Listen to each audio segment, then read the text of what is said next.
"Look at me, Giselle," Nigel commanded softly, brushing a tender kiss across her mouth. "I am not sure I wish to.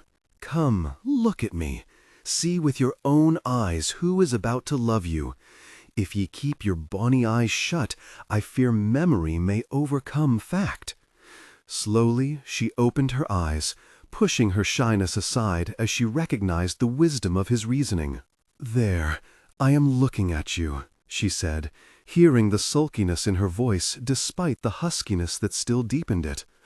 Nigel ignored her touch of ill humor, for he could still hear the passion in her voice, feel it in the faint trembling of her lithe body, and see it in the flush upon her smooth, high-boned cheeks. They came together in passion. France Spring, 1437. A deep groan escaped Nigel Murray as he awkwardly sat up. He clutched his head, wincing at the thick coat of filth caking his brown hair, and squinted painfully in the faint light of dawn as he looked around. It took him a moment to recognize where he was. Then he grimaced in self-disgust. He had not even made it inside his small tent, having fallen asleep in the mud just in front of it. "I am fortunate I didn't drown in the muck," he grumbled as he staggered to his feet, the pounding in his head adding to his unsteadiness. Slowly he became aware of a rancid smell. His disgust with himself increased tenfold when he realized that the unpleasant smell was emanating from him. Nigel cursed and started toward the small river the army had camped near. He needed to scrub the stench away and clear his head. The cold water would do both adequately. Matters had gotten completely out of hand, he decided as he wended his way through the trees. When a man woke up sprawled in the mud, not sure where he was or how he had gotten there, that man needed to take a long, hard look at himself. Nigel had thought that of several of his compatriots during the 7 long years he had been fighting for the French. Now he had to apply his own advice to himself. He knew he had reached the point where he either changed or he died. Once at the river, he located a shallow spot, yanked off his boots, unbuckled his sword and scabbard, and stepped into the water. After briefly immersing his head in the almost too cold water, he lay down in it, resting his head on the softly grassed, gently sloping bank. He sprawled there, eyes closed, letting the chill of the water push aside the wine-induced clouds in his mind, and the current take away the stench clinging to his clothes and his body. Since he had come to France, he had increasingly immersed himself in drinking and a multitude of faceless, nameless women. The occasional battles with the English or the French enemies of whichever French lordling was paying for his sword at the time were the only things that caused any break in his continuous round of dissipation. Nigel knew he was lucky that he was still alive after 7 years of such stupidity. He could have fallen face down in the mud last night, too drunk to keep himself from drowning in the mire. He could have staggered into the enemy's camp and been cut down before he even recognized his error. He could have had his throat cut and been robbed by one of the many shadowy figures that lurked close to the army, or even one of his fellow soldiers. He had slipped into a strange madness that could easily cost him his life in any one of 100 ways. And why? That was the question he had to ask himself. At first, he had turned to wine and women to ease the ache in his heart, to try to end the pain that had driven him from his home, from Scotland and Doncoil. Now he suspected it had become a habit. The wine offered a tempting numbness, a welcome inability to think, and the women gave his body a temporary relief. That, he decided firmly, was not enough to put his life at risk. When he had left Scotland, he had assured his brothers that he was not coming to France to try to die in battle. He certainly did not want to die in a drunken stupor. Voices reached his ears, pulling him free of his dark thoughts and uncomfortable self-examination. Nigel dragged himself into a sitting position and listened carefully. Once sure of the direction the voices came from, he grabbed his boots and sword and stealthily approached. Curiosity drove him. So did the temptation of some diversion from looking at how low he had sunk in the last 7 years. Nigel barely stopped himself from walking right up to the pair he was tracking. They were nearer than he had realized, and were standing in a clearing that was not easily seen until one stepped right into it. He quickly ducked behind a clump of low-growing berry bushes. It was a poor hiding place, but the two people standing in the clearing were so intent upon what they were saying and doing that Nigel was sure they would never see him as long as he made no noise. The young man was someone Nigel recognized, but it took him a moment to recall the man's name. It was the smaller one of the pair that caught and held Nigel's interest. Why was Guy Lucette talking so intently to a tiny, black-haired woman dressed in ill-fitting boy's clothing? A quick glance at the pile of thick raven locks on the ground told Nigel that the woman's cap of curls was a very recent change. He felt an odd pang of regret when he looked at the discarded hair and wondered why. Nigel decided that any man would regret seeing such long, beautiful hair shorn and cast away. Such hair was a woman's glory. That made him wonder why the little lady would do such a drastic thing. He forced himself to stop thinking and listen to what was being said, struggling to follow the fast pace of their French. "This is madness, Giselle," Guy muttered as he helped her lace up her stained deer-hide leggings and worn padded jupon. "We are soon to face the English in battle. That is no place for a woman." "Devoe's lands are no place for a woman, either," snapped the young lady as she touched her new, very short curls with long, unsteady fingers. "I could kill the man for this alone." "The man is already dead. That does not stop me from wanting to kill him." "Why? He did not slash off your hair, nor did he ask you to do so." "The jerk pushed me to it, rather. His cursed family did. I had no idea that the Devoes were such prolific breeders. It seems that there is one at every corner I turn, under every bush I walk past." "And there are probably some Devoes within the army that is gathered here," Guy said quietly. "Did you not consider that when you devised this mad plan?" "I did," she replied, as she tugged at her jupon and then smoothed her small hands down the front to assure herself that her breasts were not shaping the front of her garment. "I also considered the fact that many of the Devoe know, or could easily discover, that you are my cousin. It all matters not. No man will think to look for me amongst the many pages scurrying about this camp." "That may be true, but I still want you to stay close to me. Better stay within my tent as much as you can without drawing any suspicion to yourself." Guy carefully studied their handiwork, then nodded in silent satisfaction. "Being seen by your enemy, being discovered here by them, could easily mean your death. The Devoe have put a hefty bounty on your pretty little head, and many men will hunger to fill their pockets with it." Nigel idly wondered how much the Devoe would be willing to pay for the lady, then shrugged. It did not matter. He was intrigued, curiosity putting the spark of life back in his veins. He was interested in something besides his own misery and battle for the first time since he had fled Scotland, and he reveled in it. Questions crowded his mind, and he really didn't care what the answers were. He just wanted to hear them. Guy and the slender young woman he had called Giselle buried their clothes and shorn hair in a shallow grave, and then left. Nigel paused in following them only long enough to collect what they had tried to hide.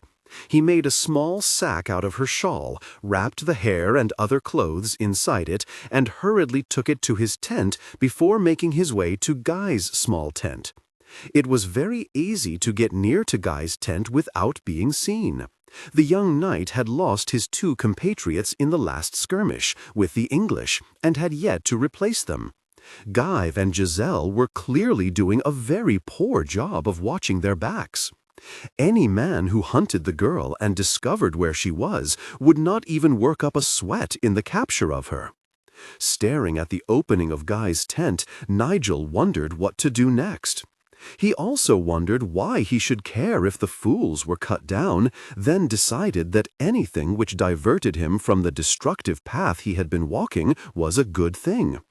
And he did not yet know if the pair had done anything that deserved a death sentence. It could all be a simple misunderstanding. His family knew well the cost of such errors. They had fought a long, bloody feud over a mistake. A lot of good men had died before the whole truth had come out. Nigel realized that it might be more than curiosity that drove him when he was chilled by the thought of any harm coming to Giselle. Telling himself that any man with blood in his veins would hate to see a lass as pretty as Giselle harmed, especially over some misunderstanding, did not fully explain away the intensity of his distaste. "Cease your dawdling, Nigel," he scolded himself as he slowly paced back and forth in front of Guy's tent. No clever way to approach the pair came to mind, and Nigel cursed. Either there was no simple way to do it, or his mind was still too clouded with wine to form even the most meager of plans. The direct approach was the best way, he decided, and, yelling out a greeting, he strode into Guy's tent. The wide-eyed, agape looks the cousins gave him were so amusing Nigel had to smile. Guy's reaction was far too slow to have saved them if an enemy had just entered, but the youth finally acted anyway. Nigel just smiled more widely when Guy drew his sword, even as he pushed Giselle behind him. The young man clearly did not realize that his actions toward Giselle gave away her identity as a woman far more quickly than any good hard look would. "There is no need of that," Nigel said in English, praying that they understood his language, for his French was so heavily accented that few could figure out what he was saying when he tried to use it. He held his hands out to the side slightly to show that he had no intention of drawing his weapon. "No? Why have you thrust yourself into our presence if you mean no harm?" Guy demanded. Pushing aside a brief pang of envy over the proof that Guy could speak English far better than he could speak French, Nigel looked at Giselle, who watched him closely from behind Guy's broad back. She had wide, beautiful eyes of a green so true that he had only seen it once before. "'Tis most odd that your page doesn't draw a sword and stand at your side," Nigel drawled, laughing softly when Guy's dark eyes widened briefly, and the youth softly cursed. "You can make a lass look like a laddie, at least to those who but glance quickly, but 'tis vera hard to remember to treat her as one." Giselle felt the chill of fear, then grew confused. Her first thought had been that this handsome Scot had been hired by the Devoe, but there was no threat to see in his beguiling smile or relaxed stance. Although it took her a moment to see beyond the beauty of his dark amber eyes, she could see only amusement and curiosity there.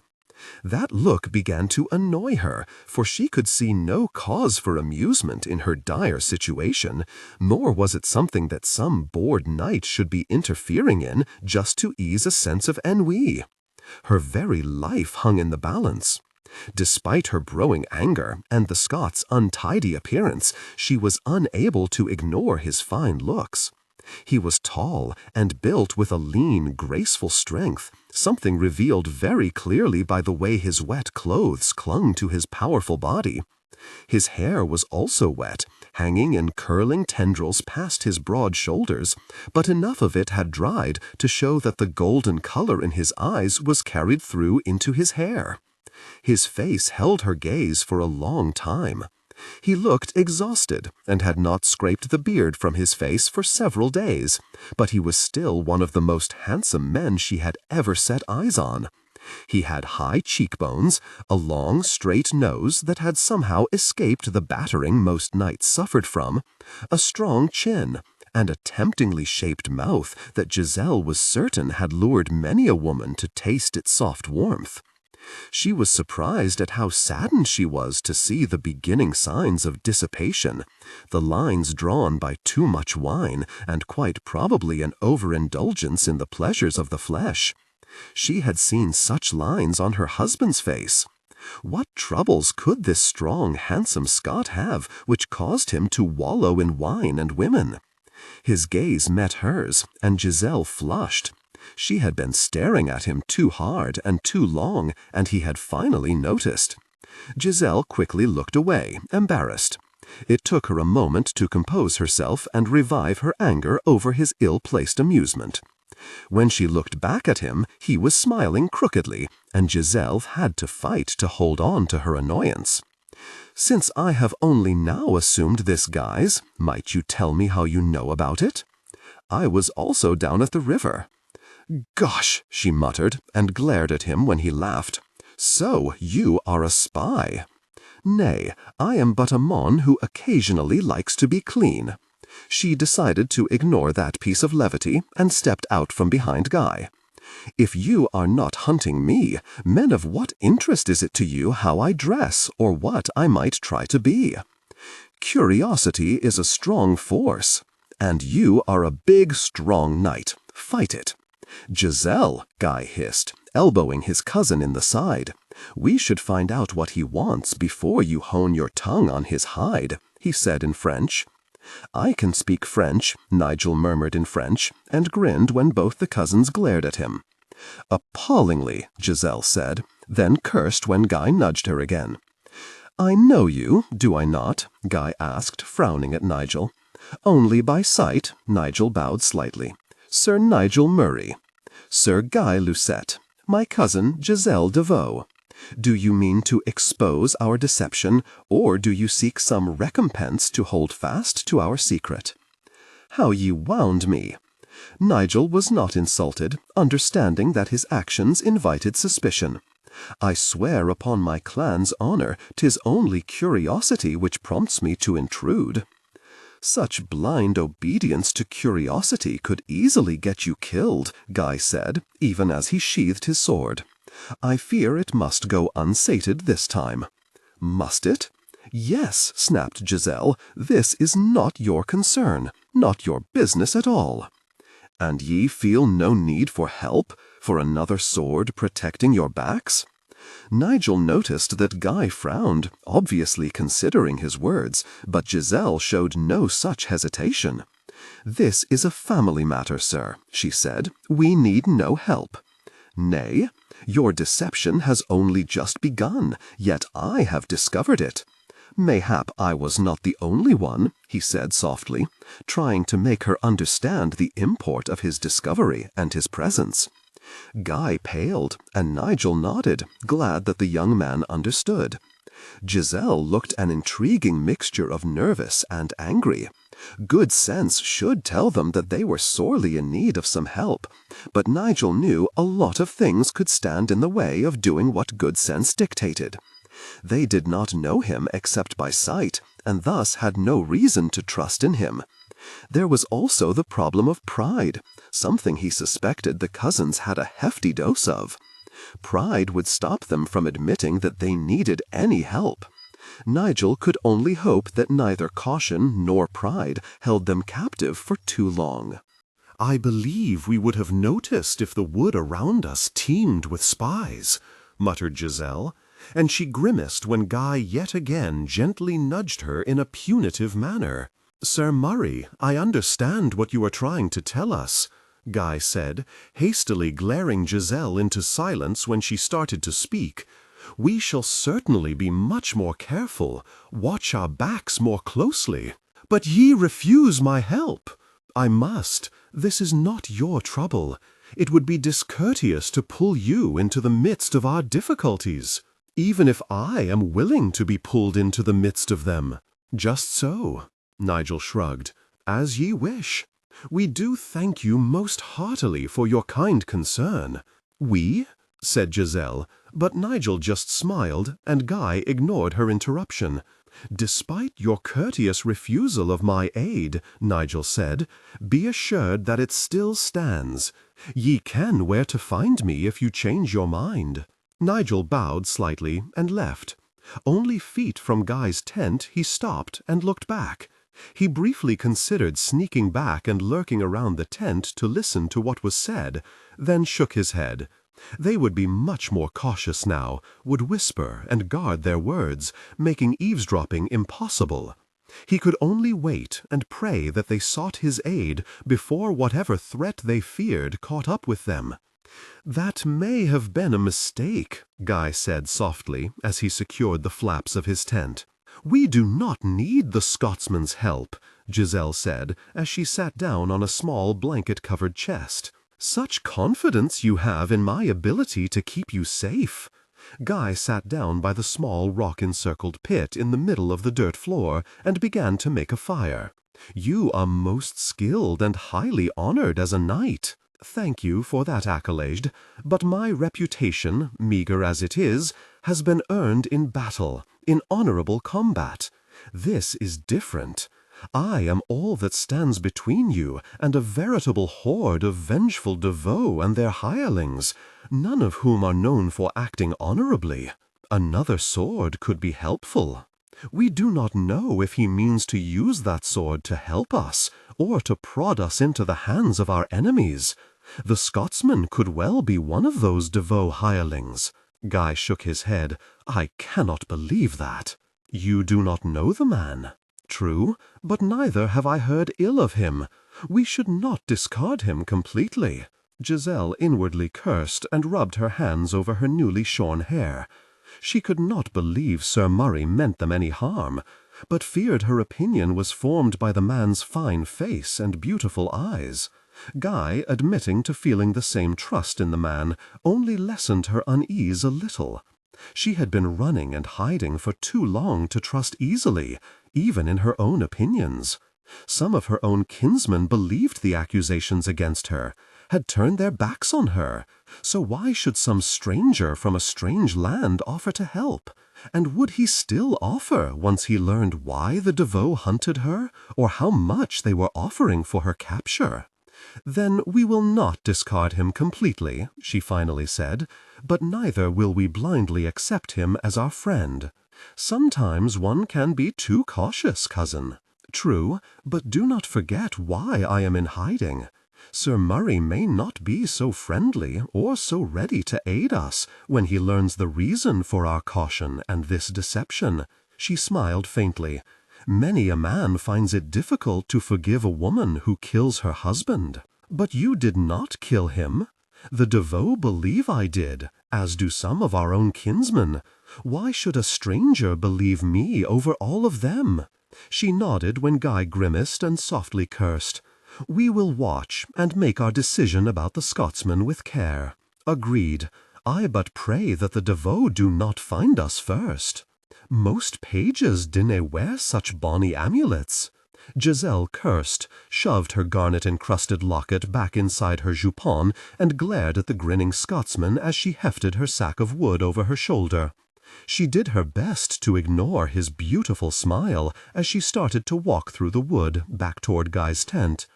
It had been 1 full week since Sir Murray had intruded upon her secret.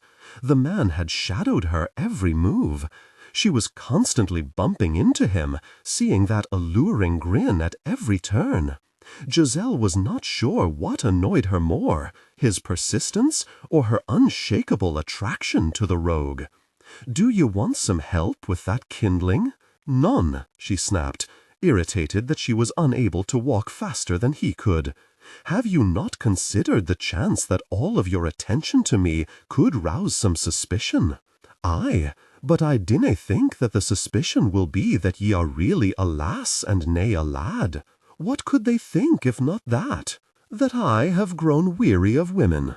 She frowned, then gasped and blushed as she understood what he meant. "That is disgusting." Nigel shrugged. "'Tis France. Be wary, my fine knight. I am French. Aye, and ye are the bonniest sight I have set eyes upon in the long 7 years that I have roamed this land." That effusive flattery made her heart beat a little faster, and Giselle silently cursed the man. "Have you nothing else to occupy your time and thoughts beside my paltry problems?" "Not at this time."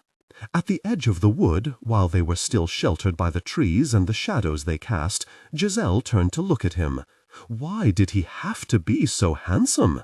Why did she feel anything for him at all? She had been so sure that her brutal husband had killed all interest in men for her, but she recognized the signs of a dangerous attraction, even though it had been well over a year since she had felt any such thing. Where had this fine night been when she could have enjoyed a flirtation, savored the warming of her blood and the clouding of her thoughts without fear?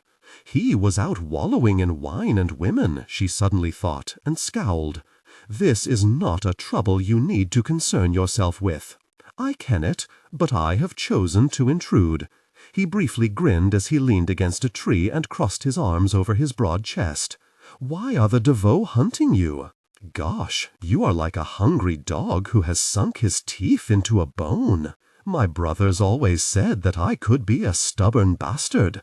Lass, I ken ye are being hunted, and I ken by whom. Your disguise has been no secret to me since the moment ye donned it. I also ken that ye have a bounty upon your sweet head. The only thing I dinna ken is the why of it all. He met her gaze and held it. Why do the Devoe want you dead? I think 'tis because they believe you killed one of their kinsmen. If that is the truth of it, then which kinsman? And why should they ever think that a wee bonny lass like yourself would kill anyone? He was close to the truth, she thought, captivated by the warmth of his amber eyes. Too close. A large part of her desperately wanted to confide in him. More alarmingly, a large part of her desperately wanted him to believe in her innocence. She forced herself to look away, afraid that his gaze would pull the truth from her. To trust him with the truth would be to gamble with her life and quite possibly with Guy's. She simply could not take that chance. To her disgust, she was also afraid that he would not believe her, would turn against her like so many others, and she knew that would deeply hurt her. As I have tried to tell you, she began, then realized that he was no longer listening to her, had instead straightened up and was staring intently toward the camp. Is something wrong? The Sassenachs, he hissed. The who? The English. He pushed her ahead of him as he began to hurry back to the camp. Ye must get to Guy's quarters and stay there. But I see nothing. No alarm has been sounded. How can you know that the English are close at hand? She stumbled, only to be roughly straightened up by him and pushed forward. Gosh, do you smell them or something? Or are you just mad? Oh, I can smell the bastards. Before Giselle could question that, a cry rippled through the camp. Men scrambled to arm themselves. She looked at Nigel in amazement, even as he shoved her inside Guy's tent and disappeared. The first sound of swords clashing reached her ears and yanked her free of her bemusement. She tossed her sack of kindling aside and grabbed one of Guy's daggers, then sat down on the dirt floor facing the tent opening. If the battle came to her, she was ready to meet it.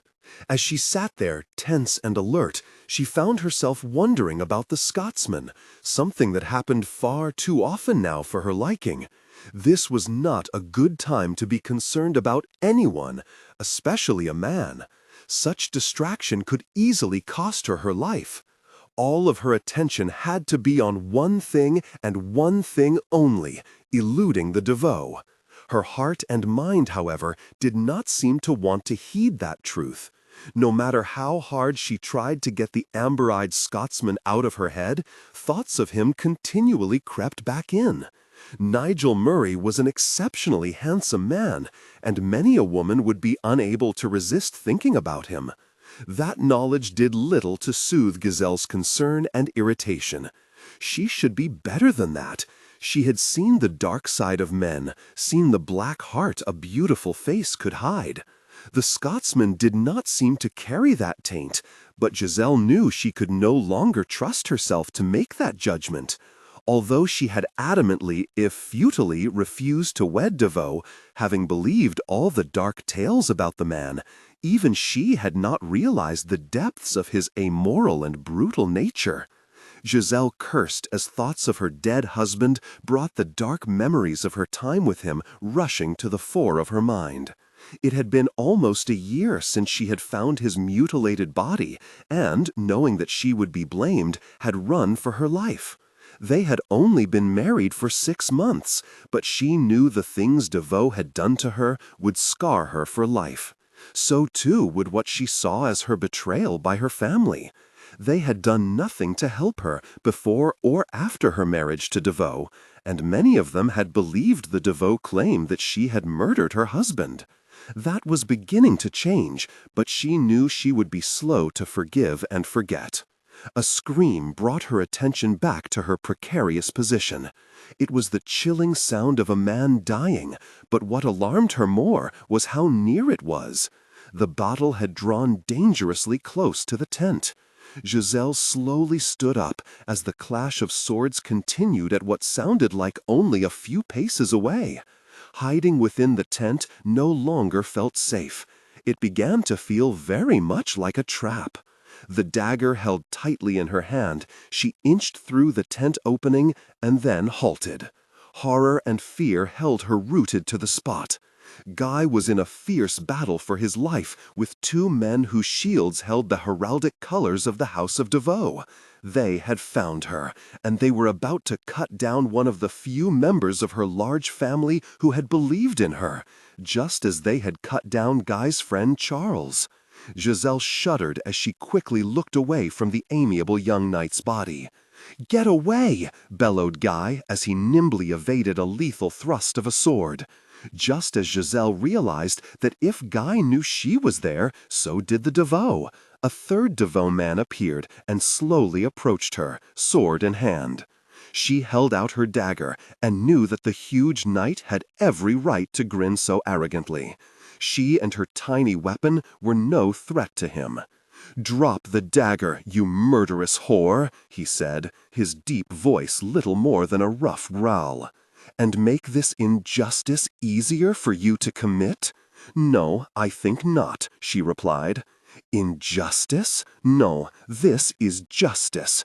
You killed your husband and mutilated his body in a shocking and unspeakable way. You deserve all the DeVoe wish to inflict upon you." It suddenly occurred to Giselle that the manner of her husband's mutilation promised that she would never find an ally amongst the men hunting her. The way the knight had spoken of it told her he found it of far more consequence than the murder itself. She found herself wondering if Sir Nigel would be equally appalled and withdraw his support, perhaps even join the DeVoe, then forced herself to pay heed to something of far greater import, staying alive. "I will not go back to the DeVoe lair," she said, careful to keep just out of reach of the knight as she tried to get around him, to find a clear route of escape. "Oh, oui, you will. Alive or dead?" "Dead? I believe the DeVoe pack of dogs wish me alive so that they might show me more of their brutality. This chase has lasted for so long that I think they no longer care." "Ah, but I care. I would prefer the wee lass alive," drawled a thickly accented voice in English. Giselle's eyes widened when she saw Sir Nigel standing behind the knight who confronted her, but she did not think she looked as surprised as the knight himself. She certainly did not share the DeVoe man's obvious fear. She quickly stepped back as the knight whirled around to face Sir Nigel. He was much too slow to save himself. Although his death was far more merciful than the one he had planned to deliver her to, she still felt sickened as Nigel cut him down. Silently, she pointed to Guy, who was hard-pressed to simply hold back the 2 men trying to kill him. Even though she was afraid to look and didn't want to see any more death, especially not Guy's or Nigel's, she turned to watch the battle. Its outcome would decide her next step, and that could be a decision she had to make immediately. She also prayed vehemently that Sir Nigel and Guy would not pay too dearly for protecting her. When Nigel cut down his opponent, Giselle felt relieved, almost cheered, for one brief moment. Then Guy's opponent made a skilled thrust that Guy was too slow to deflect. She cried out along with Guy when the sword cut into his left shoulder. Only his quick shift to the right kept the blade from piercing his heart. Even as she moved to help her cousin, Nigel stopped the DeVoe man from delivering the death stroke, swiftly turning the man's attention from taking a life to desperately trying to save his own. It was a short battle, and Sir Nigel quickly ended the man's life. Giselle was just kneeling beside Guy when Sir Nigel wiped his sword on the dead man's jupon, sheathed his weapon, and moved to help her.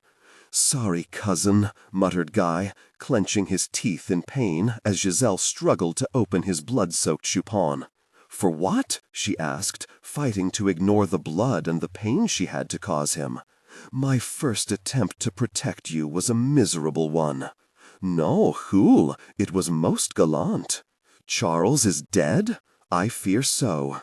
Curse the DeVoe and all their progeny. Charles was a good man, the best of companions. I will see that his body is tended with care and honor," Nigel said. "Thank you most kindly." Guy looked at Nigel and smiled faintly. "Where did you come from?" "When I listened to you speaking by the river, I heard the name DeVoe. I took it upon myself to find out what I might about the family. Then, in the heat of the battle, I saw you and your friend turn and run this way. Then I spied the DeVoe men and felt ye may need some help." "And he needs more help now," Giselle said. "All I need to tend to his wound is within our tent." Nigel lifted Guy up and carried him into the tent. Giselle followed, pointed to a bed of sheepskins covered by a blanket, and he gently set the younger man down on it. As Giselle worked to clean, stitch, and bind her cousin's wound, Nigel found a wineskin, sat on a chest, and helped himself to a hearty drink. When he had realized that Giselle was in danger, he had been seized by an urgency he had not felt in a long time. Seeing her facing a large, sword-wielding knight with only a strong spirit and a small dagger had stirred his admiration, and also made him eager to cut down the man threatening her. He found that both curious and unsettling. It had been a very long time since he had felt any such emotion. As she stitched Guy's wound, her face pale with concern, Nigel studied her. She was tiny in height and stature.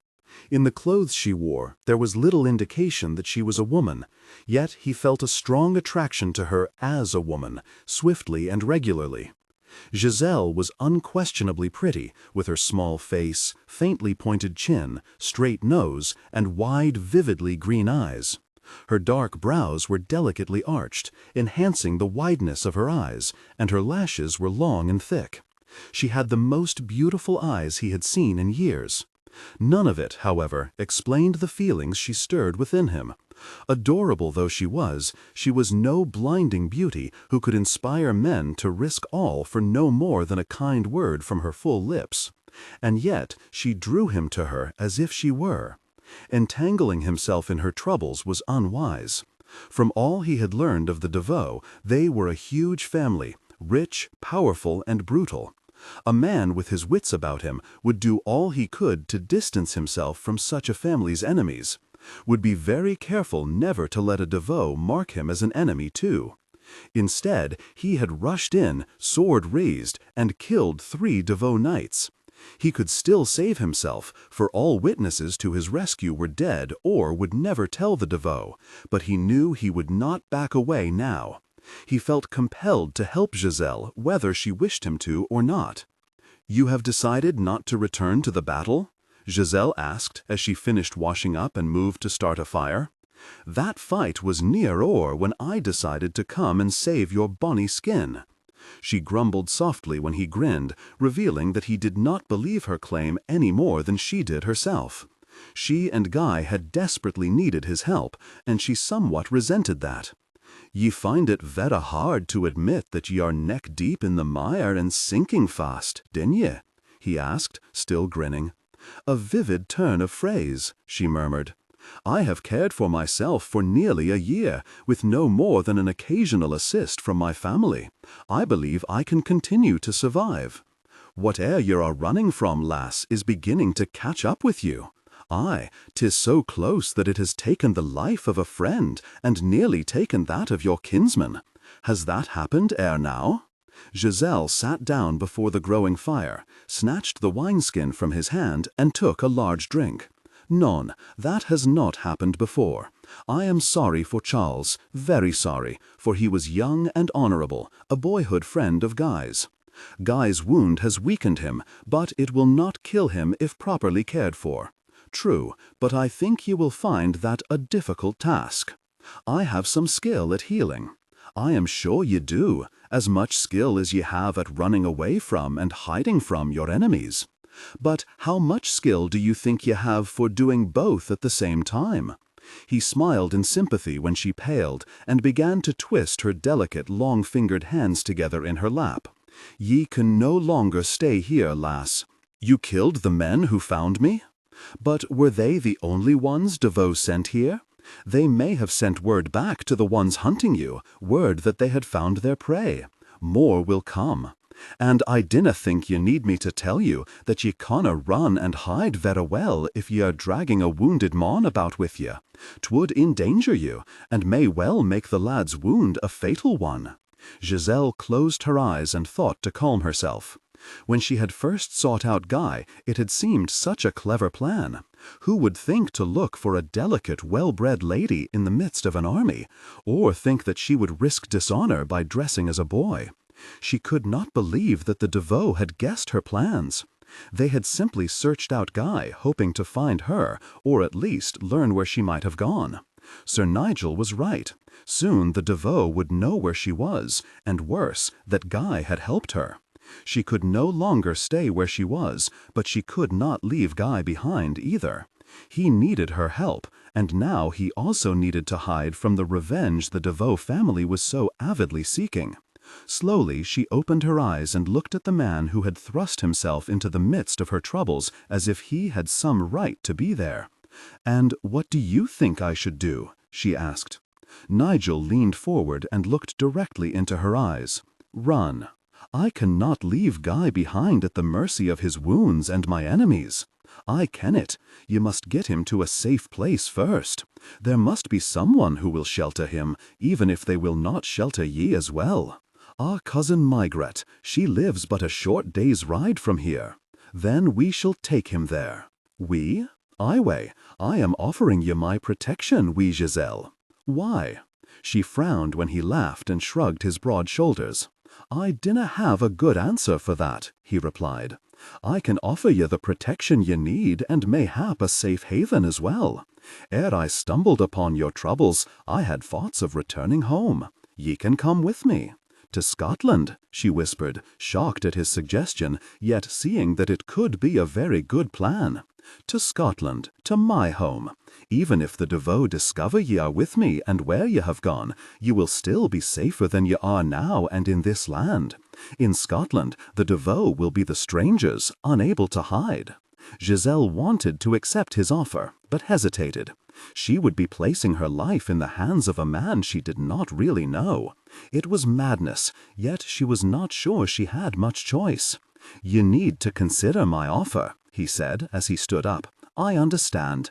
I will tend to young Charles's body as I promised your cousin, and we can talk when I return. Any of the French knights can tell you where he must go. I believe his family would prefer to bury him on their own lands." Nigel paused in the opening of the tent to look back at her. "There is one thing I ask of ye for my help, lass, and one thing only." "And what is that?" "The truth." She sighed in frustration as he left and briefly buried her face in her hands. "The truth," he said. That was his price for his much-needed aid. Unfortunately, the truth could make him swiftly take back his offer. He might not believe her claim of innocence any more than so many others did. And there was still the question of why he offered to risk his life for hers. He had no real answer for her, and many of the reasons she thought of were not kind. If he was just bored, how long would she hold his interest? Might she not soon find herself deserted in the midst of some strange land? He claimed he only wanted the truth in payment for his aid, but they would be alone together for weeks, perhaps months. He could be hoping to extract a higher payment. And what if he worked for the Devoe? Perhaps he was just a more subtle trap, one who would lure her to her enemies by making her trust him. That could even be a plan of his own devising, one thought up after he heard of the bounty offered for her. He had not killed her enemies to save her, but to keep all of the bounty for himself. Giselle found that she detested even thinking such things about the handsome Scot. They had to be considered, however. He could be just what he seems, a good, honorable man, offering to help her for reasons even he could not articulate. But just as she had no proof that he was her enemy, she had no proof that he was the friend and ally he claimed to be. "I simply do not know what to do," she said aloud. "You must go with him," came a weak, unsteady voice from behind her. "Guy," she hurried to his side and helped him take a drink of the wine. "I thought you were asleep." "Non, I suffered but a brief swoon from the pain. I am sorry, I tried to be gentle." "That was no rebuke of your admirable skill, cousin. You do have a gentle touch. But even your clever hands cannot tend to a wound without causing some pain. That is the nature of a wound. It is not a mortal wound, bless God. I am so sorry about Charles. No need to be." You did not kill him.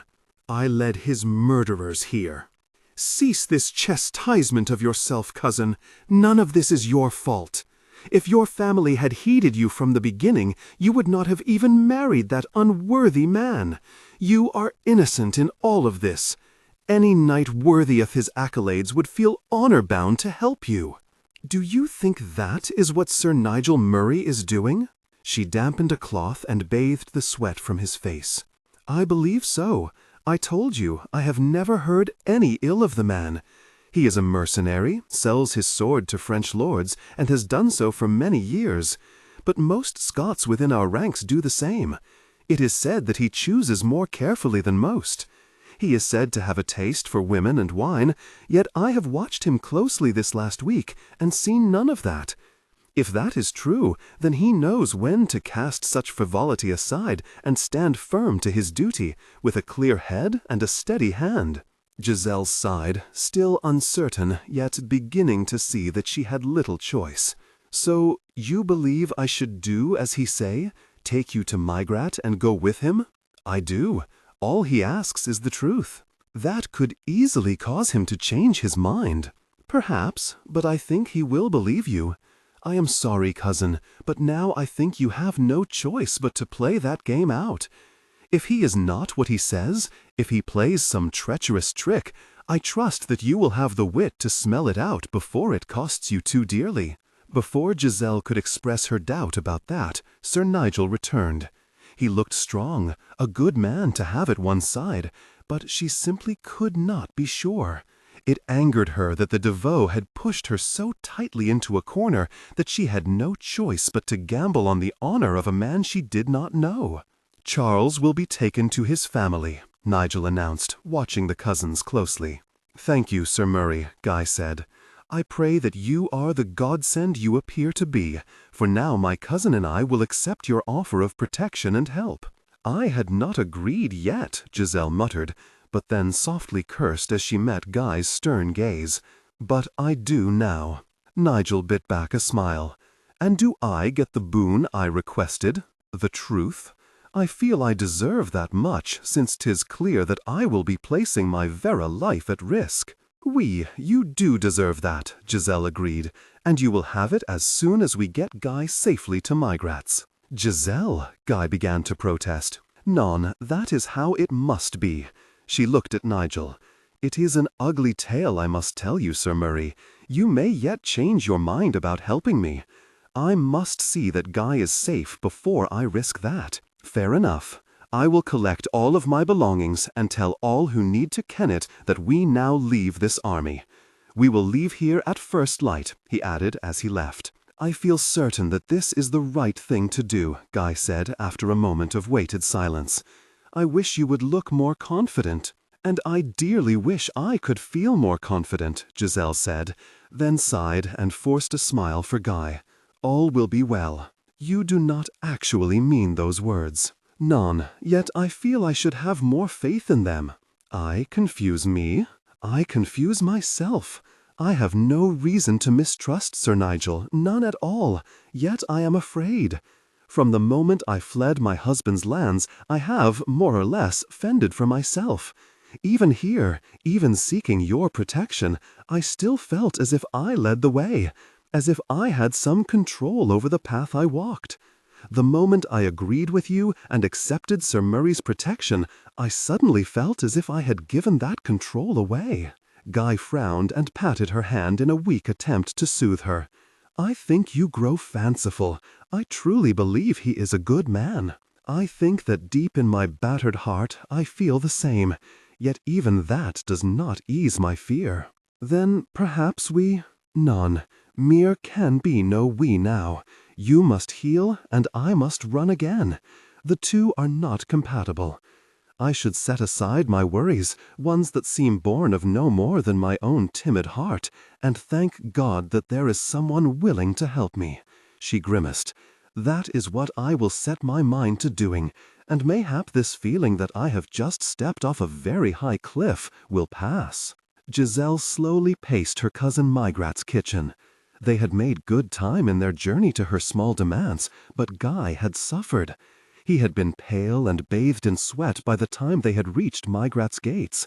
His dire appearance had been all that had gotten them within the walls, Giselle was sure of it, and she found that a painful truth to face. There was no ignoring how they had been swiftly brought around to the rear, tersely ordered to hide their faces as they went, and left to stand in the kitchens only after Migrat had cleared them of servants. Nor could she ignore the lack of any offer of refreshment. Migrat had always prided herself on her courtesy. Giselle suspected that her cousin hoped they would be gone by the time she had put Guy abed, but Giselle stubbornly stayed where she was. She would not leave until she was sure Guy would be cared for. She glanced at Nigel, who was sprawled in a chair at the well-scrubbed table, idly tapping his long fingers on the smooth surface. She felt ashamed for her cousin Migrat. Although she knew nothing of the customs of Scotland, she felt sure that he could see how poorly they were being treated. At least now he would believe her when she told him that they could not count on much help from her family. Giselle just prayed that he would believe everything else she said. She was not looking forward to telling him the whole sordid story, but that time was drawing near. "I believe she will care for Guy," Nigel said, watching Giselle closely and feeling sorry for the pain her family was so obviously causing her. "I believe she will too," Giselle replied softly. "But nay you. Non, she will have none of me." Giselle smiled crookedly, wishing she could hide her pain, but knowing his sharp gaze had already seen it. "I think Migrat hopes I will slip away ere she returns, but she will be forced to look upon me one more time. I must hear her swear that she will care for Guy." "Agreed. If ye can do so without choking on your pride, you may also ask her for a few supplies." "Must I? Does she have any reason to refuse ye even that meager aid?" "None." "Then ask, and shame her into giving it. We need all we can gather, for there may not be many opportunities to gather supplies, either by our own hands or with coin." "Do you think we will be that hard-pressed?" He shrugged. "I say, but 'tis wise to be prepared for a hard ride." She nodded, and then tensed as Migrat strode into the kitchen.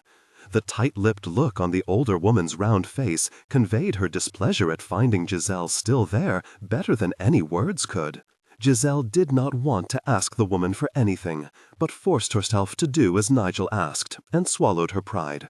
"You will care for Guy and keep him safe?" she asked. "Do you swear to that, Migrat?" "Of course," Migrat snapped. "We fostered the boy for many years. He is as a son to me. You should never have pulled him into your troubles. He is out of them now, as is poor young Charles."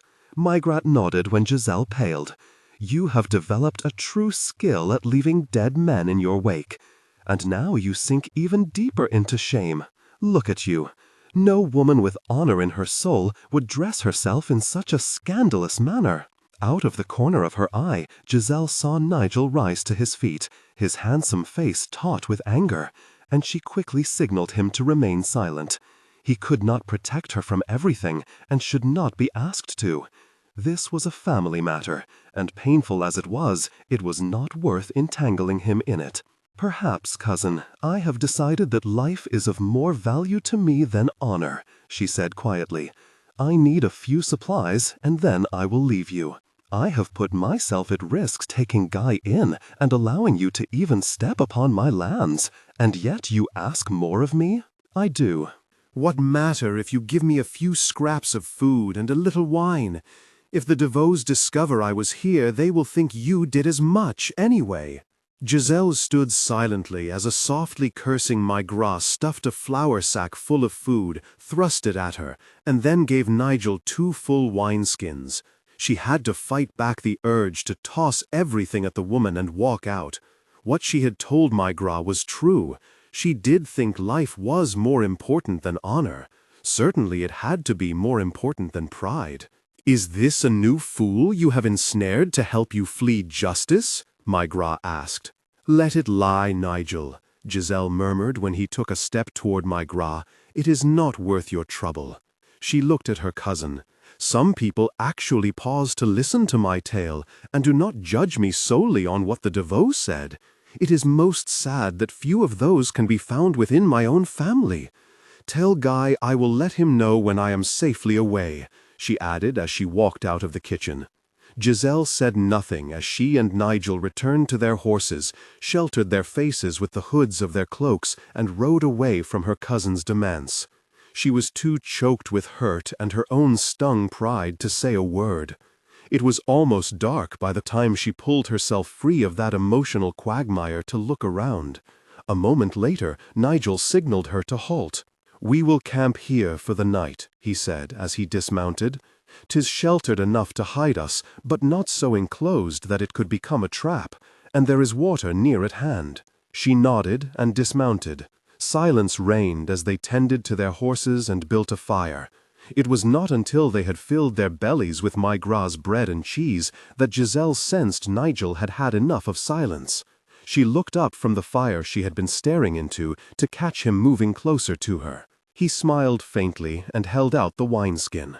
"I think 'tis time he told me the truth," he said quietly as she drank. "Which truth? Mine, or the one so many others choose to believe?"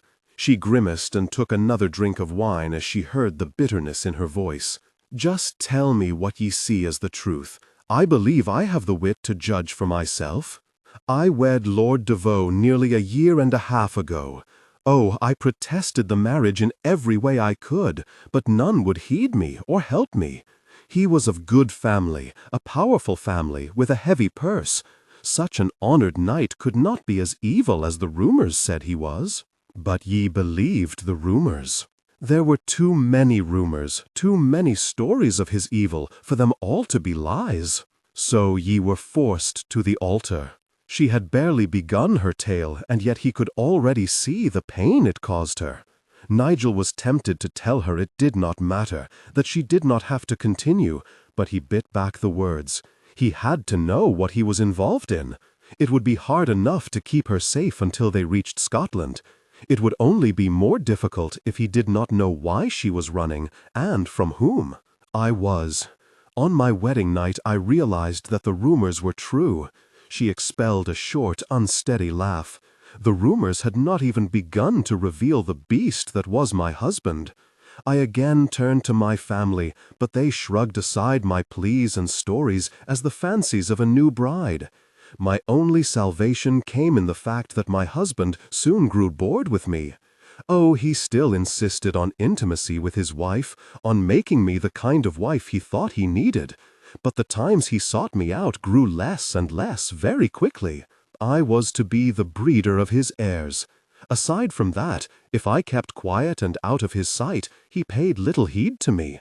There were other women to pursue. Nigel found himself wishing that Devoe was still alive so that he might kill him. She made no clear accusations, talked of how she was treated in subtleties, but he knew all too well the brutality she must have endured. The lingering horror of it could still be heard in her soft, trembling voice. He put his arm around her shoulders and felt her tense, but when she did not pull away, he continued to hold her. "My marriage fell into a pattern. He would beat me, be intimate with me, and then leave me be for a while, so long as I did not intrude. Becoming a shadow was difficult for me. I can imagine. Ye aren't the sort of woman who wishes to be so meek. He made me want it. I continued to try to gain the help of my family and to believe I was starting to get them to listen to me. I fear I did not help my cause by occasionally wishing the man dead, even saying that if someone did not free me of this torment soon, I would free myself. Giselle felt Nigel's arm tighten around her shoulders and fought the fear rising up within her, the fear she had learned in DeVoe's hands. Nigel was merely offering an innocent comfort. Lurking right beside the fear was a sense of safety, of comfort, and she struggled to grasp that and push the blind fear away. It did feel good to be held gently by such a strong, handsome man, and she refused to let DeVoe steal her ability to enjoy that. Did no one seek proof of what he said? Look at your bruises. I was too ashamed to show them much proof. Ye had naught to be ashamed of. Mayhap. I was not a sweet child, and had grown into a woman cursed with a quick and often sharp tongue. I believe they thought I was finally getting the discipline no one had given me before. There were insults and injuries I could not bring myself to speak of. Private injuries, she added in a whisper. As the 6th month of my marriage began, I was girding myself to bear all to my family. I realize now that one thing which had kept me silent was a fear that even those insults and brutalities would not turn them to my side. Then someone took the decision out of my hands. Your husband was killed. We murdered. My husband felt all women were his for the taking. He took a young maid, a local farmer's daughter. He brutalized her and left her near to death. The farmer could get no one to exact justice for this crime, so he and his family took justice into their own hands. They found my husband sprawled in a drunken stupor upon his bed and cut his throat, then mutilated him. Mutilated him. Giselle blushed and stared into the fire. They inflicted a gruesome mutilation upon him. In truth, I think they did that first, then cut his throat. I found the body, and there was a look upon his face that told me he did not die easily. For his crime, I think that is the punishment they would have exacted. Aye, a horrible way to die, but ye are right, it fits the crime. And the DeVoe and your own family think you did that? Well, I fear I did threaten such gruesome things from time to time. They had already begun to watch me closely. I knew the moment I saw DeVoe lying there, I just knew they would blame me. It may not have been wise, but I ran, as swiftly as I could. I am certain some of the servants suffered from my escape, as the DeVoe would have felt they had to have seen me leave. They did, and they did nothing to stop me.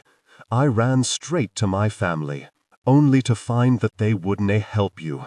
Giselle struggled to swallow her tears. That had been the greatest hurt of all, and she still felt the power of it even after so many months. They would not. They feared the scandal, questioned me, even spoke of holding me for the DeVoe. I did not wait to see if they would hand me over yet again. I fled, and that has been the way I have lived for nearly a year. Although she wished she could compose herself enough to clear the tears from her eyes, Giselle looked up at Nigel. I swear on all I hold dear, on Guy's life if you will, that I did not kill the man. I am innocent of the crime, but since so few of my own family believe me, it is taking a long time to prove that. Nigel stared down into her upturned face, its delicate lines highlighted beautifully by the soft light of the fire. He knew it was possible that he was being influenced by her beauty, by how strongly she affected him, but he could not believe she had killed the man. And, he mused as he gently brushed a tear from her cheek, even if she had, it had been justified. He was certain that Giselle had not told him the true depths of the injuries DeVoe had inflicted upon her, and might never do so. No man has the right to treat a woman as he treated ye, Nigel said quietly.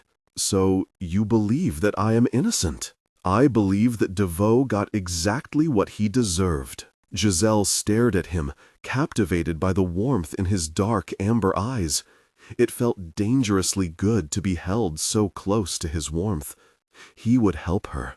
Some of her fears eased. When he softly kissed the mark the tear had left upon her cheek, she trembled.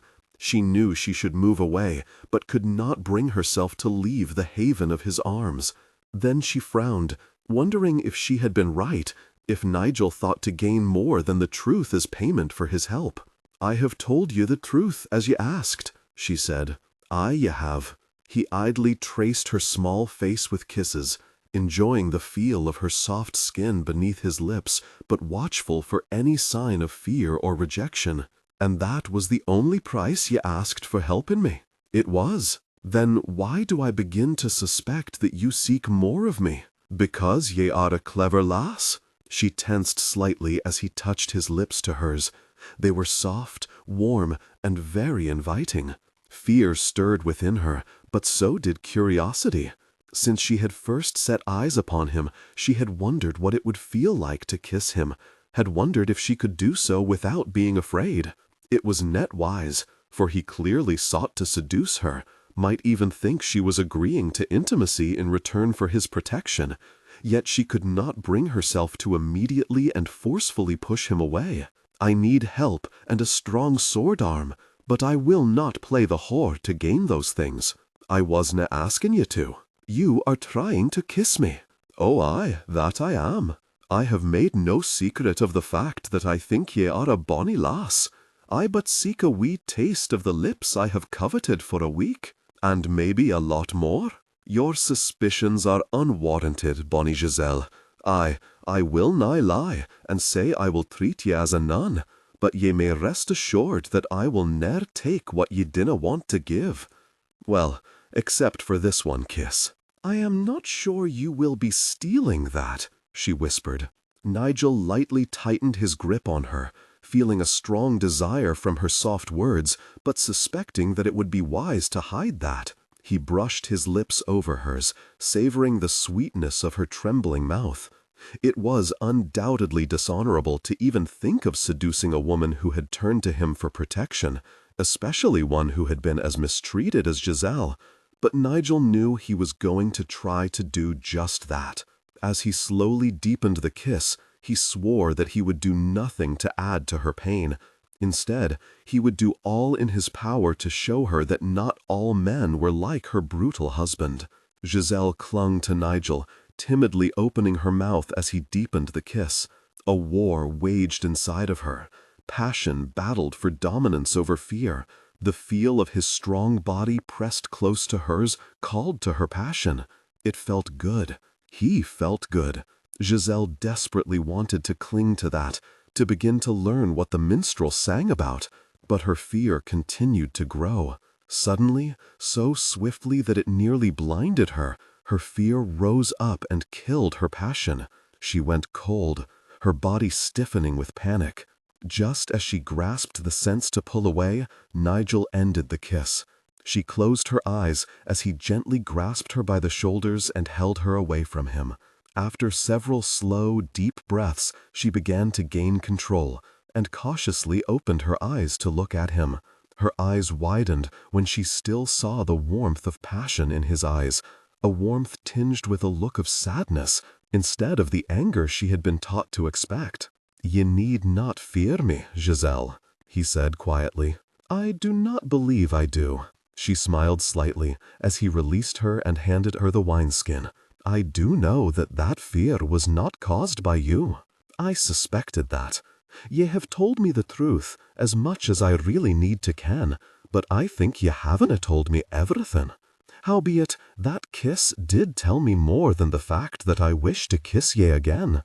It told me that Devoe bred a terror in ye, a terror so deep and strong that it could kill the passion I felt, sadly brief though it was. For that alone the man deserved to die." She grew still and stared at him as she watched him spread out their blankets. "You think I killed him? Well, nay, and I. You cannot believe in both my innocence and my guilt. I am either one or the other. Ye are innocent, and dinna deserve to die. I just haven't decided if ye killed the mon or nae. He deserved to die, Giselle. If it is any comfort, I dinna see ye as some vicious mon killer. If ye did do it, ye were driven to it by crimes I am nae sure I want to hear about. He sprawled on his blanket and patted the one spread out beside him. Come to bed, lass. Ye need to rest. There is a long, hard ride ahead of us, and time to rest may soon be very hard to find. Giselle was stunned and moved to her bed, unable to speak. She had wanted Nigel to believe in her innocence, but he only accepted that she was justified in killing the man. As she curled up in her blanket, she wondered why she was not furious and insulted. She supposed it was because he gave her tale more weight than many of her family did. Despite that, she found that she desperately wanted him to believe that she had not killed the man. Although it was good to know that he felt confident she would have been justified, that she would have simply been defending herself, she realized she wanted him to know that she was stronger than that. "You show me more kindness and understanding than my family does," she said. "I should be satisfied with that. But ye are not. I fear not. I am stronger than ye think. I would have found another way to get free. By the time we get to Scotland, I promise that I will have you believing in my complete innocence." "Fair enough. I too make a promise. Do I really wish to hear this?"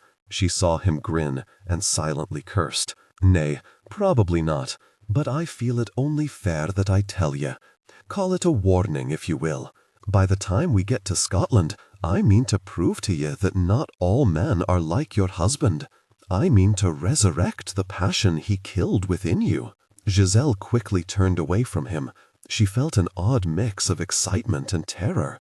Part of her desperately wanted him to be able to fulfill that promise, and part of her was desperately afraid of the same thing. As she closed her eyes, she prayed she would have the strength to allow him to fulfill his promise. The cold water of the small river felt good against her skin, and Giselle ached to immerse herself in it. There was no time, however. Nigel was watering the horses but a few feet away, and he had made it very clear that this would be a brief respite from their travel. For 2 long days they had ridden from sunrise to sunset with only a few stops. Her whole body ached.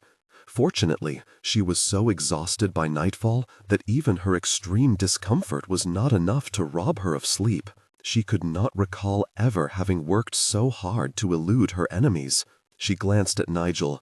He stood by the horses looking as limber and rested as if he had just risen from a soft, comfortable bed after a long, peaceful night's sleep. It annoyed Giselle, yet she knew it shouldn't. Nigel was a knight, one of a breed who was probably set in a saddle before he could walk. He should look hale, not at all troubled by a few long days of riding. She knew she was jealous of his strength, even as she was unsettled by her lack thereof. As she straightened up from where she knelt by the riverbank, Giselle winced and rubbed at the ache in her lower back. She thanked God that she still wore a page's attire, sure that it had protected her soft skin far better than any gown would have. Giselle just wished she could find something that could protect her aching bones and stiff muscles. "If ye are quick about it, ye can bathe," Nigel said as he stepped up beside her. Giselle started, surprised by his sudden appearance so close at hand. She scowled at his feet, wondering if the soft deer-hide boots he wore aided him in moving around so silently. It was a skill she had envied from the first moment he had revealed it. No matter how hard she tried, however, she could not imitate it. "I think I need to hang a bell on you," she muttered as she looked up at him. Nigel just grinned. "Do you want a wee bath or nay, lass? You wished to keep riding." "Aye, I did. I still do. 'Tis why I say ye must be quick about it." As she lightly bit her bottom lip, she glanced around. "There is no place to be private." "I will turn my back." He shrugged when she scowled at him again. "'Tis all I can give ye, lass. Ye must choose atween your privacy and your safety." He placed his hand on his heart and added, "I swear I shall only set my gaze upon the horizon, shall look only for our enemies." Since she had entrusted her safety, her very life, into his care, Giselle decided she was being foolish in hesitating to entrust him with her modesty. Agreed. "I mean what I say. Ye must be quick. Heed me on that," he said, even as he turned and walked back to the horses. After glancing his way to assure herself that he still had his back to her, Giselle began to unlace her jupon, then cursed her own stupidity. She could not put these filthy clothes back on once she had bathed. "Sir Nigel," she called, "I need my saddle-pack." He tossed it to her with an ease and an accuracy that startled her. The man was proving to have a vast array of skills, she mused as she hastily unpacked her only other set of page's clothes and a drying cloth. Shedding her clothes and tightly clenching the thin sliver of soap she had so carefully preserved throughout her travels, Giselle stepped into the water. She gasped in reaction to the biting chill of the water, then steeled herself to endure it. This could well be her only chance to bathe for quite a while. Nigel heard her gasp and almost turned around, then smiled. He realized that it was no cry of alarm, only the sound that most people made when their warm skin hit cold water. There was a part of him that was strongly tempted to use that soft noise as an excuse to turn and look at her, but he forcefully quelled that urge. He had promised her that he would not look, and instinct told him that he would gain far more from holding fast to that promise than from trying to sneak a quick peek like some errant, fevered youth. Trust was important to Giselle, he was certain of it, and she had had hers betrayed too often. It would take a lot of hard work to make her trust him, but he was determined to try. Bluntly telling her that he intended to be her lover was perhaps not the best start, but at least he had been completely honest. There had been, as yet, very little time to begin his seduction, but she had been fairly warned. Nigel also knew that as he attempted to pull her passion free of the fears that still held it captive, he would have to convince her that not all men were brutish swine who felt it was their God-given right to treat a woman cruelly. He sighed and rubbed the back of his neck. Some would say that seducing a woman when he was not sure if he wished to claim her as his wife was cruel. He tried not to look at it that way. Giselle was a widow, so he would not be stealing her innocence, and if she had murdered her husband, then she was certainly strong enough and willful enough to accept or deny a lover. No matter how long or hard he thought on the matter, however, he could not shake the uneasy feeling that he might be allowing his strong desire for her to lead him astray. He could find himself adding to her pain instead of healing it. And how much of his passion was born of the challenge she presented, of a chance to turn a frightened woman made cold by betrayal and brutality into a passionate lover? He quickly shook that thought away. Nigel was sure that his vanity had little to do with his desire for Giselle, although it was probably the only thing he was sure of. Giselle was a puzzle, and the way she drew him to her was an even bigger one. "You may turn around now," Giselle called, yanking him free of his unwelcome thoughts. Even as he looked at her, she stopped rubbing her hair with the drying cloth, and Nigel had to bite back a grin. Her short hair was a mass of wild curls, several tumbling alluringly onto her forehead. No man could look at her now and think that she was a boy, despite her clothing. He reached into his bag and pulled out a cap. "I think ye had best put this on," he advised. Giselle frowned as she took the dull brown cap made of a rough homespun cloth. "It is not cold." "Nay, but I think that will now aid your disguise. Trust me, lass, your hair now makes ye look vera much like a woman." "Oh." She reached up to touch her damp hair, felt all the thick, wild curls, and grimaced as she tugged on the cap. "I should have recalled how it grows after it has been cut.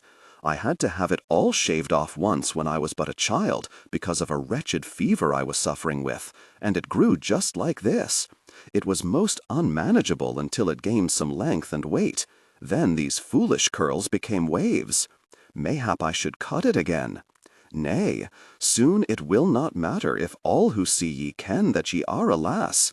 The cap is nae vera bonny, but it will do what is needed for now. Next, I shall ask you to allow me a wee moment or two of privacy." He removed some clean clothing from his saddle-pack. "Oh, you wish to bathe? We Scots do so from time to time. And from all I have heard of your land, you should be well accustomed to cold water. Aye, it can be colder in Scotland. The weather doesn't pamper us there as it does ye French. Now, I best be about my bath. Turn your back, lass," he said, as he started to walk away. Then he looked over his shoulder at her before she had completely turned around. "Of course, if ye wish to take a wee peek, I will nae fault ye for it," he added, and winked. Giselle decided not to grace that impertinence with a reply, and completely turned her back on him. Despite her best efforts, however, a small grin crossed her face. It quickly disappeared when she realized that she was tempted to look at him, strongly tempted.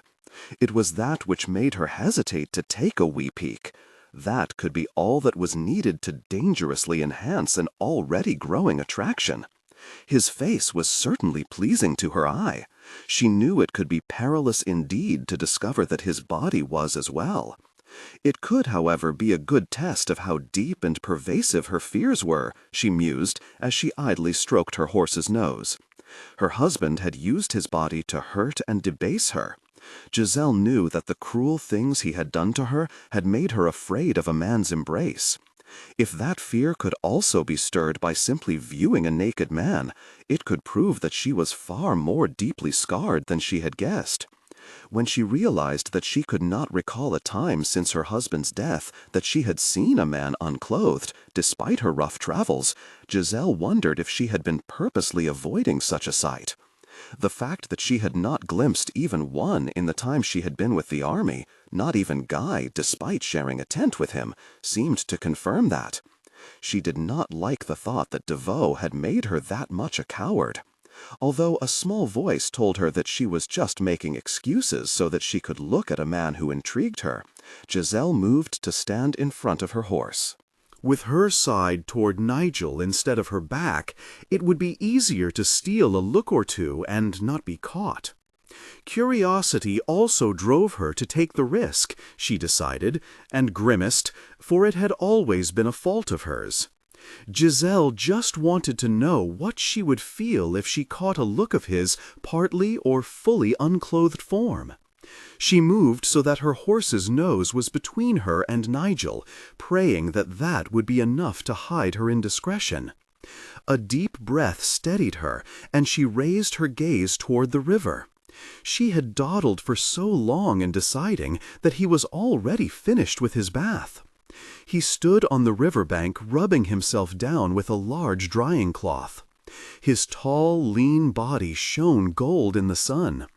His broad back was toward her, and Giselle found herself wondering what his smooth skin would feel like beneath her hands. She quickly looked down his body, admiring his trim waist, his slim, well-shaped form, and his long, perfectly formed muscular legs. When she caught herself hoping he would turn around, she sucked in her breath so sharply she choked and began to cough. "Are you all right?" Nigel asked, frowning toward a badly coughing Giselle as he hastily pulled on his clothes. "Oui," she gasped, stumbling to the river's edge and drinking some water from her cupped hands. Since she had ceased to cough, Nigel took the time to lace up his shirt, don his jupon, and tug on his boots. "Ye arena ailin' with somethin', are ye?" "None." She lightly splashed some of the cool water on her face, praying she did not look as warm or as agitated as she felt. "I but gagged on a bug, I am thinking." He grinned at her as he laced on his boots. "If ye are that greedy for some meat, lass, I will go a-hunting when we stop to camp for the night." "What an amusing fellow you are, Sir Murray." She hastily rinsed her travel-stained clothes in the water and wrung them out. "I assume you kept your drinking companions crippled with laughter." She tied a strip of rawhide around her clothes and hung them from her saddle-pack, hoping they would dry and not simply get filthy again. Nigel did the same with his clothes, then watched her closely as they mounted. "So ye heard a few tales about me, did ye?" he asked as he led her away from the small river. Giselle wondered if she should make a polite denial, then decided that it would be best if she were honest. Guy said you favored wine and women. He also told me that he had seen none of that in the days that he watched you. He watched me, did he? You knew our secrets. He would have been a fool not to. Aye, true enough. Nigel fidgeted with his reins.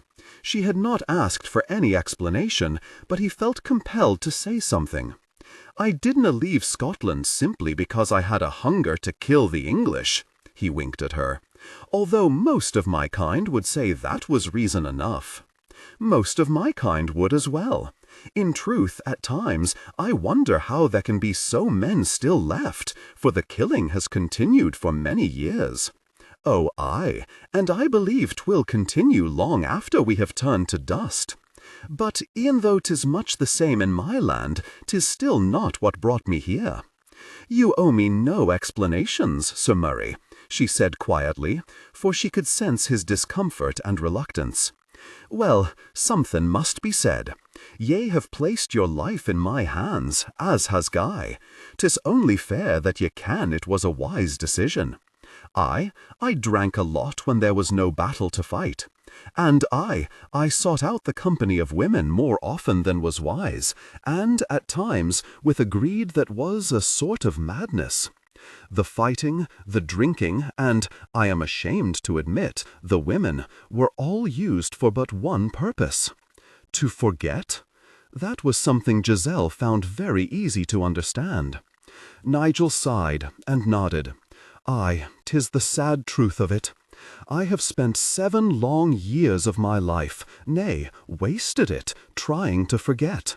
My only salvation is that I never dishonored my clan in battle. I may not have been fighting for the right reasons, but I always fought well, fought fairly, and chose my battles wisely. That is no small thing, Sir Murray. Giselle desperately wanted to ask what he had been trying so hard to forget, but she did not feel she had the right to press for a truth he could not offer freely.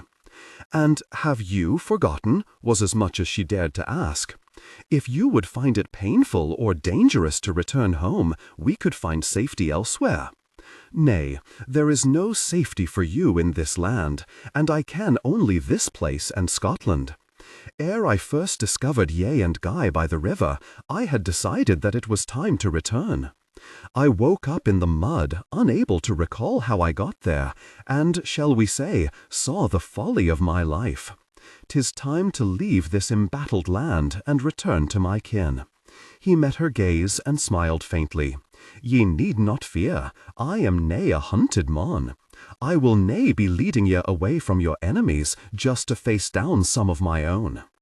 Giselle smiled back, then inwardly sighed with disappointment when he returned his attention to the faint, little-used trail they followed. At least for now, he was not going to tell her why he had fled his home, nor why he had buried his heart and mind in battle, drink, and women. For a brief moment she was angry. He had insisted that she tell him all of her secrets, yet he was unwilling to reciprocate. Giselle then told herself not to be so foolish. Nigel needed to know everything about her troubles so that he would know what dangers they would face. There was no need for her to know his secrets. They did not affect their safety at all. Despite that, Giselle could not stop herself from wondering, what could make a man leave the home he loved? She knew he loved both his home and his family. She could hear it in his deep voice whenever he spoke of them. Giselle also believed his claim that he was not a hunted man, had not fled any enemies, and that he was not helping her run from one danger only to thrust her into the middle of another. That did not leave her many choices, and the one that came to mind made her uneasy. There was one thing that could make even the strongest and bravest of knights flee a place like the basest of cowards. One thing that could turn a man to wine and women, that could turn a sober, righteous man into a drunken lecher. A woman. Nigel was in France to try to forget a woman. After several moments of silently cursing, Giselle wondered why that should trouble her so much. There was no question that Nigel was one of the most handsome men she had ever seen, and that she did feel some attraction for him. But she should not be concerned about whether or not his heart was taken or broken. In truth, Giselle thought angrily, the only thing she should be wondering about was whether men had any hearts at all. It did not matter, she told herself firmly. If he had fled Scotland because of a woman, it was obviously because he could not have her. If he still loved the woman, that was his concern, and not Giselle's. She had neither the time nor the inclination to chase after the man's heart. Giselle knew her one and only concern should be to stay alive until she could prove her innocence. She sighed and tried to fix her attention on following Nigel. Giselle hoped that she could make herself believe all that, but a small part of her told her it was hopeless. Nigel had shown her that passion still lurked inside her, although fear held it captive. He had also shown her that he might be the one who could free it again. She had thought a lot about the kiss they had shared, about the feelings it had stirred within her before the terror Davao had bred in her all. Giselle wanted to know what passion, what fierce and fearless desire could feel like, and instinct told her that Sir Nigel Murray could show her. What she feared was that she would want more once he showed her. She would not only want to be his lover, but his love. If she were right about his reasons for leaving home, his love was not free for the taking. Giselle knew her one and only concern should be to stay alive until she could prove her innocence. She sighed and tried to fix her attention on following Nigel. Giselle hoped that she could make herself believe all that, but a small part of her told her it was hopeless. Nigel had shown her that passion still lurked inside her, although fear held it captive. He had also shown her that he might be the one who could free it again. She had thought a lot about the kiss they had shared, about the feelings it had stirred within her before the terror Davao had bred in her had killed them all. Giselle wanted to know what passion, what fierce and fearless desire could feel like, and instinct told her that Sir Nigel Murray could show her. What she feared was that she would want more once he showed her. She would not only want to be his lover, but his love. If she were right about his reasons for leaving home, his love was not free for the taking. His heart was held by some other woman. If she gave her heart when she gave her body, she could well be handing it to someone who had no use for it, nor the capability of ever returning her feelings. It might be wondrous to discover the joy that could be passion, but Giselle was not sure she wanted to also discover what true heartbreak was. "I ken that the journey is hard, lass," Nigel said, catching a glimpse of the dark frown on her face. A little concerned that her thoughts were so clear to read, Giselle forced a brief smile in response. "I but mourn my wretched lot in life, Sir Murray. Do not fear that I will allow my occasional descents into maudlin self-pity to interfere with our journey." Nigel laughed softly, then shook his head. "Ye have earned a few moments of melancholy, more so than many another." Giselle shrugged. "I may have earned the right to indulge myself, but it is useless. It does not ease the pain of the past or help me solve my difficulties now. In truth, I find it more pleasurable to get angry, especially at men. Oh oui, especially at men. Worry not, my fine knight, I shall not be cutting your throat in the dead of night simply because you are a man and I have stirred myself into a fury." He started to laugh, then eyed her closely, enjoying the faint, impish grin that curved her full mouth, but also made a little uneasy by the way she could jest about the manner in which her husband died. "And just what might make ye creep about and cut my throat whilst I sleep?" he asked. "You will know when the time has come." "Oh, aye, when I am strangling in my own blood." Even as she opened her mouth to make a humorous reply, Giselle suddenly realized what she was saying. In her mind, she saw her husband's blood-soaked body. She could not believe she had been so heartless or so stupid as to make jest of a brutal murder, especially one she had been accused of. The memory of what she had found that day was slow to recede, and she gagged, certain she could still smell the blood. "Are ye unwell?" Nigel asked, reaching out to touch her arm and struggling not to be offended by the way she yanked it out of his reach. "I am fine. I but swallowed a bug." "Another one? Ye had best be more wary, lass, or ye shall be too full to eat when we make camp." He rode a few paces in front of her, then smiled with relief when he heard her softly curse him. She had looked so pale and stricken for a moment that he had ached to pull her into his arms and shelter her from her dark memories. Giselle had obviously realized that she was making jest of the manner in which her husband had been murdered. Nigel was sure she had then become horrified, but he knew that his desire for her was so strong that it could easily cloud his judgment. There was, after all, the chance that the look he had seen had not been horror or self-disgust, but fear that she had just revealed her own guilt. He decided that he was going to have to try harder to convince her that he simply did not care if she had killed the man, whether he believed in her innocence or not. Until he could make her understand that, she would always feel constrained, unable to be completely honest or to trust him. He needed both from her if they were going to get to Scotland alive. It was a soft, distant howl, but it made Giselle's blood run cold, and she huddled closer to the fire. Nigel had chosen a lovely clearing in the forest for their camp. At least it had been lovely until he had left her alone to go hunting, something that was taking far longer than she thought was necessary. No matter how often she told herself it had not really been that long, she began to worry about him. The sound of wolves howling, distant though it was, only added to her growing concern. There was a much greater chance that Nigel had stumbled upon some of her enemies than that he had been eaten by wolves. Yet, foolish though it was, she feared the wolves more. The horses shifted, blowing softly, and Giselle tensed. Someone or something was out there.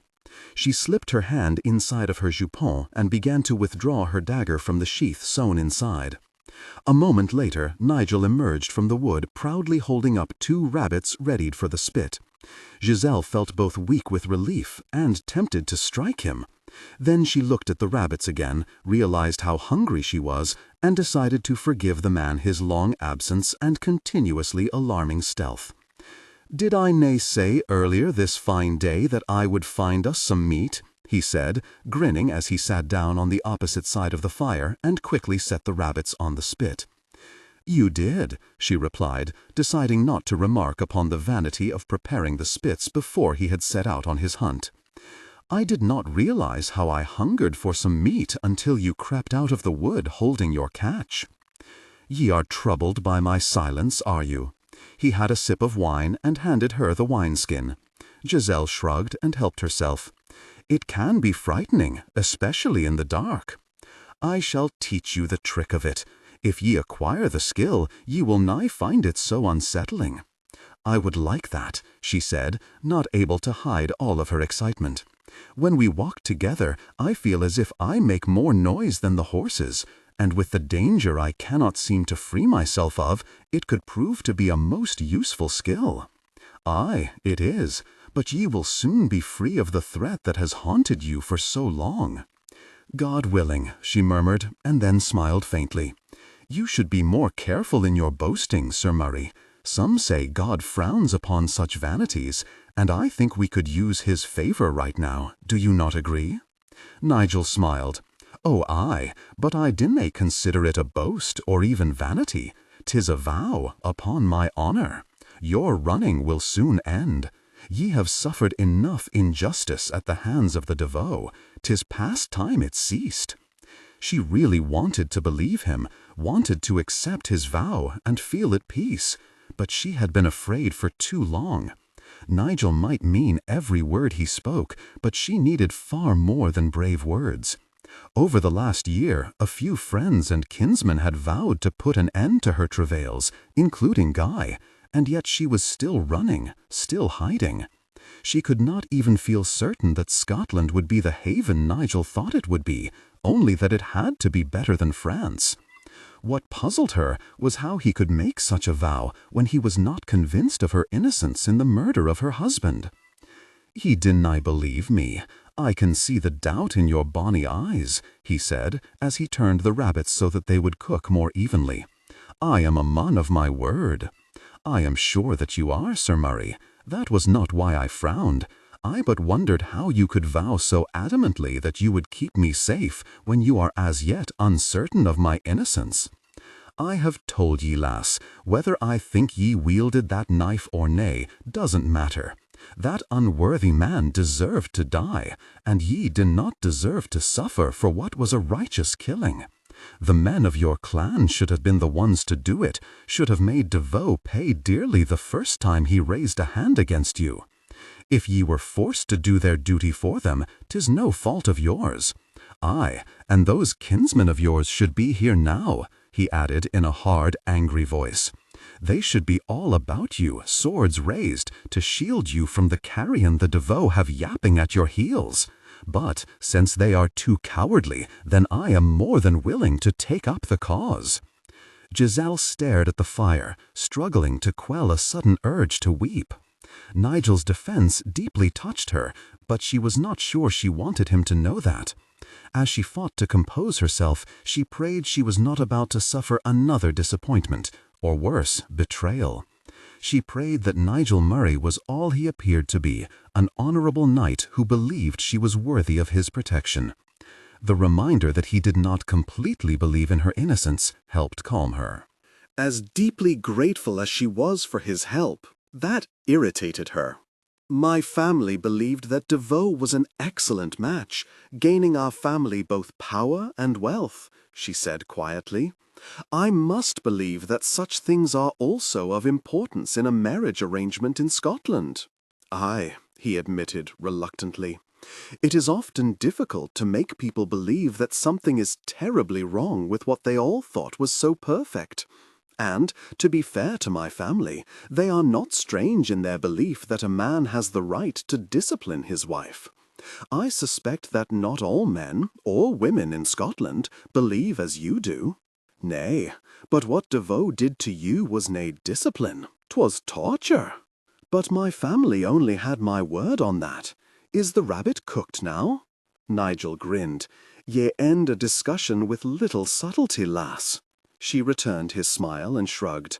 "I find talk of my family's betrayal and lack of trust very uncomfortable.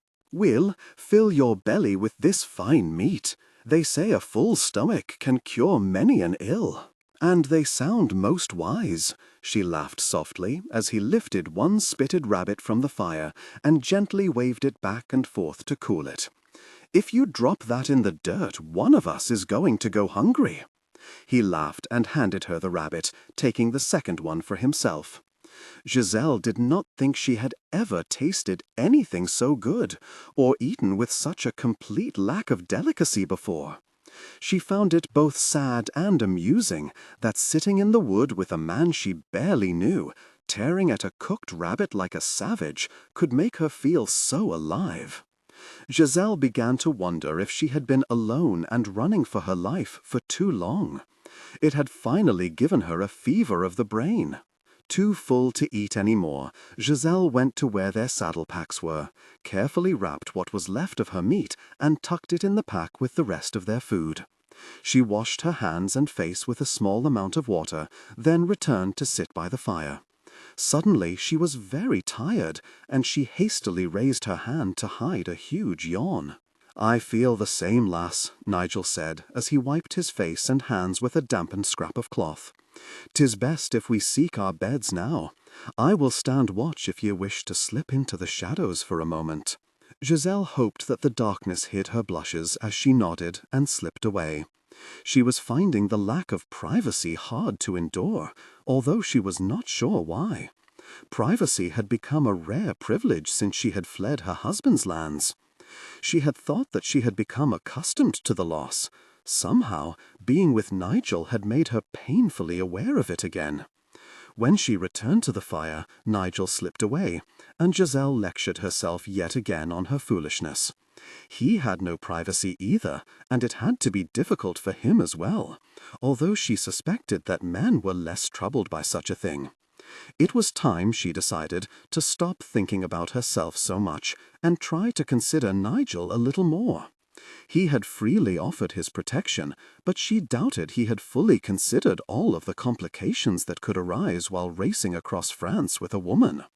She swore that she would try to stop thinking of how hard it was for her and try to make it easier for him. The moment Nigel returned, he collected their bedding. Giselle quickly took hers from him and laid it out herself.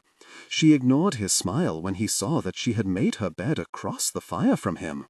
If he chose to think she was simply enforcing a distance between them, that was fine with her. Soon he would see that she intended to do her share of the work now, not to just sit around and wait to be cared for. Nigel banked the fire, yanked off his boots, and unbuckled his sword. He set his weapons close to his rough bed in case they were needed in the night. He sprawled on top of the quilted mat, wrapped the thin blanket around himself, and turned on his side to watch Giselle across the fire. She could not fully hide a wince as she eased her body down onto her bed.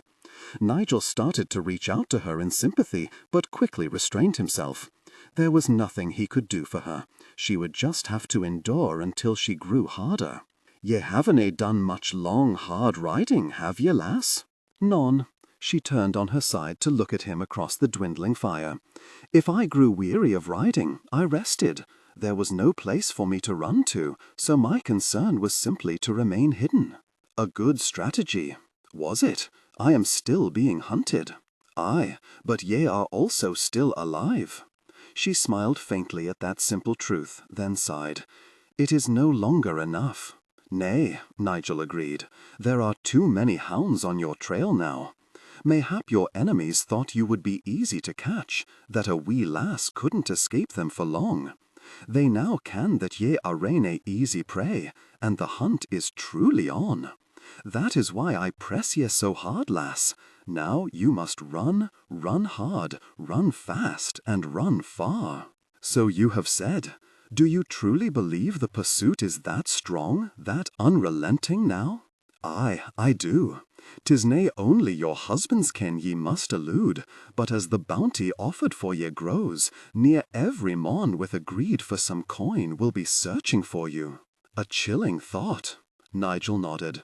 "It is, and, although I dinna like to add to your fears, 'tis one ye must hold fast to. 'Twill keep you wary of all ye might meet, and that will keep you alive." Giselle murmured in agreement. It was advice well worth heeding. She had lived with fear for the last year, yet as time had passed and she was neither harmed nor captured, she knew it had lost its sharpness. Having a tall, battle-hardened Scot at her side had also made her feel safer. Nigel could not be expected to protect her from everything. He was but one man with one sword. He also did not deserve to face a danger just because she was blissfully ignoring the threat to both their lives. Until the Devoe accepted her claim of innocence, her life was in danger, and she was a fool if she ever let that knowledge slip from the fore of her thoughts. Despite the hard ride to reach Scotland as soon as possible, Giselle knew she had done so from time to time. That had to stop. The only thing she should be thinking of at all times was how swiftly and how elusively she and Nigel could reach Scotland.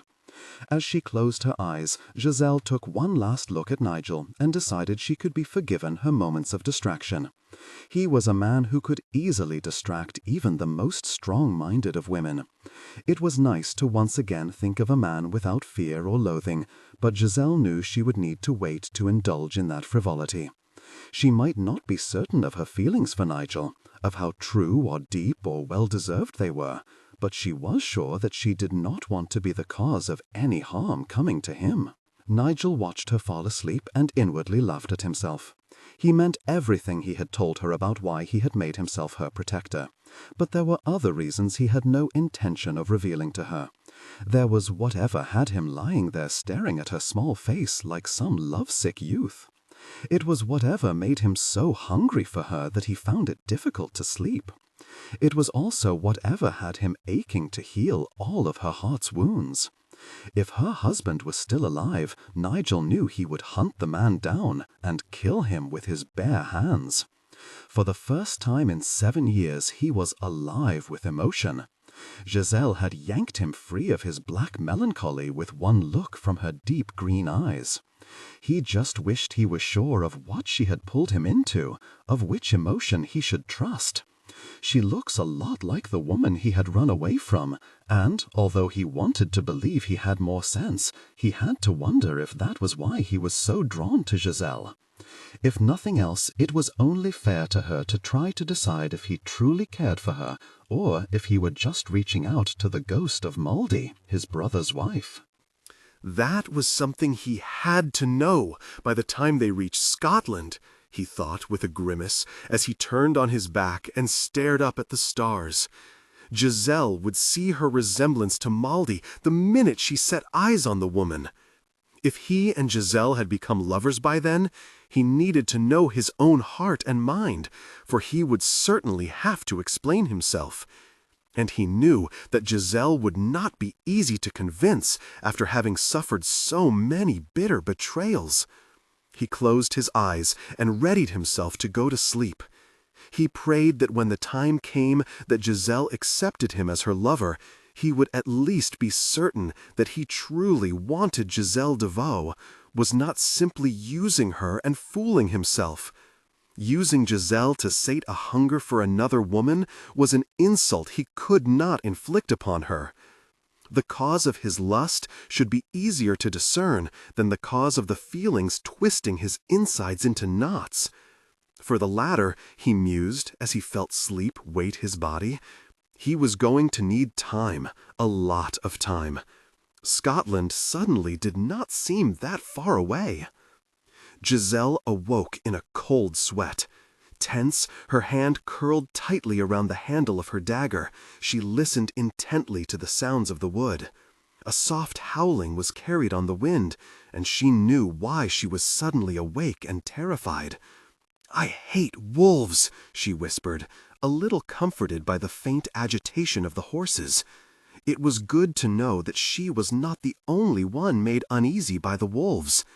For several long moments she lay, eyes tightly closed, and tried to ignore the sound. One glance at the peacefully sleeping Nigel told her that he was not worried, so she should not be either. Her determination to be brave wavered almost immediately as more howls disturbed the peace of the night. It would take a lot more than bold talk and strong will to cure her of her terror of wolves. It was an old and hardened fear. She knew she would not get to sleep lying there trying to ignore them, just as she knew she desperately needed to get some rest. If she became too exhausted, she could slow everything down. She cautiously sat up and looked at Nigel. Not only did he look safe and strong, but close at his side was his sword. Giselle gently nibbled at her bottom lip as she tried to make up her mind. She did not want to appear a complete coward. She also did not wish to make Nigel think that she sought any more than a respite from her own fears. A shiver tore through her body as the wolves continued their eerie music, and she gathered up her bedding. If Nigel woke, she would worry about explaining herself then. As silently as she could, she held tightly to her bedding and crept to his side. She was embarrassed by her cowardice, but that shame was not enough to stop her. If the knowledge that the wolves were far away and that the fire would keep them at bay could not stop her, self-disgust certainly would not. Taught with worry that she would wake Nigel and have to confess her fear, she carefully spread out her bedding right by his side. She was just settling down and wrapping herself in her blanket when she knew he was awake. It did not surprise her when she turned and found him looking at her, but she inwardly cursed her ill luck. "Cold?" Nigel asked, wondering why she looked so guilty. He hastily subdued a surge of hope that she had sought him out for reasons of passion. It was too soon. "We," she agreed hastily, then jumped and edged a little closer to him when the wolves howled. "Afraid of the wolves, are ye?" "We afraid of the wolves," she grumbled. "They arena near enough to trouble ye," he said. "I know. The fire, small as it is, will keep them at bay." "I know that too," she snapped, and glared at him when he laughed. "It is not funny." "Nay, your fear is nae to be laughed at," he agreed. "Howbeit, your anger at it is amusing." Giselle grimaced and dragged her fingers through her tight curls. "It is a weakness. Not a troublesome one, lass, and many people fear wolves. I dinna find the sound of them vera comforting." She smiled briefly. "The fear of them angers me because it will not be swayed by reason. Those wolves are no threat to me, I know that, and yet I still feel afraid each time they call out. It is senseless, and I hate that. Those fears are indeed the hardest to tolerate. Everyone has one he must deal with. You need not lie to comfort me. I find it hard to believe that you suffer from such a weakness. I will confess that I haven't faced it yet." He moved his sword to his other side so that there was no chance that she would roll onto it in the middle of the night. "It could be hidden by pride or vanity, or I simply haven't done or seen what is needed to bring it forward. Howbeit, I truly believe that we each have a fear like that, a fear that will nae heed reason and fact. If it will not heed reason or fact, then how can one ever conquer it? One does nae." He grinned when she cursed, then grew serious. "Ye shouldna let it plague ye so. If one must be blindly afraid of something, then wolves are a wise choice. Lass, it is nae the fear that is the weakness, but how ye act when ye must truly face it. Then I have failed that test, for I am here, cowering behind you." "Nay, beside me," he laughed when she swatted him on the arm. "Ye haven't truly faced it, lass. Ye can but hear the wolves in the distance, so 'tis no real crime to let your fear have its reign.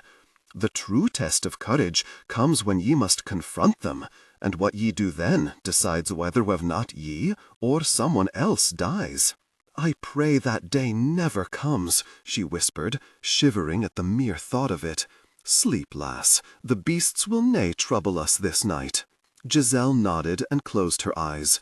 The wolves did not grow silent, but she knew she would have no trouble sleeping.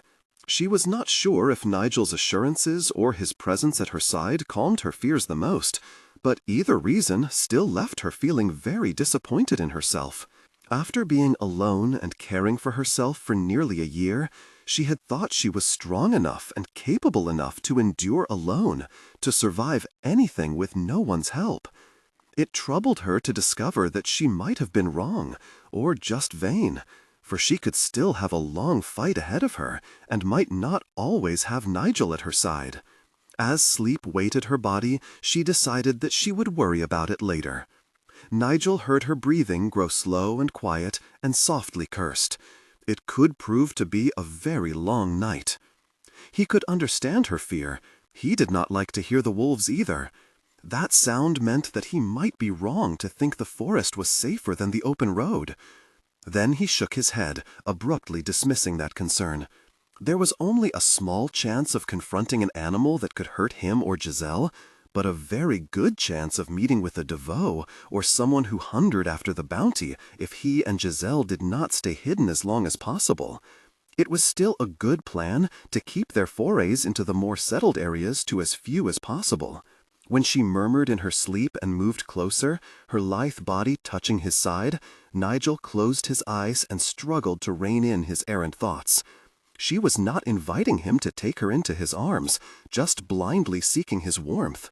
He was a little alarmed and somewhat surprised at how quickly and strongly his attraction grew in response to such an innocent touch. It also made him all the more eager to deepen their bond. If she could stir him so when she was asleep and unwilling, he could only imagine how much more vibrant their connection could be if she were awake and eager. He silently laughed. If he kept thinking like that, it was indeed going to be a very long night. Warmth surrounded Giselle, and she huddled closer to it. She felt comforted and safe, just as she used to when, as a small child, she crawled into her grandmother's bed. Her grandmother had always been ready to listen to her, to soothe her fears, and to believe in her. It was so nice to have her grandmother back. As Giselle became more awake, more alert to her surroundings, she realized that something was wrong with her pleasant dream. The body she was curled up to was hard, not soft. The arms wrapped around her were big and strong, not those of an aging woman. There was no scent of roses, long her favorite flower.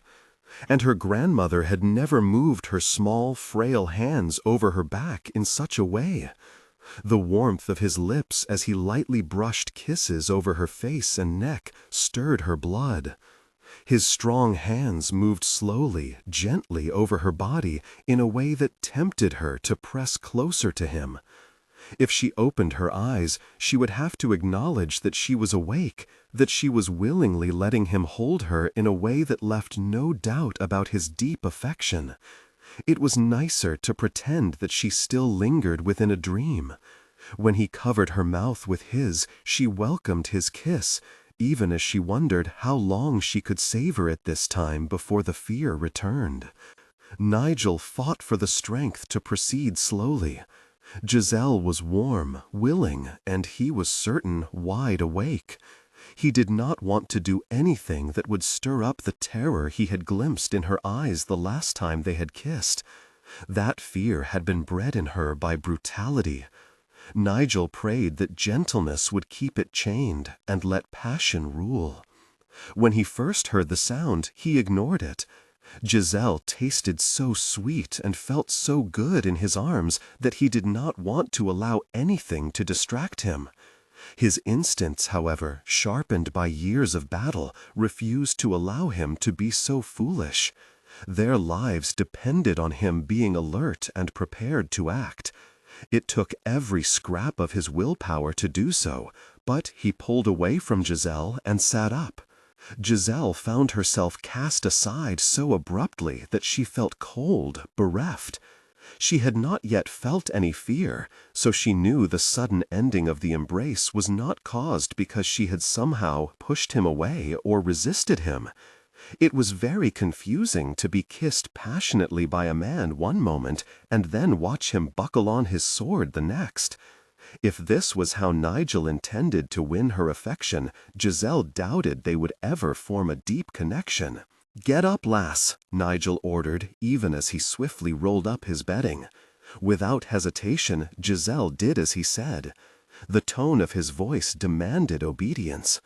Instinct also told her that this was not the time to take offense at that tone. She just wished she knew what had spurred him into this sudden decamping. As she finished securing her saddle pack on her horse, Giselle got the answer to why they were hurrying so. There was no mistaking the sound of horsemen approaching through the wood. Even as she mounted her horse, she stared at Nigel with a mixture of awe and astonishment. How had he heard the men and realized that they were a threat so much sooner than she had? In truth, she was still not sure the approaching horsemen were a threat. She opened her mouth to ask a few questions, but Nigel just grinned and slapped the rump of her horse, sending the animal out of the clearing at a fast trot. Giselle risked one quick look behind her as they rode away. The riders she had heard were just coming into sight, and there, escaping pursuit, perhaps no escaping death either. The sun was high in the sky before Nigel allowed them to stop by a small brook. As he watered the horses, Giselle stole a moment of privacy and performed a hasty toilette. She could not recall escape ever being so exhausting, and began to think that Nigel was right. The Devoe had not really thought she could elude them for very long, and so had not tried very hard to hunt her down. Now the chase had truly begun. Giselle was not sure she could survive it all the way to Scotland. "Dinna they fret yourself, lass," Nigel said as Giselle knelt by the brook and refilled their waterskins. "We will shake these dogs off our tail ere the day is o'er." "You sound very certain of that," she said as she hung her waterskin over her saddle horn. "These dogs could easily run me to death." "Nay, lass, ye are stronger than that." "Am I? And before we begin to ride again, could you tell me how you knew they were near at hand? Nigel shrugged. Smelled them. I begin to think you have a nose stronger than the best hunting dog in my father's pack. He laughed softly as he mounted and waited for her to do the same. I dinna ken how I knew. At times, I just ken that danger approaches. When challenged, I fear I have no sensible explanation. Do you have visions? She asked as she nudged her horse to follow his. Nay, I am nigh gifted with the sight. 'Tis as if some unseen hand gives me a wee shake, as if some wee voice whispers to me to take heed. This morning I wasn't listening or watching anything but you, he said, glancing at her as he spoke and smiling at her blushes, yet I was suddenly alert to the danger coming our way. I would say that I heard a sound, for I truly thought I did, yet the riders were too far away for anyone to hear. I ken now. Someone watches over you. It would seem so, although I am awed by the loyalty of that unseen ally. I haven't been much worth saving for many a year. Giselle felt a twinge of sympathy for him, then told herself not to be such a fool. He was a grown man. He had chosen his path. She did concede that he deserved some praise for finally seeing how deep he had sunk into the mire. And, although she might not agree with all he had done, she had no trouble in sympathizing with a broken heart. It might be that unseen ally who finally pulled you out of the quagmire you had sunk into, she suggested. Aye, it might have been. And who is to say that mayhap saving your bonny head wasn't why he saved mine? She laughed softly and shook her head. I cannot believe your angel works to save your life just so that you may save my unworthy hide from my enemies. Ah, well, since we are both so unworthy, perhaps 'tis an angel who works his wonders out of pity. How very sad, Giselle murmured. Then she laughed. Whatever causes you to be so quick to sense danger, I pray it does not desert you. You are right. The Devoe are now most ardent in their pursuit. If something had not warned you of those men approaching, we would have been an easy kill. Nigel simply nodded in agreement with that grim truth. She had not reproached him for not keeping a closer watch, but she did not need to. He was doing it himself, thoroughly and passionately. It had been foolish and dangerous to become so completely distracted. He wondered if he already depended too much upon his strange gift, a gift that could desert him as quickly as it had come to him on the day he had been knighted. It had weakened, even failed him from time to time, as if to scold him for his carelessness and arrogance. Using his own wits and skill, he had escaped danger then, but now it was not just his own life at risk. He had sworn upon his honor to protect Giselle, and he needed to do a better job. "Do you think we have lost them?" she asked, interrupting his self-castigation. "Nay, we have just put some distance between us and them," he replied. "If we can hold that distance for a while longer, then I will steal some of that precious time to try to hide our trail. Let us pray that one of them does not share your gift for sniffing out the enemy," she said quietly, chancing one look behind her before she followed Nigel in nudging her horse to a faster pace. Giselle grew silent, all her thoughts and strength used for one thing only, eluding the Devoe. When Nigel took the time to disguise their trail, she nervously stood watch. Although she had been successful in her escape for nearly a year, the chase was growing so fierce she began to feel helpless. The fact that she really needed Nigel to keep her free and alive also made her feel helpless, for she had now lost what few choices she had had. With each step they took, each time he saved her life and kept her out of her enemy's hands, she became more dependent upon the man, and Giselle found that somewhat alarming. What would happen to her if she lost Nigel, either through death or injury, or in finding some proof of her occasional fear that he would betray her as so many others had? The only way to soothe those fears, she decided, was to learn all she could for as long as she was with Nigel. Instead of simply allowing him to lead, she would closely watch everything he did. She had no hope of being suddenly blessed with his strange gift of sensing danger long before anyone else could, but she could learn all of his skills. If fate were unkind enough to leave her alone again, she needed to know how to follow a trail, to best choose a hiding place, and hide her own trail from those who pursued her. That would at least give her a fighting chance against her enemies. Throughout the afternoon, they played a tense game of hide-and-seek with the veau. They spent so much time hiding their trail that Giselle was surprised the deveau were not now in front of them instead of still dogging their heels. Just once did they draw near enough for her to see them, yet Nigel acted as if at any moment the deveau would burst through the surrounding trees and cut them dead. At only one time during the afternoon did they take what might be called a rest. They paused so that Nigel might hide their trail yet again and try to lay a false one. Giselle tried very hard to pay close attention, thinking the trick a good one to know, but slumped against her mount, surrendering to her weariness. Nigel suddenly appeared and, without a word, dragged her into a cluster of boulders at the base of a hill. There he secured their horses, then pushed and pulled her up the hill until they reached a smaller grouping of rocks. "Are they here?" she asked when he pushed her inside and tugged her down with him as he crouched behind one of the larger rocks. "Nay, not yet," he replied in a tense whisper, not taking his gaze from the trail they had just deserted. "Then why are we hiding?" she asked in an equally soft voice. "Why do we not just ride away?" "I need to see how easily they can be fooled." She thought that was a useful thing to know, and started to rise up enough to peer over the rock, then gave up. As she rested against the rock and closed her eyes, she decided Nigel would be a better judge of such things anyway. There were still several hours of daylight left, several more long, exhausting hours of running and hiding. If she were going to survive it, she felt that a little rest was far more important than seeing for herself if the deveau could be fooled into heading the wrong way. It seemed as if she had only just closed her eyes when she felt Nigel shaking her awake. "Cease, I am awake now," she grumbled as she rubbed her eyes. "Are they gone?"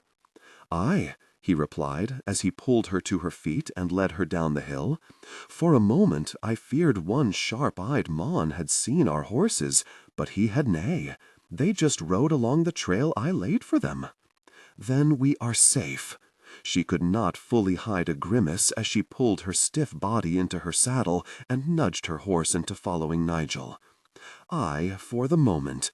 'Twill take them a wee while to see that that trail goes nowhere. I hope to regain the time and the distance we lost in making it.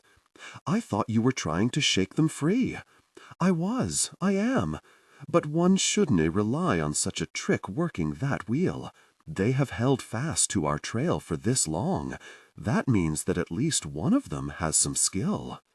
Giselle did not find that news very comforting. She wanted reassurances. She wanted to be told that their enemies were gone, well and truly lost in the wilderness, never to haunt them again. As she struggled to quietly follow Nigel, Giselle wondered if he grew as weary of this game as she did. When Nigel finally chose a campsite for the night, Giselle nearly cheered aloud. She was weary to the bone, and not at all sure where they were after all the twists and turns Nigel had indulged in to elude the deveau. After they had spent from dawn to dusk running for their lives, she also wondered how and when Nigel had decided they were safe enough to stop for the night. She tended to her horse and slipped into the shelter of the surrounding wood for a moment of privacy. As she spread her bed out, she glanced at the fire Nigel had built and frowned. It was a small fire, well sheltered by encircling stones, but such a light could still be easily seen from a distance in the night. When he returned from stealing a moment of privacy for himself, Giselle sat down on her bedding and looked at him. She blithely ignored his brief but telling glance at her bed, which she had spread out on the same side of the fire as his. "Are you certain we should have a fire?" she asked. "Welcome though it is it not a beacon for our enemies to follow?" "They are too far away to see this wee light," he replied. Giselle blinked slowly and stared at him hard for a long moment. "And just when did you decide they were a safe distance away?" "Not many moments after they hied off down my false trail." He watched her closely as he set out the remainder of the rabbit, the last of their bread, and a small chunk of cheese. He suspected she was angry, but he was not sure why she should be. "Then why have you made us ride so hard and fast for hours?" Giselle grabbed a share of the food and struggled against the urge to strike him. "I felt it best that we put as many miles as we could between us and them." As she chewed on the stale bread, she fought to control her anger. He was right. It was wise to put as much distance as possible between the people who were so eager to kill her. She was achingly tired, and she dearly wanted to blame someone for that. Nigel was not the one, however. The one who deserved her fury was far beyond her reach. She was going to have to try to accept her lot with more grace and patience. "I ask your pardon, Sir Murray," she said quietly as she accepted the wineskin he held out to her and took a small drink, a little dismayed at how nearly empty it was. "I am tired and am in an ill temper." "That is easy to understand, lass." "It may be, but you do not deserve the sharp edge of my tongue. It is not your fault that I ache and am enduring a miserable ride across France. I but search for someone to pay for this unjust discomfort I am suffering, and there is no one. The man who set me on this much cursed path is dead and beyond the reach of my curses." He parted her shoulder in a brief gesture of sympathy. "If justice has been served, lass, your husband is suffering dearly, enduring far more torment and torture than ye could e'er mete out." "Do not be so certain. I can mete out a great deal." She weakly returned his grin. "'Twill soon be over." "Will it, or will I simply be further away than I have been before now?" She sighed and held up her hand when he started to speak. "Do not trouble yourself to try to soothe my ill humor. That is all it is, an ill humor brought on because I am tired and cannot have what I want." "And what do ye want, Giselle?" Nigel asked softly. "I want to go home," she grimaced. "Gosh, I sound like a small child, but there is the truth of it. I want to go home. I want to sleep in my own warm, soft bed, bathe whenever the mood overcomes me, and eat whatever and whenever I want. I want to have no more reason to feel sorry for myself. And for all of my complaining, I do recall that you suffer the same as I. I want that to stop, too. You deserve this no more than I do. But I am hardened to these discomforts, and ye are ene. I should try harder to remember that.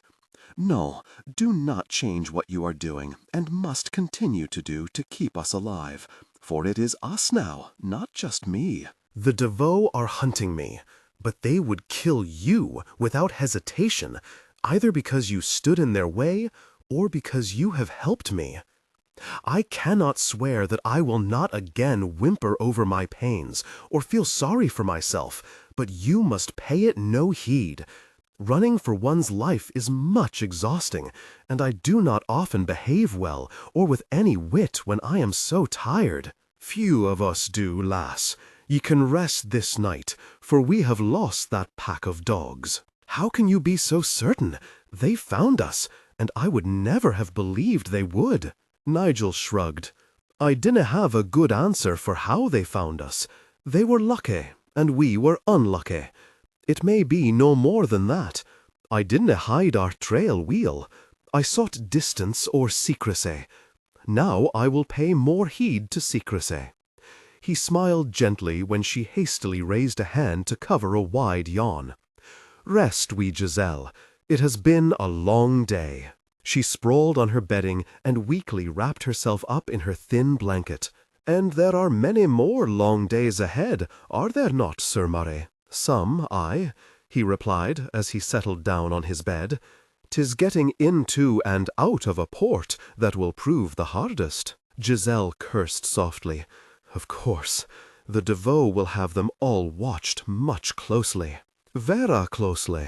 "Pardon?" "Not much closely, vera closely.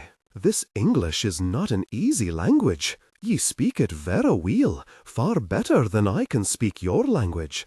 Who taught it to you?" "My grandmare. She was from Wales." Giselle lightly touched the amulet she wore. "That explains the odd lilt to your words. Ye have the hint of the French to your words, but I did puzzle o'er that other note I could hear." He looked at the ornate medallion she idly stroked. "She gave you that?" "Oui. She said the entwined circles of silver were formed by her father's father, or even the father before that. She was not completely sure. The 7 garnets mark the 7 sons he was blessed with. Grandmère said it would bring me good fortune. I think it has. Ye have survived a year, despite being hunted down by a vera powerful and vera rich clan. There is good fortune many would envy." "Then I pray it continues to bless us," she murmured and closed her eyes, unable to keep them open a moment longer. "If you have any more questions to ask of me, Sir Murray, I fear they must wait until the morrow." Nigel laughed softly when she almost immediately fell asleep, then grew solemn as he lightly brushed a dusting of dirt from her soft cheek. She was a strong little woman, enduring a lot, but he was not sure how much more she could tolerate. There was little choice, however.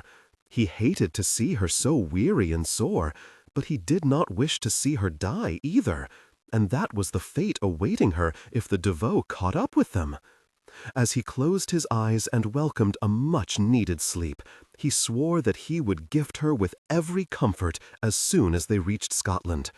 He also swore that he would do what her own family seemed incapable of or unwilling to do, free her from the Devoe's blind and unending thirst for revenge. "Are you certain this is wise?" Giselle asked as she and Nigel paused on a hillside and looked down on the village below.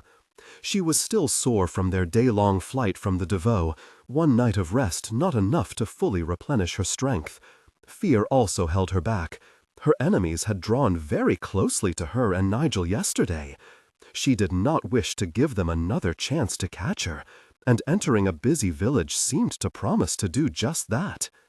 Giselle was not sure they had any choice, however. "We need supplies, lass," Nigel said. "'Tis the wrong time of the year to glean all we need from the land." "I know, and in the last few years there has not been much left to glean anyway. The soldiers take it all." Nigel sighed and nodded as he led them down the hill. "The army can be vera greedy. I have seen the men take all a land has to offer, leaving nothing for the poor souls who live there. It is one of the sadder consequences of war. And this country has been scarred by war time and time again. It is unending." She shook her head.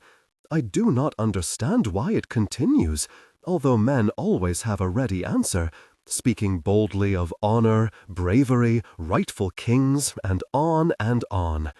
My grandmère once said that men are more easily offended than some withered, old, too pious nun with the bile." For one long moment, Nigel struggled to look at her sternly. The woman should not speak so insultingly about men. It could cause her a great deal of trouble. Men did not take kindly to such ridicule. Then he laughed, almost able to hear the old woman's sharp voice. "Aye, lass," he said, as he shared a smile with her. "Sometimes it does seem exactly like that." He grew serious as he reined to a halt before the stables at the edge of the village. "'Tis a shame that men tend to kill people when they are in the midst of a dark bout. In my land it becomes a feud that is passed from son to son, and becomes a bloody heritage." "Did your family suffer from such a tragedy?"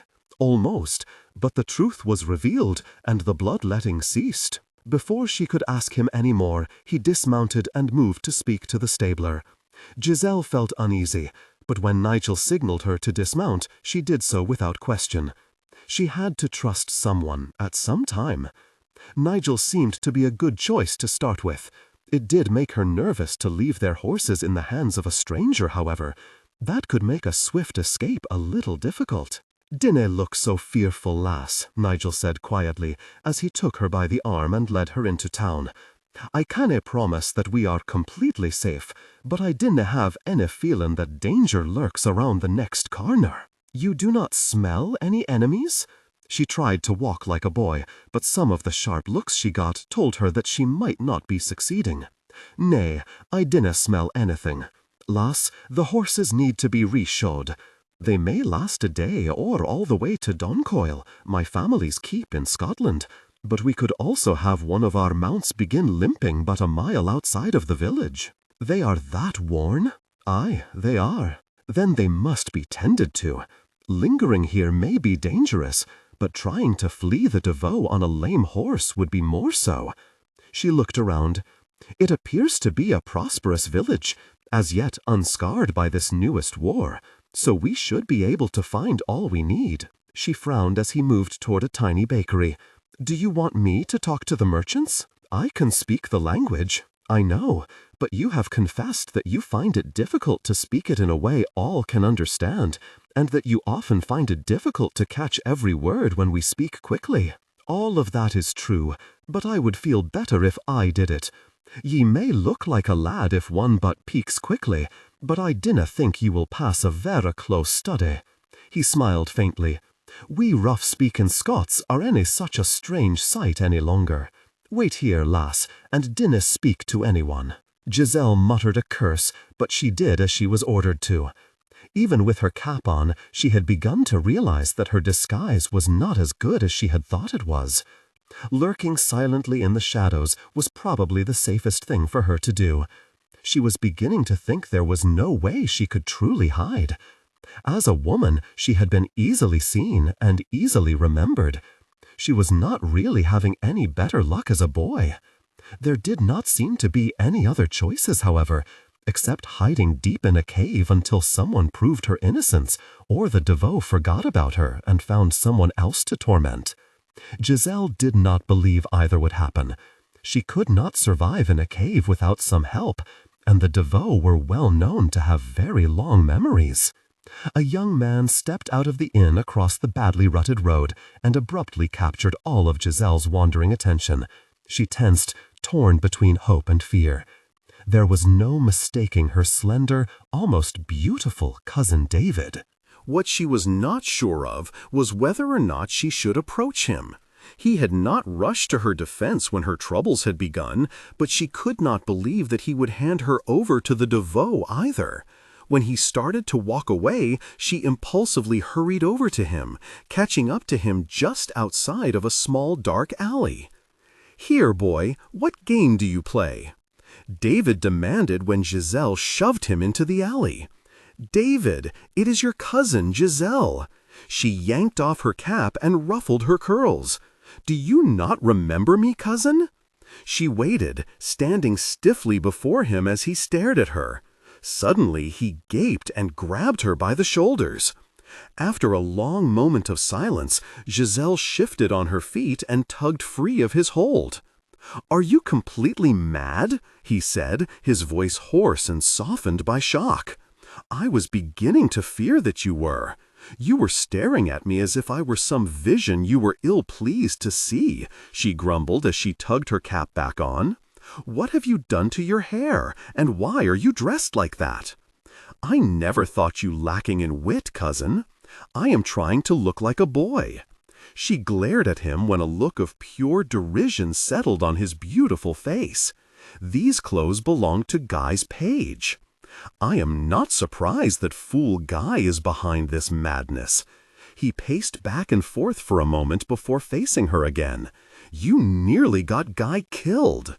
"Ah, so you have spoken to our sweet-tongued cousin Maicra." David grinned briefly, then frowned, dragging his long fingers through his thick black hair. She has no great love for you, that is true enough. She does not like people who speak their minds as sharply as she does, especially if what they say disputes her truths. I may have disagreed with her a time or two, she said, ignoring the mocking sound he made, but that is not reason enough to decry me as a murderer, or believe that I would do anything that would hurt Guy. David put his arm around her shoulders and gave her a brief hug. I found it hard to believe that you would hurt Guy, and he was most adamant in his support of you. He is well? Almost healed enough to walk out of Maigrat's demands, just as he threatens to every day. Giselle laughed and then watched David closely as she said, Guy was one of the few people who believed in my innocence. He blushed and took a step back. I wish I could deny that, but I fear you speak the ugly truth. The only defense we all have, and it is a very weak one, is that you had made your loathing of the man evident to anyone who would listen to you, and you often threatened him with some heinous punishments. There is no pardon for us. You should never have been given to him. We were blinded by power and wealth, I think. No one of such a high standing had ever joined our family before, and we hungered for it. You keep saying we and us. Do you speak for the others? Most of them. A few, like Maigrat, have their own reasons to refuse to change their minds, and I fear that refusal has more to do with their dislike of you than the truth. David watched her a little warily as he said, You can be curt, Giselle, and are cursed with a sharp, bitter tongue that can stir some people's anger and dislike. They are but humorless, and I have no need of them. Is my family going to help me now?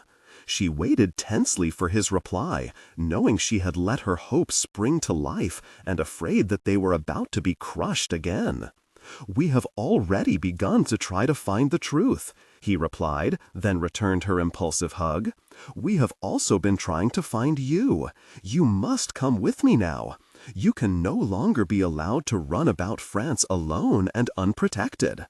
Alone? Giselle frowned as she moved away from him. Did Guy tell you that I was alone? He said something about a Scotsman, a knight who survived by selling his sword. He has obviously deserted you.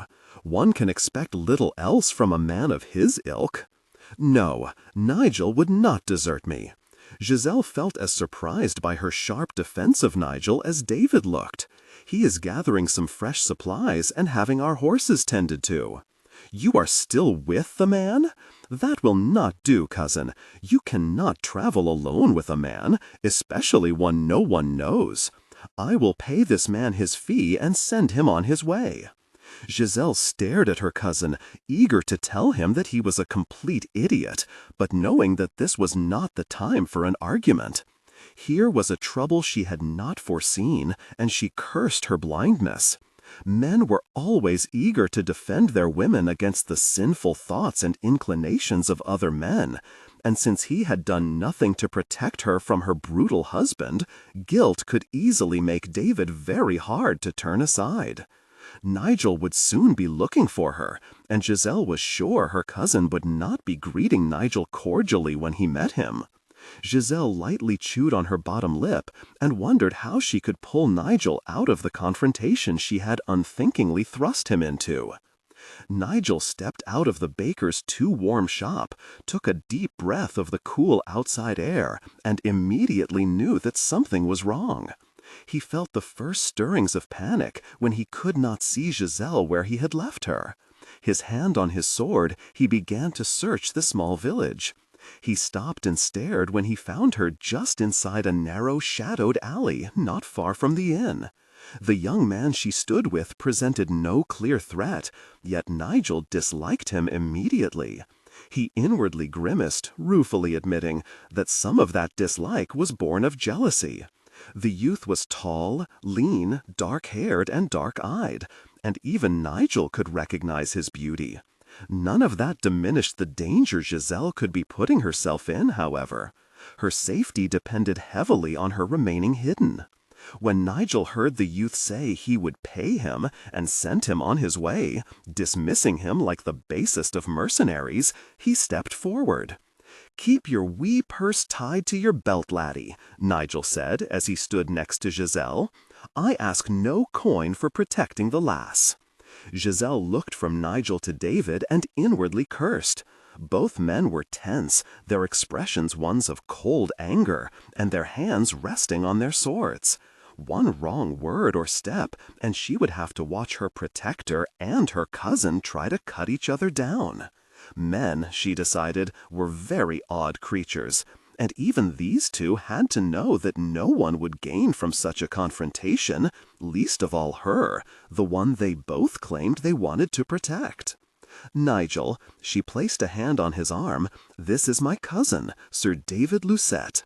David, this is Sir Nigel Murray, the man who has gallantly offered to protect me from my enemies." "Aye, doing what her kinsman dared not," Nigel said, then grunted softly when Giselle nudged him hard in the side. "Her family can care for her now," David said in halting English, easing his taut stance only slightly when he saw how Giselle was glaring at him. "Ye have ignored her peril for nearly a year," Nigel responded in a cold voice. "Ye left her alone to fight her enemies and try to prove her innocence. And now ye want me to cast aside my pledge and just leave her in your inept care? Nay, I think not. This is a woman of good birth and honorable name. She cannot ride over the land alone with a man not related to her by blood." Before Nigel could respond to that, Giselle cursed and placed herself directly between David and Nigel. "Must you behave like ill-weaned children fighting over a toy?" "Ah, lass," Nigel said, placing his hand over his havert, "ye wound me. Ye should have more care for a man's pride." Giselle ignored his foolishness. It had not taken her long to see that Nigel could be almost nonsensical at the oddest of times. The look on her cousin's face, however, told her that he was completely confused. Giselle idly wondered if that was why Nigel did it. A confused foe was probably easier to defeat. "Cousin," she said in what she hoped was a calm but firm voice, "Sir Murray has sworn upon his honor to be my protector." "Giselle, I understand that we have failed you," David said in French as he took Giselle's hands between his. "We have insulted you with our suspicions and disbelief. It is all different now. Let us care for you." Nigel tensed. He found it hard to closely follow the youth's rapid French, but understood enough to know that David was trying a gentle persuasion to take Giselle away. There was not much he could do if she decided to return to her family, to accept their belated offer of help. He could not even be sure if his protests would be born of an honest belief that she was safer with him, or out of a fear of losing her. It was hard, but Giselle stared into her cousin's beautiful, beseeching eyes, and knew she would say no. She just wished she knew all the reasons why she was about to turn her back on the chance to reunite with her family. They had hurt her with their betrayal, but here was a chance to heal those wounds, and she was going to refuse it. Giselle had the unsettling feeling that, muddled up with all of the very good reasons to stay with Nigel, was simply a strong reluctance to leave him. She prayed she was not about to make a serious misstep just for the sake of a handsome face and sweet kisses. "No, David, I will stay with Sir Murray," she replied, speaking in English so as not to exclude Nigel from the discussion, knowing that was what her cousin had been trying to do. "I chose this path, and I will stay on it. I swear you will not be treated in the same shameful manner you have been," David replied in English, his reluctance to use the language clear in his deep voice. "I believe you. That does not matter. Are you certain you are not allowing hurt feelings to guide your steps?" She smiled briefly and shrugged.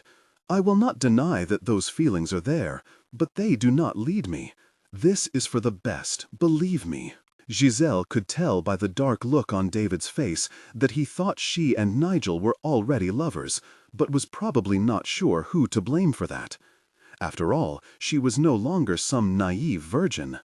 "We have a good plan. You need not worry about me." "Not worry? How many times must I say it? You are traveling all over the land dressed as a boy, with a man none of us know. Do you have no thought to how you are blackening your name?" Giselle laughed, a short, bitter sound. "Blackening my name? For a year now, even some of my own family has decried me as a murderer, a woman who not only killed her husband, but mutilated him. I doubt what I do now could stain my precious name any deeper than that." She took a deep breath to steady herself. "Sir Nigel is taking me to a safe place. That is what is needed now."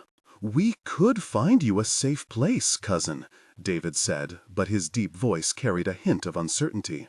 "No, you cannot, and we both know it. The Devoe watch every member of our family very closely. What happened to poor Guy is hard proof of that. There is nowhere amongst you that I can truly hide. Whomever I abide with, I will put in danger. Do you truly wish to pull our whole family into a war with the Devoe? A war that could easily set you against the king himself?" "I did not think so," she murmured when he frowned. "But now that we have come to our senses, we can do nothing else except help you, or we risk our honor." "Then do help me. Find out who truly killed my husband. Now is the perfect time to do that. All Devoe eyes are turned upon me, and all of their strength and interest is aimed at me. That should give someone a very good chance of discovering exactly what happened to my husband." "It will not be an easy task," David muttered as he rubbed his chin. "No, it will not be. If it were easy, I would have found out the truth myself by now. I have had little chance to ferret out the real murderer myself, and now that the Devoe offer a hefty purse for my miserable head, I will have no time at all. I have no time for anything except running and hiding. That is no life for a woman. No, it is not. So find out who really cut up my loathsome worm of a husband and free me from it." She waited with some apprehension as David considered her words. He could cause her a great deal of trouble if he refused to accept her decision, and she felt she had more than enough to deal with already. Although a part of her was still not completely sure she could trust Nigel, she knew she could not leave him. Every instinct told her to hold firmly to the path she was on, but she did not want to push away the family that had finally come to her aid. "I do not like this," David muttered, sending Nigel a brief, hard glare before tightly hugging Giselle. "I will honor your wishes. Stay with the man, and your family shall set its mind and heart to getting you exonerated." "You made the wise choice," Nigel said as he tugged Giselle to his side. "I do not believe I was given much of a choice at all," David replied, fixing his gaze on Giselle after one brief glare toward Nigel. "I hope you do not regret this, cousin." He bowed and strode away. Giselle sighed, suddenly unsure of herself, but she repressed the urge to call her cousin back. She could not let herself waver simply because she missed her family. Although she was ready to forgive them, she could not really ignore the fact that Nigel had been more steadfast than they had. David had assured her that they had joined her cause now, but a lingering hurt and an all too clear memory of their betrayal kept her from fully believing him. She was fighting for her life. She could not afford to gamble on anyone or anything. She looked up at Nigel, who was watching her closely, and decided that she had indulged in all the gambling she dared to for now, and that was putting her trust in him. David's complaint that she was hurting her reputation by traveling with Nigel was foolish, but he had been right about one thing. No one really knew Nigel Murray. He was a Scot who sold his sword to the French, and amongst his fellow soldiers there were few who spoke ill of him. It really was not much to bet one's life on. "Are you regretting your lass?" Nigel asked, fighting to hide the unease he felt.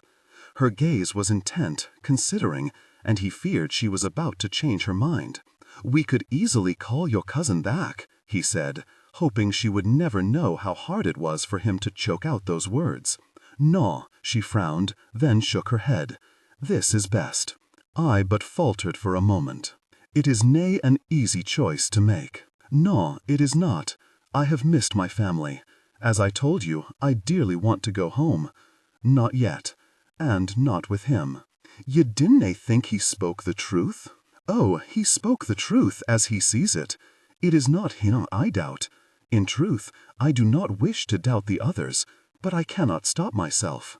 He gently tucked a stray curl back up under her cap. "They turned their backs on you when you most needed them. 'Tis a hard betrayal, one not easily set aside just because they say they are sorry for it." She smiled at him, touched by his understanding. "No, it is not. I was torn, wanted to believe in him, to trust in my family again, and then felt like the basest of traitors because I could not with a whole heart. You didn't need to don the hair shirt audit, Giselle. They may be kinsmen, but they betrayed you, and they must earn your trust again. And now, in the midst of fleeing from my life, is not the time to play out that game." She stared in the direction David had gone, and thought a sudden urge to cry. She could see her home, the mossy stone walls and high towers. She could almost smell the roses her grandmother had taken such care of which she had taken charge when the old woman had died. The urge to return home and curl up in her soft bed was so strong with it, but she had to fight it. At home there was no safety for her, and she could easily bring danger to those she loved. "I do not like this," David muttered, sending Nigel a brief, hard glare before tightly hugging Giselle. "I will honor your wishes. Stay with the man, and your family shall set its mind and heart to getting you exonerated." "You made the wise choice," Nigel said as he tugged Giselle to his side. "I do not believe I was given much of a choice at all," David replied, fixing his gaze on Giselle after one brief glare toward Nigel. "I hope you do not regret this, cousin." He bowed and strode away. Giselle sighed, suddenly unsure of herself, but she repressed the urge to call her cousin back. She could not let herself waver simply because she missed her family. Although she was ready to forgive them, she could not really ignore the fact that Nigel had been more steadfast than they had. David had assured her that they had joined her cause now, but a lingering hurt and an all too clear memory of their betrayal kept her from fully believing him. She was fighting for her life. She could not afford to gamble on anyone or anything. She looked up at Nigel, who was watching her closely, and decided that she had indulged in all the gambling she dared to for now, and that was putting her trust in him. David's complaint that she was hurting her reputation by traveling with Nigel was foolish, but he had been right about one thing. No one really knew Nigel Murray. He was a Scot who sold his sword to the French, and amongst his fellow soldiers there were few who spoke ill of him. It really was not much to bet one's life on.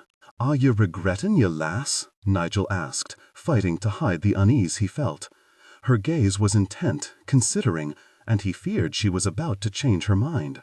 "We could easily call your cousin back," he said, hoping she would never know how hard it was for him to choke. Giselle smoothed her hand over Nigel's sleeve, then crossed her arms over her chest to stop herself from clinging to him for the strength she lacked. She had refused David's offer in part because it would put her family in peril, yet she chose to put Nigel there. It made no sense, and she was suddenly ashamed of herself. He had willingly offered to be her protector and take her to safety in Scotland, but he had not truly known how much trouble that would bring down on his head. Since she had just been given a choice, it was past time she gave him one, she decided, and she took a deep breath and looked at him. "I was just thinking," she began. "Ah, and why do I get the feeling that I will nae like it?" She just frowned at him and doggedly continued. "I speak of not wishing to endanger my family, that I think of their safety too, when I refuse to rejoin them. I also think of your safety, Sir Nigel. Now I am sure I will nae like this. May I be allowed to finish?" When he feigned a bow, she said, "I was just blessed with a choice, and I believe it is past time I offered you one. When you first offered to help me, you may not have realized how large and deep a quagmire you were stepping into. You now have a better idea of the trouble I bring. I will understand if you wish to leave." "Ye might, but I wouldnae think many others would," he murmured, smiling faintly, for her taut stance told him she was finding it hard to offer him this chance to step down as her protector. "I gave my word of honor, lass." "To me, so you can lose none if I say I release you." "Many might think so, but nay, I will stay. I said I would get ye to Scotland, where ye can safely work to clear your name, and that is what I mean to do." She was weak with relief, but struggled not to show it. "You are a very stubborn man, Sir Murray." "That I am." He took her by the arm and led her out of the alley. "I am also most thoughtful, kind, and generous, and vain. I prefer to think of it as having a simple knowledge of my strengths." Giselle giggled and shook her head. "A blithe and interesting explanation, but what prompts you to boast so?" "I have planned a wee surprise for ye, lass, and I may be vain, but I do think ye will like it." Giselle almost moaned aloud with pleasure as she eased her body into the hot water. Nigel had led her into the inn, talked to the innkeeper, and presented her with a room containing a soft bed and a tub that was soon brimming with hot rose-scented water. She knew his surprise had been conceived even as they had walked out of the alley, but she was not inclined to argue that. As the innkeeper's wife and daughters had filled the tub with hot water, Giselle had been so eager to climb in that she had barely waited for the door to close behind Nigel before she had begun to shed her clothes. Only briefly did she worry that by revealing she was not a page, she was revealing some deep secret. The lack of surprise on the women's faces told her they had already guessed her sex. "I really need to find out what I am doing wrong," she murmured as she began to wash her hair. "It would be most disappointing to think I cut all of my hair off for no real gain." She poured water over her hair to rinse away the soap, then groped for the drying cloth the women had left on a stool next to the tub. After she wiped her face, she rubbed her hair dry and looked around the room. This had to be costing Nigel a goodly number of his hard-earned coin. It cost to have a room all to oneself, most inns having only one or two. A tub filled with hot water and rose scent was not a luxury many could afford either. Or rose-scented soap, she mused as she sniffed the bar of soap and then began to wash. The more she considered the matter, the more it troubled her. She realized she had not once given any thought to how they would pay for anything. Since he had been wounded and nearly senseless when they had left him, Giselle doubted that Guy had given Nigel any money, and she had not given him any either. She did not have any to give.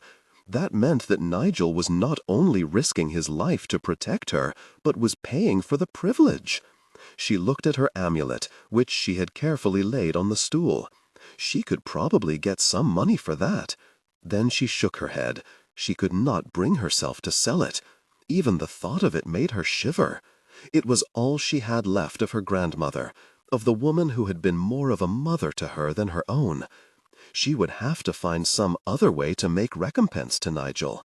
Now that her family appeared to have accepted her back into the fold, it should not be too hard to get some money. Sinking into the water to savor the last of its warmth, she smiled at her own foolishness. It was not just that the amulet was an heirloom that made her so reluctant to part with it.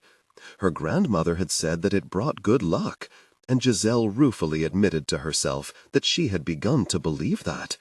She had a feeling that her grandmother was having a fine chuckle over that.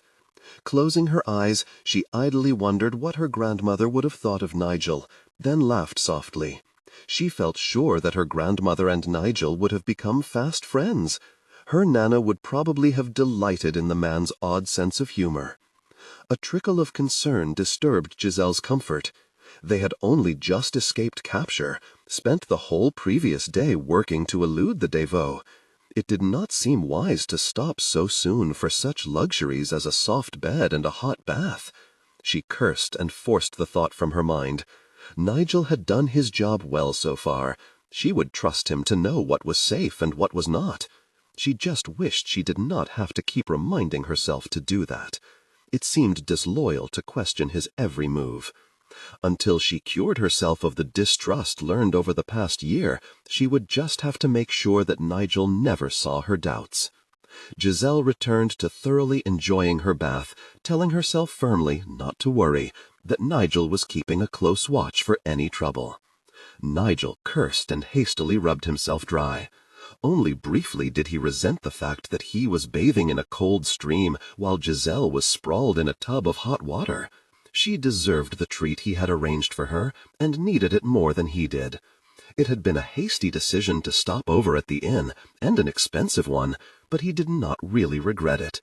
There had been such sadness in her eyes after her cousin had walked away that he had felt compelled to do something to lift her spirits. He shook his head as he put on clean clothes. Uncertainty still plagued him. At one moment he felt that he was right to keep her with him, that it was better for everyone, and then he questioned his reasons. Nigel suspected that would puzzle him for a very long time. He knelt by the stream and scrubbed out his dirty clothes, praying they would dry overnight. Just as he finished wringing them out, he tensed. Too late he heard the soft footfall behind him. As he slowly rose to his feet, he wondered if his gift had finally deserted him, or was trying to teach him another lesson. When he turned around and saw David standing there, he cursed, even as he felt relieved. He had not felt any sense of danger, because there was none. David might not trust or like him, but he felt sure the man would not hurt him. "I had thought ye had hied away home," he said, as he sat down to lace up his boots. "I do not leave until the morrow. My horse is being reshod," David replied. "Ah, so ye are the reason Giselle and I have to wait for the same to be done to our mounts, and so ye thought to take a wee stroll along the water." David glared at him. "You leave one thinking that you do not take him seriously as a threat." "Do I?" Nigel watched him closely as he stood up again. "And are ye a threat, Sir Lucette? I should be a deadly one, too. I do not believe that you are as safe a haven as my cousin does." She can be most naive from time to time. She is a widow, nay, a virgin who has no knowledge of men. And so you feel she is ripe for the plucking? When ye finally decide to concern yourself about the lass's well-being, ye get vera heated, dinna ye? David cursed and paced back and forth on the soft grass for a moment before facing Nigel again. "I only accept such insults because I have the wit to know I deserve them. But where, Sir Nigel, I have never been known to be a patient man. I may deserve the bite of shame, but I will not endure it long. I have failed that girl, as has most of the rest of our family. That is something that must be settled between us and her, not you. It also does not mean that my concern about you is not heartfelt. There is no need to be concerned over me. No? Are you about to tell me that you do not lust for the girl?" Nigel smiled. "Nay, I am nae that big a liar." He almost laughed when David cursed again. The younger man was easy to torment, and Nigel knew he ought to stop. There might come a time when he needed the good favor of Giselle's kinsman. On the other hand, he felt David and the others who had turned their backs on Giselle did not deserve much consideration. He did not think he would be as quick to forgive them as Giselle would be, even though he was not sure why it should anger him so. Honesty must be praised, I suppose. If you are such a truthful man, then mayhap you will tell me exactly what you plan for my little cousin. I dinna believe it is any of your business, but I plan to get her safely to my keep in Scotland. There she can abide until the injustice she suffers from here has been ended." He pointedly looked David over, then asked, "Do ye think ye can clear her name and get these devout carrion off her trail?" "I have said I would. I heard ye. I just wonder why ye think ye can do it now when no one has accomplished the task in nearly a year." He frowned when David blushed. No one has really tried, have they? They decided on her guilt or innocence and went no further. What is it about that wee lass that makes ye think she would do that to a man with no cause?" David's eyes widened. "You think she did it? I am nae sure what I believe about that. I ken only what I have been told, and since I first heard the tale, I haven't had the time to seek out the whole truth for myself. But why would you work so hard to protect a woman you think killed her husband?" "Because the jerk deserved all he got and more," Nigel answered coldly. "Well, he was unkind. We have learned that much." Nigel laughed harshly. "Unkind? You have learned nothing at all." As succinctly as he could, he told the youth all Giselle had told him. He also told David what he had guessed at simply by watching the way Giselle acted at times. It pleased him to see the youth grow pale with horror and fury. David sank down onto the grass and covered his face with his hands. Nigel quietly sat down facing him, patiently waiting for the man to control himself. "We should have seen it," David finally whispered. "Someone should have kenned what was going on," Nigel agreed. Giselle might not have been too clear in her explanations or too exact in her complaints, but the scars are there if one bothers to look. I saw them, and I dinna even ken the lass, not as her family should have. No, not as her family should have. She did not speak to me." David grimaced. "And now I but reach for a way to excuse my own blindness. I cannot be sure I would have heeded her or seen things more clearly than the ones she did turn to. I cannot even be sure that how she was treated would have made much difference, even if we all knew it. Some would have cried out, and she and her husband might have been more closely watched, but I do not feel certain that anyone would have tried to take her home again. Jerk though he was her husband. Those are bonds that are not easy to break.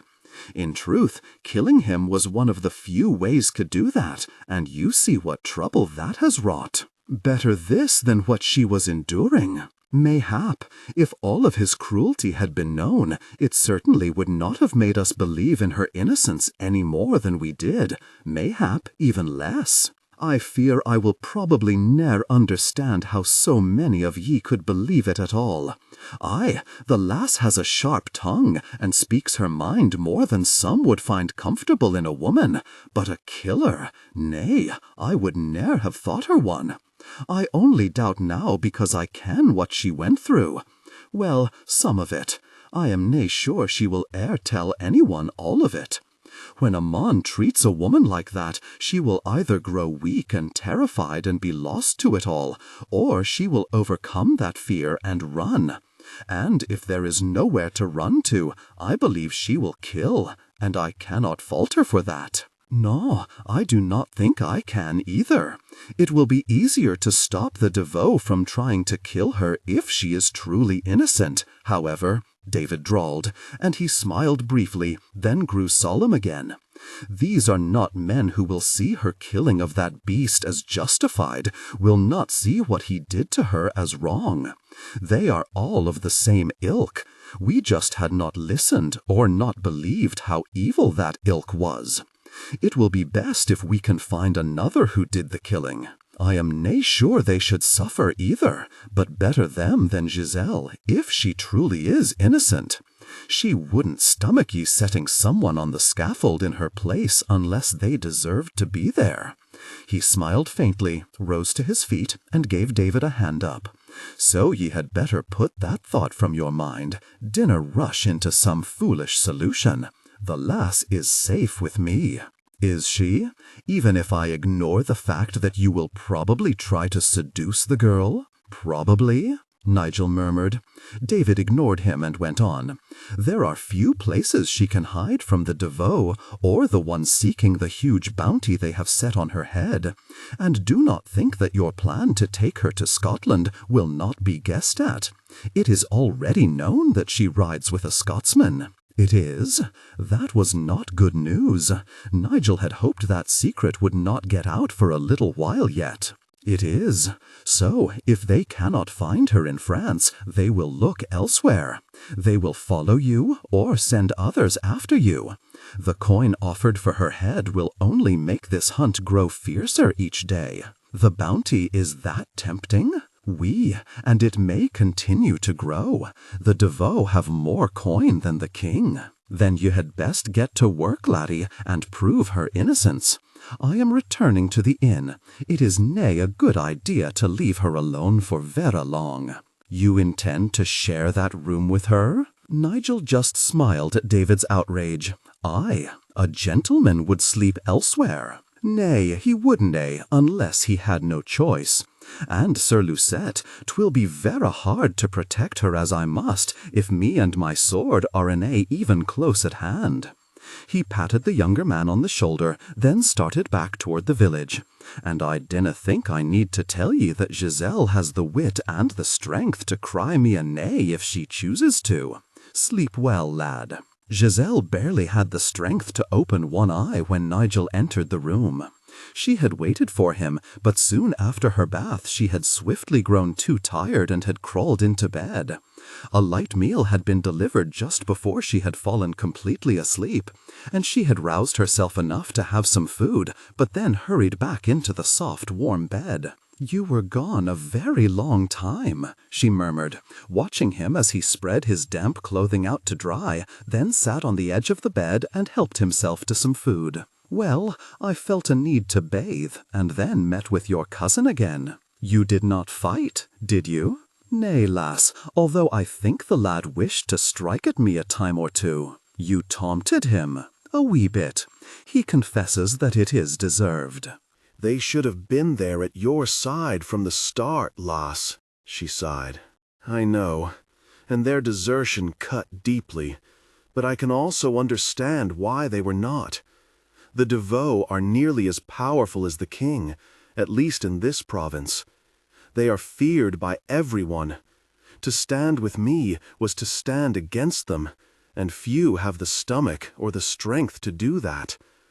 And one must not forget that the Devoe are very close to the king, so if one stands against them, one also runs the chance of being seen as standing against the king too. That is a dangerous place to be." Nigel nodded, set the tray of food aside, and began to take off his boots. He had not discussed the sleeping arrangements with Giselle, and watched her closely as he prepared for bed. When she did not immediately question him, just closed her eyes, he decided he was safe. In deference to her sense of modesty, he kept his brace on.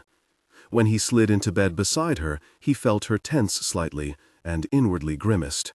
He was not going to win on every count. "I will nae hurt ye, lass," he whispered, fighting the urge to pull her into his arms. "I know. It is not you who make me stiffen with fear. There has only been one other man who has shared my bed, and he was not welcome. It has been a long time since he touched me, but I begin to think the fear he bred in me will live longer than I do. Nay, 'tis just that ye haven't done anything to banish it yet." She looked at him and frowned. He was right, but she could not help but wonder why he should concern himself so much with her fears, their cause, or their strength. Giselle hoped he was not going to try to seduce her by saying he could cure her. Instinct told her that he just might be able to, but she realized she wanted him to desire her for herself, not because it would stroke his vanity to repair what another man had tried so hard to destroy. "Lass, you really must cease to think ill of me so quickly," he murmured.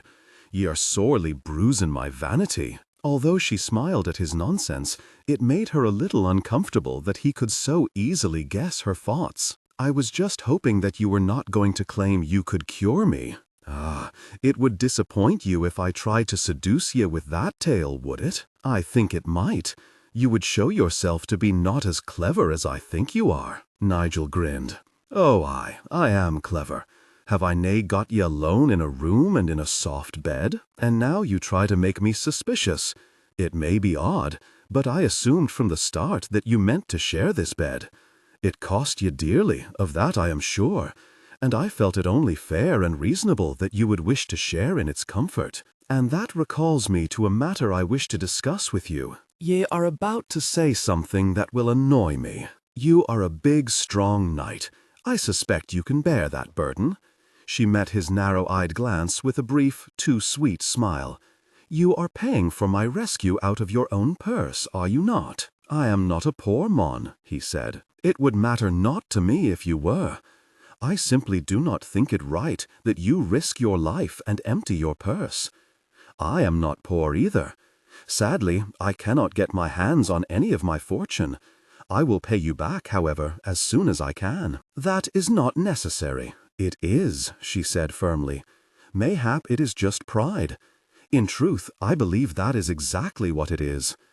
It pains me a little that I am unable to settle this matter by myself, that I must depend upon the strength of others to keep myself alive." He tentatively reached out and smoothed his hand over her shoulder. "Ye are just a wee lass. There is only so much ye can do on your own. Ye have done weel so far. There is no shame in recognizing that the time has come to get some help." She nodded. "I understand that, but pride can sometimes refuse to heed reason.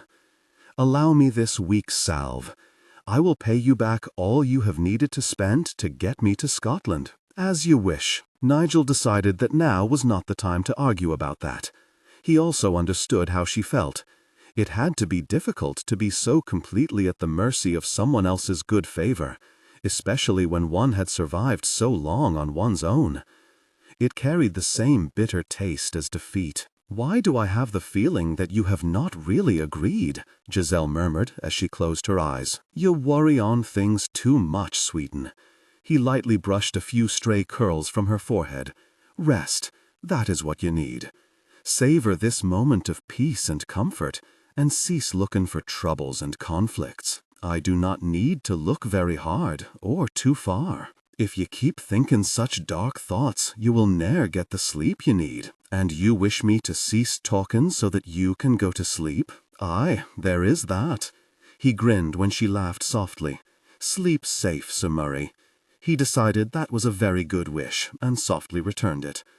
It would be nice to sleep safe for a change, to not have to keep one eye open. Nigel realized he had grown deeply weary of war, of fighting to stay alive. It was going to be good to be back at Doncoil, back where there were many who were willing to watch his back so that he could rest secure. It would be good for Giselle, too, he mused as he gently slipped one arm around her. Guy was right. She would not be as safe as he had hoped for, but she would at least be able to sleep secure. He wondered only briefly if it were wrong to bring such trouble to his clan. They would be more than willing to help a woman in such desperate trouble. Yet again he had evaded another chance to speak of home, to warn Giselle in some small way about what he had left behind. He was courting trouble there, knew that he ought to give Giselle some small hint of why he had left home, but he was a coward. Pride also stopped him.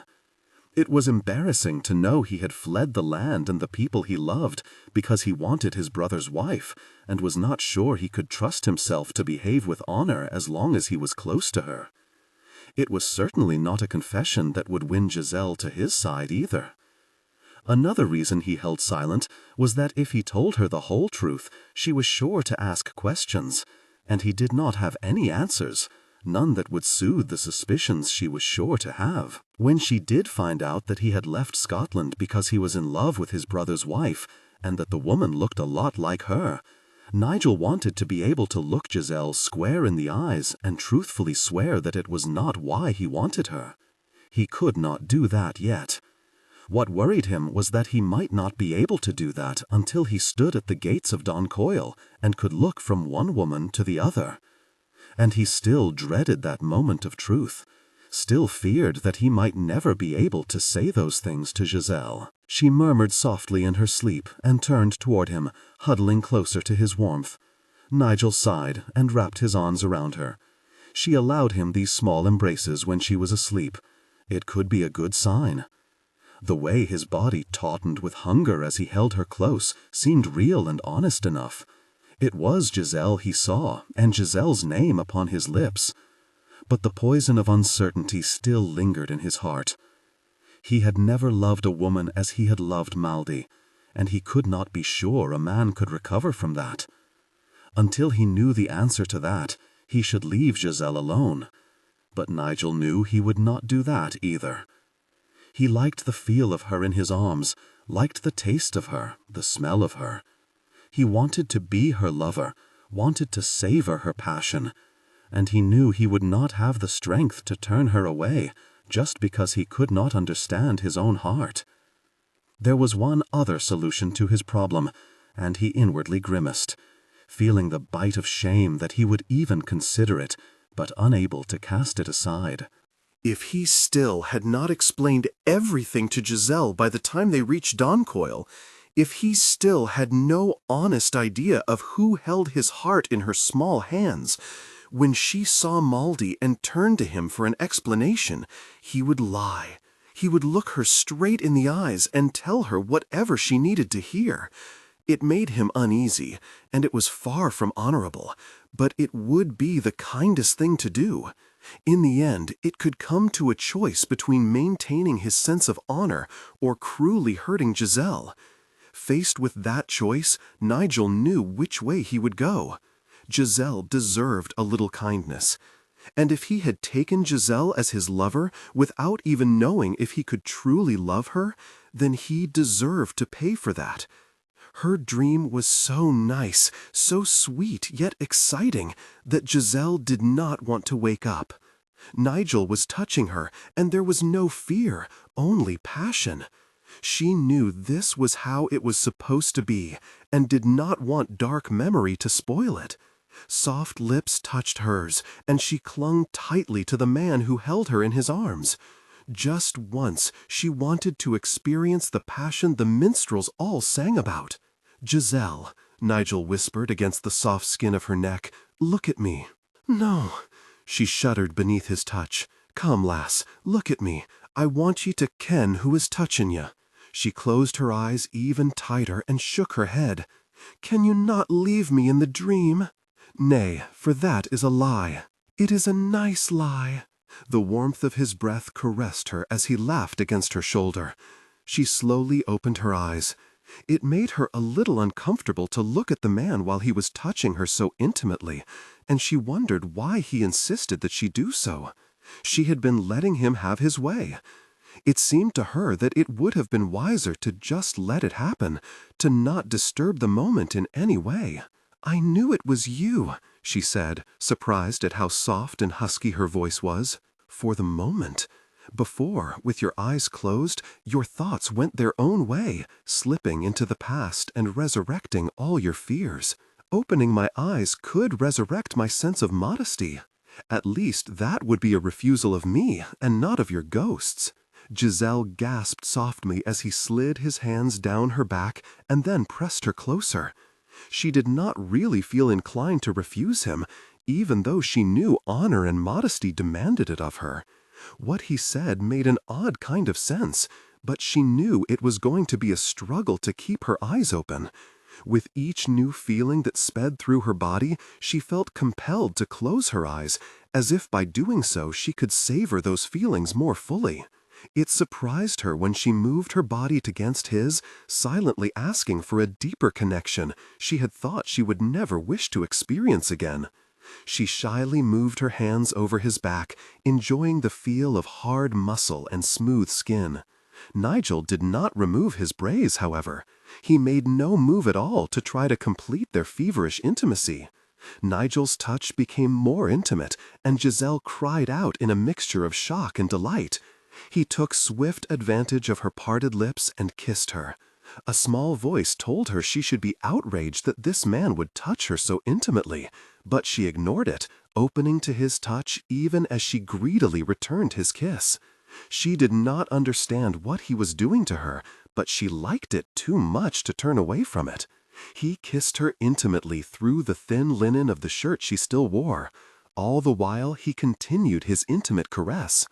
Giselle kept trying to wrap her body around his, but he still made no attempt to deepen their intimacy.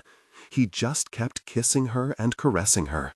She was almost ready to speak, to risk ruining the moment by breaking the silence, when she was suddenly robbed of the wit and the ability to say anything.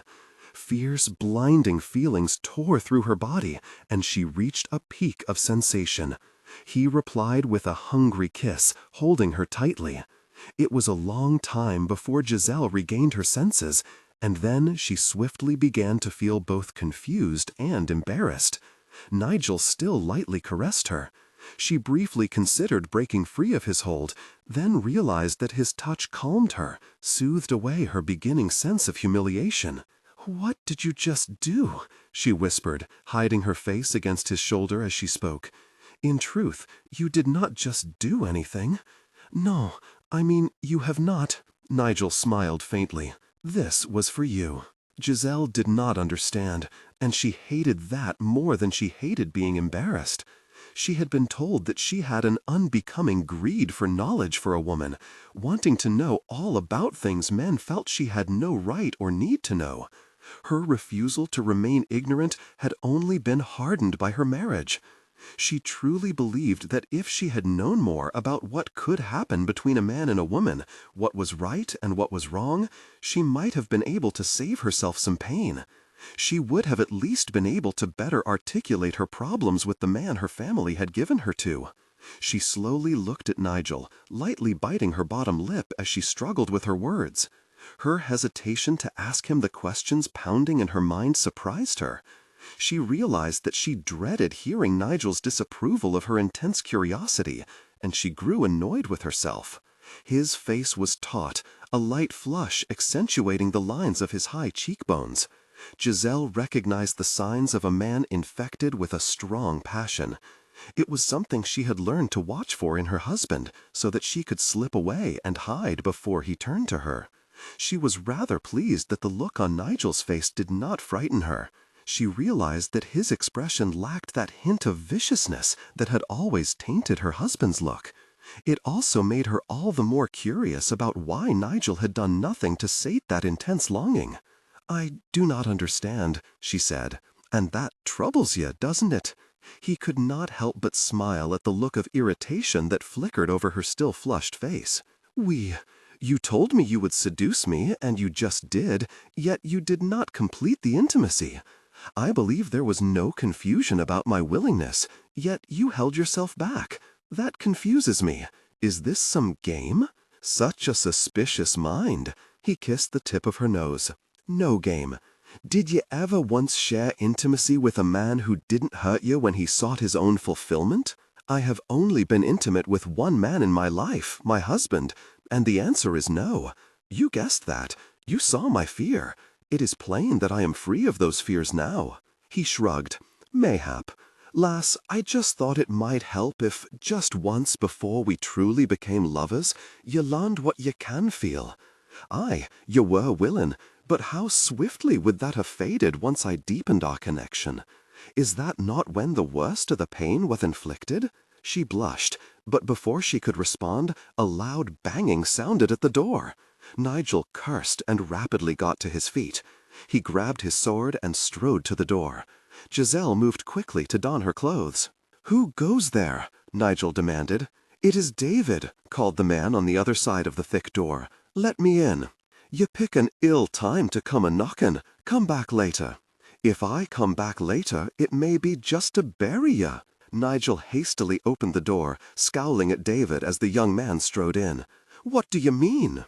"The Devoe will soon be kicking down your door." "They are here." Nigel began to dress. "Just outside of the village.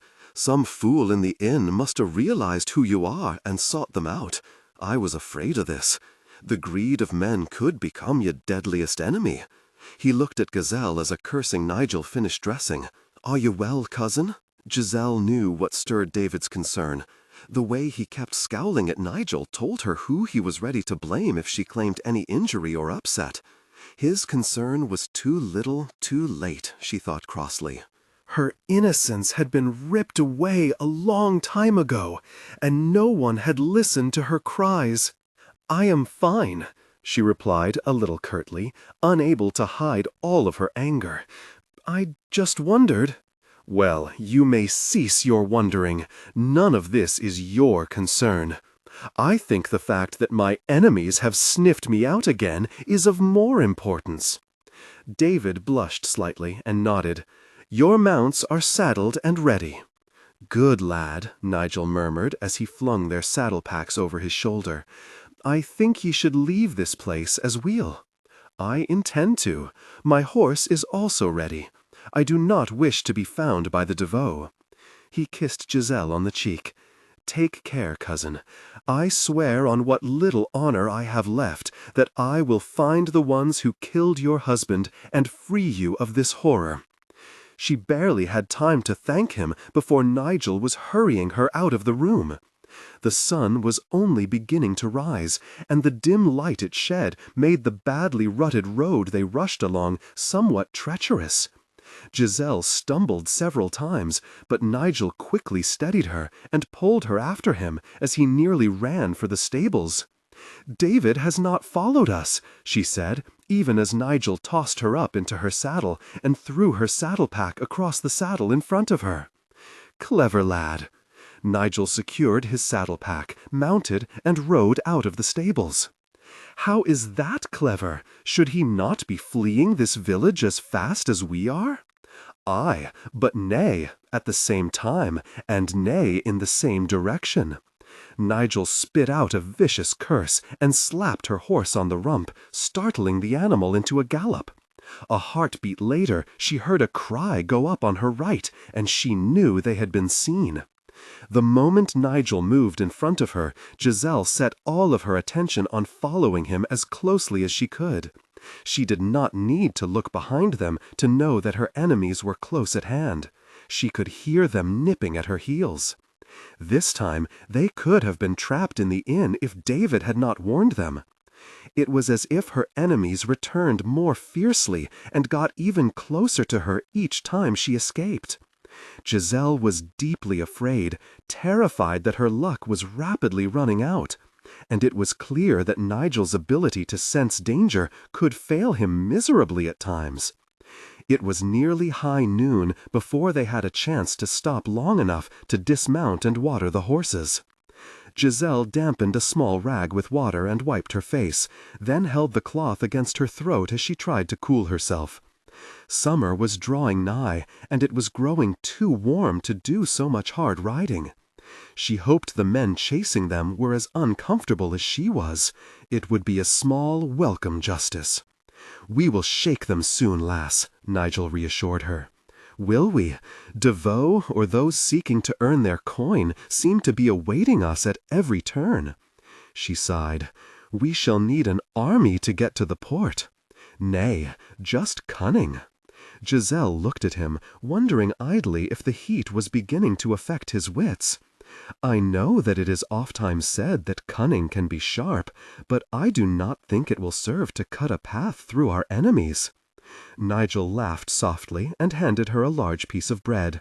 "Gnaw on this, lass. 'Twill take the bite of hunger away, and may soften the bite of your tongue. Now, we both can that we arena strong enough to stand and fight.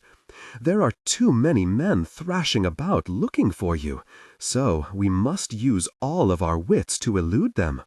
He leaned against a tree on Giselle's right, took a long drink from the wineskin, and then handed it to her.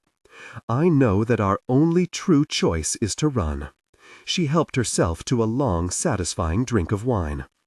"It just holds the stink of cowardice at times.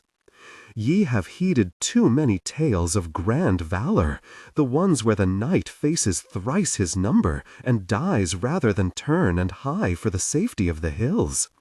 She did not need to ask what Nigel thought of those tales. The scorn weighting his deep voice made it very clear. "You do not think that such acts reveal great bravery? Only if the man has no other choice. If he is cornered with no place to turn, then aye, 'tis brave to stand tall, sword in hand, and make those who would take your life pay dearly for it. Far better than cowering and begging for one's life. But if there is a choice, a way to escape sure death, then he is a fool to nay grab it and live to fight another day. He smiled and shrugged. What purpose is served? Ye are dead, and your enemies may ride away and continue whatever evil they wish to, and your family and friends have one less skilled fighter to protect them. Ye just give the minstrels something new to sing about. After staring at him for a moment, Giselle laughed. You have a true skill at cutting to the heart of nonsense. Nay, always, sweeting. I used to listen to the tales and think it all so glorious. Then I faced such a choice and thought, nay, this is madness. In truth, 'tis much akin to suicide.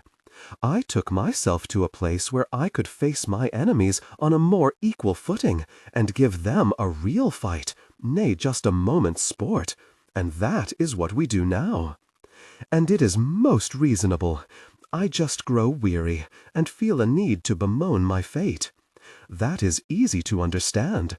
I am sorry, but we must be on our way again. Allow me but a few moments to seek some privacy, she said, pleased that she no longer blushed when she asked for such a privilege. Be quick, lass. I dinna like to linger in one place for too long when our enemies are so close at hand. Giselle nodded and trotted away into the trees. She did not need Nigel to hurry. The fact that they had to flee the village at dawn and had been closely followed all morning made her very aware of the danger they faced. Despite her brave talk of standing and fighting, she did not really want to face the Devoe, and she certainly did not want to do so without Nigel at her side. She talked boldly, Giselle mused with a grimace of self-disgust, but she did not have the stomach to honor her own words. As she straightened her clothes and prepared herself to return to Nigel, Giselle suddenly tensed. She was sure she had heard something, but could see nothing. Her heart pounding so hard and fast it was painful, Giselle spun around and found herself facing a very large, hairy man, his colors proclaiming him a Devoe. Even as she turned to run, she knew it was too late to save herself. She cried out in pain and fear as the man grabbed her and threw her to the ground. She stared up at him, praying he was the only one, so that she might still have a chance to save herself. Nigel tensed, then cursed. Something was wrong. Every instinct told him so. Since there was no sight or sound of their enemy approaching him, he decided that it was Giselle who had roused his sudden concern. He hesitated, not wanting to act rashly. After hours of running, he could simply be imagining danger around every corner, and all he would accomplish by hunting her down was robbing her of a moment of privacy. Then he heard a soft cry and hurried into the wood, striving for both silence and speed. When he saw the man standing over Giselle, sword drawn, Nigel struggled against the urge to charge to her aid. The man could easily kill Giselle before he could be stopped. What puzzled Nigel was where the man had come from. He had seen no other Devoe. This man had to be a scout, or the Devoe had spread themselves far and wide in the hope of improving their chances of capturing Giselle. There was also the possibility that the man acted alone, simply hoping to gain all of the reward for himself. As he edged closer, Nigel decided that the man deserved to pay dearly for his greed. "Do you wish to murder me, or take me to others who will commit the deed for you?" Giselle asked, tensed and prepared for any chance to get away. "You will be easier to handle," the man replied, smiling faintly. "Such a brave man you are, to cut dead a small, unarmed woman. You are a murdering, difficult person." Is it not better to die by the sword than to hang, dying slowly and painfully as you have all of your life's breath choked out of you?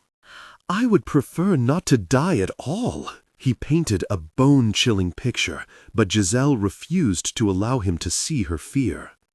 "It astounds me to discover how many people believe the word of the Devoe.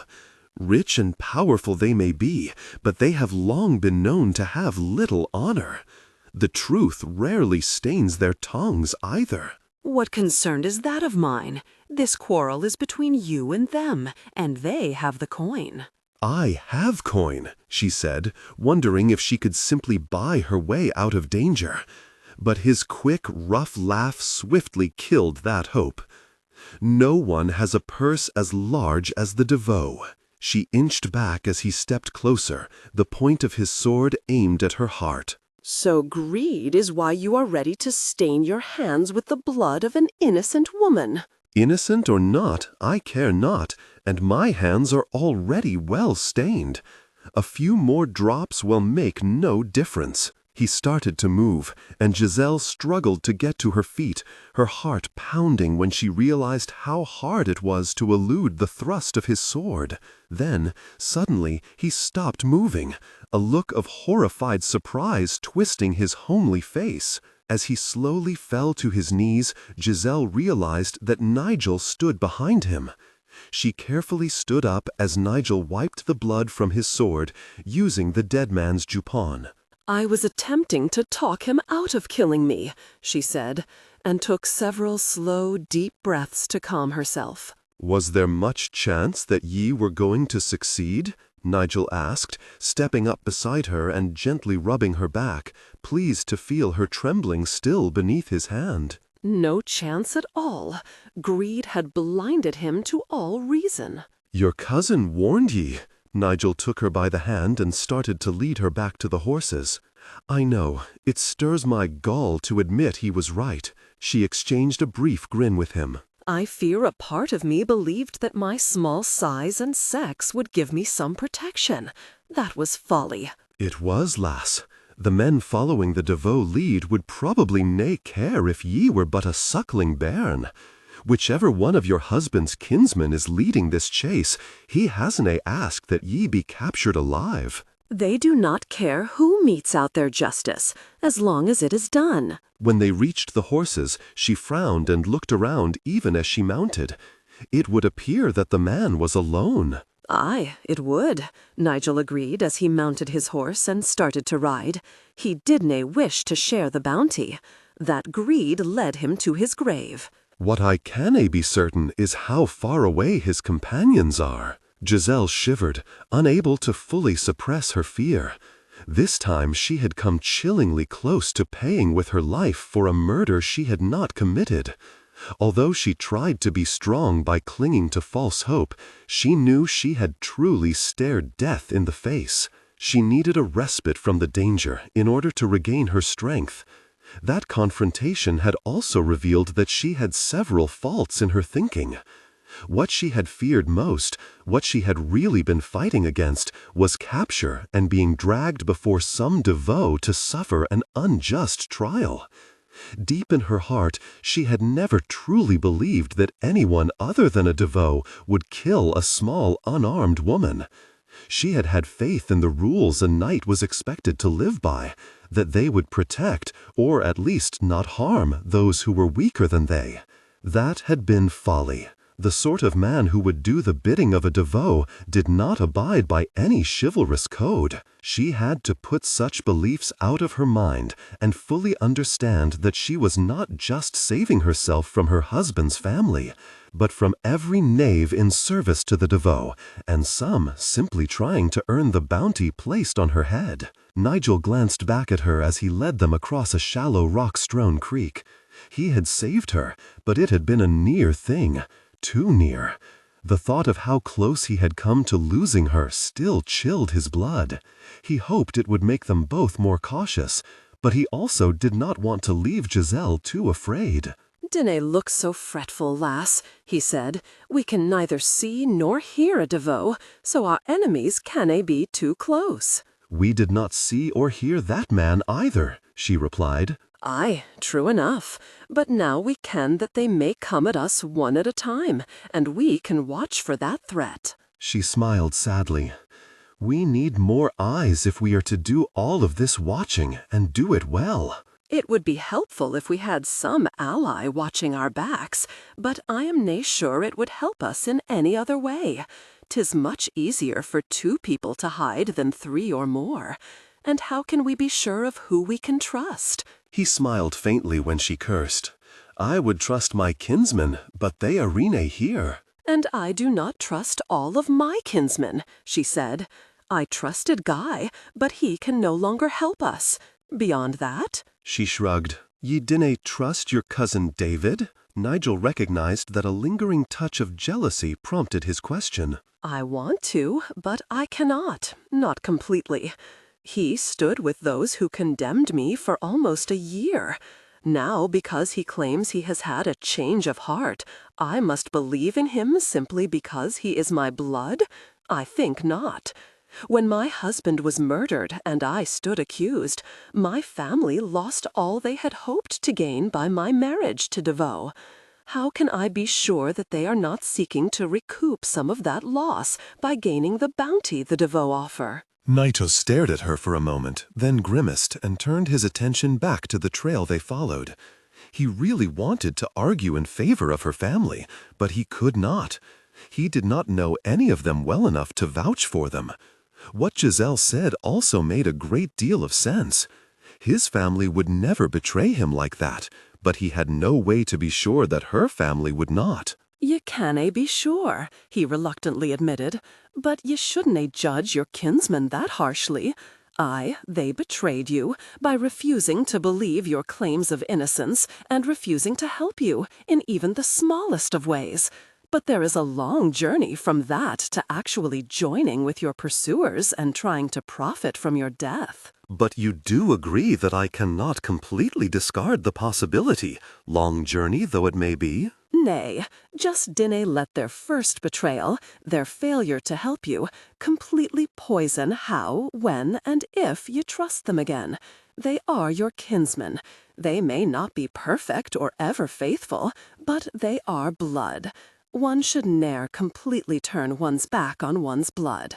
After all, not all of your family deserted you, and many may have just committed the sin of silence. Giselle nodded and smiled, her spirits lifted slightly by his words. It was sad that she could no longer place her full trust in her family, but Nigel was right. She did not have to completely turn her back on all of them. Many of them might not be dear friends she could trust with her life and her deepest secrets, but she did not have to see them all as her enemies either. As she nudged her mount into a faster pace in order to keep up with Nigel's increased speed, Giselle realized that she now had some hope. When the threat to her life was finally over, she might well be able to go home again. The water was cold, but it was also sweetly clean and refreshing. Giselle sat on the softly grassed bank of the small pond and washed herself off, relieved to bathe away the dirt from a long day of riding. She looked around the spot Nigel had chosen for their campsite and was moved by its beauty. Tall, lush trees surrounded the clearing, sheltering them from the heat and from the sight of their enemies. The late spring wildflowers were all abloom, scattered thickly around the glade, adding color and a soft scent. It was so lovely, so peaceful, yet filled with the sounds of birds and small animals that Giselle felt as if her very spirit was being soothed. She could not believe that any harm could come to her in such a tranquil place, although she knew it would be foolish to let the place lull her into believing she was safe. Giselle sighed as she bent over the water and, using her cupped hands to scoop up water, rinsed the dust from her hair. If she and Nigel could find this beautiful glade, then so could the Devoe. She hastily rubbed her hair dry, straightened her clothing, and went to build the campfire. If she kept herself busy, she might not do so much thinking. Thinking too much only left her upset, uneasy, and sometimes even afraid. Once the fire was started, Giselle sat down beside it and looked around. The soft, golden light of the setting sun made the glade even more beautiful. This was not a place to allow dark thoughts, worries, and fears intrude upon its peace, she mused. She breathed deeply, savoring the quiet, then cursed when her thoughts turned to Nigel. Why would her mind not obey her wish for peace? Now that she was not running for her life, now that Nigel had evaded the Devoe for a while, it was hard not to think about what had happened between them at the inn. She was still not sure she understood what he had done to her, or why. No one had ever made her feel such things, certainly not her husband. Giselle suspected she should be outraged, perhaps even a little afraid, but found that she was mostly curious. It was a glorious feeling, and instinct told her that it would probably be even better if shared. She began to understand the complexities of human connection and attraction. Nigel had surprised her this morning, drawing her into an intimate moment while she was more asleep than awake. Giselle supposed she ought to be furious, appalled, and offended. But no matter how deep she looked within herself, she was none of those things. He had warned her that he planned to pursue her affections, and she had not firmly told him that she would not allow it. In a way, she had accepted the challenge. Neither had he used any tactics that were cruel or dishonorable. Giselle knew that some of her ease with his attempts to draw her closer came from the surety that Nigel Murray would always heed a no. She had not said no this morning, she thought with a grimace and a flush of embarrassment. She had been most willing, so willing she may well have expressed her consent with enthusiasm. Another weakness, she mused, and shook her head. She was uncovering a great many of those. One thing she did know for certain was that she had to make some decision about Nigel. There was passion between them. She could no longer deny or ignore it. And after this morning, she could no longer just leave Nigel to pursue his intentions she was certain he would now pursue much more seriously. He knew he had made progress now. Before they settled for the night, she had to decide if she were going to allow their connection to deepen or put a firm end to it now, and perhaps forever. Giselle gasped in surprise when Nigel suddenly appeared at her side, proudly displaying a quail ready for cooking. She felt unsettled by his abrupt arrival, since she had been thinking about him, and prayed that the shadows of sunset hid her blushes. Hoping he would think her unease was due to his habit of sneaking up on her, Giselle returned his smile. "So, we will feast tonight," she murmured as he put the bird on a spit and sat down across from her. "One should enjoy God's bounty when one can," he said. "It makes the leaner times a little easier to bear." "Does it? I would have thought it would make those times harder to endure because one would more easily recall all one once had." "Such a dour eye ye set upon the world." He laughed softly and shook his head. "Ye are one of those who prepare for the great deluge the priests speak of when it rains for several days in a row, are any ye?" She had to smile at his gentle teasing, and at herself, for there was some truth to his words. From the moment she was old enough to form an opinion on anything, she had always formed a solemn one. Marriage to Devoe had not inspired her to change. "There is no harm in being prepared for the worst, Sir Murray." "Nay, there isna," he agreed. "Howbeit, one doesna want to see only the worst, expect only disaster and death. It can breed a darkness in the soul. My Nana used to tell me that." "A wise woman? Because she agreed with you?" "Aye," he said, and grinned when she giggled, but a moment later he became serious. "There is truth in what I and your Nana say. If one sets one's eyes only on the dark and the evil, soon 'tis all one sees, and all one expects from others. 'Tis nae a good path to be walking on." "I know, truly," she reassured him. "If I were going to turn into such a woman, I believe my marriage would have done it." "And it hasna?" he asked, watching her closely as he waited for her reply. Nigel was still not sure that Giselle trusted him, and searched for some clue to tell him if she ever would. "Not completely," she answered, then grimaced. "I have not had much cause or time to see the good in people in these last months, or to have much hope. I have not lost the ability to recognize and enjoy beauty, however. I realized that when I saw this place. Nor have I lost the craving for peace or the wish to trust in people again. When I am free again, I believe I will cease to be such a morbid soul." Nigel smiled as he turned the bird on the spit so that it could cook more evenly. Giselle moved to get the 2 metal plates Nigel carried in his saddle packs, as well as the bread and the wineskin. She hungered for the food he prepared, and as she sat back down, she hoped she had the patience to wait for it to be properly cooked. She had to smile when she realized she was leaning toward the fire, breathing deeply of the delicious aroma of the roasting bird. In the last few days, her appetite had grown tenfold. Giselle knew it was because she was working so hard just to stay alive, to avoid capture by her enemies. Her grandmother would be pleased, she thought, and smiled a little wider. "What has ye lookin' so happy?" asked Nigel, as he unsheathed his dagger, cut the bird into equal parts, and handed Giselle her share. "I was just thinking how pleased my Nana would be to see me eating like this," Giselle replied. "She was ever putting food in front of me and trying to coax me to eat more." Nigel chuckled.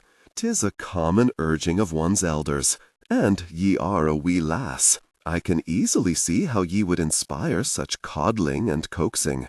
Giselle was barely able to smile in response. She was too busy eating. For the next several moments, eating was all she and Nigel did, pausing only to pass the wineskin back and forth. Giselle was not surprised when there was nothing left to set aside for another meal. It had been a small bird, and they had clearly been very hungry. It might not have been wise to indulge in such gluttony, but Giselle decided that it had certainly been very satisfying. She collected the plates and took them to the small pond. Digging a shallow hole in the soft dirt, she buried the bones so that the scavengers who roamed in the night would not be attracted to their campsite. She washed off the plates, then washed her face and hands. As she put the plates back in Nigel's saddle packs, she sensed him watching her. As she returned to her seat by the fire, she felt a little uncomfortable beneath his steady gaze. Nigel smiled inwardly when he saw how nervous Giselle was. He excused himself and sought a moment of privacy in the surrounding woods. Nervousness was something he could deal with, could soothe away with words and kisses. Outrage or anger would have shown him that he had made a serious error at the inn, but he had seen none of that. If he judged Giselle right, she was simply uncertain. He ached for intimacy with her. She had been so welcoming in the morning, her passion free and strong, but he had forced himself not to take full advantage of that.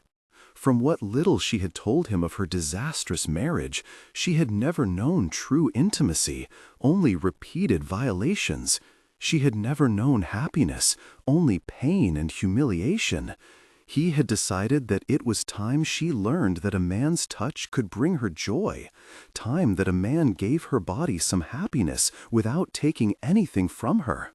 Nigel prayed he had accomplished that task as well as he thought he had, and that now her fears would be more controllable. He knew he had to be patient with Giselle, but that was growing more difficult every day, as his desire for her grew, yet remained unsatisfied. When he returned to camp, he saw that she had laid out their bedding. Their beds were close, yet not quite side by side. It was not the blatant invitation he would have preferred, but it was promising. If she had decided to put a firm end to his seduction, she would have returned to sleeping on the opposite side of the fire. All he had to determine was just how undecided she was. Giselle found that she could not even look at Nigel as they settled down on their beds. She inwardly cursed her sudden onslaught of timidity. It would make matters very awkward, and that was the last thing she wanted. She kept telling herself that she was a grown woman who should be able to look Nigel in the eye and say exactly what she thought, but it only helped a little. While Nigel had been gone, she had finally come to a decision. He had shown her that passion could be deeply felt, and she wanted to know the whole of it, not just what he could give her, but what they could share. The more she had thought about the matter, the more she believed that he could indeed soothe away at least some of her fears. If just once she were held in a man's arms and knew only gentleness, deep connection, and happiness, it had to soften the grip of the dark memories her husband had left her with. Giselle wanted that, wanted desperately to gain some freedom from her fears. A small voice had tried to tell her to consider her good name, but she had easily silenced it. Even if she were proclaimed innocent of murder, her good name was already irredeemably stained. She had been on her own for a year, and now spent days and nights alone with a man who was not related to her by blood. That was not a secret any longer, and everyone who heard the tale would assume that she and Nigel were intimately involved, no matter how vehemently or truthfully she tried to deny it. And if that were not enough to thoroughly blacken her name, she had cut her hair and was running all over France dressed as a boy. Since everyone would believe she had committed the sin of forming such a bond, she saw no reason to deny herself the happiness of doing so. She was not sure how to let Nigel know that she was willing to continue what they had started that morning. She had never been wooed or drawn into such a connection, and had little idea of how the game was played. The only thing she had been able to think of was placing their beds close together and hope Nigel would act upon that subtle acceptance. Taking a deep breath to steady herself, Giselle turned on her side to look at Nigel. It did not really surprise her to find him looking at her. She had sensed it. She silently cursed the blush that stung her cheeks, however. She wished to proceed with a calm forthrightness. If she were going to convince Nigel that she knew exactly what she was doing, and that she asked nothing more of him than a shared deep connection, it would help if she did not look like some red-faced child. She opened her mouth to speak, realized that she could not think of what to say, and sighed. Nigel smiled, reached out, and gently stroked her cheek. Despite all she had been through, Giselle was still very innocent. She had obviously never learned the ways of flirtation or the art of gentle persuasion. Giselle might have had her innocence brutally taken by her husband, but she remained pure in many other ways. "The easy way, lass," he said quietly, "would be to just edge your wee bed closer to mine." The way he could so unerringly guess her thoughts was very unsettling, Giselle thought. He was, however, correct in what he said. Even as she moved her bedding next to his, she had to admit that it was certainly the easiest way to say yes. She was still blushing, but at least she was not babbling like some complete fool. "Are you sure?" he asked as he followed the delicate lines of her face with soft kisses. "I am here now, am I not?" She was not surprised to hear the husky unsteadiness in her voice, for his tender kisses were soothing away all uncertainty and embarrassment, replacing them with growing desire. "True, but are you sure why you're here in my arms? I am not trying to repay a debt or anything so foolish as that, if that is what you are thinking." He smiled against the smooth skin of her throat. "Calm yourself, my sweet companion." He watched her carefully as he subtly unlaced her jupon. I will confess that that thought winged its way through my mind, but its visit was very brief. Was it? She tensed slightly as he began to remove her clothes, then relaxed when she realized she had reacted out of embarrassment and not fear. "Ye are too proud, and I didn't believe the idea would occur to you anyway." She frowned, not completely sure that that was a compliment. "I am not without some wit." "Oh, aye, sweeting, ye have wit, more than some men would find becoming in a lass. I rather like it. Nay, I just didn't think ye could be that devious, and even if all of your reasons were good and honourable, as I said, ye have far too much pride." Giselle suddenly realized that, as he had talked, he had removed all of her clothes except for her shirt. She knew she had been paying close heed to his words and had been lulled by his gentle touch, but it still seemed unsettlingly skillful of the man. Then she thought of how and where he had gained such expertise. She was about to form a deep connection with a man who had, in his own words, been with a large number of women she doubted he could recall by name or face. Although Giselle was not demanding love and marriage for her affection, she was not sure she wanted them too lightly. "You disrobe a woman with an admirable skill," she murmured. "Ah, and ye dinna really find it admirable, do ye?" He began to slowly unlace her shirt. "Perhaps not. My poor bonnie Giselle," he murmured as he brushed a kiss over her lips. I was a heartless, wild person for 7 years. I am nae sure I learned this particular skill during that time, however. To my shame, I was also drunk most of that time. I think some of what ye see as my skill comes from the fact that ye are wearing clothes much like I wore for most of my youth." "Oh." Giselle was not sure if her breathy response was an expression of agreement or delight. They came together in passion. "I just did not wish to be another body tossed upon that heap. I ask for no bonds or promises. I just do not wish to be a nothing. I have been that once, and never wish to be such a thing again." "Ye could never be a nothing, Giselle," he whispered against the silken, soft skin of her breast, savoring the way she trembled beneath his caress. Giselle thrust her hands into his thick, long hair, holding him close as he showered her with warm affection. A touch had never felt so good, certainly not a man's.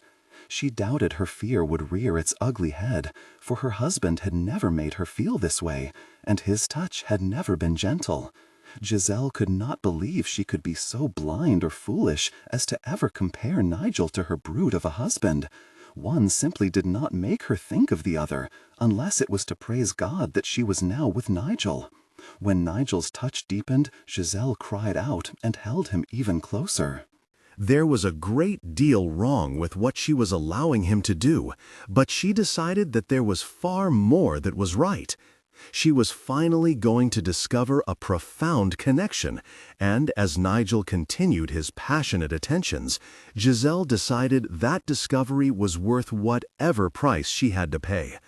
When Nigel tugged off her shirt, she found the need to let go of him almost painful.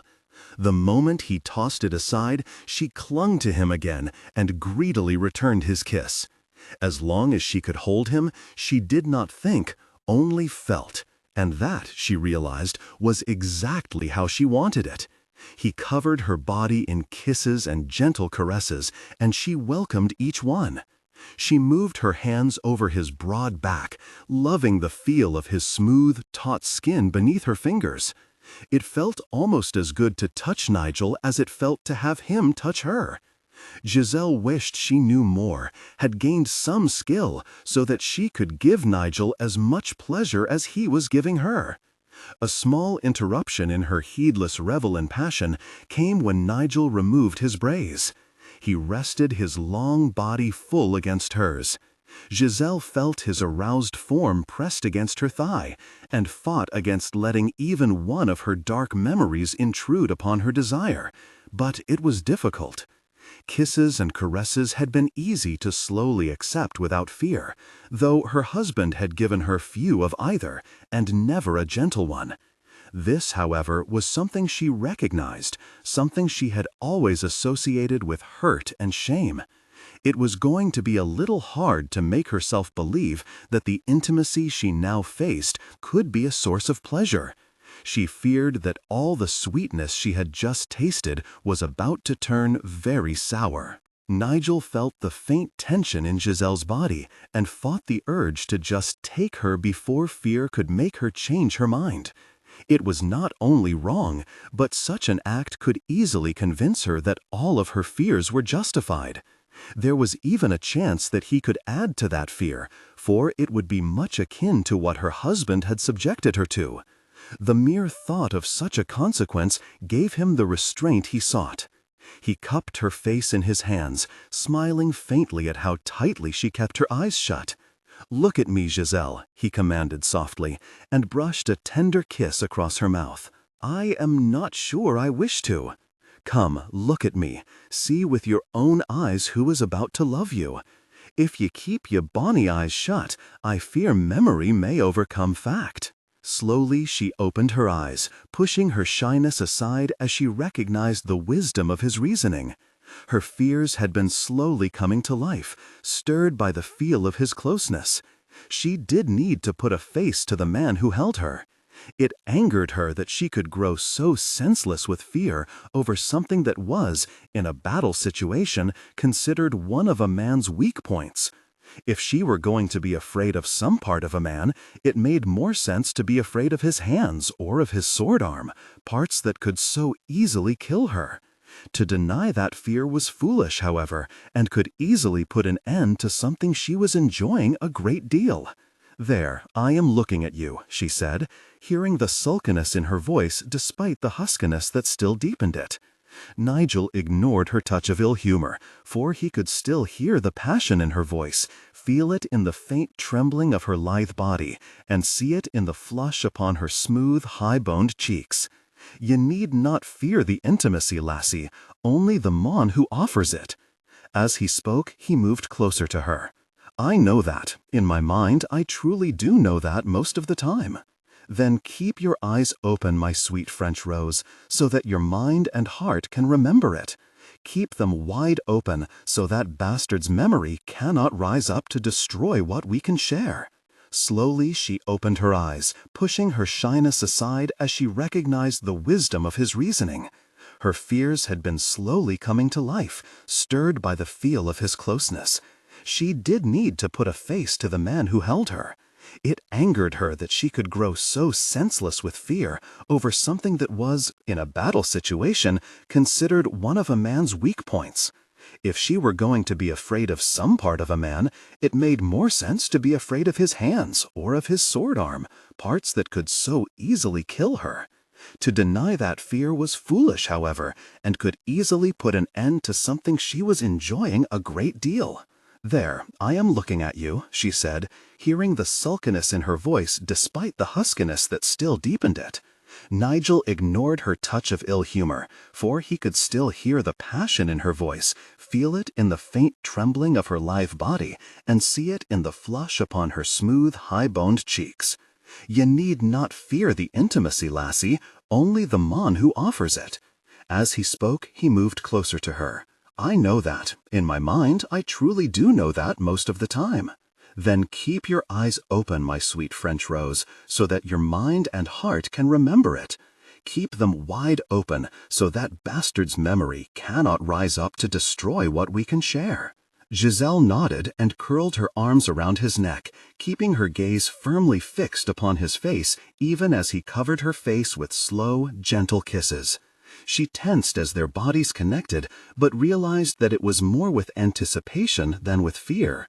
A soft gasp of pleasured surprise escaped her when their intimacy deepened, and a heartbeat later passion robbed her of all ability to think clearly. She only knew their bodies were entwined, knew Nigel would never intentionally hurt her, and knew she wanted him to continue. Suddenly, a rich feeling began to blossom within her, a feeling that was both wondrous and made her somewhat desperate. She clung to Nigel, wrapping her arms and legs around him. She could hear him mumbling husky words of encouragement, and then a blinding wave of intense feeling swept over her, and she reached her peak. Giselle was only faintly aware of how the man she held so tightly also found his release. It was several long minutes before she realized he had settled in her arms, resting his full weight on top of her. "You are a little heavy," she whispered, smiling faintly as he eased the intimacy of their embrace and moved to the side. "Are you all right, Giselle?" he asked in a soft voice. It puzzled Giselle a little that she should feel so tired, so compelled to sleep, but moments after she had felt so alive. "I am much fine, thank you, Sir Nigel." Nigel laughed. "Vera fine, and dinna you think you can call me simply Nigel now?" "Then I am very fine, simply Nigel." He laughed again and shook his head when he saw that she was already sound asleep. Carefully, even though he doubted he could wake her, he turned onto his back and tucked her up against his side. He was eager to make love to her again, but knew that it was best if she got some sleep. Although it felt good to know he had been the man to put her fears to rest and stir her passion, Nigel knew what moved him most was that she had willingly shared that with him. He did not fear that she would have any regrets or recriminations in the morning. Instinct told him that Giselle was not the type to suffer much from either, not when she had chosen to do something. He would probably be the one who was suffering from doubts and uncertainties. He was already beginning to feel guilty. Nigel could not recall if he had ever found lovemaking so exciting or fulfilling, yet he could not be completely sure why that was.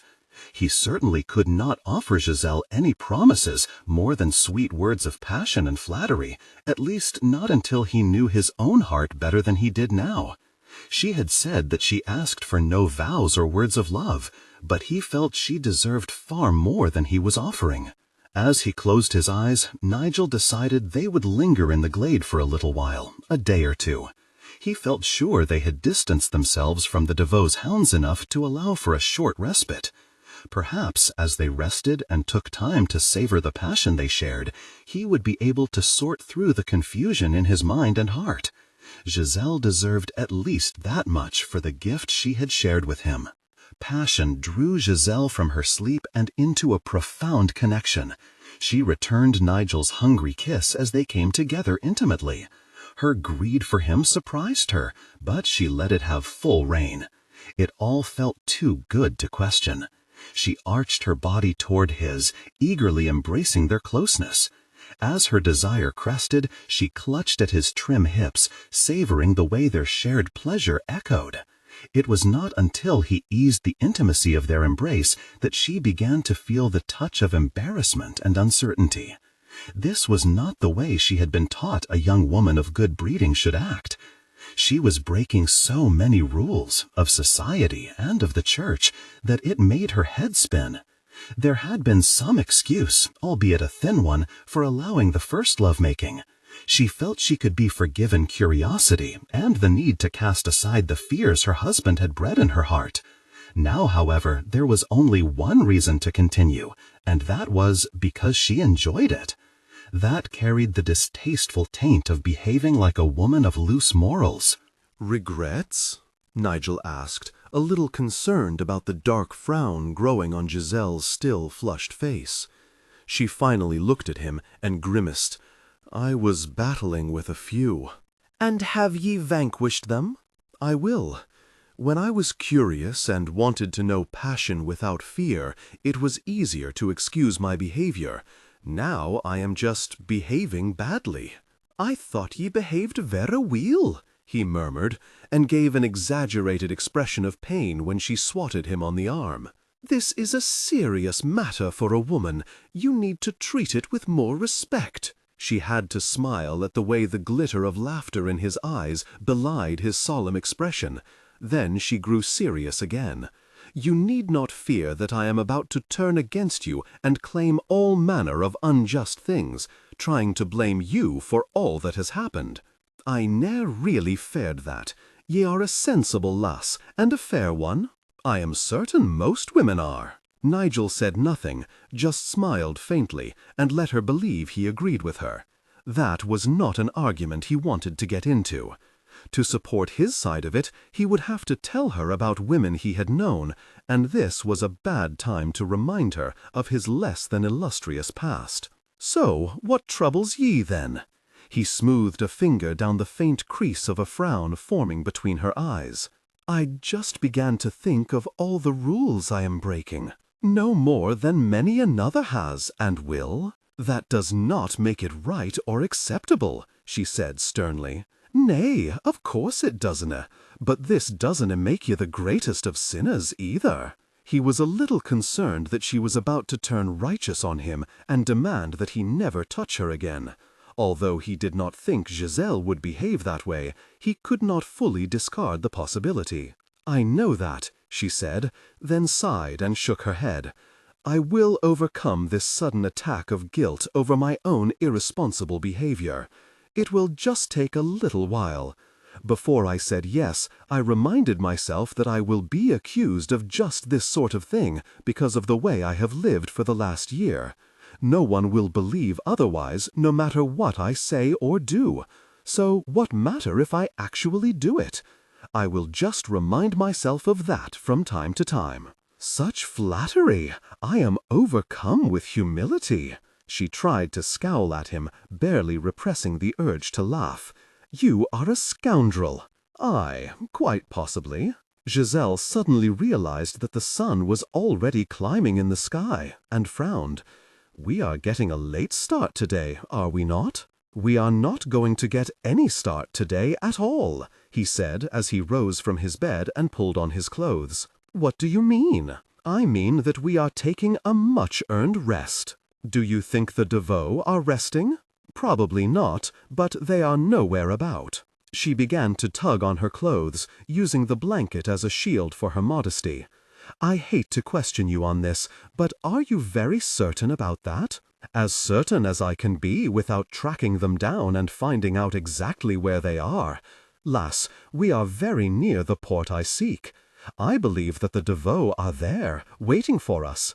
They are not here, of that I am sure. I also intend to take myself into the wood and set up a few traps, something to warn us, just in case they do wander too close to our little sanctuary." Giselle watched him disappear into the wood and slowly rose to put their bedding away. It would be nice to spend a quiet day, a day without riding and looking over her shoulder. She was just not sure it was wise. The fact that Nigel was going to surround them with traps made her feel only a little more secure. She shook her head and silently scolded herself. Nigel knew what he was doing. Perhaps because she had spent so long running and hiding, she simply did not know how to stop and rest anymore. It would do them both good to just rest, to enjoy a lazy day in the sun. As she slipped away into the trees for a moment of privacy, she had to smile. She was sure that Nigel had plans for them that involved their shared affection. Giselle had no doubt about his passion for her, even though she might question its depth and longevity. She would be very surprised if the man did not have plans to deepen their connection.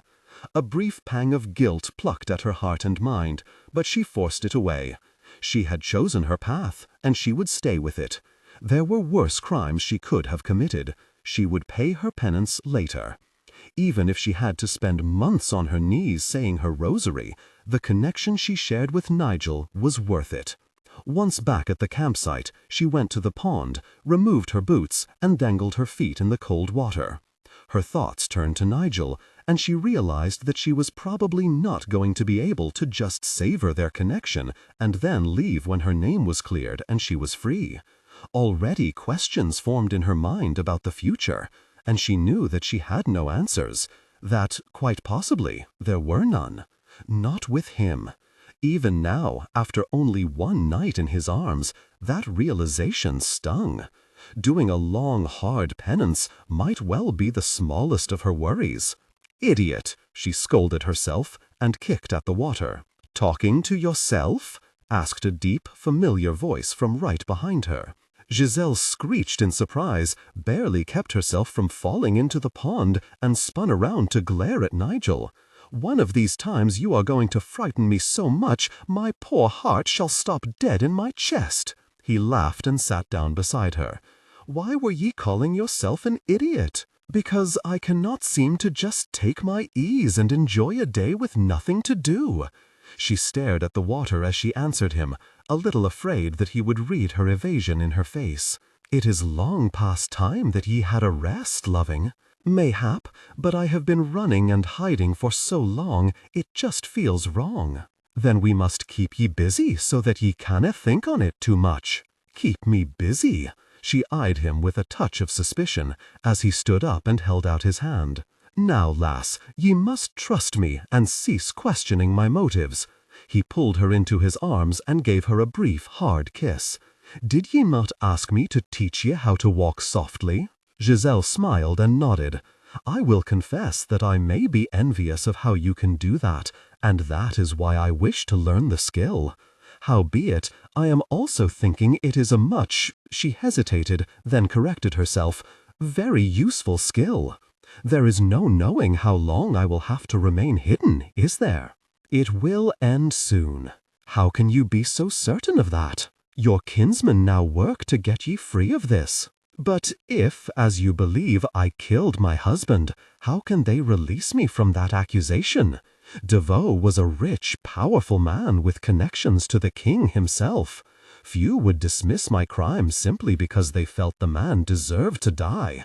Few would think my killing him was justice just because he treated him so poorly. Put your boots on. Giselle smiled faintly as she did as he ordered. You have not answered me. Ye try to trick me with questions that are difficult to answer, and with clever assumptions. Perhaps. There is no perhaps about it. If I respond one way, ye hear me admit that I think ye are guilty. If I answer in another way, then ye can say that I think ye are innocent. Since I have yet to decide, 'tis best if I dinna answer at all. She cursed softly as she stood up and scowled at him. Oui, I try to get you to proclaim me one or the other, guilty or innocent. We have been together for a week and knew each other for a week before that, but you still have not decided? Do you truly believe me capable of such bloodthirstiness? Oui, simply killing him, that I might have done. There were many times when I ached to do so. But I would never have desecrated his body in such a manner, no matter how much I loathed that part of the man. I certainly would never have tortured him, mutilating him first and then killing him. Nigel was not sure why he could not just agree that she was innocent, especially since he was beginning to think she was. He decided that he just needed some more proof, no matter how he felt about her. His indecision was aided by the feeling that no woman could or should be faulted for killing such a man. It was, in many ways, self-defense. I do find it hard to believe that ye could disfigure a mon. Why do ye ne'er call your husband by his name, his full name? Ye always call him Devoe. Giselle felt as if she were banging her head against a very hard wall, but decided to just give up on the argument. It only made her angry, and now she realized that his doubt also hurt. Badgering the man to proclaim her innocence would also ruin what could be a very nice day, and she needed one. His name was Michael, she said, not surprised to hear a hint of anger still lingering in her voice. It would take a few minutes for her to regain her calm. I called him by that name once at our wedding. After our wedding night, I called him only Devoe to his face, and many unkind things when he could not hear me. I did call him some rougher names to his face, but only a few times in the beginning, for the beatings I got quickly taught me some discretion. He hugged her in a brief expression of sympathy, and inwardly cursed Devoe. It was such tales, however, that made him hesitant to completely believe her claim of total innocence. Giselle was a proud woman, spirited, and she possessed a temper. At some point in her marriage, the humiliation and brutality Devoe meted out could have driven her to kill him. There was also the chance that, horrified by what she had done, she had simply cast the memory from her mind. He just wished that his indecision did not upset her, as it did. You were going to teach me how to walk quietly, how to slip through the wood like a ghost, she reminded him as she stepped out of his hold. Nigel smiled faintly and carefully explained the way one had to walk to make each step quiet. You must train yourself to walk toe to heel, rolling your wee foot down even as ye start to do the same with the other foot. What ye are trying to do is nigh set too much weight on any part of your foot as ye walk. Am I to float above the ground like some spirit? He just laughed and took her by the hand. It can be difficult to explain. Watch me closely and do as I do. Giselle tried again and again. She could see how he moved, but found that it was hard to imitate. When she finally stumbled over a half-buried tree root because she was paying more attention to how to walk than to where she was walking, she quit and sat down on the soft grass. Cursing softly over her embarrassing clumsiness, she rubbed her aching legs. "You didna do too badly, lass," Nigel said as he sat down next to her. "Empty flattery. I was terrible, and my legs hurt. Aye, they will until you learn the trick of it. You were close a time or two. Close, but I moved so slowly that a man hobbled in both legs could have run me down. She smiled faintly when he laughed. This is not a trick one can learn quickly or easily. Nay, I was taught when I was just a small lad, and even though the young can learn quickly, it was a long, long time ere I could do it right and without thought. And just why would you be taught such a skill? You are a mounted knight. Aye, but I could lose my mount, or a horse can become a hindrance if I am on a raid where stealth is necessary. He leaned closer to her and began to kiss the side of her neck. A raid? She did nothing to stop him as he gently pushed her down onto the grass. Thievery. Well, aye, there is a wee bit of that. Her soft laughter was stopped by his hungry kiss. As their intimacy deepened, she was briefly concerned about doing something so intimate in the full light of day and in the open on the grass. Then he started to caress her, and she decided she did not care. Tentatively, she began to help Nigel deepen their connection as well, and when he revealed only approval of her aid, she grew bolder. Touch intimate, tension overwhelming. Nigel then gently pulled her hand away, and Giselle feared that she had grown too bold or had even caused him some pain. "I am sorry," she whispered, although she was not quite sure what she was apologizing for. "Nay, lass." Nigel pressed his forehead against hers, lightly kissed the end of her nose, and struggled to regain the control he had almost lost. "You did nothing wrong. In truth, you did everything right." He began to trail kisses down her long, slim neck. Giselle threaded her fingers into his hair and held him close. "If I did everything right, then why did you stop me? I thought I had hurt you in some manner." "There is only so much pleasure a man can endure, lass." He kissed her taut stomach and teased her soft skin. "If I had let ye continue your delightful play, I would have reached my peak, and I didn't want that, nay, so quickly." Before she could ask him what he meant by reached her peak, they shared intimacy. Eyes darkened. Afterwards, breathless. She barely had time to catch her breath before he was restoking her passion. This time when she called out to him, wanting him to share in her pleasure, he returned to her arms. Passion peaked. They came together intimately, deeply connected. She savored the warmth of their shared intimacy as she collapsed in his arms. Nigel gave her no time to catch her breath, to really begin to think about what she was doing. Giselle recognized the game he played, and she decided to just let him play it. It was fun to forget all of her worries, to act as if she were completely carefree, able to do whatever she pleased without fear of any consequences. She laughed and wrapped her arms around his neck when he picked her up and carried her to the pond. "Can you swim, lass?" he asked, grinning widely as he stood by the edge of the pond. "Oui, my Nana insisted that I learn the skill," she replied. Then her eyes widened as she realized why he was asking. "Noan!" was all she managed to scream as he laughed and tossed her into the water. She was just bobbing to the surface, prepared to call him every crude name she could think of, when he leapt into the water beside her. Giselle laughed and swam away from him. For a little while they feigned a game of catch me, then Giselle allowed him to win it.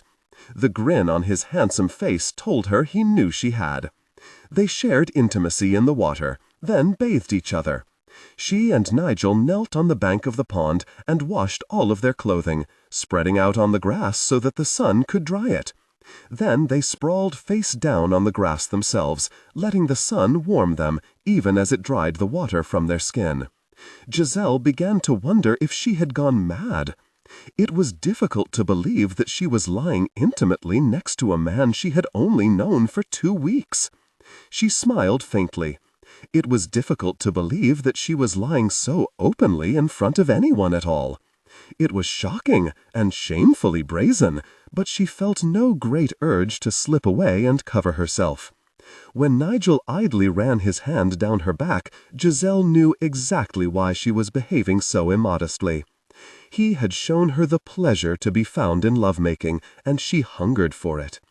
That delight pushed aside all of her fears and all of her worries.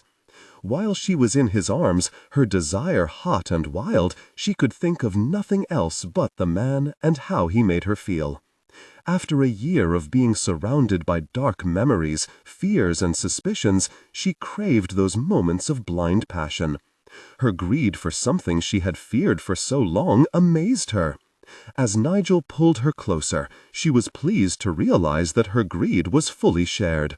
Nigel smiled as he spread a blanket over the sleeping Giselle. She had not stirred since he had risen from her arms and spread out their bedding next to the cold campfire, not even when he had picked her up and carried her to the bed. He left her dagger where she could easily reach it, slipped on his clothes, and walked into the forest. It was past time he looked around to be certain that they were still safe. He had allowed himself to become completely entranced by Giselle, firmly captivated by her passion. Although it had been satisfying and great fun, it had been somewhat foolish. He had not sensed any encroaching danger, but he was no longer sure that his special gift was working properly, or if he would even have been aware enough to notice if it had tried to warn him. The depth and heat of Giselle's passion had been a surprise to him, albeit a very welcome one. He had never known a woman to be so free and daring in her desire. Giselle was willing to try anything, suffering only the occasional but fortunately brief pinch of modesty. Once her fear had been taken away, at least her fear of any and all men, was as if she had become curious to know all she had missed. As soon as he was sure that there were no devots closing in on them, Nigel went hunting. After having spent most of the day in vigorous lovemaking, he was hungry for something far more filling than bread and cheese. He smiled when he thought that Giselle probably would be as well. The woman was proving to have a healthy appetite for a great many things. Giselle awoke to the mouth-watering smell of roasting meat. Her stomach growled loudly, she heard Nigel chuckle, and she cursed. Reaching out from under the blanket, she retrieved her shirt and brace from the pile of clothing Nigel had set next to her. She knew she was amusing him as she struggled to dress herself beneath her blanket. She could almost feel his grin. He would probably never understand that, although she had spent most of the day romping freely in the glade, the mood had changed. She was not sure she really understood. There was also the fact that she needed to slip into the forest to attend to her personal needs, and she did not want to be away from the camp wearing only her garments. Even in amongst the thick trees, she could still smell the tempting aroma of food. She did what she needed to do as fast as she could and hurried back to the camp, a little annoyed when her haste seemed to further amuse Nigel. Everything appeared to be amusing the man at the moment. "Your excessive good humor is rapidly putting mine to death," she said, as she sat down on their bedding. But there was no real anger in her voice. "'Tis just your hunger that makes ye less than cheerful," he said, even as he divided the rabbit and handed her her share on her plate. "Such an easy explanation," she murmured, but said no more as she began to greedily devour her meal, relieved to see Nigel do the same. The speed with which they finished their hearty meal made Giselle a little ashamed of herself. She cleaned up after the meal, then returned to the campfire to share some wine with Nigel. Sitting there surrounded by beauty, replete with food, wine, and lovemaking, she could almost believe that everything would be all right. "It has been a very nice day," she murmured. Then she blushed a little, afraid he would think she referred to the lovemaking alone. Nigel smiled, put his arm around her slim shoulders, and kissed her on the cheek. "It has been a very nice day indeed. We are rested, and the horses are rested. Aye, and all of us have been watered and fed well." She sighed. "And so, tomorrow we must begin to run again." "I fear so, loving. We needed this time, but it is nigh wise to remain too long in one place when so many people are looking for you." Mayhap God will smile upon us and give them a sickness in the belly that keeps them squatting in the woods, allowing us a free ride to the port." She smiled when he laughed. "That would be a wondrous gift, but I dinna think we should plan on it." "Sadly none. At least we have clean clothes." "Aye, and one doesn't realize how much one appreciates that until you canna have it. I also miss a soft bed. It has been far too long since I have slept in one. I too dearly miss that comfort." "There are soft beds at Doncoil," he whispered against her cheek. "I look forward to getting there." "And vera big beds too," Giselle giggled as he gently pushed her down onto the bed. "Should we not rest for the journey?" she asked, even as she twined her arms around his neck and tilted her head back to welcome his kisses against her throat. "The night is still vera young. And you, Sir Nigel, are vera greedy. Aye, my sweet French rose, vera greedy indeed." They shared a deep connection, savoring the peaceful respite from the world and all its ugliness. She was going to be sorry to see it end, especially since she had no idea what lay ahead. This could well be the last night she would spend in Nigel's strong arms, and she intended to savor every moment. Nigel frowned and looked around. He could see nothing, but he still felt uneasy, and he moved so that he rode at Giselle's side instead of in front of her. He briefly wished they could return to the glade and steal another day of rest and enjoyment, for one had certainly not been enough for him, especially not if the chase were to begin again so soon. He just wished he could see how and from what direction. "Is something amiss?" Giselle asked, wondering why Nigel was no longer leading her but flanking her, his hand resting on his sword. "I am nae sure," he replied. "But you sense some danger, do you not?" "I do, but I see nothing and hear nothing."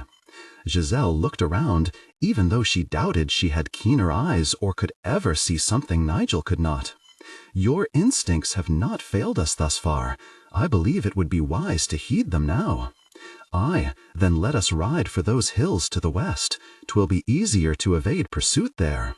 They had barely kicked their horses into a gallop when half a dozen men rode out of the trees. The cry that went up from their pursuers told Giselle that these were Devoe men, but she still felt a need to glance back just to be sure. What she saw made her blood run cold. It was the Devoe, without any doubt, and this time they had a couple of archers riding with them, men who appeared ready and able to shoot even as they rode. Giselle was about to shout this dire news to Nigel when an arrow whistled by her head.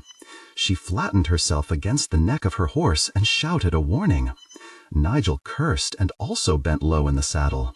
This was a new and chilling danger. When it was just swordsmen they faced, being seen and chased had meant little more than the discomfort of a long, hard ride, losing them and hiding. Archers meant it was now deadly to even be seen from a distance, and these men were well within range of their targets. It was now much more important to reach the hills. There they could seek shelter, and, he glanced down at the bow and quiver of arrows hanging from his saddle, have a chance to fight back. There were 6 of them, and Giselle could not fight, but Nigel felt he could hold his own if he could find a position of strength to fight from. If he were fortunate, there would be some cowards in the group, men who would readily try to run down 2 people, but would waver and flee when faced with a hard fight. He looked at Giselle, pleased to see that she was not only holding steady at his side, but had made herself a very small target. This heated, deadly pursuit told him that they no longer had any secrets from their enemies. The Devoe clearly knew that Giselle was not alone, knew who she rode with, knew that she was dressed as a lad, and that they were trying very hard to get to a port. He had guessed some of that bad news, and David had also warned him, but this made it all horrifyingly clear. The Devoe were determined not to let Giselle leave France alive. Increase the pitch and use an expressive, nuanced tone. Differentiate Nicole, warm, maternal, from Kimberly, tough, introspective. The long miles left to reach a port were going to have to be traveled very cautiously, hiding every step of the way. Encircling the hills was a thick, dark forest that did not thin out until it nearly touched the rocky base. Nigel felt a hint of relief when they entered it far ahead of their pursuers. The distance he and Giselle had gained had not protected them from the arrows, but it would allow them a few minutes to hide from sight within the trees. He signaled Giselle to ride close behind him. Although he ached to put his body between her and their enemies, he had to lead them, for Giselle had no idea where they were going. Giselle took several deep breaths in an attempt to calm herself after the hard gallop. The archers had added a new terror. She was not sure how Nigel could protect them from that. Before today, their biggest fear had been that they would be trapped with no place to run to, no way to even reach their horses. Now it appeared that they were safe only if they stayed miles away from her enemies or remained hidden. This was going to make reaching Scotland a great deal more treacherous. She trembled, unable to fully hide her fear, as she heard their enemies' voices echo in the forest surrounding them. It was hard not to be afraid, even though she trusted Nigel to keep her safe. These men wanted them dead. What had she ever done to deserve this, she thought. A moment later, she forcefully shook away that attack of self-pity and the encroaching sense of helplessness. Nigel needed her to be alert to his every move, to any signal he might make. Bemoaning the injustice of it all would not keep them alive. "Dismount, lass," Nigel whispered, even as he slipped from his saddle. Although she immediately did as she ordered, she asked in a hushed voice, "We have not lost them, have we?" "Nay, but we canna ride up such a steep slope, nay, silently." Her eyes widened slightly as he led her up a rock-strewn hillside. The hills had not looked so rough or steep from a distance. Giselle suddenly wondered where Nigel had led her. This was not the soft, gentle land she had grown up with. When they had a moment to talk, she decided that she would ask the man where they were and where they were going. As long as they found places to be safe, places to hide, she supposed it did not really matter, but she was increasingly curious. It was also somewhat annoying that a Scot knew her land better than she did. Suddenly, Nigel grabbed her reins. She stood quietly as he tethered the horses in a sheltered area. When he took her by the hand and led her higher up into the rocks and wind-contorted trees, she had to bite her lip to keep from asking what his plan was. The fact that he was carrying his bow and arrows told her that he might be thinking of making a stand, and that made her uneasy. Nigel halted, leaned against a large rock, and then notched an arrow in his bow. When he looked down the hillside, over the rock, Giselle cautiously edged to his side and also looked down. Her eyes widened slightly when she saw the men who were hunting them riding close together amongst the thinning trees at the base of the hill. "Do you think you can kill all 6 of them?" she asked softly, not really sympathizing with the men who wished to kill her and Nigel, but a little horrified by the growing toll of lives her quest for freedom was exacting. "Nay, but I may take 1 or 2 down ere the others gather the wit to scatter and hide," he replied, deciding to aim for the 2 archers who had put them in such danger. "And the others? I am praying that they are cowards who will run when they realize we are in an easy game to trap." It was not the best plan she had ever heard, but Giselle decided that there was probably no other. As she huddled behind the rock, she knew she would be hard-pressed to devise another one. She needed to learn to fight, she decided. Her lack of skill had been no problem when all they had done was run and hide, but now, as they faced 6 men eager to kill them, it was a dangerous hindrance. It should be 2 against 6, not 1. If nothing else, Nigel had no one to guard his back. The best that she could do was to shout a warning. A scream sounded from below, and she closed her eyes. She heard the soft but deadly sound of Nigel releasing a second arrow, heard a second scream, and felt sickened by the relief that swept over her. Reminding herself that it was a matter of kill or be killed only soothed her dismay a little. Death was chilling to see, and these men were also dying unshriven. They had been given no chance to atone for what she expected were a great many sins. It made their deaths doubly troublesome. Giselle knew, however, that deep in her heart she much preferred it to be them rather than her or Nigel. Only one coward turned and fled, Nigel announced, even as he let loose another arrow. Now there are just two, he said coldly, as a scream rose up from below, followed by a great deal of shouting and cursing. I fear it sounds as if you have just infuriated the last two, she murmured. He smiled as he set down his bow and arrows and reassured himself that his sword and dagger were at the ready. I mean to do a great deal more than that. What are you planning to do? Hunt them for a change. Nigel, she protested. He gave her a quick, hard kiss. Stay here, lass, and keep your wee dagger at hand. I dinna think you will be needing it, but 'tis always wise to be at the ready. She cursed as he slipped away before she could offer any argument. Nigel undoubtedly knew what he was doing, but she did not like it. At least when he was by her side, she knew exactly how he fared. Now she could only wait and wonder who was going to win. Giselle slipped her dagger from its sheath and prayed that Nigel was as good a fighter as she thought he was. Nigel crept through the rocks. He had decided that it was best if he took the fight away from Giselle. When he heard his foes noisily advancing, he almost smiled. It could prove to be a lot easier than he had thought it would be. Anger drove the men onward, and anger could make them reckless. When he found the first man, Nigel almost felt guilty. The man was completely unaware of the danger creeping up behind him while he sat on a rock, wiping the sweat from his face. Nigel had to wonder if his unease over cutting a man down from behind was what made him suddenly clumsy. He slipped ever so slightly on a moss-covered rock, and the faint sound he made was enough to alert the man. As he drew his sword, Nigel was pleased to see that he still held the advantage of surprise. The man moved awkwardly, fumbling as he drew his own sword. The fight was over quickly, but unfortunately not quietly. The clash of swords sounded like thunder in the quiet hills, and the man died screaming. Nigel was not surprised to hear the man's companion calling out for him.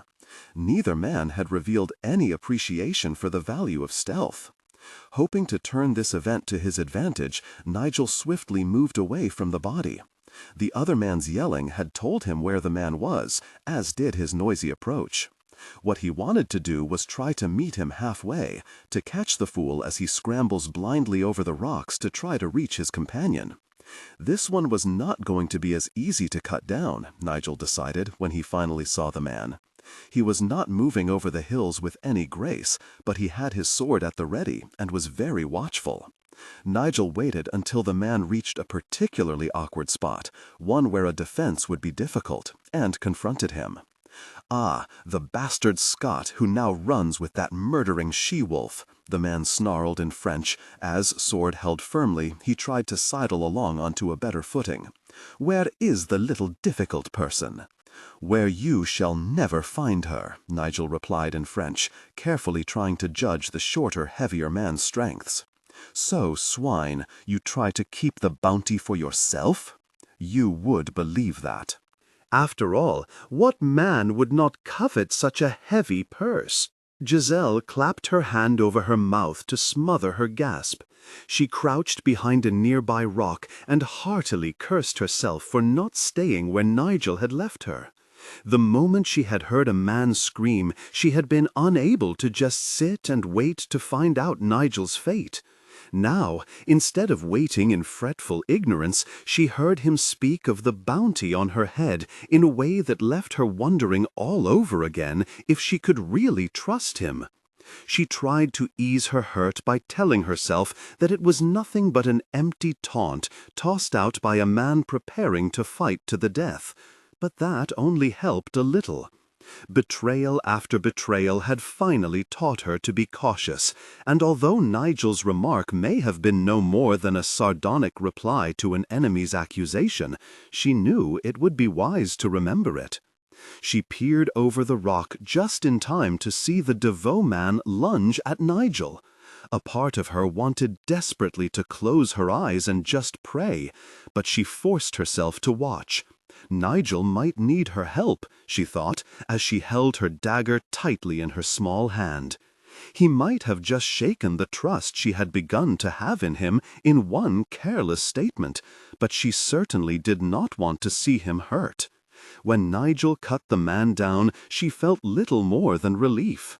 As Nigel wiped his sword on the dead man's jupon, Giselle wondered if she could sneak away without him hearing or seeing her. Then she saw movement at Nigel's back, and she forgot all need to hide, standing up and crying out a warning. Nigel spun around just in time to stop the attacker from stabbing him in the back.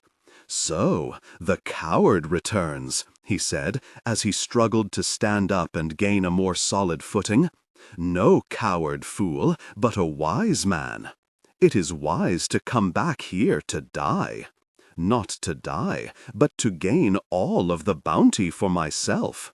I had hoped that one of those fools would kill you, or at least hobble you, but they were always poor fighters, clumsy and inept. Where is the girl?" "Somewhere where you will never find her," Nigel replied, pleased that the man had not yet seen her, and praying that Giselle would have the sense to run and hide. He knew she was near, that she had been the one who had warned him. "I do not think it will be too hard to find the murdering whore. I heard her warn you, so she must be close at hand." Nigel slashed at the man with his sword, hoping to make the man retreat a little and allow him a chance to move into a better fighting position. This Devoe hound proved much smarter than the others, however, simply avoiding the strike and keeping Nigel firmly trapped on an uneven ground with a dead body in his way. He was cornered, and he knew it, so did his enemy. Swiftly reviewing all of the actions he could take, Nigel decided he really had only one: to abruptly attack. It might at least give him the advantage of surprise long enough for him to move out of the trap he was in. If he stayed where he was, they would just thrust and parry until he finally lost his footing and was vulnerable to a death stroke. Yelling his clan's battle cry, he lunged at his foe, hoping to move the man out of the way by the sheer force of his charge. It failed. Nigel cursed as the man met his charge squarely, holding him in place. For a moment they fought fiercely, the Devoe man trying to keep him right where he was, and Nigel trying to cut him out of his way. Then, what Nigel had feared all along finally happened. Nigel stumbled as a hard lunge by the Devoe man caused him to back up against the body of the man he had killed earlier. His foe took quick advantage, and Nigel swore in pain as the man's sword cut a deep gash in his side. He blocked the man's next strike, but that sharp move caused him to fall, his sword spinning out of his hand. He sprawled on top of the dead body and stared up at the Devoe man, who grinned widely as he held the point of his sword against Nigel's heart. Nigel's only clear thought was a prayer that Giselle did not pay too dearly for his failure to protect her. "You picked a poor cause to give your life for," drawled the Devoe man. "No, you picked poorly," Nigel replied in his heavily accented French, silently cursing when he realized he could never reach his dagger in time to deflect the death blow. "I may meet my death before you do, but at least I will not go with my soul stained by the crime of hunting down and killing a young, innocent girl simply to fatten my purse." The man snarled a curse and raised his sword, preparing to plunge it deep into Nigel's heart. Nigel braced for the blow, but it never came.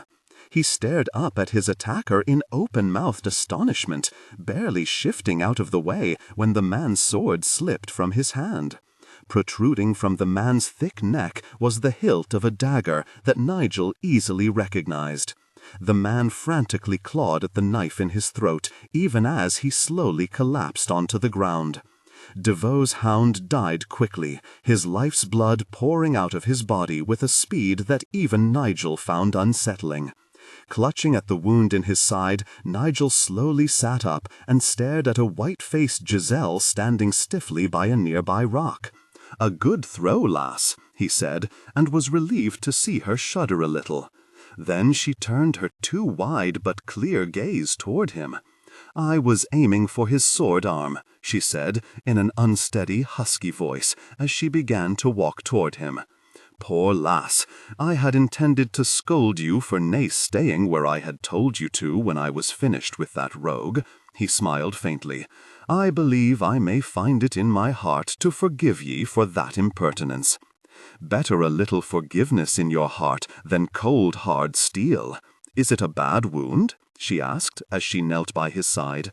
Nigel moved his blood-soaked hand and frowned at the gash in his side. "I am nae sure, but I think it may be a wee bit more severe than I had first thought, and 'tis bleeding most freely." Giselle forced herself to pay attention to Nigel and only Nigel. She felt chilled by what she had done, her blood still running cold in her veins, but she could not allow herself the time to think about it now. Nigel was wounded, and he was right. His blood was flowing rather freely. Keeping him hale and alive was far more important than any soul-searching she might do to try to decide if she had been right or wrong to kill a man. "Nay, lass," Nigel said, when she moved to tear a strip of cloth from her shirt so that she could bandage his wound. "If ye can stomach it, take what you need from one of those men. We cannot be sure how long we will have to hide, and ye may have need of that shirt." He was right, but she felt the sting of bile in the back of her throat as she moved toward the man he had killed. To her deep dismay, she had to look carefully to find a part of his shirt that was clean enough to temporarily bind Nigel's wound. As soon as she had torn off the strip of cloth she needed, she hurried back to Nigel's side. "This wound needs to be cleaned and stitched closed," she said, as she wound the cloth tightly around the wound to slow the bleeding. Giselle tried to sound calm, but she suspected that some of her fear had slipped into her voice, for Nigel watched her closely. She decided to let him think that her fear had been stirred by what she had been forced to do. If he guessed that it was because she was terrified that he could sicken and die, it could be upsetting for him, and it could tell him far too much about her feelings. "I cannot properly tend your wound here," she said, "but I do not know where to go. We need somewhere safe and hidden away. There is no one left to tell the Devoe where to find us." "True," she reluctantly admitted. "That is not our greatest problem, however." You will need rest and shelter for a while until this wound is healed enough for you to ride again. If all goes well, that could be in just a few days, but we both know it could easily be a lot longer." Nigel cursed. "I have done a poor job today." "None. There were 6 of them and only 1 of you. There are now 6 dead men, and you have but 1 wound. I do not see that as doing a poor job. Do you know of some place where we might seek some shelter? I have begun to think that you know this land better than I do." "Some parts of it, aye, quite possibly. There is a cave in these hills. I rested there when I first came to France." He sat up, wincing a little.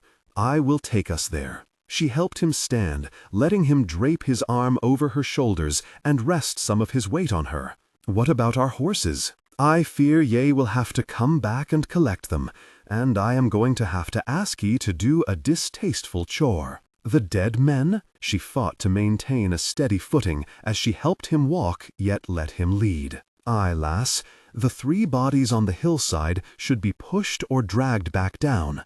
Let the carrion find them there, far away from us. Ye must strip them all of anything that could be of use to us. If any of their mounts are still about, keep one, strip the rest of what we might use, and then set all the others free.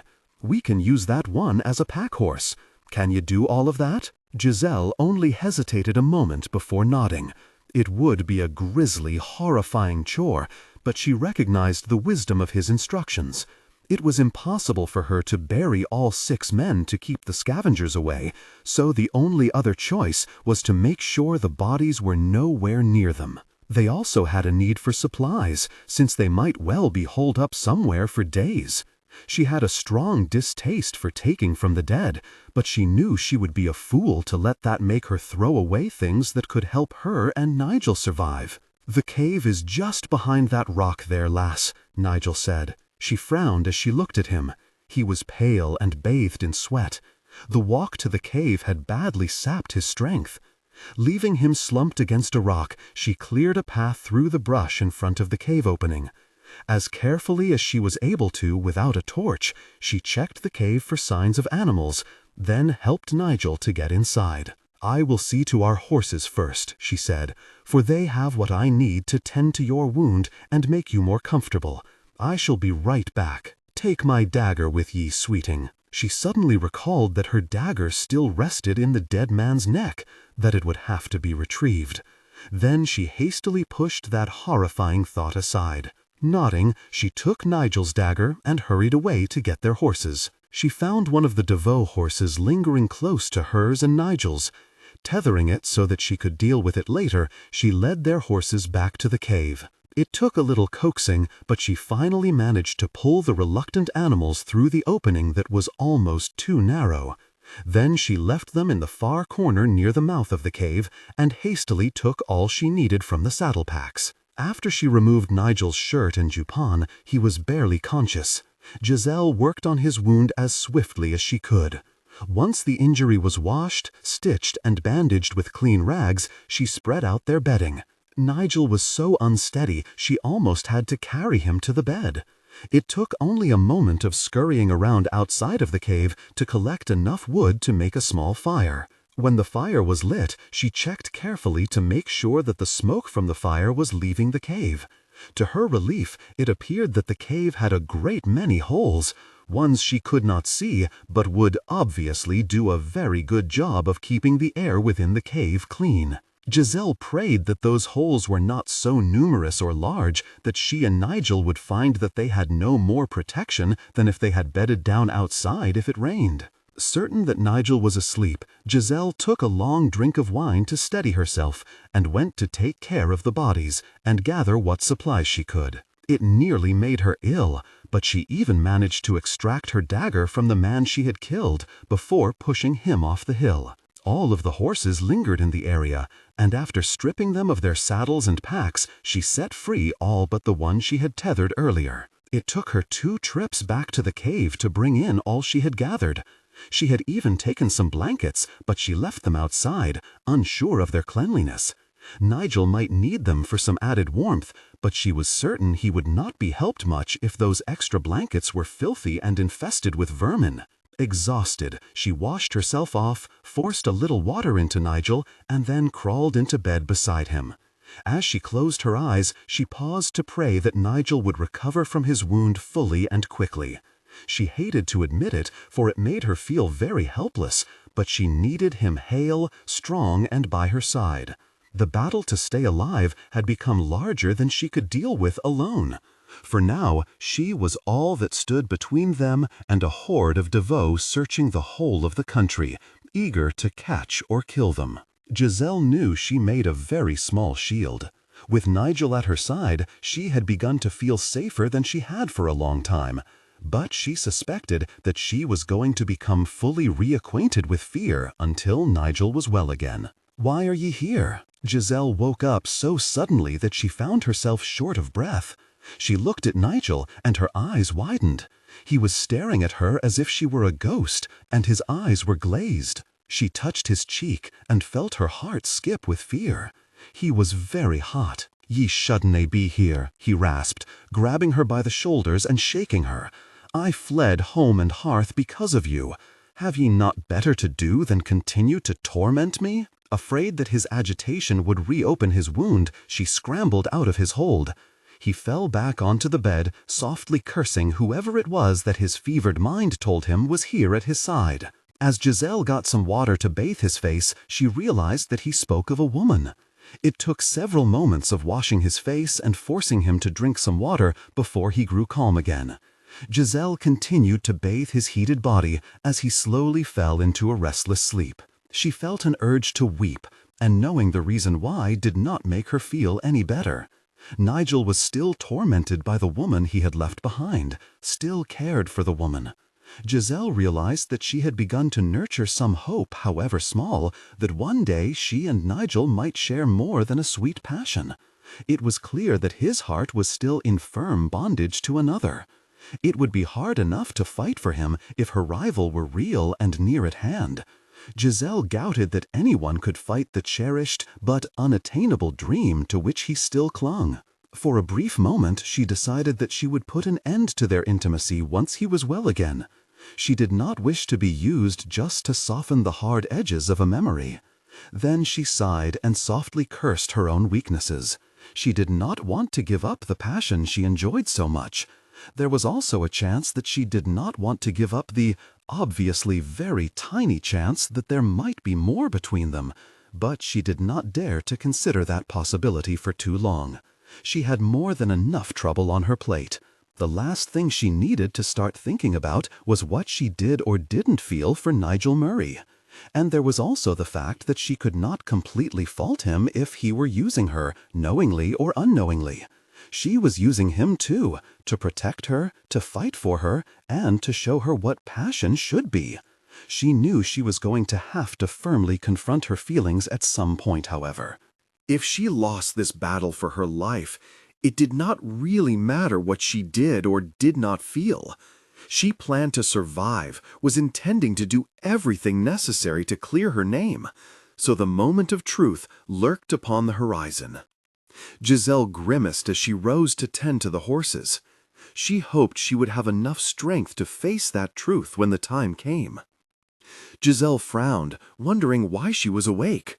A glance toward the mouth of the cave told her that it was not yet morning. After 2 days of nursing Nigel through a fever, this was the first time she had been able to sleep for more than an hour or two. It annoyed her that, for no apparent reason, she was wide awake. Her heart skipped painfully as she suddenly feared there had been some dire change in Nigel's condition, and that had been what had wakened her. She turned cautiously, almost afraid to look at him. Tentatively, she touched his forehead and felt weak with relief. He was cool and damp. In fact, he was soaked with sweat. His fever had finally broken. She quickly rose to get him a clean shirt and some water to wash him down. The cool air hit the back of her shirt, and, as she shivered from a sudden chill, Giselle realized that it was damp. That was obviously what had woken her. She quickly changed her shirt before gathering what she needed for Nigel. When she tugged off Nigel's shirt, he roused and looked at her. Giselle was a little surprised at the depth of emotion she felt when she saw that his eyes were clear and bright, all signs of the fever gone. Matters were obviously getting far more complicated than she had realized, she thought with an inward sigh. There might not be as much time as she had hoped before she had to face up to a few hard, cold facts. Her heart was obviously clamoring for her to heed it. For now, however, she could easily avoid any uncomfortable soul-searching by keeping all of her attention fixed firmly on getting Nigel well and strong again. "I have been unwell?" he asked in a hoarse voice, greedily accepting the drink of water she gave him. "Oui, a little," she replied in a slightly shaky voice as she began to wash the sweat from his body. "I am thinking you took a fever because I did not tend to your wound fast enough." "You couldn't have done it any faster, lass." He gritted his teeth against the pain as she changed his bandage. "Mayhap not. The delay allowed the bad humors to seep into your body, however. But now you will soon be fine again, oui?" "Aye, but we are losing precious days hiding here. How many so far?" "2 days. This will be the 3rd. She watched him pale as she helped him into his shirt, but he made no sound. "I have seen no one, heard no one approach this place, so I believe that we are quite safe here." "Well, we must still leave here as soon as possible," he mumbled, weakened by enduring the pain of his wound, as he closed his eyes. "Not until I feel that you may ride your horse without endangering yourself by ripping open your stitches or weakening yourself so much that your fever returns. That could take days. Then we shall take those days. There is no good served if we leave so quickly it makes you weak and ill." Nigel knew she was right, but he did not like it, and softly cursed. "We could easily be trapped here." She dampened a cloth with cool water and gently bathed his face.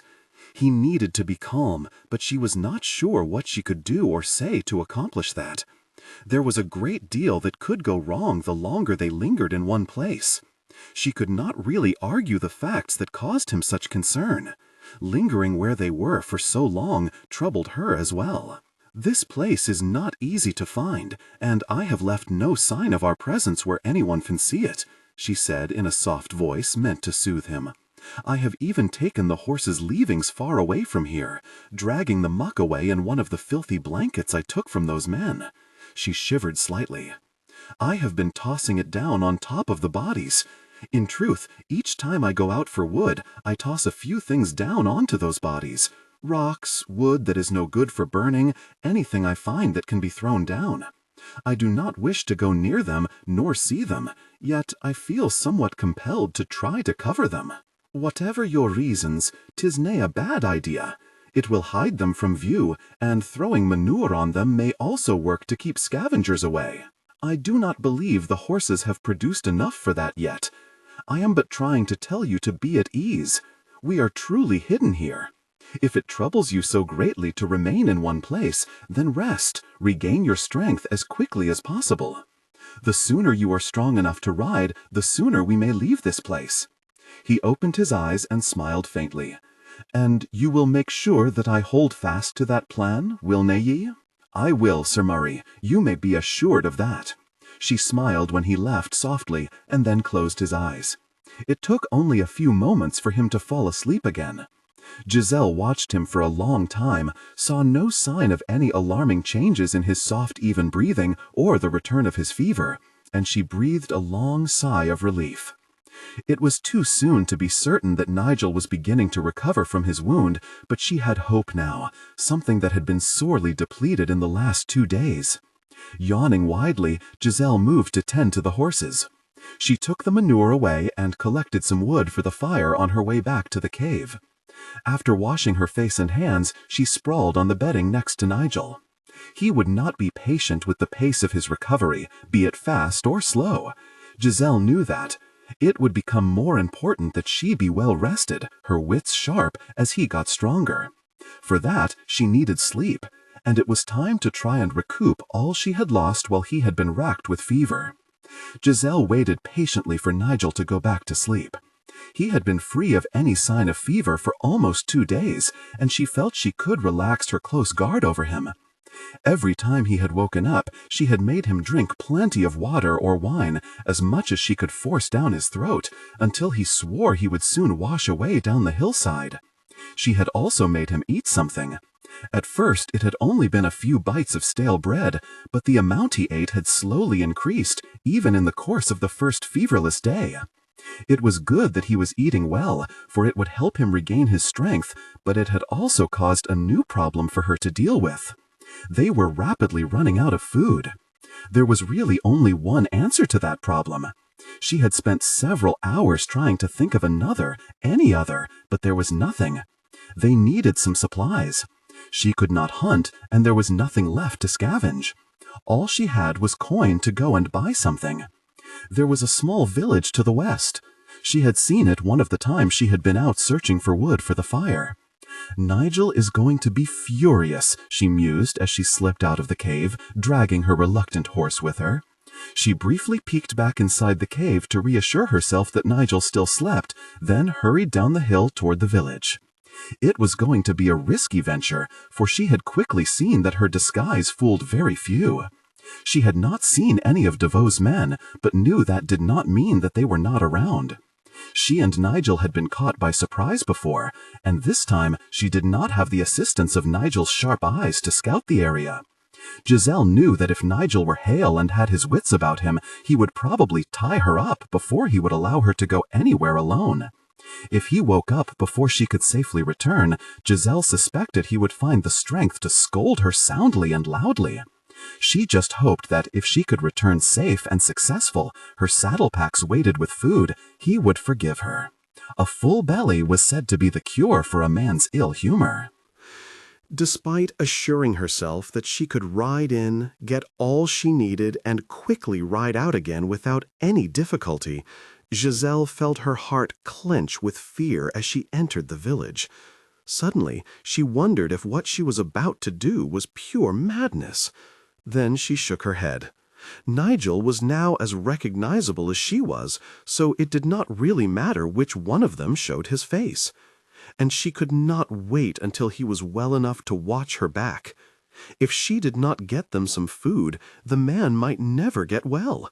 If she refused to take a risk, hid away in the cave out of fear, she and Nigel could easily starve to death, or, she shuddered at the thought, be forced to dine on one of their horses. She stiffened her spine and kept riding, trying to keep a subtle but close eye on everyone and everything. Giselle walked into the small, dark baker's shop and inwardly sighed as the man closely watched her approach. "I need 3 loaves," she said in a deep, firm voice. "What game do you play with me, child?" the burly, sweat-soaked baker demanded. "No game. I am here to buy some bread." "Do not play the innocent. You must think me the greatest of fools if you believe a dirty cap and a youth's clothes will make me think that you are a boy. So why has a girl dressed herself so?" She inwardly cursed, but struggled to look very young and mournful.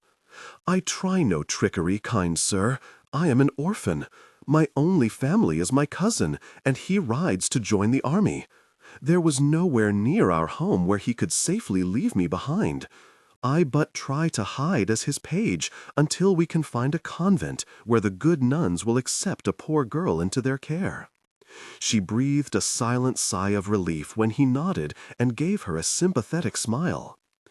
"It is a shame that the good sisters cannot afford to take in all who need care and guidance," he said as he gave her the bread and watched her count out her coin. "Your cousin should not let you wander about alone, however. He does you a great kindness by taking you under his protection, but he risks your life and virtue by sending you out alone and unguarded. I will tell him, sir. You do so, and return to his side as quickly as you are able." "I am nearly done here, sir," she said, as she hurried out of the shop. Although the man she bought the cheese from and the other merchants she fleetingly dealt with did not feel compelled to give her any advice, it was clear to see upon their faces that they knew exactly what she was. Her saddle packs finally filled with all she needed, Giselle was more than happy to hurry out of the village. It did not really surprise her when she saw a small group of armed men riding toward the village. She did not even bother to look to be sure that they were Devoe men. Instinct told her that they were, and her luck had been very poor of late. She rode for the shelter of the trees, trying to keep a good fast pace and not look as if she were trying to flee, and thus raise the men's suspicions. She hissed a vicious curse when a sly glance behind her revealed that the men had slowed their pace and were looking her way. It took all of Giselle's willpower not to kick her horse into a gallop and flee as fast as she could. Her body held so taut it was painful. She rode into the trees, listening intently for any sign of pursuit. When she felt sure she was hidden from their sight, she reined in, dismounted, and crept back until she could see the men. She was pleased with her stealth, although she would need a lot more practice to be as soft of tread as Nigel. It alarmed her a little to see that they had stopped. They kept looking her way and arguing with each other. She tensed when one man started to slowly ride her way, then breathed a hearty sigh of relief when his companions called him back. The men finally continued on into the village, but Giselle maintained her vigil for several long moments to assure herself that they would not change their minds again and come hieing after her. The last thing she wanted to do was lead them back to the cave, trapping her and a helpless Nigel inside. Still keeping a close watch behind her, she carefully made her way back to the cave. As she drew near to her shelter, she dismounted and led her horse up the steep rocky slope. A few feet from the mouth of the cave, she stopped and gaped toward it, not wanting to believe what she saw. Nigel was standing outside the cave, his sword in his hand. He saw her and slumped against the rocks. Even as she rushed to his side, he began to slide down until he sat on the cold ground.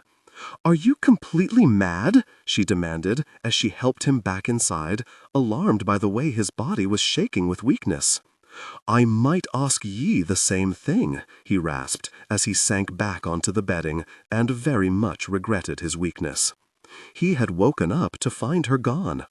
At first he had not been very concerned, thinking she had gone out for wood or to scavenge for some food. When he had realized that her horse was gone, however, he had become increasingly worried. The longer he waited and she did not return, the more worried he had become. The moment he had stood up, he had known that he would not be much help if she were in trouble, but he had doggedly continued. His sword had felt so heavy in his hand, he had known he would not have been able to use it. By the time he had dragged his weak and trembling body outside, he had realized that he could do no more than stand there shaking and sweating, and that had infuriated him. Having her find him in such a poor condition and have to help him back to bed had only added to that anger. "I am not the one trying to recover from a fever." She hastily checked his wound, relieved to find that he had not opened it. "Where did you think you were going?" she demanded, even as she moved to get her horse. "To find you," he called after her. "I did not need finding," she replied, as she tugged her horse back inside the cave and unpacked the animal. "Where did ye go?" "We needed food. I cannot hunt, and none was walking up to the mouth of this cave, so I had to go and get some." "Ye went into a town?" She brought him some water and made him take a drink. "A little village to the west of here." "Ye could have been seen by the devoe?" "I was, but only from a distance," she added hastily. "They did not recognize me, and did not follow me." "Are ye certain?" She nodded. "I watched to be sure that they went to the village and stayed there." He frowned. "Someone in the village could tell them that you were there." "They could, but that still will not tell them if the rider they saw was me or where I went to. And I was alone. Now they are looking for two of us. It will probably confuse them." "We must leave here." He started to get up, but she easily held him in place with one hand planted firmly on his chest. "We cannot. You could barely get yourself outside. Do you try to tell me that you were not weakened by that, so weakened that you could not take another step?" She smiled faintly when he very much regretted it. "We needed food." "Ye shouldn't have taken the risk," he snapped. "Ach, I should have cowered in here until we slowly starved to death." "Giselle, I did what I had to do. It is unfortunate that the devoe were about, but I do not believe they will be storming our little castle. Now I have the food to help you heal and get strong again. Then we can leave here. Nigel, even I can hold you in place with little effort. You cannot fight, and neither can I. Here is where we must stay, at least for a little while longer." Nigel said nothing for a moment, hating to admit that she was right. Then he curtly nodded in agreement. "Your disguise fools no one, ye can." "I am aware of that." She told him what happened with the baker, and was pleased to see him smile faintly. "There was no choice, Nigel. You must see that." "I do, but that doesn't mean that I must like it." She just laughed and moved to get him some food. After he ate some bread and cheese and washed it down with some wine, he fell asleep. His attempt to come and find her had sapped his strength, but she felt sure he would quickly regain it, that he had not done himself any lasting damage. As she washed herself with some of the cool water, she decided that she would now have to tell Nigel what she was doing and where she was going. He was no longer sleeping the day away, leaving her free to come and go as she pleased. The man might argue her plans, but if he knew what she was doing, he would not try to come and find her again, risking his health.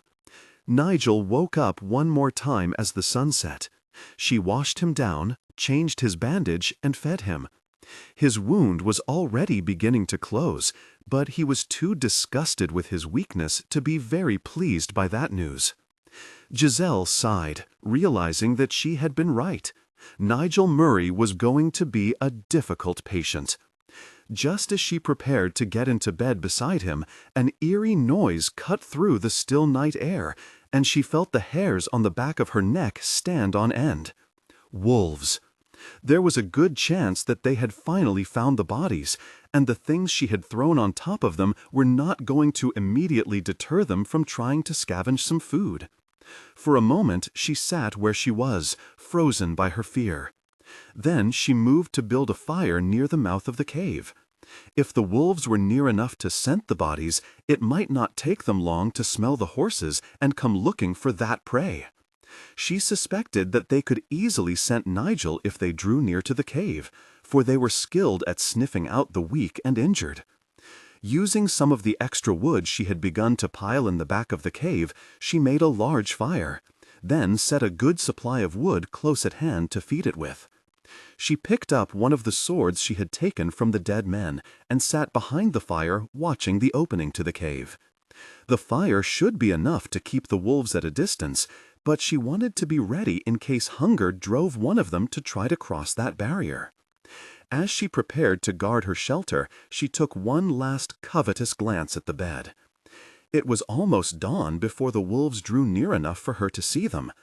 All of her encroaching exhaustion fled as she saw the light of the fire reflect off the eyes of at least a half-dozen of the animals.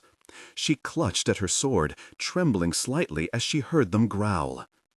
"Giselle," Nigel called softly from the bed. "Go back to sleep," she replied in an equally soft voice, never taking her gaze from the enemy before her. "Are they close?" Close enough. She saw no point in worrying him, for he could do nothing to help, might even stir the animals to attack if he moved closer. The fire should keep them away. "I know, it is working well." Nigel very much regretted it.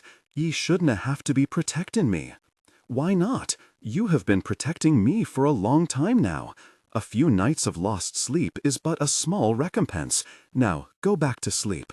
There is nothing you can do to help, and I think all this talk is making them more interested in us than they might otherwise be." He relaxed, forcing himself to accept her protection. Recalling her fear of wolves, he decided they could not be that close, for she had spoken in a fairly calm voice. She was right. Even if the animals did draw near enough to attack, he would be little more than an easy meal. It hurt his pride to admit that, but he had to face the truth.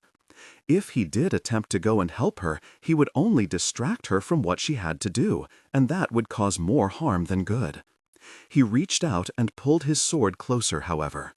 Having it at hand made him feel a little less like a helpless bairn, he mused, as his weakness slowly forced him to accept sleep despite his best attempts to stay awake. Giselle breathed a sigh of relief when Nigel did not speak again. He had clearly not seen the red eyes she was staring into, so did not realize how close at hand danger was. That was exactly how she wanted it. At the moment, the wolves stared at her, and she stared at them. Soon the sun would be up, and she hoped they would slip away. If Nigel had stumbled over to her side, he could have startled them into attacking, fire or no fire. He would also have forced her to divide her attention, and that could have been dangerous. It was terrifying to face the beasts alone, but she knew that, this time, there was no other choice. By the time the wolves crept away, the sun was already over the horizon, and every muscle in Giselle's body ached with stiffness. Each time one of the animals had edged closer, she had carefully put a little more wood on the fire, keeping it hot and bright. Nigel had remained quiet, and the terrified horses had remained as still as she had. Giselle knew she had been lucky in that, but she still felt proud of herself. Although she knew she was still afraid of the animals, she had learned that her fear did not have to make her a coward. She put out the fire and wearily tended to the horses. After washing her face and hands, she crawled into bed beside Nigel, keeping her sword close at hand.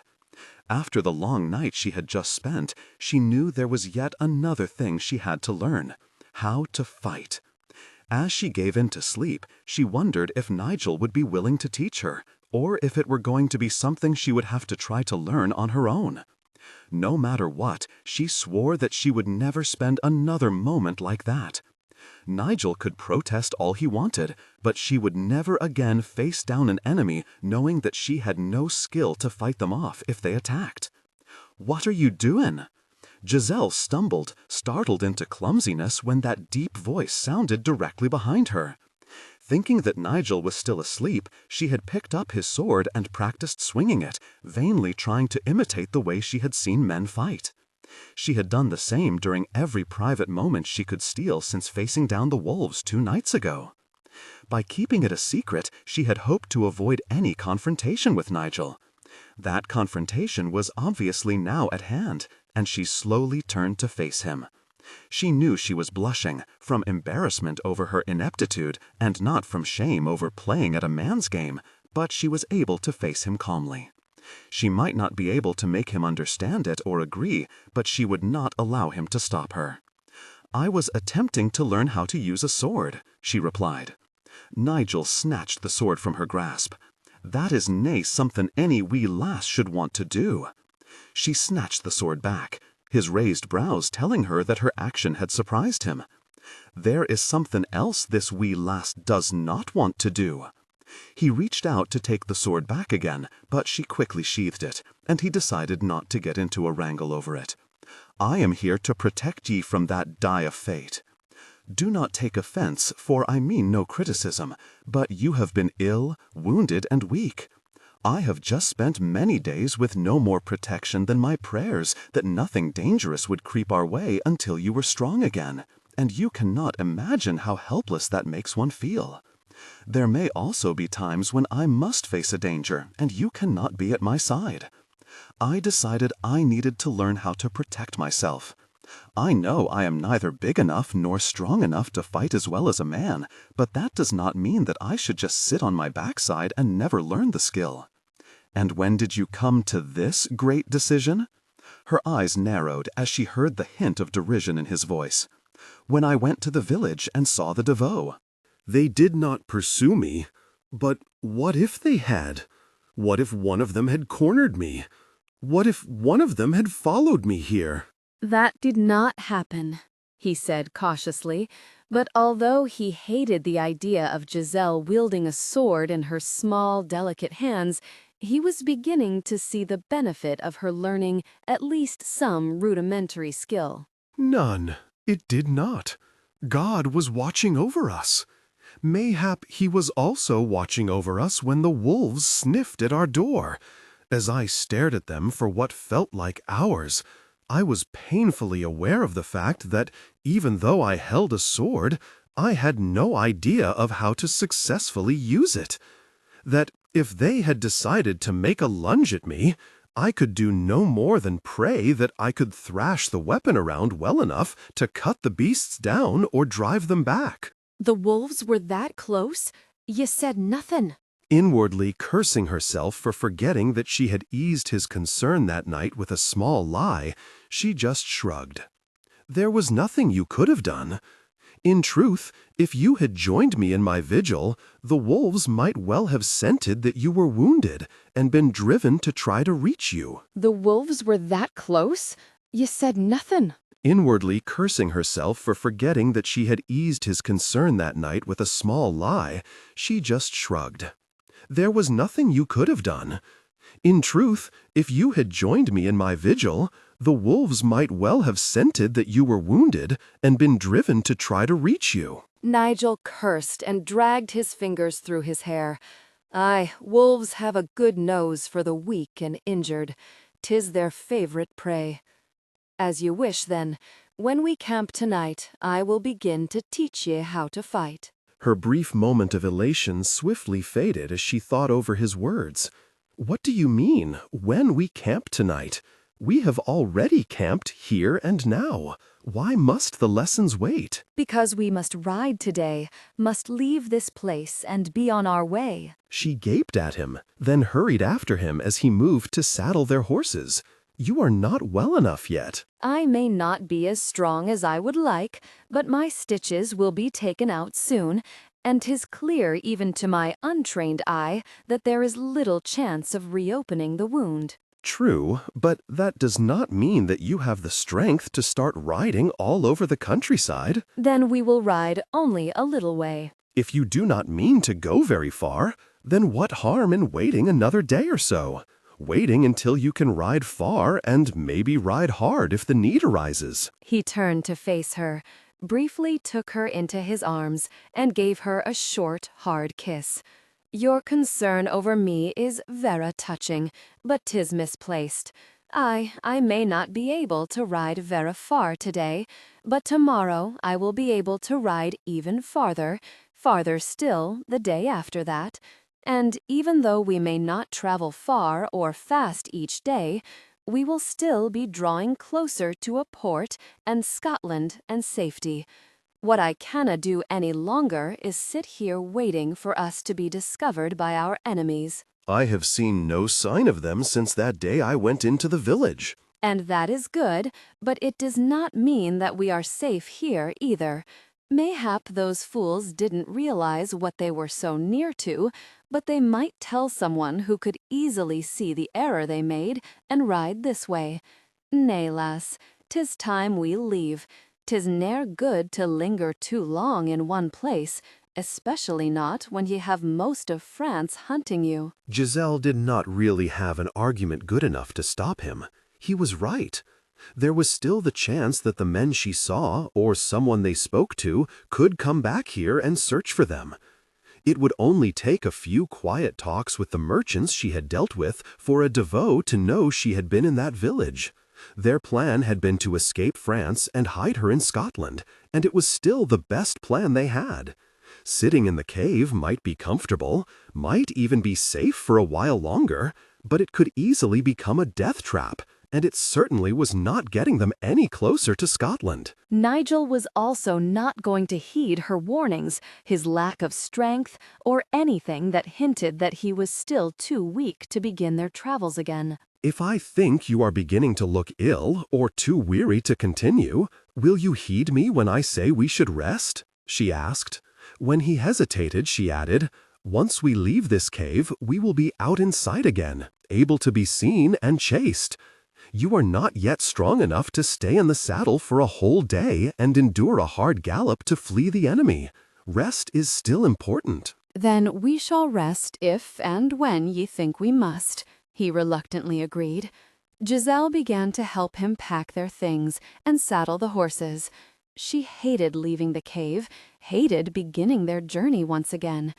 Although she had also hated to see Nigel ill and wounded, it had been rather nice to stay in one place for a while. In truth, the cave had begun to feel a little like a home, something she had not enjoyed for over a year. That was foolish. A cave could not be a home. At the moment, France itself could not be her home, only her grave. Nigel was right. They had to start their journey again. She would, however, keep a close watch on him every foot of the way. They kept their pace slow, ambling along as if they did no more than travel to a kinsman for some celebration.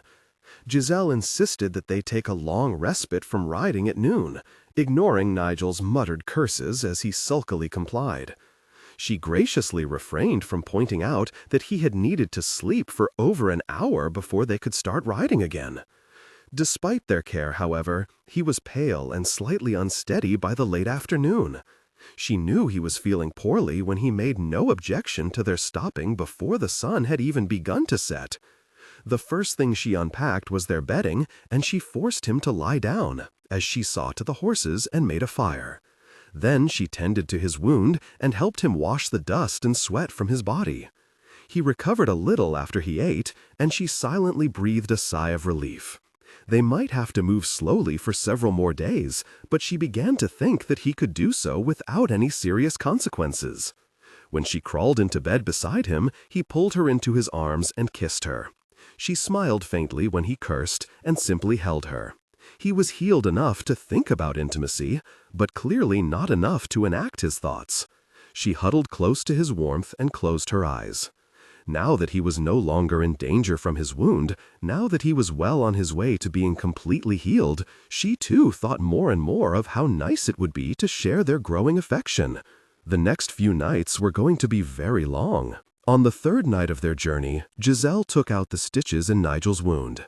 He insisted it was time, but she had hesitated, unsure of the right time to remove such things. The last thing she wished to do was to have to re-stitch him because they had moved too quickly and misjudged how much he had healed. Now that they were out, however, she looked closely at the wound and decided it had closed well. The skin was still pink and tender, but she could see no sign that the wound could be easily reopened. Now he was probably healed enough to begin to properly teach her how to use a sword, if not for a long, hard ride, she mused. Thus far, he had done little more than tell her how to hold a sword and carefully instruct her in different ways to move, how to thrust and parry. At first, it had been a little embarrassing to prance around by herself while he sprawled on their bed calling out directions, but she had quickly become used to it. He could show her more clearly now, had the strength to survive the day with enough ability to show her more, perhaps even to engage in a few mock battles. "So, I am healed now," Nigel said, interrupting her silent planning as he slowly moved his hand over the rough skin covering his wound. "Nearly," she murmured, finding her position astride his body an enticing one, learning how to fight quickly becoming the last thing on her mind. The wound no longer needs stitches to keep the skin together and your insides where they belong, but that does not mean that it is strong enough to endure any punishment. You must still be very careful in what you do. Nigel slid his hands down her sides and slowly caressed her hips. There are a few things I have been thinking of doing since I began to regain my strength. And what would those things be? She asked, able to see exactly what he was thinking of from the warmth darkening his beautiful amber eyes. Well, they may nae be too easy to gain, now that I am a poor, weakened and scarred man, he murmured, as he kissed the gentle curve of her throat. Giselle smiled against his skin as she bent and kissed the scar on his side and felt him tremble beneath her lips. For the last 3 nights, she had not been able to stop herself from thinking about how it felt to make love with him. It had begun to rob her of much-needed sleep. She had tried to cool her blood by remembering that he was obviously still in love with some woman in Scotland, but all she could think of was that that woman was not present. She had also tried to cling to the memory of what he had said just before he had been wounded, that puzzling remark about how any man would covet such a bounty, but her growing ardor made it easy to discard that as a callous remark intended to unsettle his opponent. Inwardly, she shook her head in disgust over her inability to decide anything about Nigel except that she wanted him. At the moment, she wanted him very much indeed. She sorely missed the pleasure they could share, how it warmed her and made it so easy to forget all of her troubles, doubts, and fears. As she trailed soft, tender kisses over his taut stomach and heard his breathing grow heavier, she felt increasingly bold. She found herself wondering what it would be like to make love to Nigel, and even though she felt herself blush, she could not shake the thought. He had shown her how beautiful passion could be. He had always been the one to begin the seduction, to make love to her, teaching her and leading her. Now that she was no longer ignorant of the many ways one could make love and stir a lover's desire, what harm could there be in employing that new knowledge by returning some of the delight he had gifted her with? The more she thought about it, the more daring she felt. The more daring she felt, the more her passion rose. Giselle thought of all he had done to her to make her passion run hot, and suddenly wanted to do the same to him. She had no doubt that he desired her, but now she wanted to make him grow feverish and blind with passion, just as he had made her feel so many times. It would be a very sweet and pleasurable revenge if he allowed it. And that, she decided, was the only thing that made her hesitate to act upon her wishes. What if, by her boldness, she deeply offended Nigel in some way? What if she made him think poorly of her? She shook aside her sudden concerns. If Nigel showed any sign of shock or distaste, she would stop and claim ignorance. It would be the truth. No one, certainly not her husband, had ever taught her what she should or should not do with a man. Nigel trembled beneath the touch of her long fingers as she slowly undid his braids. Only his weakness had kept him from making love to her since he had begun to recover from his fever.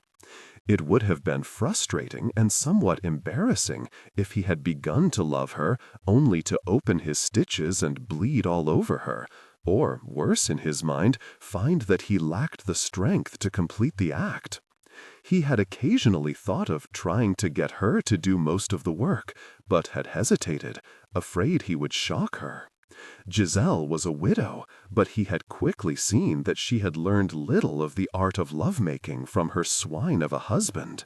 Now it seemed as if she were going to answer his wishes all on her own, and he held himself still, terrified he would say or do something that would make her grow shy and reticent. When she slid off his braids, covering his legs with soft, heated kisses, he decided that lying still was probably going to be one of the hardest things he had done in a long time.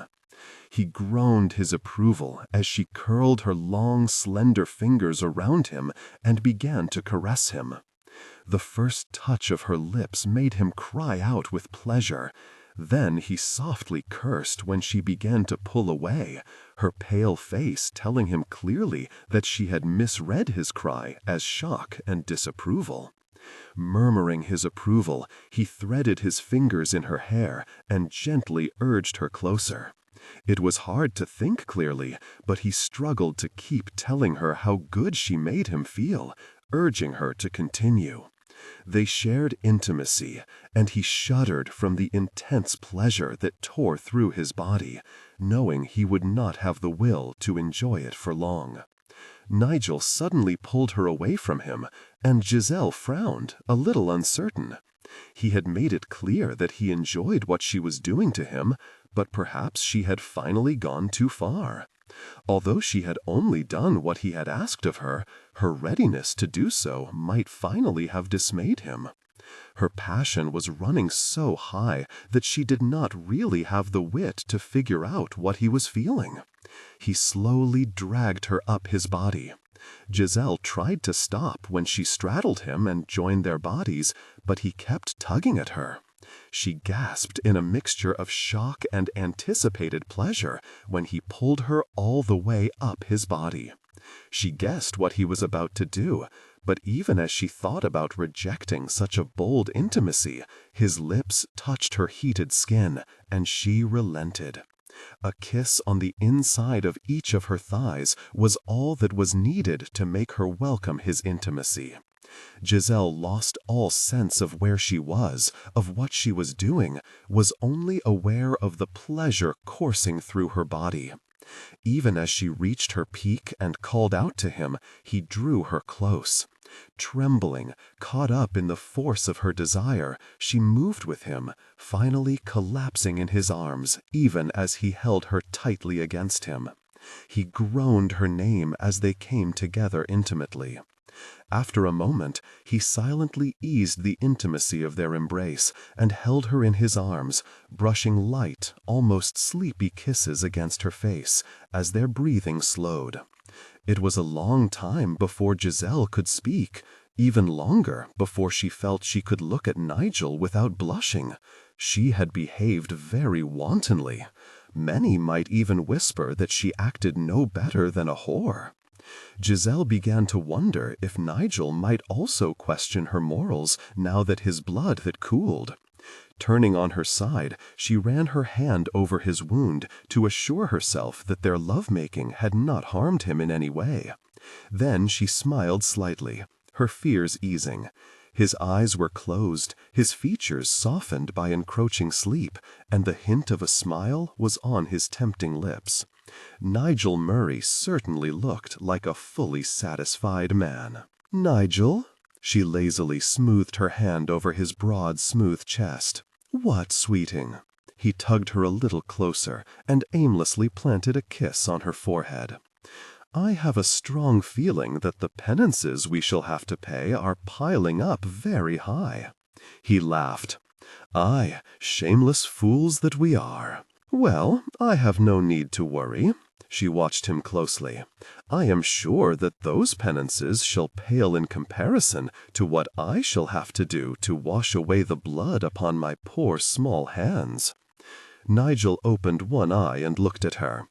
"Ye can be vera devious when ye have a mind to be, Giselle." She grinned. "Thank you."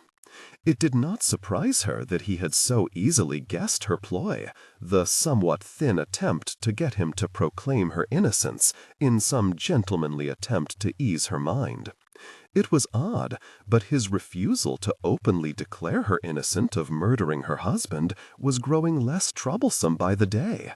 She no longer felt that it was some deep insult, simply saw it as a small irritation.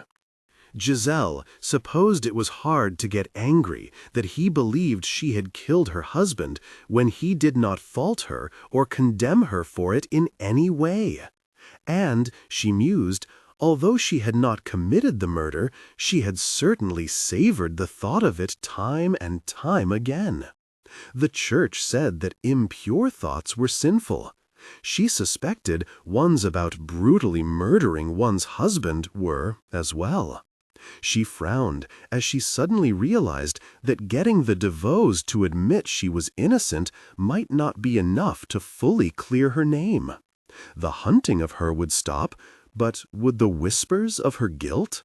She doubted that, and felt a little sad.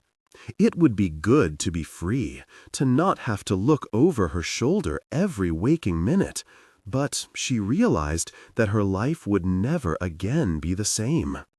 Although she had accepted that all she had to do to stay alive would destroy her good name and place her chastity in question, she now knew in her heart that she would still suffer the blemish of being an accused murderess as well.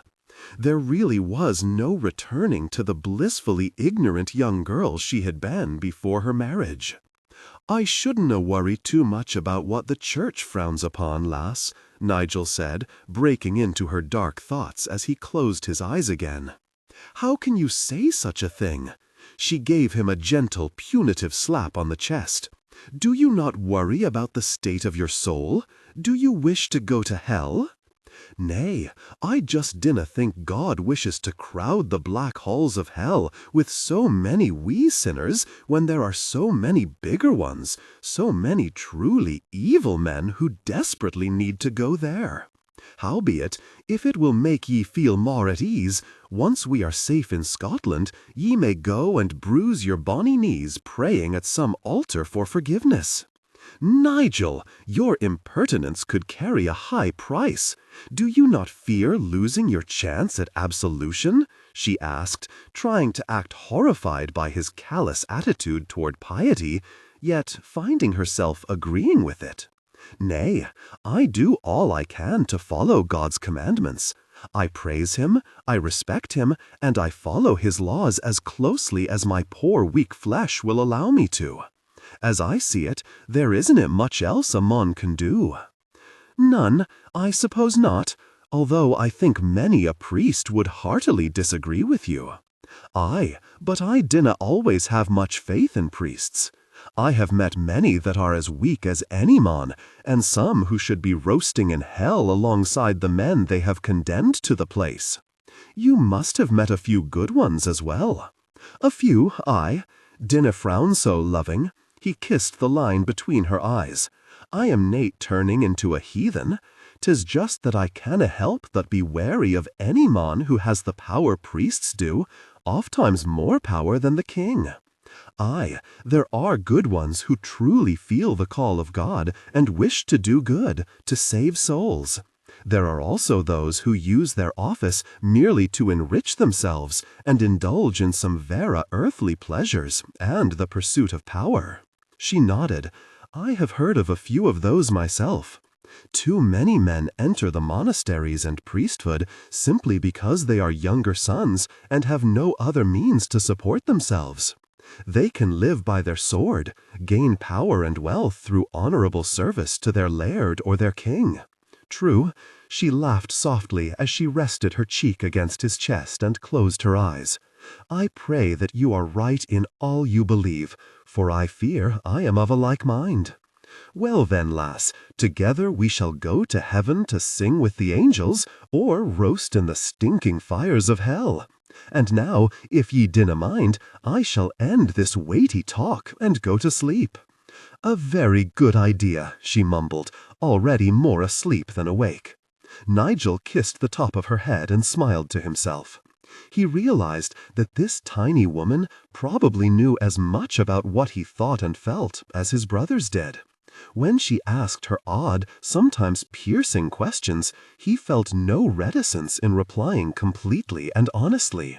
Her passion was unrestrained, and she could set his blood afire. His friends and family would think him mad to be so undecided about her, to still doubt what he felt or wanted. They would undoubtedly urge him to get her before a priest as soon as possible, and a part of him agreed that he should be doing just that. Yet, in a way, he felt that his doubt and hesitation were fair to Giselle. How could he ask her to give him her heart when he was not sure he could ever do the same? Nigel inwardly shook his head, knowing that the time for some decision was rapidly drawing near, yet shying away from it. If he decided wrongly, they could both suffer. All he could do was pray that some enlightenment would come before he hurt Giselle so much there was no mending it. "Ye need to hold the sword more firmly, loving," Nigel said, as he picked up the sword he had just knocked from Giselle's hand and handed it back to her. "I think you try much too hard to show me the true depths of my weakness and ineptitude," she muttered, but tried to hold the sword more firmly as she faced him again. "Nay, I but try hard to help ye overcome them." She cursed as they began their mock battle once again, the sound of their clashing swords echoing loudly in the small clearing they had chosen for their camp.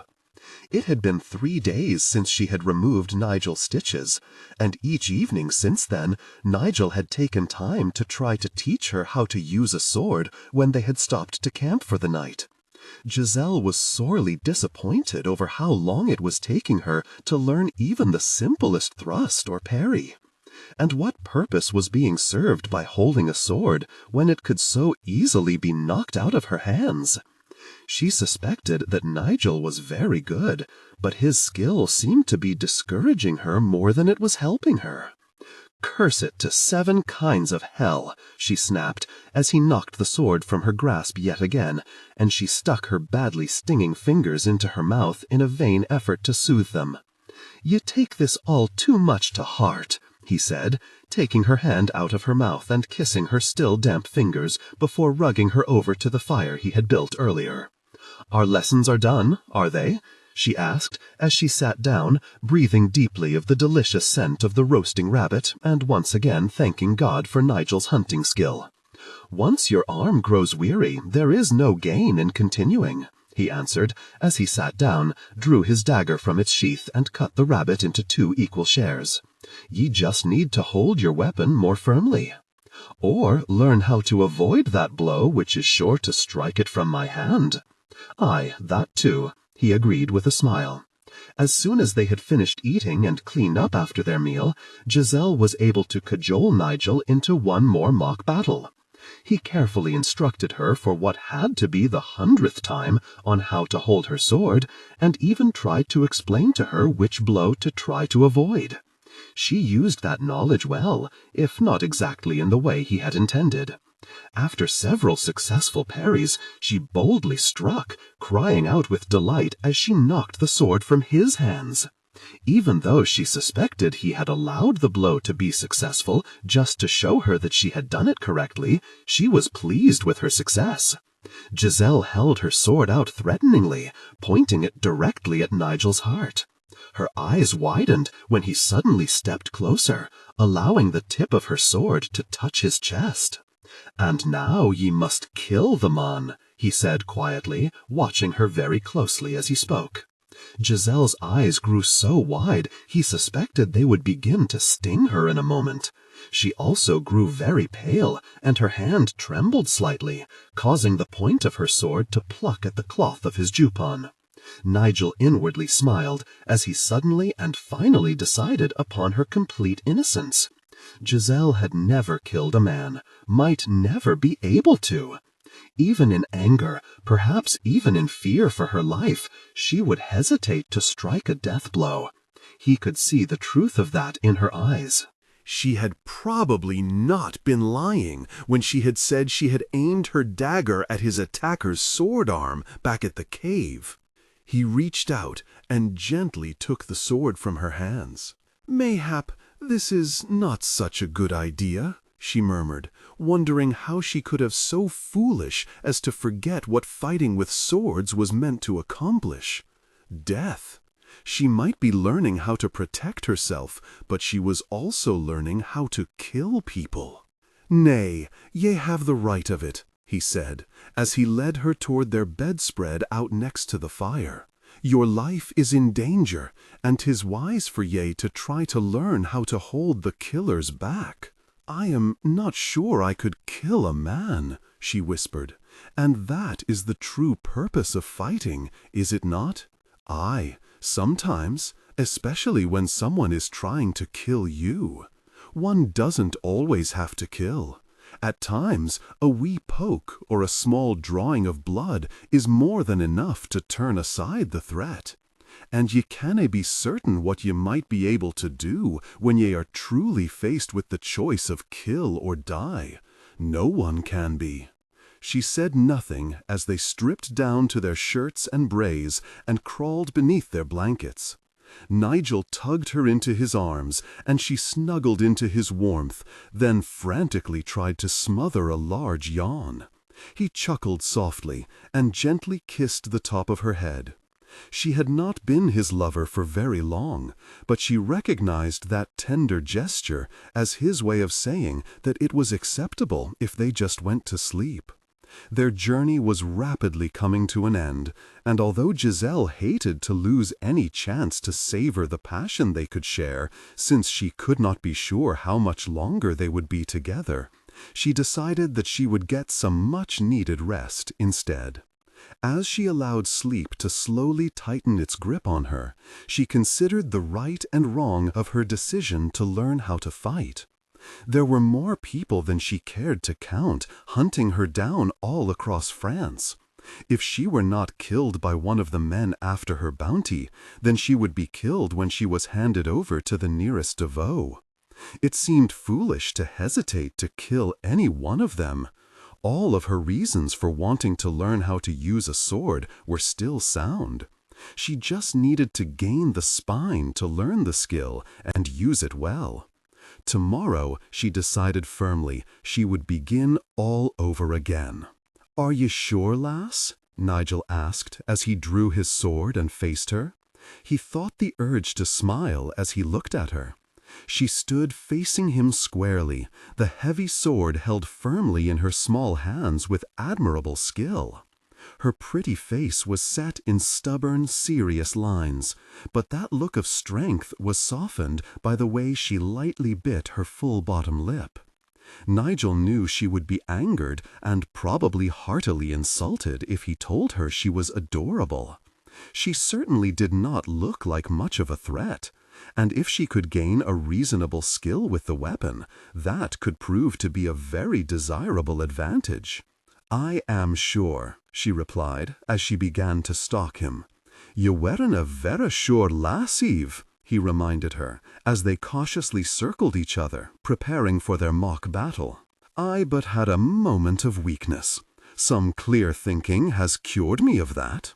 So, 'Tis now kill or be killed? That is the corner the devoe push me into. I was hoping that ye would recognize that hard truth. 'Tis most admirable for a wee lass to possess the quality of mercy, but when she is facing men who want her dead, mercy becomes a weakness they will certainly take swift advantage of. I know, so I have stiffened my spine and hardened my heart. Wise lass, just remember that ye arena fighting them now, he added with a smile, and then he struck. Giselle easily blocked the swing of his sword, and he nodded in approval. For a while he restrained himself, not using his full strength as they fought. He was a little surprised at how rapidly her skill with the weapon had improved. Nigel realized that Giselle had not only decided to keep at her lessons, but had come to understand that fighting was merely another means to ensure her continued survival. That a sword could indeed be used to kill, but it could also be used to stay alive. Giselle would probably never have the strength to be a truly lethal fighter, certainly not in a battle that required excessive endurance. But she had gained the spirit and determination to be a good one. Slowly, he increased the force of his attack. Each time he blocked her sword, he told her how he had done it, and how she could possibly evade that. She was already growing tired, and he knew that she needed to learn more subtleties in her fighting style. It would be skill, a keen eye, and cleverness that won the battle for Giselle. She had more strength than many women, but she could never endure a long, hard battle with a fully grown man, not without a few clever tricks up her sleeve. She cursed when he knocked the sword from her hand. Mayhap I am wrong, and there truly are just some things that a woman cannot do. Nay, lass, ye are doing vera weel, better than I had thought you would. Oh, good, I do hate to be wrong. She smiled when he laughed, then accepted her sword back and sheathed it. It is kind of ye to flatter me, but I still lose my sword each time we play this game. Ye lose it because ye grow weary. Ye need to gain some strength in your sword arm. Ye also need to learn more guile, more subtleties. I think it is wit and speed that will win the battle for you. So I must be careful to choose only stupid and slow men to fight with? She drawled. It wouldn't hurt. Giselle shook her head, unable to fully repress a smile when he laughed. It stung a little to be told that she was not strong enough to hold her own against a man, but she knew it was true. She was tiny, even in comparison to other women. If she ever had to face a man sword to sword, she suspected the battle would be delayed while he had himself a hearty laugh. There was certainly very little chance that she could win a battle on strength alone. She trailed after Nigel as he moved to build a fire, wondering exactly what he meant by wit and speed. Were there some tricks to it all that he had yet to show her? Wit and speed can win a battle, she asked as she took the food from their saddle packs. Of course. Not every knight is a truly skilled fighter, one who battles with grace and thought behind every move he makes. Some knights just hack away at their foe, back him into a corner through sheer brutish strength, and then cut him down. She frowned as she spread out their bedding and sat down. That does not sound very glorious or honorable. Mayhap not, but it can work, and the knight survives the battle. He handed her some bread and cheese as he sat down beside her. That knight might weel recognize that he does nigh have vera much skill, and ne'er will. So he uses his only true advantages over others, his size and his strength. Now ye can never depend upon size and strength, so ye must learn to think carefully, to watch your opponent's every move with keen eyes, and to move with a speed and grace that keep ye out of reach of his sword until ye can find a chance to strike cleanly and quickly. And how ye strike is also important. Ye canna just keep poking at him on. Ye must learn how to strike him so that he cannot keep fighting you. That is how ye will survive. What you are telling me is that I must learn how to survive until I can kill my enemy, she murmured, as she accepted the wineskin from him and took a long drink. Aye, lass, cold as it sounds, that is exactly what ye must do. Recognize your weaknesses and find a way to spite them. He leaned back on his elbows and smiled at her. I think ye could learn to skip about so swiftly ye could make your enemy fair dizzy from trying to watch you. Ye are already very good at seeing a blow coming and blocking it. Ye just need to gain the strength in your sword arm so that a blow doesn't knock your sword aside and leave ye helpless. She grimaced and rubbed her arm. It was aching from all the sword play she had indulged in the last few days. Giselle was not sure she could gain much more strength in it without damaging the poor thing, but she was determined to try. She was willing to concede that she could not win a battle on strength alone, that she needed skill and speed, but she refused to believe that she might always remain too weak to fight at all. Then I believe you had best begin to teach me such things, she said, smiling faintly when he tugged her down into his arms. I pray I shall ne'er have to put all of these skills to the test, for I have no wish to kill or maim a man, but I do not wish to feel helpless again. Tension broke. They gave in to desire, connecting deeply. If our connection grows any stronger, lass, Nigel said as they finally collapsed onto their bedding, I am nae sure we will survive. We do become quite passionate, she agreed, sleepily tugging the blanket over their rapidly chilling bodies. Nigel smiled against her skin as he kissed her shoulder. He sprawled on his stomach, draped his arm around her slim waist, and tugged her close against his side. He felt deeply content, and he loved it, yet he knew he would only need a little encouragement to desire her again. Aye, passionate is a good word for it. He glanced around their campsite. I sometimes think that the king's whole army could creep up on us, and we wouldn't hear them. Are you about to tell me that we must begin to behave ourselves for the sake of our own safety? She grinned as she glanced at him, not surprised to see him grimace at the thought. She might not know how deeply she had touched his heart, if at all, but she had no doubt at all that he thoroughly enjoyed their deep connection. That might be wise, he murmured. Aye, especially since your expressions of delight can probably be heard in Italy. She blithely ignored his laughter-filled glance and replied calmly, None, for they are undoubtedly lost in the uproar you make. Giggling, she slapped his hand away when he started to tickle her in gentle retribution. Rest, lass, he said quietly when they calmed down, and he kissed her on the cheek. As my strength increases, I feel a need to try to recoup some of the time and distance we lost whilst I was fevered. Which means that you intend to ride from dawn to dusk again? Aye, I fear so. As you wish. To where? Pardon? Where are we riding to? I told you, to a port, so that we might sail to Scotland. Giselle muttered a curse under her breath. I know that, but to which port? France has more than one, I believe. Actually, I am nae vera sure of which one. I head now to Cherbourg. 'Tis the port I sailed into 7 years ago. There are many towns and villages near there where we might find someone to take us to Scotland, if there is no one to do so at Cherbourg. Or if my enemies are there in too great a number. She frowned, trying desperately to recall exactly where Cherbourg was and where it sat in comparison to the nearest Devoe holdings.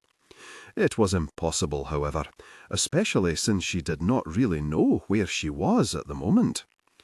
Do you think there will be a great many of them? Do they hold any lands near Cherbourg? I do not know. I was just thinking that I am not even sure where I am now, let alone where Cherbourg is. What suddenly troubled me was that the name sounded like one I heard often whilst in my husband's keep. Non, I think I am wrong. Now I think it may have been Cannes. Nigel cursed. We have but recently slipped past Cannes. 'Tis a miracle that we didn't just ride into our enemy's hands. And this certainly means that Cherbourg will be awash in the bastards and the leeches who feed upon them. What a pleasing thought that is, she muttered, then sighed. I am sorry. I have become so lost since we left Guy that I truly do not know where I am from day to day, or where we ride to. In truth, I was never very clever about such things, and until now, I never felt there was much to gain from knowing where a deveau might be roosting. Nay, lass, dinna apologise for what isna your fault. I complained so sharply because I saw yet another complication, and we have enough to deal with. He gave her a brief, tender kiss. Go to sleep, dearling. We shall ride on to Cherbourg in the morning.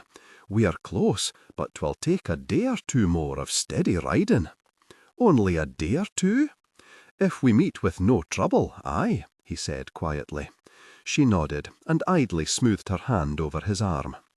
Nigel's body slowly grew heavy, his breathing measured and soft.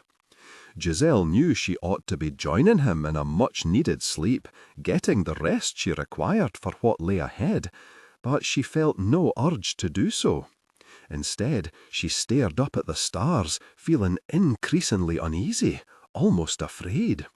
At first, she thought she grew afraid because she now knew that they were riding close to Deveau lands. In a day or two, they would be at the port, where there would surely be Deveau men searching for her and Nigel. Yet, as she continued to think about the dangers they would soon be facing, she realised that was not the cause of her growing fear. It worried her, but it was not what was slowly tying knots in her belly or causing her to break out in a cold sweat. Nigel shifted against her side and moved his hand until it rested on her breast. She looked down at him, started to smile, and then froze. No matter how hard she tried, she could not shake the conviction that suddenly flooded her mind. It was Nigel who stirred her agitation. More exactly, it was what she now knew she felt for the man. Giselle knew immediately and with no doubt at all that she loved the man sleeping in her arms. It was a poor time for such a revelation, but she could not ignore the truth. Despite all of her efforts to just savour the passion they could share and keep her heart safely locked away, during the time she and Nigel had been together, she had somehow lost control of her emotions. There had been numerous hints, strong clues to what she was feeling, including occasional foolish thoughts of the future. But she had chosen to ignore them. She had even thought that she could just set them aside, like simple chores, to be seen to when it was convenient. She could no longer play that game. It was a complete disaster, she thought, as she began to edge out of his hold. Nigel loved some woman in Scotland. She had blindly given her heart to a man who had nothing more than passion to give in return. She had told him herself that she asked for no more than that, and he had shown no sign that he wanted any change in the rules they had agreed to. There was also the fact that she had already tasted marriage and found it a very bitter potion. Although she knew that Nigel was nothing like her husband, she did not think she wanted to be bound to any man by law and God again. Suddenly, all of her brief dreams about winning Nigel's heart seemed no more than the mad fancies of an enamoured child. Giselle felt intensely vulnerable and helpless, and she could not abide it for a moment longer. Neither could she bear to face Nigel again, terrified that her newly recognised emotions would be easy to read upon her face or in her eyes. It would now be impossible to be at ease with the man. She would spend every waking moment fearing that she had given herself away by word or deed. The only clear thought Giselle had was that she needed to distance herself from Nigel. She was not so foolish as to think that distance would take his image from her heart and mind, or cure her of needing him, but it would keep her from making an utter fool of herself. The thought of following him to Scotland, of being trapped in a strange land with a man she loved but who could not love her, was an appalling one. Giselle yanked her clothes on and moved to saddle her horse, keeping a very close eye on Nigel all the while she prepared to leave. A part of her told her that it was pure madness to leave, especially in the middle of the night, but another part told her that it would be madness to stay. Now it was all too easy to remember the way he had spoken of the woman he loved while caught in the grip of a fever, and worse, the way he had spoken of coveting the bounty on her head. It appeared that she had but two choices: to suffer the heartbreak of loving a man who could not or would not ever love her, or to love a man who would betray her, take her to the defies, and sell her. Both promised a depth of heartbreak that would make all her past ones look weak and sickly in comparison. Giselle decided that she had had more than enough heartbreak and betrayal in her life. Leaving Nigel would also break her heart, but at least she would be able to suffer out of his sight. Cautiously, she led her horse far away from the campsite before she mounted the animal. She had no idea of where she was going, only that she had to get away.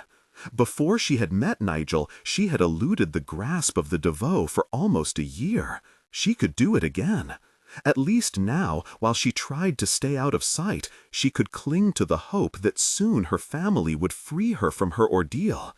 Wending her way through the dark, thinning forest, she touched the hilt of her sword and sighed.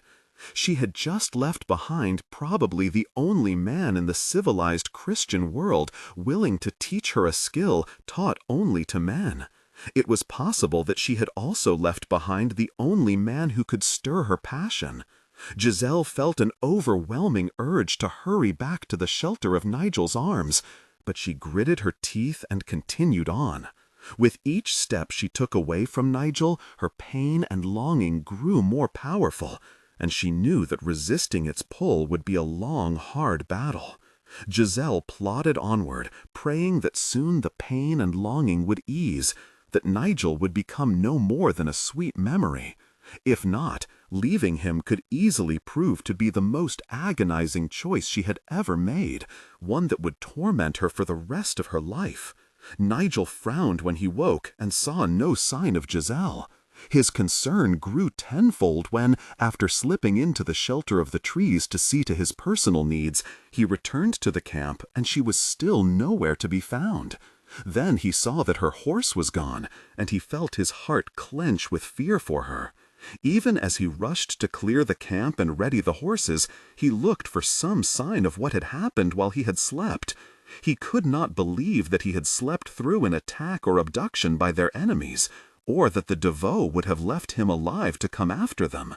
Giselle certainly would not have allowed herself to be taken away quietly or easily, yet he found no blood, no sign of a struggle, and no sign that anyone else had been near their camp. Slowly he came to the chilling realization that Giselle had left willingly and alone. He stood next to the horses, staring blindly around the camp, and tried to understand what his eyes told him. All his instincts told him that she had run away, but when he asked himself why, he found no answers. How could she love him so passionately one moment and slip away the next? When they were so close to their goal, so near to getting to Scotland and the first taste of safety she had had in a year or more, how could she ride out alone and risk discovery and capture? She had confessed to having little sense of direction, so it seemed pure madness to just ride off unguided. He tried to think of something he might have done or said to hurt or offend her, to make her so upset that she would leave him without a word of farewell, but there was nothing. It was true that he greedily sought intimacy with her whenever he could, yet never spoke of love. But she had said she did not ask for that. He had certainly seen no sign of unhappiness or dissatisfaction. The more he tried to understand the reason for her leaving, the less sense it made. Alongside his fear for her safety grew a slow, burning anger. He had pledged to fight for her and keep her safe, had done his best to keep that pledge since Guy had given her into his care. She owed him some explanation for running away. He mounted and began the slow work of trailing her. Giselle could not simply walk away from him, from what they shared, and she had no right to put her life in danger after all he had done to keep her alive. He refused to believe the intense intimacy they had shared last night was her way of saying goodbye, or that she would put herself in danger of being captured by the ever-increasing hordes of people looking for her without a sound reason. Nigel swore that he would hunt her down and get the answers he sought, right after he shook some sense into her. Giselle reined in on top of the small hillock and stared down at the field spread out below her. It was going to be difficult to cross such a wide open area without being seen, or without being stopped and questioned if seen. As she dampened a small scrap of cloth with some water from her water skin and then idly wiped the sweat and dust from her face and neck, she wondered how Nigel had always found such sheltered areas to travel in. A little shade would be most welcome right now, as would something to hide behind. Then she sighed. Unlike her, Nigel always knew where they were going. She was, she reluctantly confessed to herself, just riding blindly, praying God or some good angel would steer her in the right direction. She already missed Nigel, had begun to do so even as she had left the campsite just hours ago. Just knowing she was leaving him had been enough to miss him and want him. It took all of her willpower to stop herself from turning around and going back to him. Far too many times she had to repeat her reasons for leaving him, had to reaffirm their worth in her confused mind. The further she rode, the less weight they carried. Was not experiencing the sweet passion they shared worth a little heartbreak? Then there was how they talked and laughed together, even how they were quiet together. Was not enjoying that rich companionship also worth a little heartbreak? Sweet Marian Jesu, she muttered, I am pitifully undecided. After she took a deep breath to steady the fast pace of her heart and clear her mind, she found she could briefly smile at her own confusion. One moment she was convincing herself that she had to leave Nigel, that there was no other choice. The next, she was convincing herself that there was no harm in going back to him. Unfortunately, the latter was many times easier to accomplish than the former. It kept making her hesitate, and she knew that was dangerous. She was leaving herself vulnerable to being tracked down by Nigel, if he chose to come after her at all, and of being found by her enemies. It occurred to Giselle that she had lost some of the skills that had kept her alive for nearly a year before she had even met Nigel. She had come to rely on him, had given him a great deal of power over her life and freedom. That should alarm her more than it does, especially since she still had no real proof that he could be trusted. The fact that the man was an exciting companion is not exactly a tribute to or affirmation of his trustworthiness. Glancing around one last time, she started down the hillock. She was reasonably sure that she was headed in the right direction to reach her cousin Marie, although she knew trusting in her own miserable sense of direction could be a mistake. The woman had helped her once and might be willing to do so again, at least in some small way. Crossing the fields was the most direct route, and although it was dangerously open, so were all of the routes that would take her around the fields. If she crossed the fields, she would be exposed to view for the shortest amount of time. Halfway across the fields, she realized that she had made a serious error. Nearly a dozen men suddenly appeared just ahead, and she did not need their triumphant cry to tell her that they were Devoe men and that they had recognized her. She turned her horse and kicked him into a gallop, desperate to get to some place where she could hide until the danger passed. One man caught up to her, riding close by her side and reaching out for her reins. She drew her sword and struck out at him. Although she did not hurt him, slapping him with the flat of the sword instead of sticking him with the point, she startled him so with her attack that he veered away and had trouble staying in the saddle. Leaning low over the neck of her horse, she pressed the animal for more speed and tore up the small hillock she had just ridden down. She could see the trees to the west, back where she had come from, but was not sure she could reach them in time to lose the men racing after her. A cry went up from her pursuers as she entered the small forest, and she knew they were dangerously close. Although it was treacherous to ride so swiftly in such close quarters, she slowed down only a little as she wound her way through the trees. The sounds of the men hunting her grew a little fainter, and she looked for a place to hide. To her right, she caught sight of a low mound, and she turned toward it. She had barely reined her horse to a full stop before she was out of the saddle and pulling him behind it. It was a poor hiding place, barely enough to hide her mount behind, but there was little else to choose from. As she leaned against a knotted tree trunk and struggled to catch her breath, she tried to listen to the men tracking her down, hoping to learn where they were simply from the sounds they made. Slowly, she began to calm down, her heartbeat and breathing becoming less swift and painful. She could still hear the men, but none of them seemed to be moving her way. If she remained still and quiet, they might miss her, might continue on, thinking she had just kept running straight through the wood. Just as she began to think she had escaped them, a soft footfall sounded behind her. Her sword in her hands, Giselle whirled around and cursed when she saw the tall, lean man standing there. It was her ill luck that at least one of the devout dogs had some skill in hunting down his prey. He looked at her and then at her sword and grinned widely. Giselle did not appreciate finding out that she had been right in thinking most men would find a small woman with a sword a source of great amusement.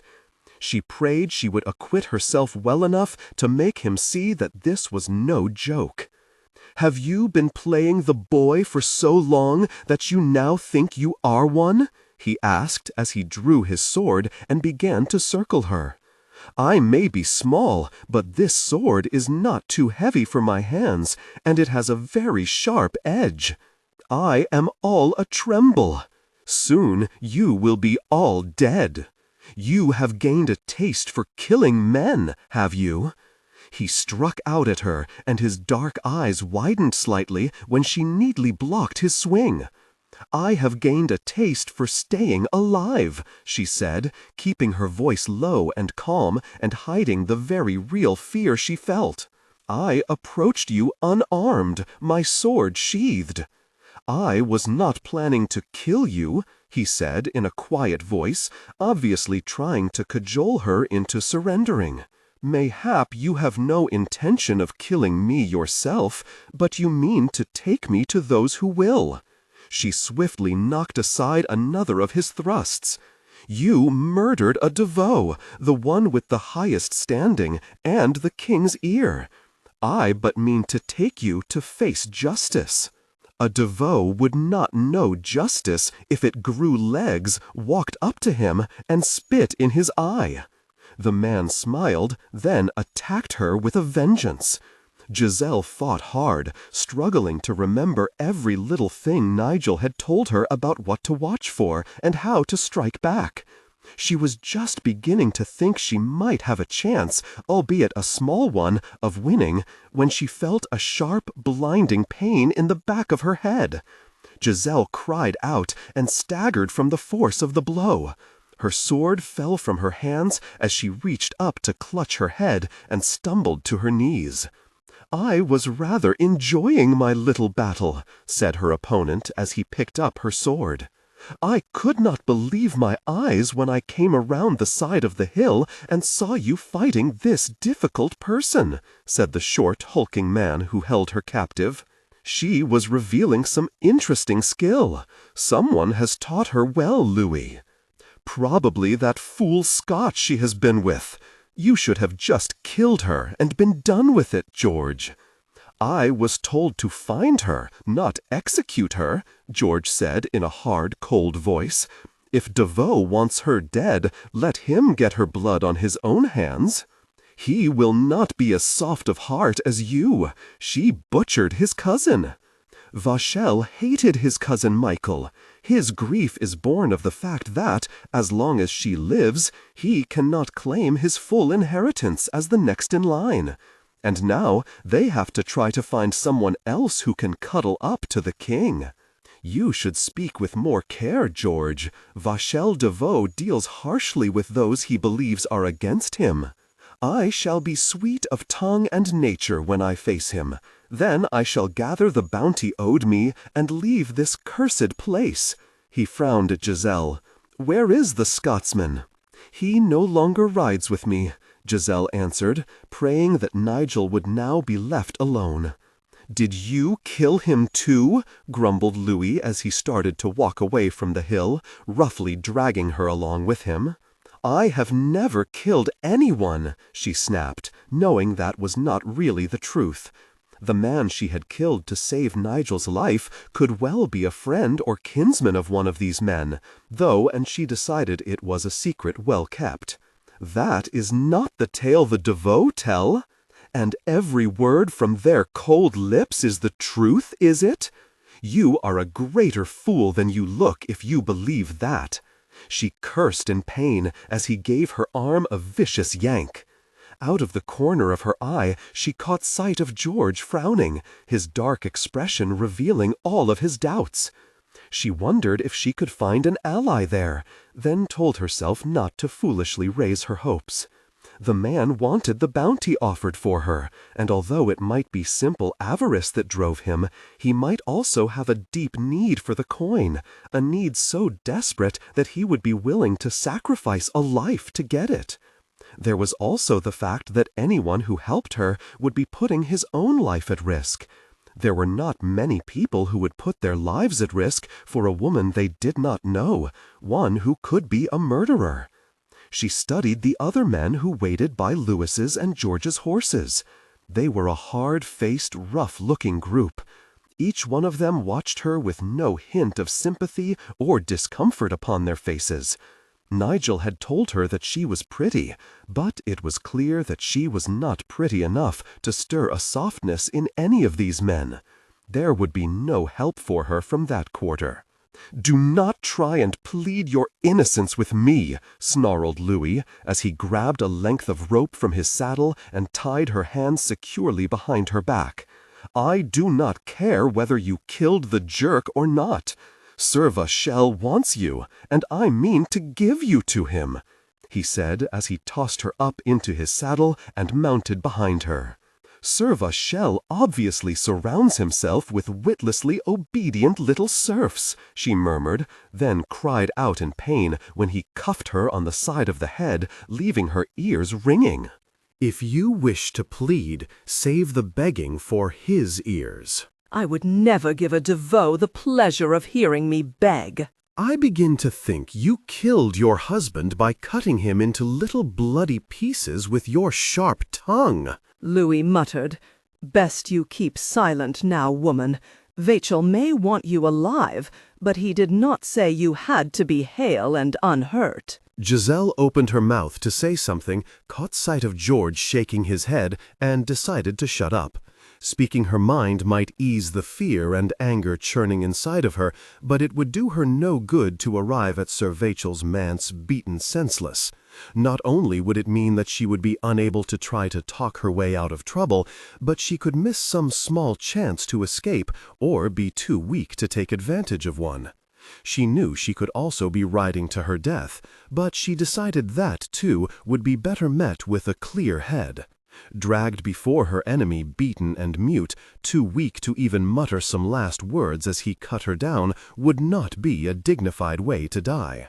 They crossed the fields, rode past a thick clump of trees, and there before them was a grand keep, its walls thick and tall, and very imposing. Giselle inwardly cursed. It looked as if she had just about ridden up to Sir Vachel's gates. If she survived this catastrophe, she was going to have to learn how to find her way, at least learn enough to know where not to go.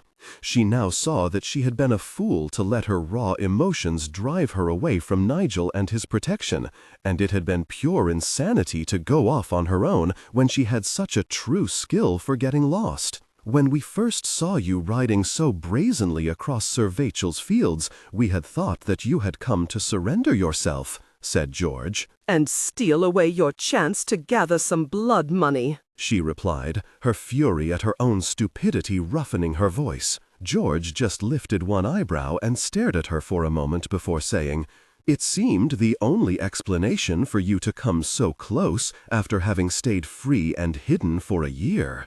There was a hint of admiration in his deep voice, but Giselle was too heartsick to be flattered by it. "Well, I have another explanation.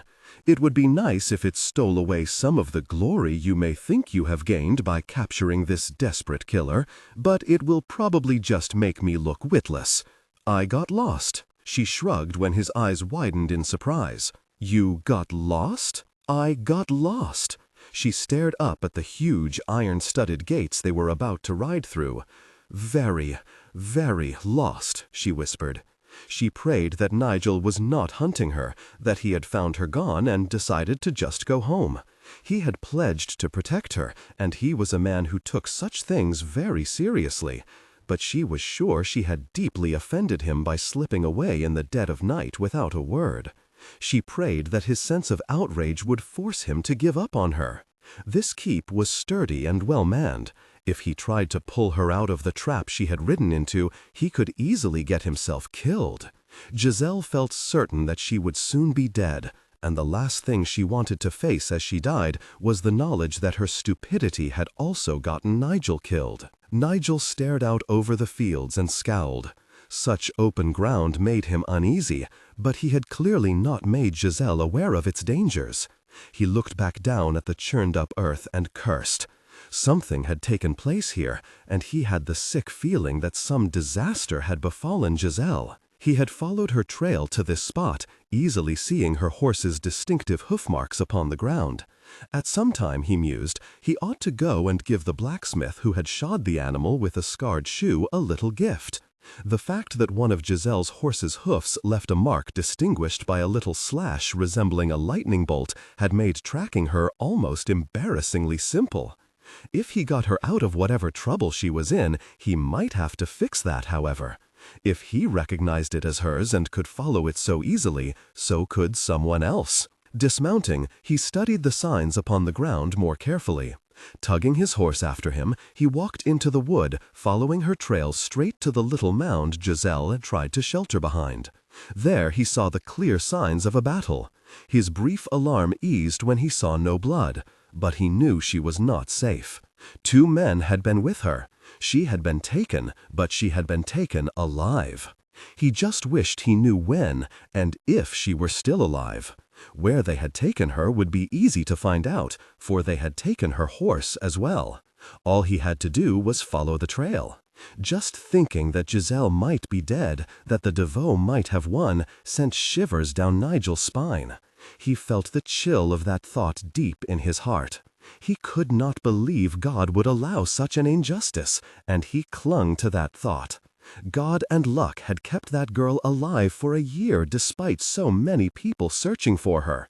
It had to keep her alive a little longer, just long enough for him to pull her out of the danger she was in. Any other possibility was simply unthinkable. After taking a deep breath to calm himself, Nigel returned to reading the signs. By the time he found himself back at the top of the little hillock overlooking the fields, he was sure of what had happened. His unease with open ground had been justified, for as Giselle had sat here, clear for all to see, the Devoe had spotted her. She had then been chased and finally captured in the wood where she had tried to seek shelter. The Devoe had next ridden out over the fields, someone pulling her horse after theirs. The fields below him were even more dangerously open than the little hillock. It would be quicker and easier if he directly followed their trail, but it would also expose him to the same fate that had befallen Giselle. The Devoe knew she had a companion, a Scot riding at her side. They might still be looking for him. Even standing there in full view upon the mossy hillock while he pondered what to do was putting him at risk. He hurriedly moved toward the high hedgerows that encircled the fields. They would provide some cover. Nigel decided he would follow them around until he picked up his quarry's trail again. It was hard, but he moved slowly, ambling along and leading his horse as if he were in no hurry, were just some traveler courteous enough not to take the straightest route and damage a newly planted crop. As he had begun his search for Giselle, he had been torn two ways. She had left him, willingly and stealthily, in the middle of the night. A sensible man would see that as the clear rejection it probably was, but Nigel had come to realize that he was not very sensible when it came to Giselle.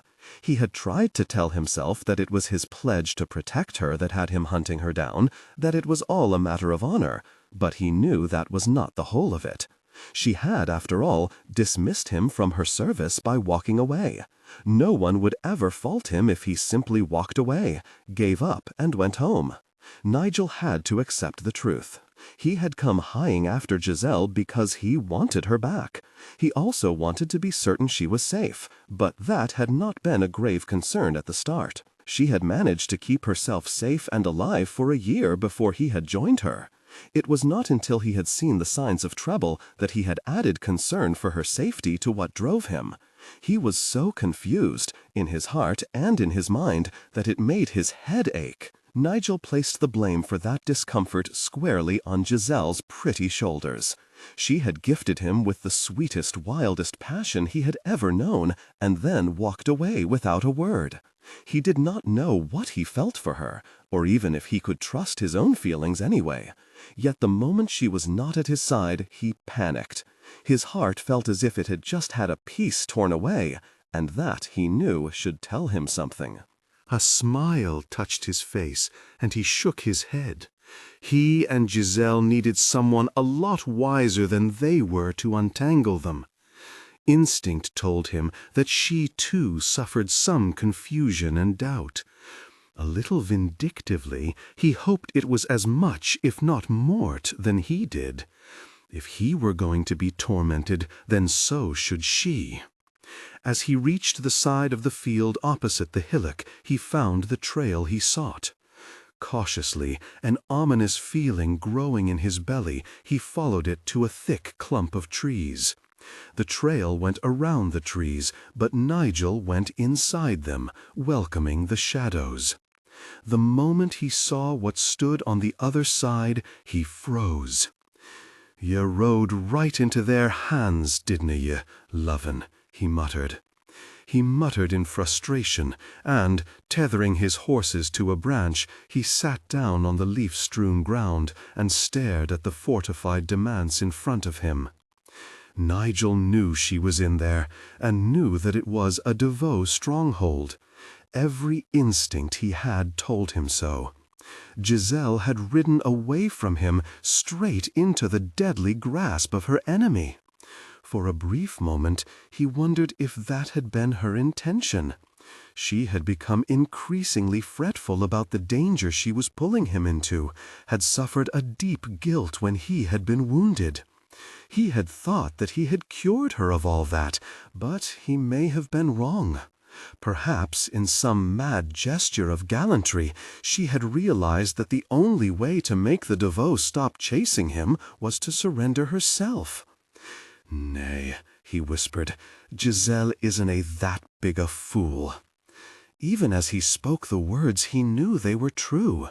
Giselle might do such a thing if it were her only choice.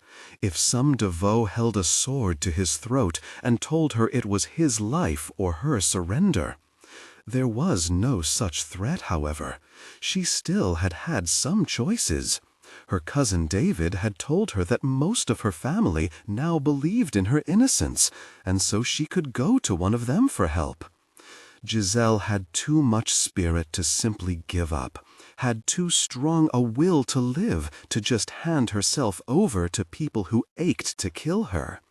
What he had to do now was come up with a plan to get her out of there. The longer he stared at the keep, the more sure he was that he was mad to think he could get her free. The moment he tried to reach her in there, he would be found and killed, or set beside her on the scaffold. It was a strong, well-manned keep. It looked impenetrable. He hastily shook his head. Every keep had a weakness, just as every person did. They were built by people, after all. They also had to have some bolt hole, some way for people trapped inside to get out. If someone can get out unseen, then someone can get in unseen. At times, a keep's defenses themselves were the weakness. If the men at the gates and on the walls felt too secure, if it had been a long time since they had had to fight in defense of the keep, then they could grow lax in their watch. Nigel knew that all he needed was a moment of inattention, and he could get inside. It was hard to fully muffle the groan of frustration that slowly escaped him, and he put his head in his hands. And just what was he going to do once he did get inside? His attire would not give him away, but if he had to speak to anyone, his heavily accented French would quickly let everyone know he was not one of Devoe's men. There was also the problem of finding Giselle, releasing her from whatever hole she had been thrown into, and then getting her out of the keep. Nigel returned to staring at the keep. It was madness. There was nothing he could do, no plan that was not fraught with danger for himself and for Giselle. A wise man would accept defeat, grieve for the loss of the woman, and creep home with his tail between his legs. He sighed with resignation and shook his head, for he knew he would sit there until he rotted or some idea came to him. Nigel prayed that he would be shown the way to free her before Giselle was forced to pay with her life for a murder she did not commit. Louis dragged Giselle into the great hall, George quietly following behind. She muttered in frustration when he shoved her toward the tall, slender man seated in a huge chair at the head table. So hard did Louis shove her that she stumbled and was barely able to right herself before falling into the tall man's lap. Giselle took a deep breath to steady herself, brushed off her clothes, and looked at the man. Her heart briefly skipped to a stop, and her blood ran cold. For a moment she thought she was looking at her husband, then shook away that mad idea. There was absolutely no doubt in her mind that her husband was dead. She had seen his body. This had to be Vachel, but the resemblance between him and his cousin was so terrified her. Vachel was tall, almost delicate in his slenderness, and nearly beautiful. He had the same perfect features as her late husband, the same perfect skin, even the same thick, long, raven-black hair. When she found the strength to look into his eyes, she felt ill. He also had the same beautiful but cold, dark eyes, eyes that held the same look of sly viciousness that Michael's had. "At last we meet, cousin," he drawled, his voice deep and soft, almost musical. "May I be so bold as to say that you are not looking your best?" "I am wounded to the heart," she drawled, and ducked just in time to avoid another knock on the head from Louis. "Do not touch her," commanded Vachel. Even Giselle felt inclined to step back when she heard the ice in Vachel's voice. A quick glance at Louis revealed that the man had grown a little pale. He had taken at least 2 steps back and clasped his thick-fingered hands behind his back in a show of obedience. There was at least one difference between Vachel and her husband, she mused, as she looked back at the lord of the manor. Michael would have just leapt on the man and beaten him senseless.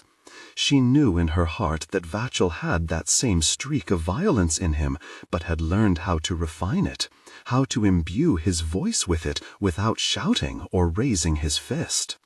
She knew that that made Vachel much more dangerous than Michael ever was.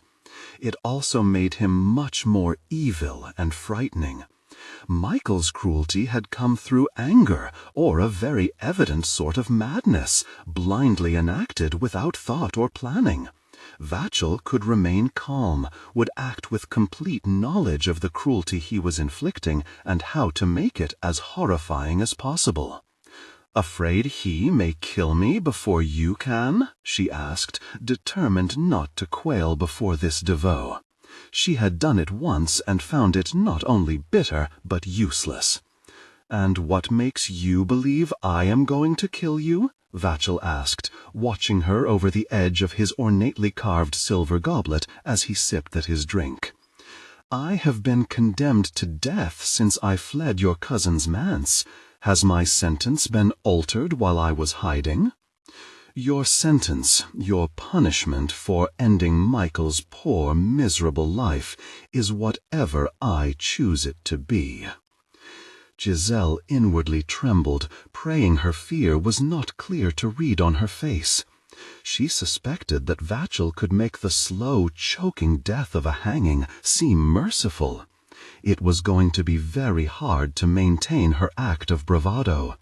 Vachel terrified her, far more than her brutal husband ever had. "Sir," George said as he stepped up beside Giselle, "I was told that there was a bounty on this woman's head." "Of course, business should always be done before one indulges in one's little pleasures," Vachel murmured, and he signaled to the cold-faced man seated on his right, who quickly and silently left the room.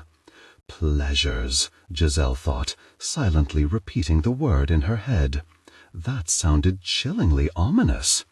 She found it a little unsettling when she tried to calm herself by thinking that Vachel was just one of those sick men who would enjoy watching a woman hang.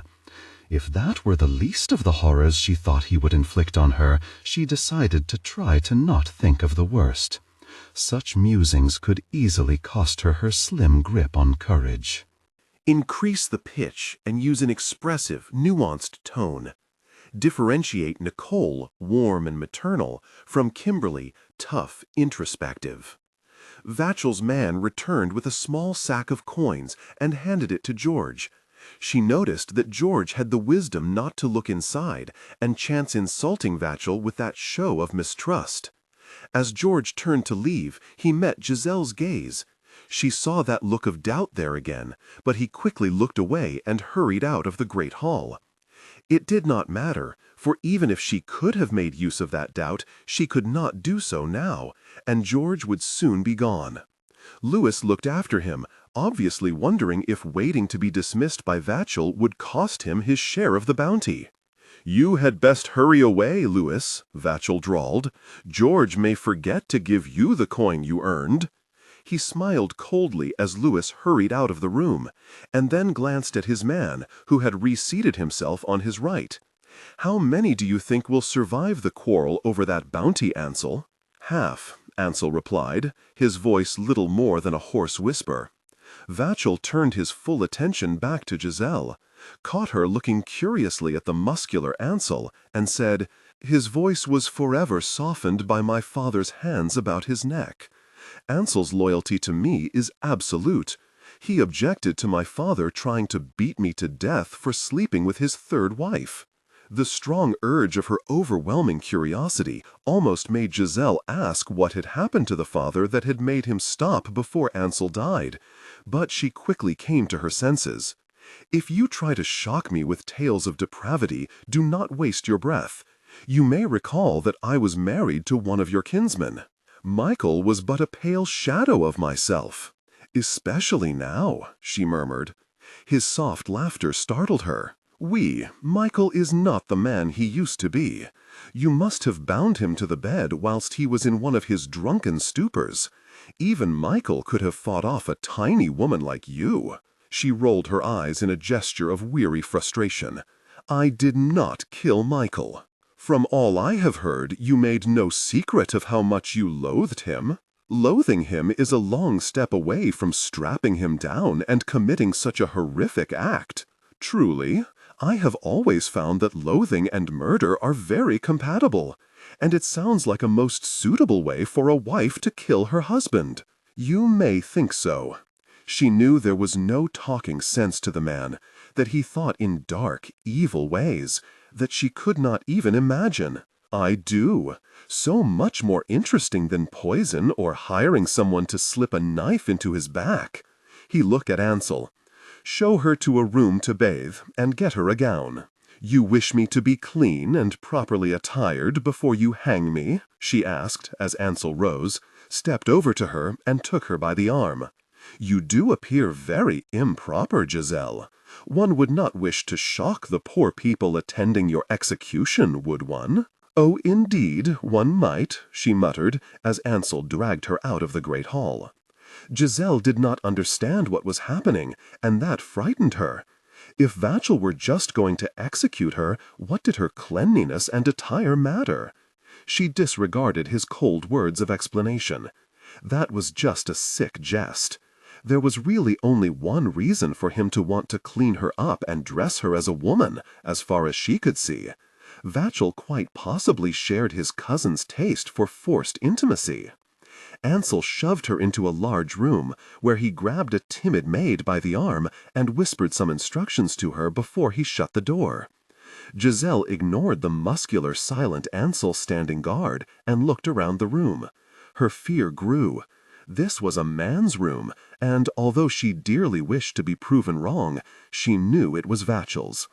For a brief moment she wondered if he were going to offer her freedom in return for her favors. Then she recalled with whom she was dealing. She wrapped her arms around herself as she shivered, but nothing would keep the chill of fear away. If she judged Vachel right, he had looked at her, decided he wanted her, and intended to exploit her until he tired of her. Then he would have her executed for the murder of his cousin. It was a very tidy way to have a mistress and then be rid of her when he got bored, and she suspected Vachel would savor the simplicity of it all. She looked around the room again, but saw no way to escape. One glance at Ansel told her she would never get help there. Vachel had warned her that Ansel's loyalty was absolute, and she believed it. Her only hope was escape, for she knew Vachel would show no mercy, but unless some miracle happened, she was trapped. Giselle fought the urge to weep with helplessness, not wanting to see it. He would tell Vachel, and Giselle was sure that man would find some pleasure in her sorrow and fear. When the tub was brought and filled with hot water, she watched the maids closely. The women were all silent, heads bowed and spirits broken. None of them would offer her any aid. Once the tub was filled and the maids had slunk away, she turned and looked at Ansel. "You could at least turn your back," she snapped, fear making her temper short. Was he supposed to share intimacy with her too? "No," he rasped, "I will not disrobe before you." "You will, or I will do it for you." Giselle hesitated for a moment, and then Ansel took a step toward her. Trembling with embarrassment, she turned her back on him and shed her clothes. Just as she got ready to step into the bath, he grabbed her by the arm and turned her around. Giselle stood stiffly as he looked her over, as if she were a slab of meat about to be set upon the Lord's table. The fury she felt over being subjected to such an indignity briefly burned away her fear. When he released her, she spit a curse at him and climbed into the tub. She easily ignored him after that, taking her bath as if she were alone in the room. Once she was out of the water and rubbing herself dry with a soft drying cloth, Ansel pointed to the clothes one of the maids had spread out on the bed. She really did not want to put them on, for it seemed as if she were accepting her fate by doing so. Unfortunately, the maids had taken away her boy's clothing, and her only other choice was to remain naked. As soon as she was dressed, Ansel looked her over again, nodded, then left her alone. She winced as she heard a heavy bar being slid across the door. Choked with fear and despair, Giselle flung herself onto the bed and indulged in a brief, hearty cry. It did not make her feel all that much better, but she hoped it would relieve her of the urge to do so again. The very last thing she wished to do was show any sign of weakness in front of Vachel or one of his minions. She was facing forced intimacy. Nothing she told herself could change her conviction that that was the fate Vachel had in store for her. Someone who did not know the Devoe might think she was about to be forgiven, perhaps even set free. But she knew these men.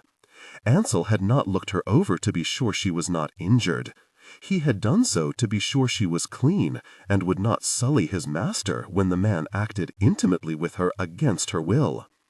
Nigel had so carefully eased her fears, so gently shown her that passion could be a beautiful thing. She had not forgotten all the cruel, ugly things her husband had done to her, and probably never will. But Nigel had helped to soften the hard edges of the memory. Now yet another Devoe was about to ruin it all. She would have to endure new horrors, new humiliations. Everything she had shared with Nigel was going to be spoiled, even the pleasant memories drowned by new ones bred of cruelty and pain. Giselle found that to be the saddest thing of all. The bolt was slid back on the door, and it slowly opened. Giselle resisted the urge to try to hide somewhere in the large room like a terrified child. She stood tall and straight as Vachel entered. A little maid scurried in silently behind him and set a tray of food and wine on a table, then scurried back out.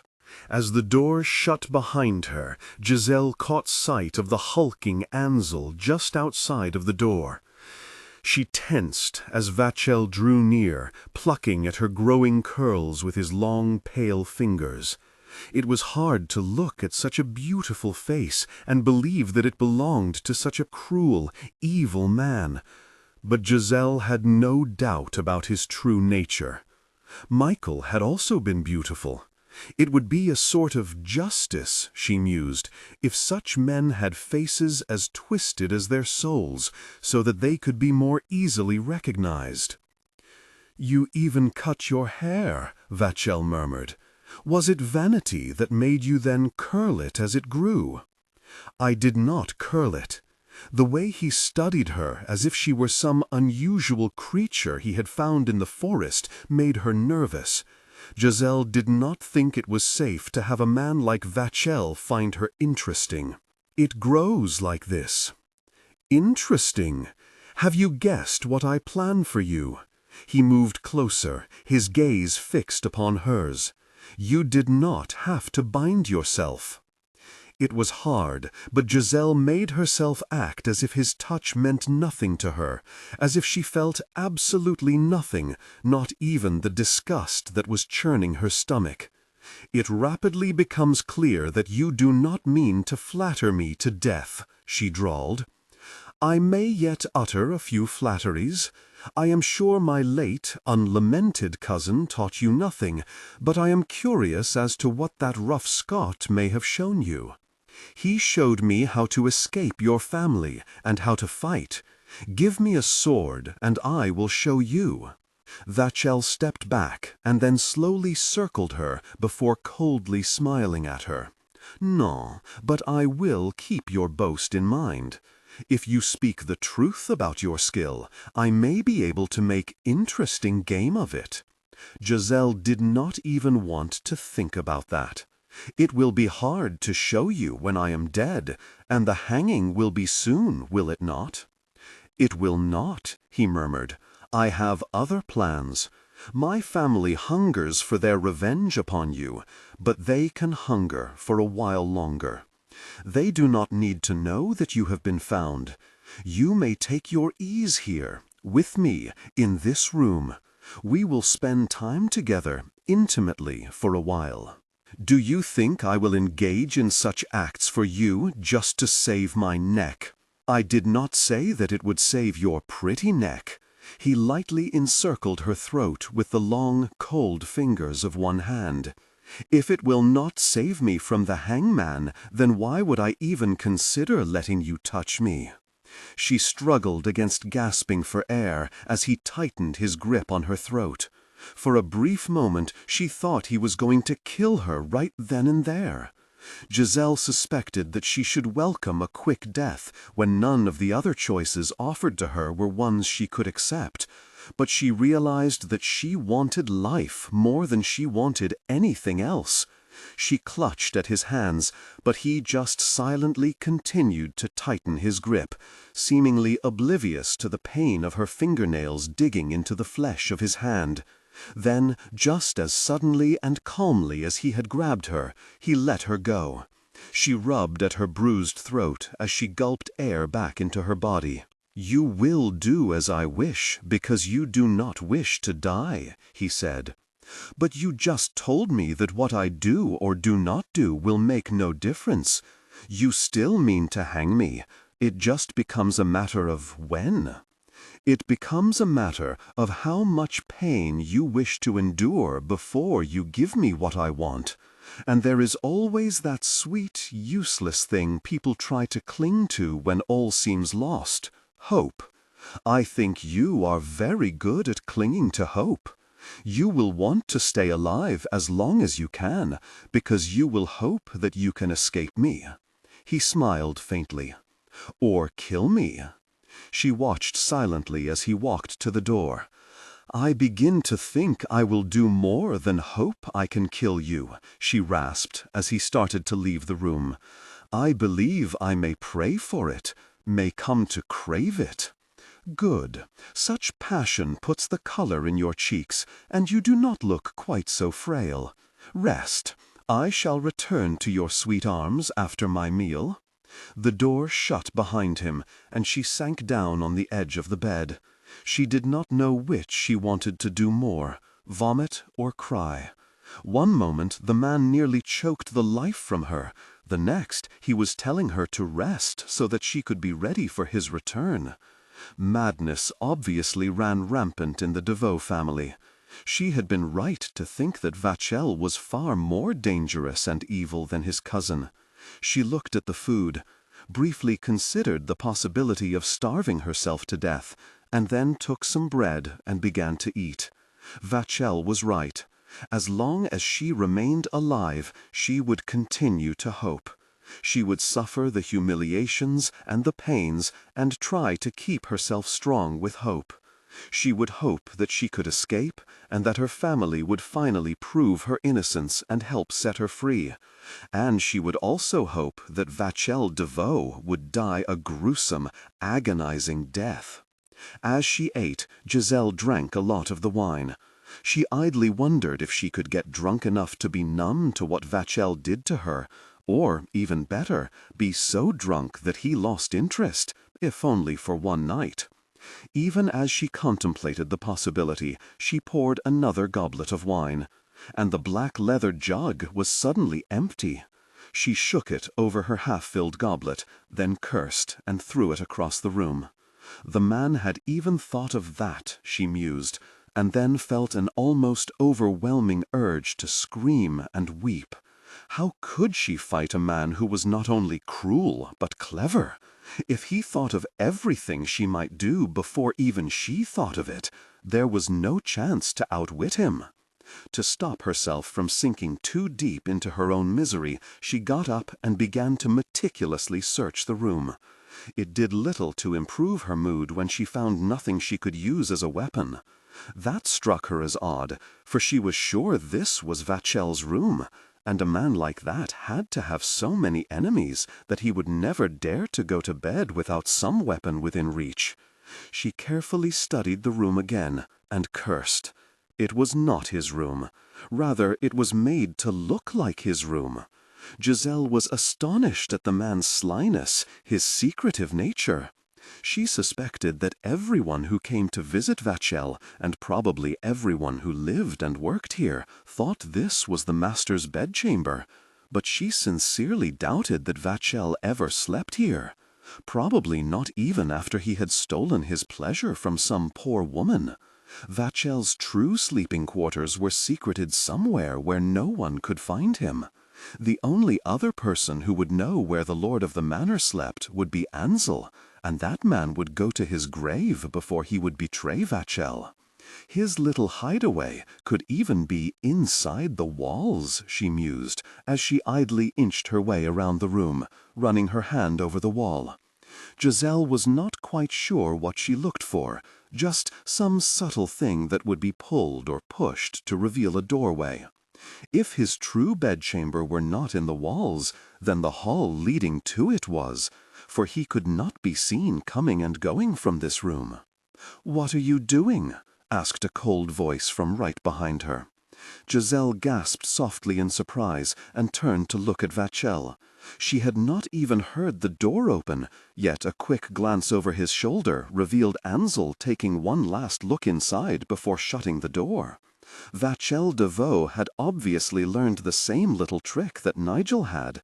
She supposed she should not be surprised. A man like him would find it very useful to be able to move around silently. "I was looking for your escape door," she answered truthfully. "What do you mean?" "Just what I said. Why should I wish to escape from my own room?" She could tell by the way his voice grew colder and softer that he was becoming angry. It was not wise to tell him that she knew one of his greatest secrets. Then she decided that it did not matter. She might even get lucky and say or do something that finally broke his tight control over himself and make him kill her quickly. "Because you are hated so much that your enemies number in the thousands. The last thing you would wish them to know is where you sleep. The bedchamber can be the one place where a man is most vulnerable. Cleverness is not always appreciated in a woman. So your cousin was fond of telling me, either before or after he beat me. My cousin obviously did not beat you often enough or hard enough." "He did his best," she said, moving away from him and picking up the wine decanter she had hurled against the wall. Michael did not have a best. She had just set the decanter down on the table by the bed when she felt his body close to her back. He had neatly pinned her between himself, the table, and the bed. Giselle cursed her own stupidity. She should have watched him more closely. "You did not send up enough wine," she complained, but her voice wavered ever so slightly as she turned around to face him, their bodies only a deep breath apart. "I sent up all you would need," he said, as he reached out to stroke her hair. His touch was almost gentle, but she knew that could change at any moment. He had already shown her that his touch could turn hard and brutal in the blink of an eye. And, gentle or not, skilled or not, he was still intending to take from her something she would never give him willingly. She pressed herself up hard against the table in the vain hope of evading his touch. Although she usually liked to be right, she did not find it comforting that she had been so about the wine. Vachel had sent up a carefully measured amount. He had suspected that she might consider getting senseless with drink. As he trailed his almost soft fingers over her cheek, she heartily wished he had not been so clever. It would have been almost pleasant to be able to pass out from an overindulgence in wine right about now. A soft cry of alarm escaped her when he suddenly grabbed her and threw her onto the bed. Her whole body tried to press itself deep down into the soft feather mattress when he sprawled on top of her. There was an unsettling look of consideration in his dark eyes as he looked down at her. "Well, I might be willing to give it a wee try," drawled a deep voice, enriched with a thick Scottish accent. Dusk was rapidly increasing the shadows all around him, and Nigel stood up to stretch. Although he had sat there for several hours, no one had seen him or confronted him. He decided he was right about an arrogant sense of power and safety making the men-at-arms careless. Nigel felt sure that he could slip into the keep without being seen, but despite long hours of plotting, he was still not sure of what he would do once he was in there. Soon they would close the heavy gates, and that left him with just two choices: getting inside the keep before they did, and hope for the best, or sitting where he was for the rest of the night, praying they did not kill Giselle before he could devise a good plan of rescue, one that had some small chance of success. Just as he decided that he would slip inside and do the rest of his plotting within the walls of the keep, he watched a lone man ride out through the gates. The man rode straight for the trees, and Nigel moved quickly to intercept him. There was a dark, brooding look on the man's narrow face, and Nigel knew he was troubled about something. Better yet, the man was sunk deep in his own problem, oblivious to all around him. That distraction would allow Nigel to slip up on his prey unnoticed, catch him alive, and pull some important information from him. Barely a sound escaped the man as Nigel leapt from the shadows, pulled him from his saddle, and threw him to the ground. He pulled his dagger, sat on the man, and held his knife to his throat. Nigel frowned as he looked closely at his prisoner's face. His captive should at least look surprised, preferably afraid, but the man just looked a little amused. "I am George," the man said. "You must be the Scotsman." "The Scotsman?" Nigel asked in English, praying that the man not only understood his language, but spoke it. "Oui."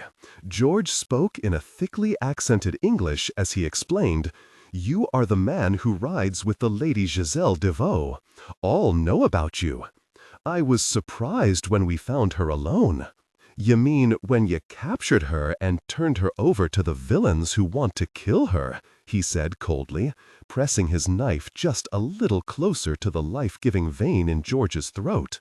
"I was told that she was a murderess, that she had killed her husband in a particularly brutal way. And ye believe without question everything you are told? Or was your haste to believe that tiny lass capable of such a crime, aided by the coin that now weights your purse? I am a poor man, sir, with 6 whining children and a whining wife. I hungered for the bounty, and I thought it would be fairly earned. As I have said, I believed I joined the hunt for a murderess. There is no crime in that." Slowly, Nigel got off the man, but he kept his dagger at the ready and watched George carefully as he sat up. George was right. There was no crime in trying to get a share of the bounty offered for a murderess. It had taken him a while to believe Giselle had never killed her husband, and he knew the whole sordid truth of her brutal marriage. George did not. He had been told by men of title and wealth that one of their number had been murdered by a woman. Why should he doubt it? Yet Nigel began to get the feeling that George had had a change of heart. "Did ye hurt her?" he asked coldly, not willing to trust the man too quickly. "No, I went to her with my sword sheathed. I agreed to capture her. It was not my place to mete out her punishment. We did have a small battle, however. I think I might have won that, but one of the other men came along and put a stop to it. Ye didn't laugh at her, did ye?" he asked, able to smile briefly at the image of Giselle facing this man, sword in hand and ready to fight. "I admit that I was amused, but I did not laugh. My amusement was short-lived. You taught her well. And she will get better. She has a gift for it, if not the strength. So, ye didn't hurt her, but did someone else? One of the men knocked her on the head a couple of times." "A couple of times?" "One was to put a stop to the fight, a light blow that knocked her to her knees, but no more. He also was driven to hit her once or twice because she goaded him." Nigel muttered softly. She should learn when to guard her tongue. "It is a little sharp." "A little?" Nigel murmured. Then he looked at George carefully. "Ye have had a change of heart." George nodded and sighed, grimacing as he looked down at the purse tied to his scabbard. "I have. I looked at that tiny woman and could not believe she did what they said she did, not even when she tried to skewer me. But what changed my mind the most was the way Sir Vachel looked at her and spoke to her. Who is this Sir Vachel? The lord that squats in that keep. He is the cousin of her husband. Ye dinna think he believes she is guilty. I do not believe he cares if she is or not. He certainly does not care that someone killed his cousin. Sir Vachel is a frightening man. I am glad to be free of him and this place. He will hang her, but not any time soon. He means to exploit her first." George hastily edged away from Nigel when the man sighed. "Are you certain of this?" It was hard for Nigel to control his rage, but he knew that scaring George with it would not get him anywhere. It wasn't George he was furious with, either, but the Devoe. First, Michael had tried to crush Giselle, abusing and beating her repeatedly. Now his cousin wishes to follow in his footsteps. Nigel had finally awakened the passion in Giselle, freed it from the chains of the fear and loathing her husband had instilled in her. Now another Devoe intended to undo all of his work, to leave poor Giselle with more scars. Nigel was not sure she could survive more brutality and humiliation. Increase the pitch and use an expressive, nuanced tone. Differentiate Nicole, warm and maternal, from Kimberly, tough, introspective. This time, that glorious passion he had tasted too briefly could be killed, damaged beyond redemption. "Ye must help me get her away from there," Nigel said. Now, Sir George's protest ended on a squeak as Nigel grabbed him by the front of his padded jupon and glared into his face. "Ye will help me get the lass out of there. Heed me. Hanging would be a blessing to the lass if this Vachel means to abuse her. That is what her husband did to her throughout their thankfully short marriage. Giselle didn't kill Michael Devoe, but he deserved to die 10 times over for each instance of abuse and each beating he inflicted on that wee lass. She has only just begun to recover from the scars that Mon left on her heart and mind. She will not survive more of the same. Aye, she might breathe, walk, talk, eat and piss, but inside she will be dead. You said Michael was her husband. A husband cannot abuse his wife. Of course he can. Ye canna be that big a fool. If a lass doesna want intimacy, she doesna want it, and it makes no difference who is doing the asking. Aye, and even if the lass accepts intimacy as her wifely duty, the man can be cruel in his actions towards her, canna he? George frowned. This was to be a simple way to gain the coin I need to survive, but it grows more complicated by the hour. Ye felt it was just to capture a murderess and take her to the one she had wronged? Even if ye dinna believe that she is innocent, and she is, ye canna condone what ye say Vachel means to do to her. None, I cannot. I felt troubled leaving her behind when I learned what the man planned to do. He seems to think he can keep her a secret from the rest of his family, treat her as he pleases until he grows weary of her, and then hang her as was planned. That is an evil I want no part of. I am just not sure how I can help you. I occasionally ride with Vachel's men, but I am not his vassal, and I rarely enter that keep." Nigel sighed and dragged his fingers through his hair. "I need to ken where she has been placed within that pile of stone." "In Vachel's chambers. He ordered her bathed and dressed in a gown." He leaned back a little when Nigel paled with fury. "It would have been better if she had been locked in the dungeons. I canna see how I can get within the keep and slip up into the master's bedchamber without being seen." "Actually, I think you can get into the Lord's bedchambers unseen, at least into the room he lets everyone think is his bedchamber." George smiled faintly at Nigel's cross look of confusion. Vachel thinks that no one knows, but he acts with the arrogance so many of wealth and power do. Those who scurry about doing their Lord's bidding are neither blind nor stupid. They see and hear, and they learn all of the secrets. Nigel nodded as he picked up his wineskin and silently offered George a drink. My family learned the hard truth of that years ago. We also learned that such hidden folk can also be a source of betrayal. And I suspect that Vashel will die in his secret little bed at the hands of one of them, or by someone who was shown the way by them. I am little concerned about the man's fate if he lives out this day. Those gates will soon close, and I need to get the lass out of there. George took a long drink of the wine, then wiped his mouth with his sleeve. Come with me, then, and I will show you how to get into the man's bedchamber, in and out without being seen. If it is to be so easy, why did ye nae do it yourself?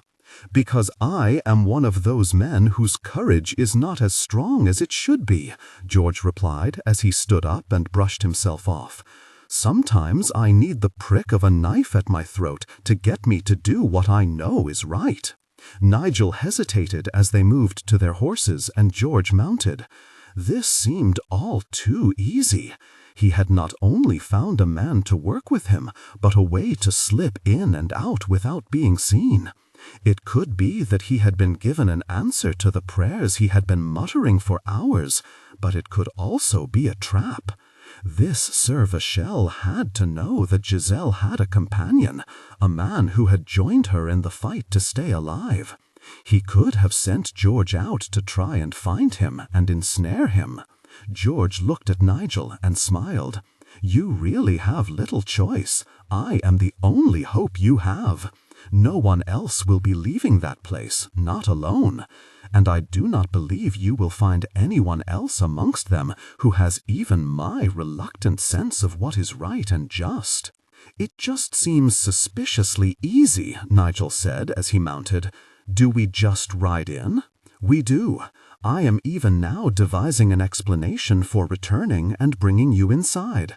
Has anyone seen you up close? None that have survived. I shall have to leave this place after this, George sighed, for someone will recall that I brought a man in. Then ye ride in, and I shall sneak in. You can sneak in there? Aye, and your return will help me. Nigel dismounted and pulled a small bag of coins from his purse. Tell them you wish to buy the lass's horse. He gave George some money. Then say ye must do something, anything, that will get you back inside the keep. I will follow you in there. Then you can take me to this hiding place. We must still get out with the girl. I can slip her out as easily as I slip in. Ye just bring the horse to this place. If you can slip in and slip away so easily, what need have you of me? I dinna ken where the lass is, do I? And, he spoke in French to make his point more clear, I can speak the language, but it is clear to all who hear me that I am not French. George made an exaggerated face of disgust. I have rarely heard our tongue so completely butchered. Go, I will meet up with you inside, Nigel ordered. He watched George ride away. The man seemed amiable and trustworthy. He seemed to be just what he said he was, a man of reluctant courage who had thought he was doing nothing wrong and needed to be nudged to now do what was right. It was better that they enter the keep separately, however. If Nigel discovered that he was wrong to trust George, the man would not be able to just hand him over to the enemy. He would have to find him first. It was a small advantage, but it was better than nothing. It was pitifully easy to slip into the keep. Nigel wondered how the Lord and his people had managed to survive for so long. He used the cover of the crowd in the bailey, neatly blending himself into the muddle of people trying to finish their work before the light of day was gone, to get into the keep itself. Once inside, he hid himself in a small shadowed alcove near the stairs and waited for George. By the time George sauntered in, Nigel was so tense from waiting to either act or be discovered that he nearly shouted at the man. The way George was acting made the chance of discovery even greater. The man was trying not to appear as if he were looking for someone, trying so hard that anyone with eyes in his head would think he was acting suspiciously. He hissed to get George's attention, then yanked the man into the tiny dark alcove beside him. "You need practice, George," he whispered. "Ye are about as stealthy as a cow. And you are unsettlingly stealthy, like a ghost. Where to now? You must just follow me. It is one of those very convoluted things. In this door, out another, down the hall, up the stairs, around the corner." His eyes widened when Nigel briefly clamped a hand over his mouth. "Just go. I will be right behind you." They slipped out of the shadows, and after George had taken only a few steps, the man looked back over his shoulder. Nigel cursed. "Stop looking at me. Ye will just draw other eyes this way." As they slipped through the halls of the keep, Nigel decided that George had not exaggerated. Sir Vachel might be wrong to think no one knew about his secret room, but he was probably not in any great danger. Anyone trying to get to it risked getting thoroughly lost or eventually seen by someone. Several times he had to use the shadows to hide himself, but he knew he had a true gift for such a thing. It was not boastful to think that few people were as good at it as he was. When they slipped into what George assured him was the last little hallway, it was completely dark. "How did you come to learn of this?" he whispered as they inched their way along, hands on the damp wall to guide them. "I told you that I am not blessed with any great courage," George whispered in reply. "I have a need to find all the places to hide or to escape when I come to these keeps. Once, when I was little more than a beardless youth, I was caught in the storming of a keep. I saved myself by hiding under the dead. I now carefully search every keep I go to. These are not my lords or my lands. I see no gain in dying for the fools." Nigel did not have any reply to that. It made too much sense. George was a freedman. In the end, his greatest loyalty was to himself and his large family. He grunted softly when he walked into George's back, then grew very still as he heard the soft murmur of voices. "We are there?" he asked. "I but try to find the latch to the door. Allow me." Inching past George, Nigel ran his hands over the heavy door until he found the latch. Holding his breath, tense with the need to be completely silent, he eased the door open. Stealth became a little easier as light from the bedchamber filled the cramped space. George began to inch along behind him as Nigel eased into the room, but he briefly placed a hand on George's chest to hold him where he was. George had shown himself to be less than skilled at creeping around, but the man might yet get through this rescue without any suspicion falling on him if he just stayed out of sight. The moment he slipped into the room, Nigel saw the couple on the bed. It took all of his willpower not to scream out his rage and immediately attack the man touching Giselle. As he crept up to the bedside, he almost felt Giselle's pain and fear. She sounded brave, but her hands were clenched so tightly at her side that the knuckles were shining white in the candlelight. Nigel saw the smallest hint of blood and realized that she had pierced her palms with her nails. He inched up to the side of the bed and silently drew his sword. "Who is there to stop me?" said Sir Vachel. Nigel pressed the point of his sword squarely between Sir Vachel's slender shoulder blades. "Well, I might be willing to give it a wee try." The man on top of Giselle tensed. Nigel saw him glance to the main door to the room, and his lips started to part. In less than a heartbeat, he grabbed him by the hair, lifted him up enough to get a clear view of his face, and punched him on the jaw. He then dragged the man's limp body off Giselle and quietly set it on the floor. Nigel grew so furious that he sheathed his sword, drew his dagger, and reached for the unconscious Sir Vachel. Giselle broke free of her shock as she realized that Nigel was about to cut Vachel's throat. She scrambled to sit up, then grabbed his arm. She shivered when he looked at her, for she had never seen him that furious. "You cannot kill him," she whispered. "I canna believe ye have a drop of mercy in your soul for this bastard." "None, but I have a great deal of concern for you. Think, Nigel, clear the anger from your mind and think. I have just lost over a year of my life running from the fury and vengeance of the Devoe, hiding from a punishment for a murder I did not even commit.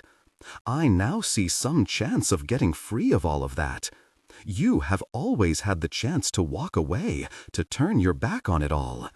The moment your knife cuts this man's throat, you will lose that freedom and suffer as I have.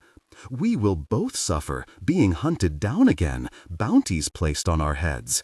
If you kill him, I too will carry the weight of it, and this time there will be no way to deny it." "She is right," whispered George as he tiptoed past them and latched the door to the outer hall. "George!" Giselle stared after the man in surprise, then blushed and hastily redid our gown. "I had a change of heart," George muttered as he moved to the bedside, watching closely as Nigel took several deep breaths to calm his fury while he bound and gagged Vachel and finally moved away from the man. "I see," Giselle murmured as she got off the bed. "You will let me hang for murder, but not allow this." She almost smiled when George just shrugged, then she turned to look at Nigel. "I am most interested in how you got in here, but at the moment I am even more interested in how we can get out." Nigel gave her one brief, hard hug, pleased to feel no rejection of his touch, then took her by the hand and led her toward the passageway. "I have a few things I am curious about, too. One being why a usually clever lass would flee safety and hand herself over to the enemy." Clinging tightly to Nigel's hand as the three of them inched their way along the dark passage, she whispered in protest, "I did not hand myself over to them. You practically rode up to their gates and knocked on them." "I got lost." Even though it was too dark to see anything, Giselle knew that Nigel had just looked at her. She also knew that that look had not been a flattering one. It struck her as odd, even a little funny, that after her first shock at seeing Nigel at the bedside, she just accepted his rescue as nothing so unusual. She had not wanted him to risk himself by trying to save her, or even thought that he would after she had deserted him, yet it did not completely surprise her that he was there, dragging her along a dark hallway toward freedom. Her thoughts were cut short when Nigel stopped, and a moment later George bumped into them. "We are there?" asked George. "We are where?" she asked. "At the end of Sir Vachel's little hiding place," Nigel replied, as he inched open the door and peered out to make sure that no one was there to see them leave a place they should not even know about. "He sleeps in this dark, dank hall?" "Nay, there is a passage or two off this one. His wee bed is probably down one of them." Nigel looked at Giselle and grimaced. "It would have been easier to get ye out of here if they hadn't taken your laddie's clothes away." "Wait here," George said as he slipped past them and out the door. "Are you certain you can trust that man?" Giselle asked as Nigel pulled the door shut enough to hide them, leaving a bit of light to shine in. "Now I am. I had my doubts at first, no longer. He may not be the bravest and most honorable of men, but he didn't like what was going to be done to you. I think he even had a few doubts about your guilt after ye met him sword to sword." She was glad the light was too dim to see well, for she could feel herself blush. "I do not know how well I did, for I was stopped before any true test of my skill occurred. He seemed to think you were very good." "Ah, George," he greeted the man when he returned and handed them a cape. "Not only clever, but a good thief, I am thinking." Giselle saw George frown and patted him on the arm. "He means that as a great compliment." The moment she was wrapped in the cape, they all slipped out of the passage. Until Nigel signaled him that they could go on alone, George led them through all the confusing twists and turns. Giselle said nothing as Nigel led her the rest of the way through the keep, flattening herself against the walls and ducking into corners each time he did. Her heart began to pound so hard and fast when they entered the bailey that she was afraid the people around them would hear it. Suddenly they were outside the gates. Giselle felt a little dizzy that it had happened so fast. She could tell from the tension in Nigel's lean body that he shared her urge to run, but they ambled along toward the small wood as if they had nothing to fear. The moment they were in the shelter of the trees, she sat down on the ground, her legs too weak to hold her upright any longer. Her whole body shook, and she realized that a lot of her calm had been hard-wrung, a facade even to her George. George arrived a few moments later and greedily accepted the drink of wine Nigel offered him. "I believe that will be the last honorable deed I do for a great while," George said, wiping the sweat from his brow with his sleeve. "Ye did weel, George," Nigel said as he took hold of the reins of Giselle's horse. "I am glad ye were able to get this fool beast back." His lordship was not yet aware that he had gained a mount, George explained, as he handed Nigel what was left of the money he had given him. His stable-master was more than pleased to let it go and pocket the coin. "If, somehow, they guess that ye had aught to do with this, and ye feel a need to leave this land, ye are welcome on mine, the Murrays of Doncoil. Ye will find how to reach us in Perth. In most any port, in truth, for we deal in some trading." George nodded his gratitude, then sent Giselle a small smile before quickly riding away. Still weak, Giselle allowed Nigel to help her on her horse. She ached to rest, to lie down and close her eyes and pretend the horror of the last few hours had never happened, but she knew it was important for them to get away. Vashel was not dead, and when the man woke, he would not be in a good temper. As she followed Nigel out of the little wood, she suspected that all she had accomplished with her bid for freedom was to make sure that the hunt for them would grow even more determined. "We will camp here for the night, lass." Those soft words were enough to pull Giselle from her stupor. She looked around, but noticed very little until she saw the small brook. Without a word, she slipped off her horse, unpacked her drying cloth and sliver of soap, and walked to the edge of the brook.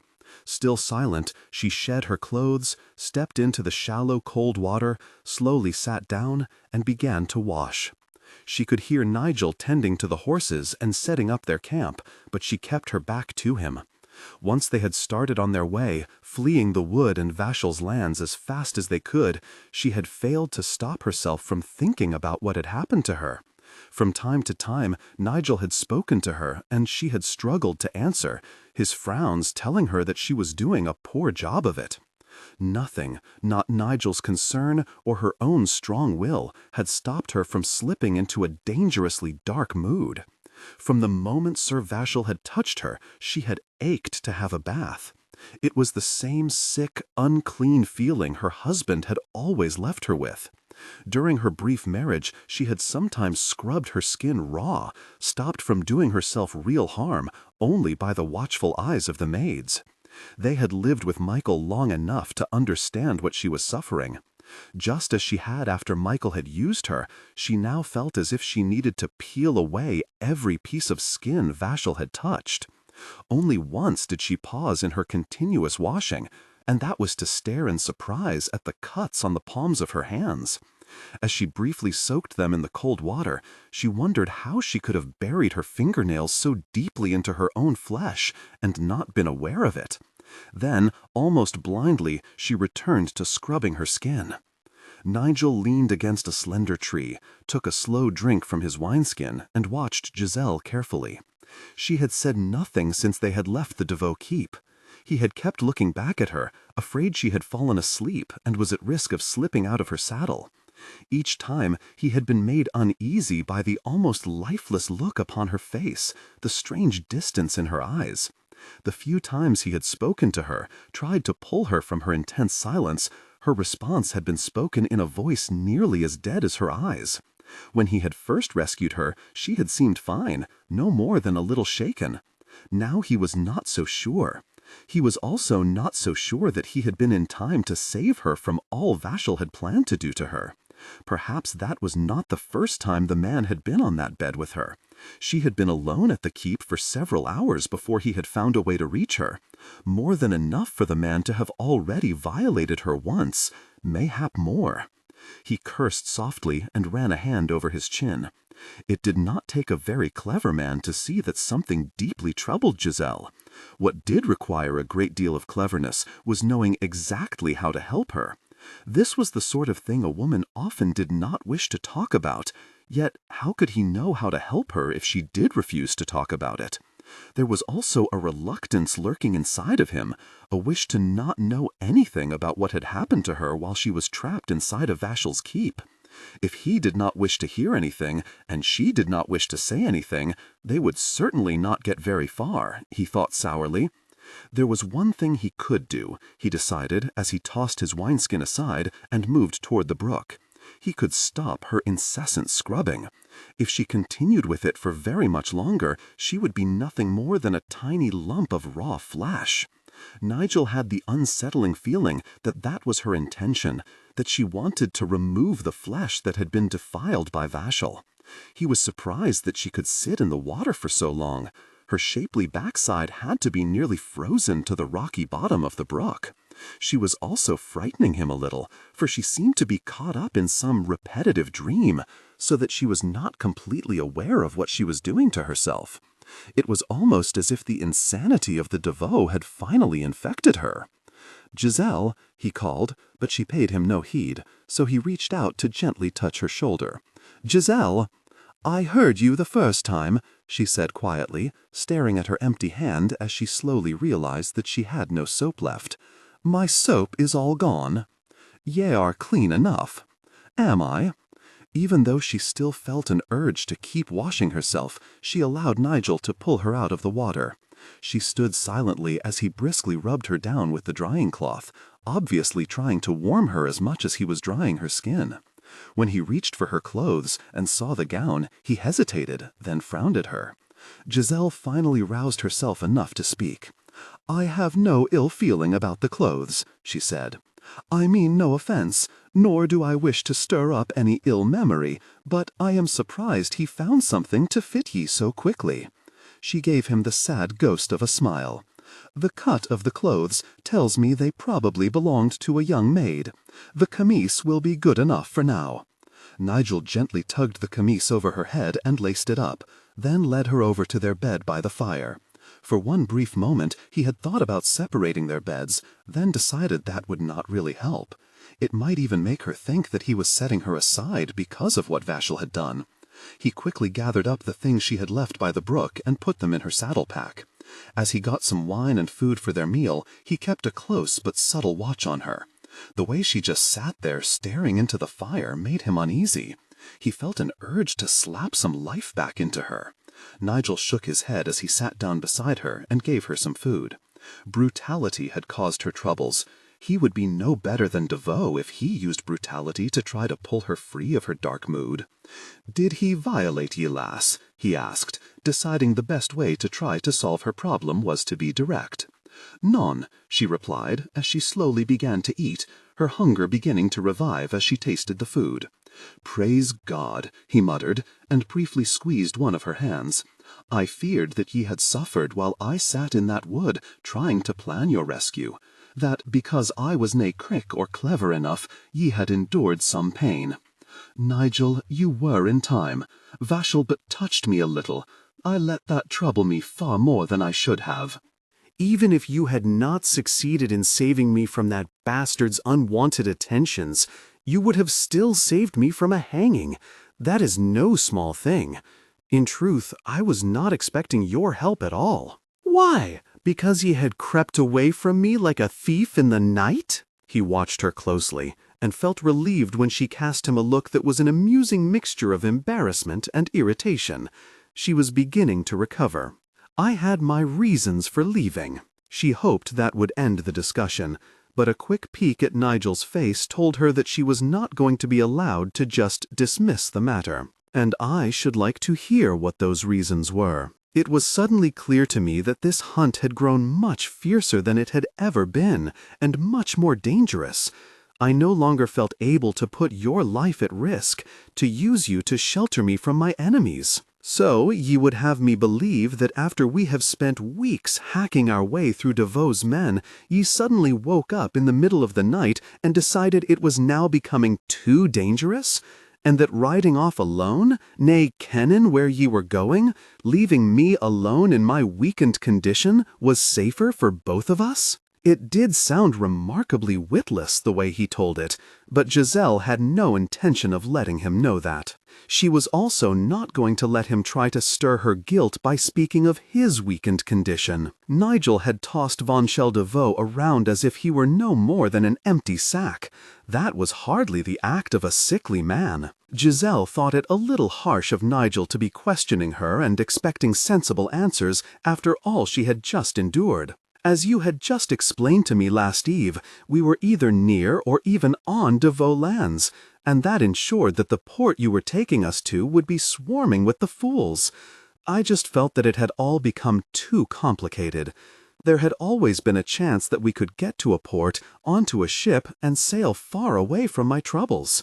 Suddenly, it did not look as if that were possible any longer. Giselle softly cursed and glared at Nigel when he greeted her explanation with a mocking sound of disbelief. She thought that it was rather clever and deserved better than his blatant derision. "Ye may have thought that, lass, but I fear I dinna believe that is the whole truth of it." It took only one quick glance at the stubborn, cross look on her face for Nigel to realize that she was not going to tell him any more.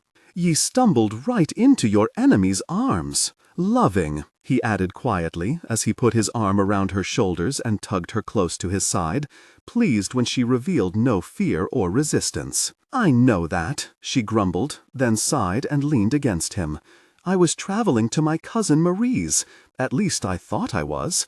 It is clear to me now that I really did not know the way to get there. Marie does not live anywhere near a Devoe.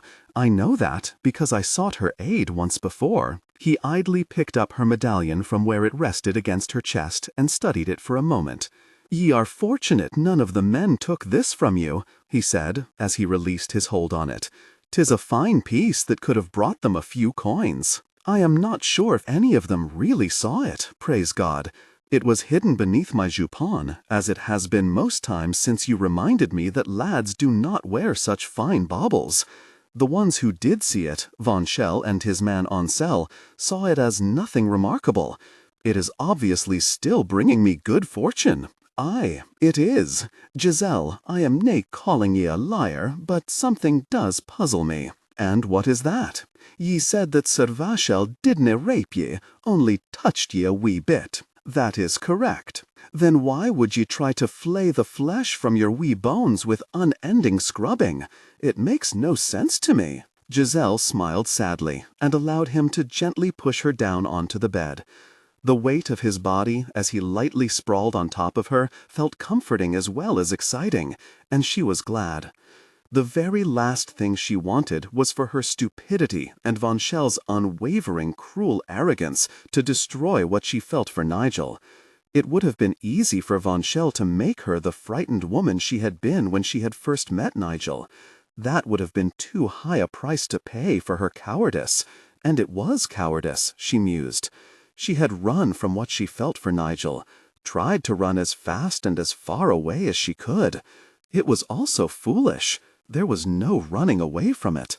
The love she had for Nigel stayed with her. All she did was deprive herself of seeing him, of touching him, and of savoring his touch upon her skin. Giselle doubted she could completely flee all that either, for the memory would stay with her always. She met his gaze and sighed. He was waiting patiently for her to answer his question. Nigel could be annoyingly stubborn. Giselle suspected he could calmly wait for her answer far longer than she could calmly tolerate it. "I am not sure what I was doing makes very much sense to me either," she finally replied. "Vachel looks very much like my husband Michael. So much so that briefly I feared I was seeing a ghost." Nigel frowned. He found that news a little unsettling. Although he had only seen Vachel briefly through a fog of rage, he had recognized the man's beauty. Then he cursed himself for an idiot and pushed aside his bout of jealousy. The Devoe men might be beautiful to look upon, but they were black-hearted bastards who had caused Giselle only pain and humiliation. No one knew that better than she did.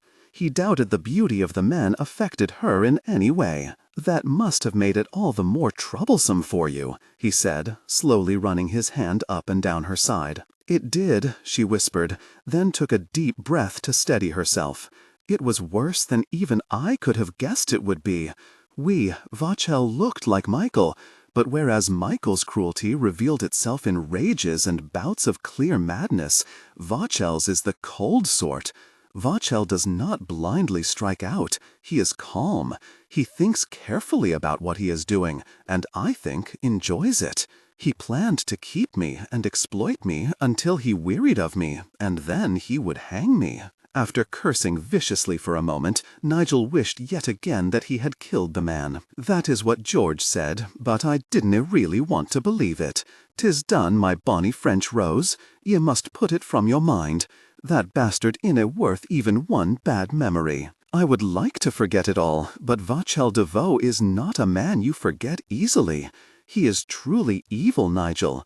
I think he may be mad, but it is a frightening madness, one that twists the soul, yet leaves him appearing sane, and he is a very clever man." "So, ye dinna think that ye washed him away?" Giselle smiled in response to his insight, and also in silent acquiescence, for he began to tentatively prepare her for intimacy. I was trying to wash his touch away. I used to do the same when my husband touched me. In my poor, confused mind, it was the same. A madness seizes me, and I have a wish to remove the skin from all the places I was touched. When I was in my husband's demesne, the maids would stop me before I did myself harm. This time, I fear I imposed that sad chore upon you. I humbly beg your pardon. There is naught ye have to apologize for. That is, what troubles me at such times is none of your doing. You should not have to contend with the results of other men's crimes against me." Nigel knew there was nothing more he could say to assure her that he did not mind, so he kissed her, trying to imbue his kiss with all of the tenderness he felt toward her. He knew she did not need his strength. She had her own. Nor could he mend all of her hurts, only understand them. It was that willingness to understand that he tried to convey in his touch. What he ached to do now was connect with her intimately. Part of him desperately wanted to erase all memory of Vachel's touch, to replace the man's mark upon her. It was an act of possession, and he knew it. What softened that intense attitude was that he also wished to remind her, through a sweet, gentle sharing of passion, that not all men were like the Devoe. She needed to know that, if she were ever going to conquer her bad memories. Nigel was just not sure that she was in any mood to be reminded, however. Cautiously, he deepened their embrace. When she did nothing to stop him, did not even tense beneath his caress, he breathed a silent sigh of relief. Vachel had not harmed her enough to kill her passion, or make her want to shy away from any touch. It was mostly a selfish relief, he admitted to himself. He had feared losing all chance to savor Giselle's passion again. Hand in hand with that selfishness, however, was a deep gratitude that very few scars had been added to the ones Giselle already carried. She did not deserve such cruelty. "I cannae understand how your parents could give ye to such a family," he murmured as he slowly helped her undress. "'Tis hard to believe that no one kenned that the Devoe are all mad." "That it is," she agreed, smiling at him as he prepared for intimacy. "My parents are long dead, God rest their souls. It was my guardians, an aging uncle and a distant cousin, who made the marriage agreement. She readily accepted him back into her arms. My grandmère had much of the raising of me, but she too died ere this catastrophe befell me. I like to believe that my parents or Nana would have never made such a betrothal if they had survived. They would have at least helped me when Michael's true nature revealed himself. In truth, I begin to think this path I have been forced down was my fate from the day I came screaming out of my mother's womb." She shrugged when Nigel looked at her doubtfully. "The youth I was first betrothed to died at a very young age, and my parents arranged nothing new before they too died. One other betrothal was made by my guardians, but that man got himself killed by a jealous husband. My guardians were having some difficulty in arranging yet another marriage for me when Michael saw me at the king's court and approached them. My guardians, indeed my whole family, could not believe their good fortune. I was seen, bid upon, and sold before I barely realized what had happened. 'Tis a wrong that can ne'er be righted, but now that your kinsmen see the error of their ways and intend to help you, mayhap the sting of it will ease some. I pray that it will." She curled her body around his. "Now, my gallant Scottish knight, do you really wish to keep talking about my family and my troubles?" Giselle was surprised at how eager she was for intimacy with Nigel. After all she had endured, she ought to shy away from a man's touch, if only for a little while, just long enough for the fear Vachel had instilled in her to fade. As she pressed close to Nigel, though, silently encouraging him, she realized that this time her passion was born of purely selfish reasons. Giselle felt confident that Nigel's presence could wipe away the memory of Vachel's cool, soft hands against her skin. Surrounding herself with Nigel's essence would take away the last vestiges of Vachel's perfume, and, in a way, both she and Nigel could cherish. It would also strongly remind her that not all men were the heartless, soulless beasts the Devoe were, that passion did not have to be about power and pain. Tension broke. They came together in passion, connecting deeply. Afterwards, breathless, when he collapsed in her arms, she held him tightly against her, wrapping her body snugly around his. She mumbled a protest when he finally ended the intimacy of their embrace. "Did that help?" he asked as he tugged the blanket around their chilling bodies. She laughed slightly as he pulled her back into his arms, and she snuggled against his warmth. It should probably alarm her that this man knew her so well, could seem to guess her every thought and mood with ease, but it did not. Giselle just felt closer to him, more comfortable in his presence. She knew she could tell him anything, and that he would still understand, even if she could not find the words to correctly express what she felt. The only thing that troubled her about such a rich companionship was the fear that he could look deeper into her heart than she wanted him to, that somehow he could guess how much she loved him. She prayed that he would be kind enough to conceal his knowledge if he did discover that he held her heart in his big hands, especially if he could not return her feelings. It helped. I did not mean to make you feel used," she added quietly, suddenly feeling a little guilty. "If that is the only way he use me, then feel free to use me all ye wish." He smiled briefly when she giggled, and then grew serious as he combed his fingers through her thick curls. "I shall now confess that, in a small way, I was using you for the same reasons ye were using me. I wanted that jerk to be completely gone. I wanted to take away all thought of him, all feel of him upon your bonny skin, and even all smell of him. To be painfully truthful, lass, I wanted to take his mark off of your sweet body and reaffirm our intimacy." Nigel waited a little tensely for her response to his confession, feeling both relieved and surprised when she just grinned and kissed his cheek. He sounded jealous, and Giselle took great pleasure in that. She knew she should not get her hopes up, but that strong hint of jealousy meant that he was not without some strong feeling for her. It was a far cry from the love she needed from him, but she would gladly accept this small salve to her vanity and bruised heart. "We stumbled down the same path, mon cher," she murmured. "What you reluctantly admit to is exactly what I wished you to do.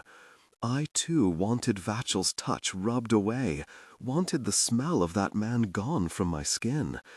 And I have discovered something since we became lovers." "Oh, I? What?" She winked at him. "That our shared moments of closeness are a very good way to clear my head and heart of all troubles and fears. I am glad that I can be of some service to you, my lady. Well, since you insist upon staying around, I suppose I must put you to some use." Giselle squealed with laughter and mock fear when he sought retribution by tickling her. She was breathless by the time he ceased playfully tormenting her, and suddenly very tired as well. As she curled up in his arms, she fought against a yawn and loudly lost the battle. "Go to sleep, loving," Nigel urged, stroking her hair as she rested her head on his shoulder.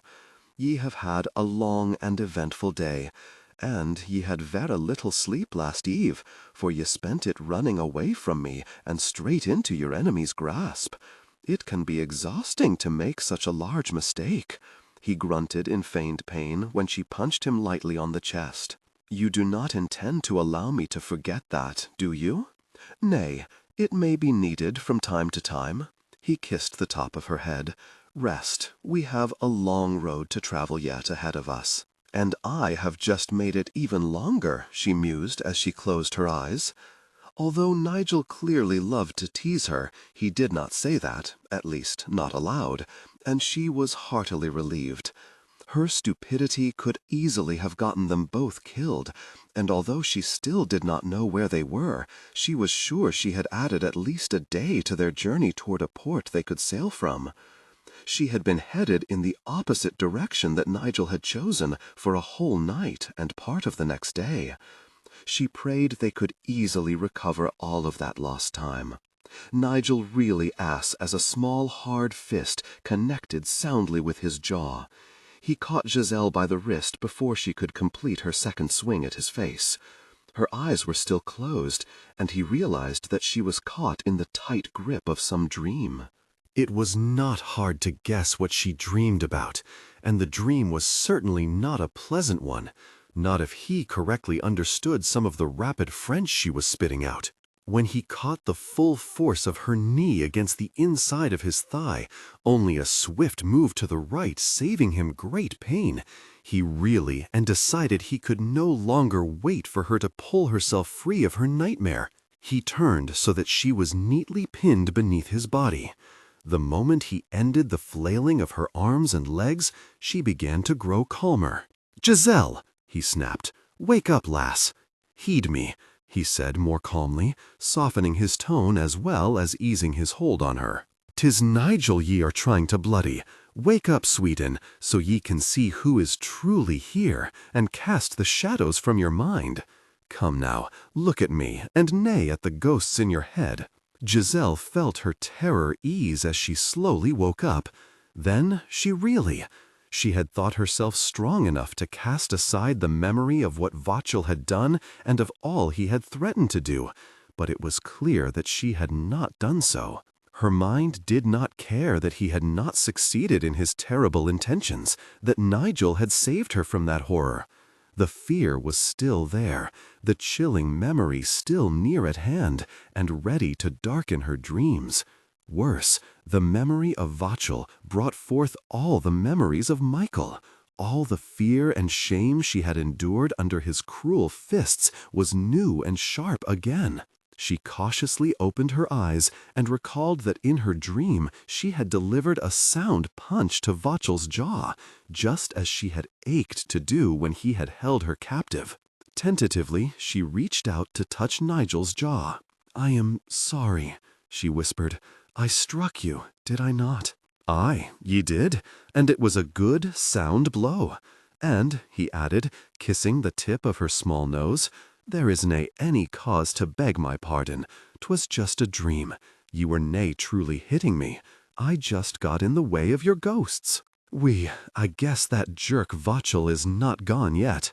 Neither of them are," she whispered, fighting the urge to cry as she wondered if she would ever be free of the fear and bad memories. Nigel held her close and kissed her cheek. "Well, I am still insistin' on stayin' around." It took Giselle a moment to recall the conversation she and Nigel had had just before she had gone to sleep.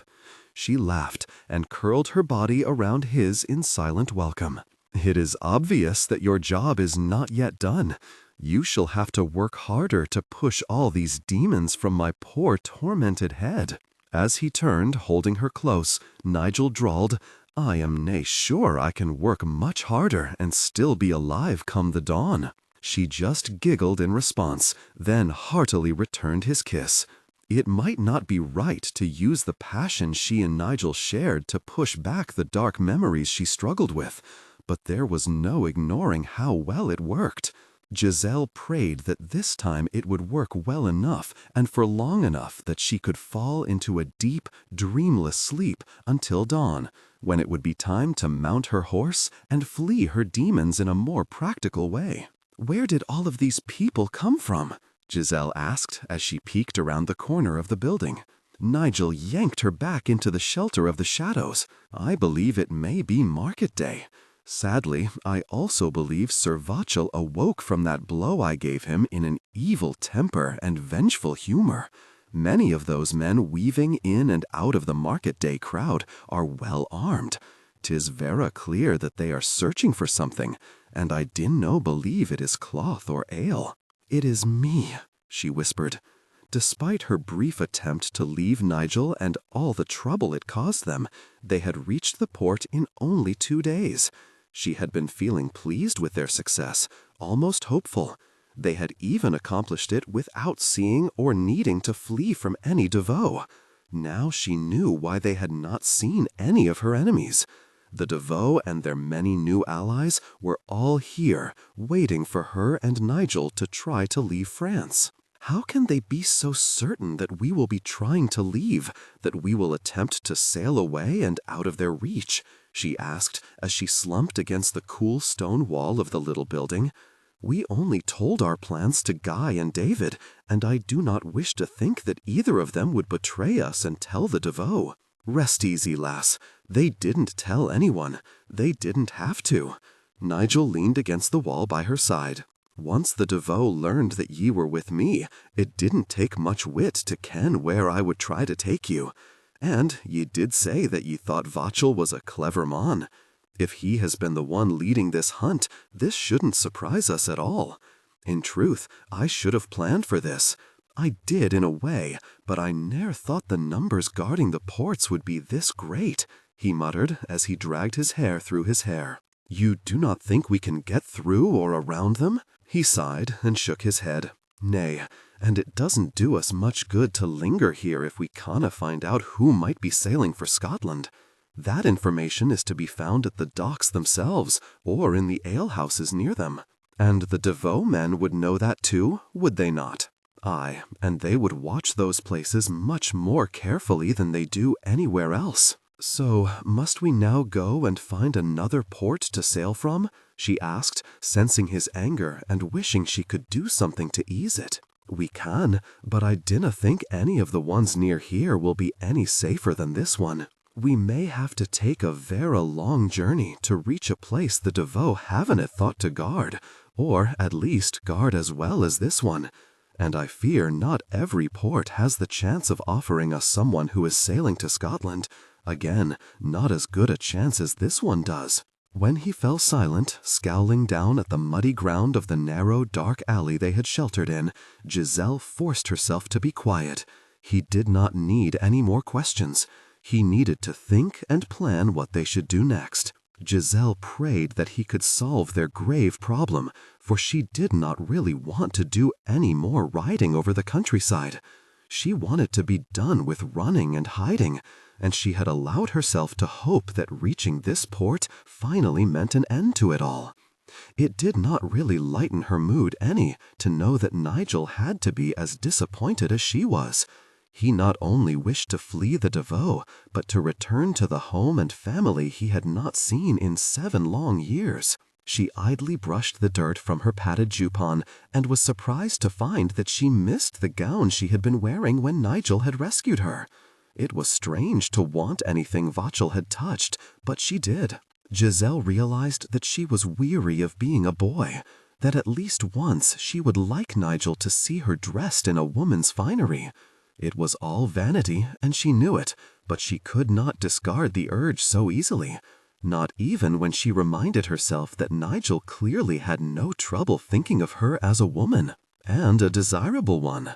She even found herself wondering if the woman who had claimed Nigel's heart had worn elegant gowns for him. Hoping that she could push such nonsense from her mind, she turned to look at Nigel again, and gasped in fear. 2 men had entered the narrow alley from the other end, and were creeping toward her and the yet unaware Nigel.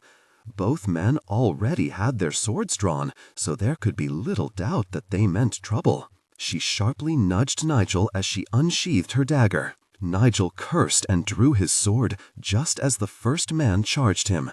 The battle was a quick one, his foe proving to have very little skill with a sword. The man had been hoping surprise would win the day, but had not even been very skilled at surprising a man either. His gaze fixed firmly on the second man, Nigel wiped his sword clean on the dead man's ragged jupon, then slowly straightened up. That the tall, red-haired man had stood back, making no effort to give his companion any aid, puzzled Nigel until he looked the man over more carefully. The man held firm, sword in hand, but what caught most of Nigel's attention was the clan badge on the man's padded jupon. Nigel felt a stirring of hope, but tried to suppress it and remain calm and wary. The man might be a Scot, but he was still armed, still confronting him, and still ominously silent. If he only had himself to consider, Nigel knew he would take a chance on his fellow countrymen, but he did not need the feel of Giselle gently trembling at his back to remind him that he had a great deal more than himself to consider. "Ye are a Scot," he said. "Aye," replied the man. "I am nae sure of the clan, though. I recognize the badge ye wear." "MacGregor." "Ah, of course. I am Sir Nigel Murray of Doncoil." "I ken it," the man drawled, smiling briefly. "Ye are well kenned by many in this land. I am Duncan. I am nae kenned well at all." Nigel slowly began to relax, although he was not sure why. Just because the man seemed amiable enough, even showed a little bit of humor, did not mean that he and Giselle were now safe. Neither did it mean that this man would help them in any way. It was not only the French who could be tempted by the vast bounty on Giselle's head. "Have ye come here to try to take the lass to her enemies?" he demanded. "Well, now, I did think on it. 'Twas why I was here with this wee fool." Duncan moved close enough to nudge the dead Frenchman with the toe of his boot.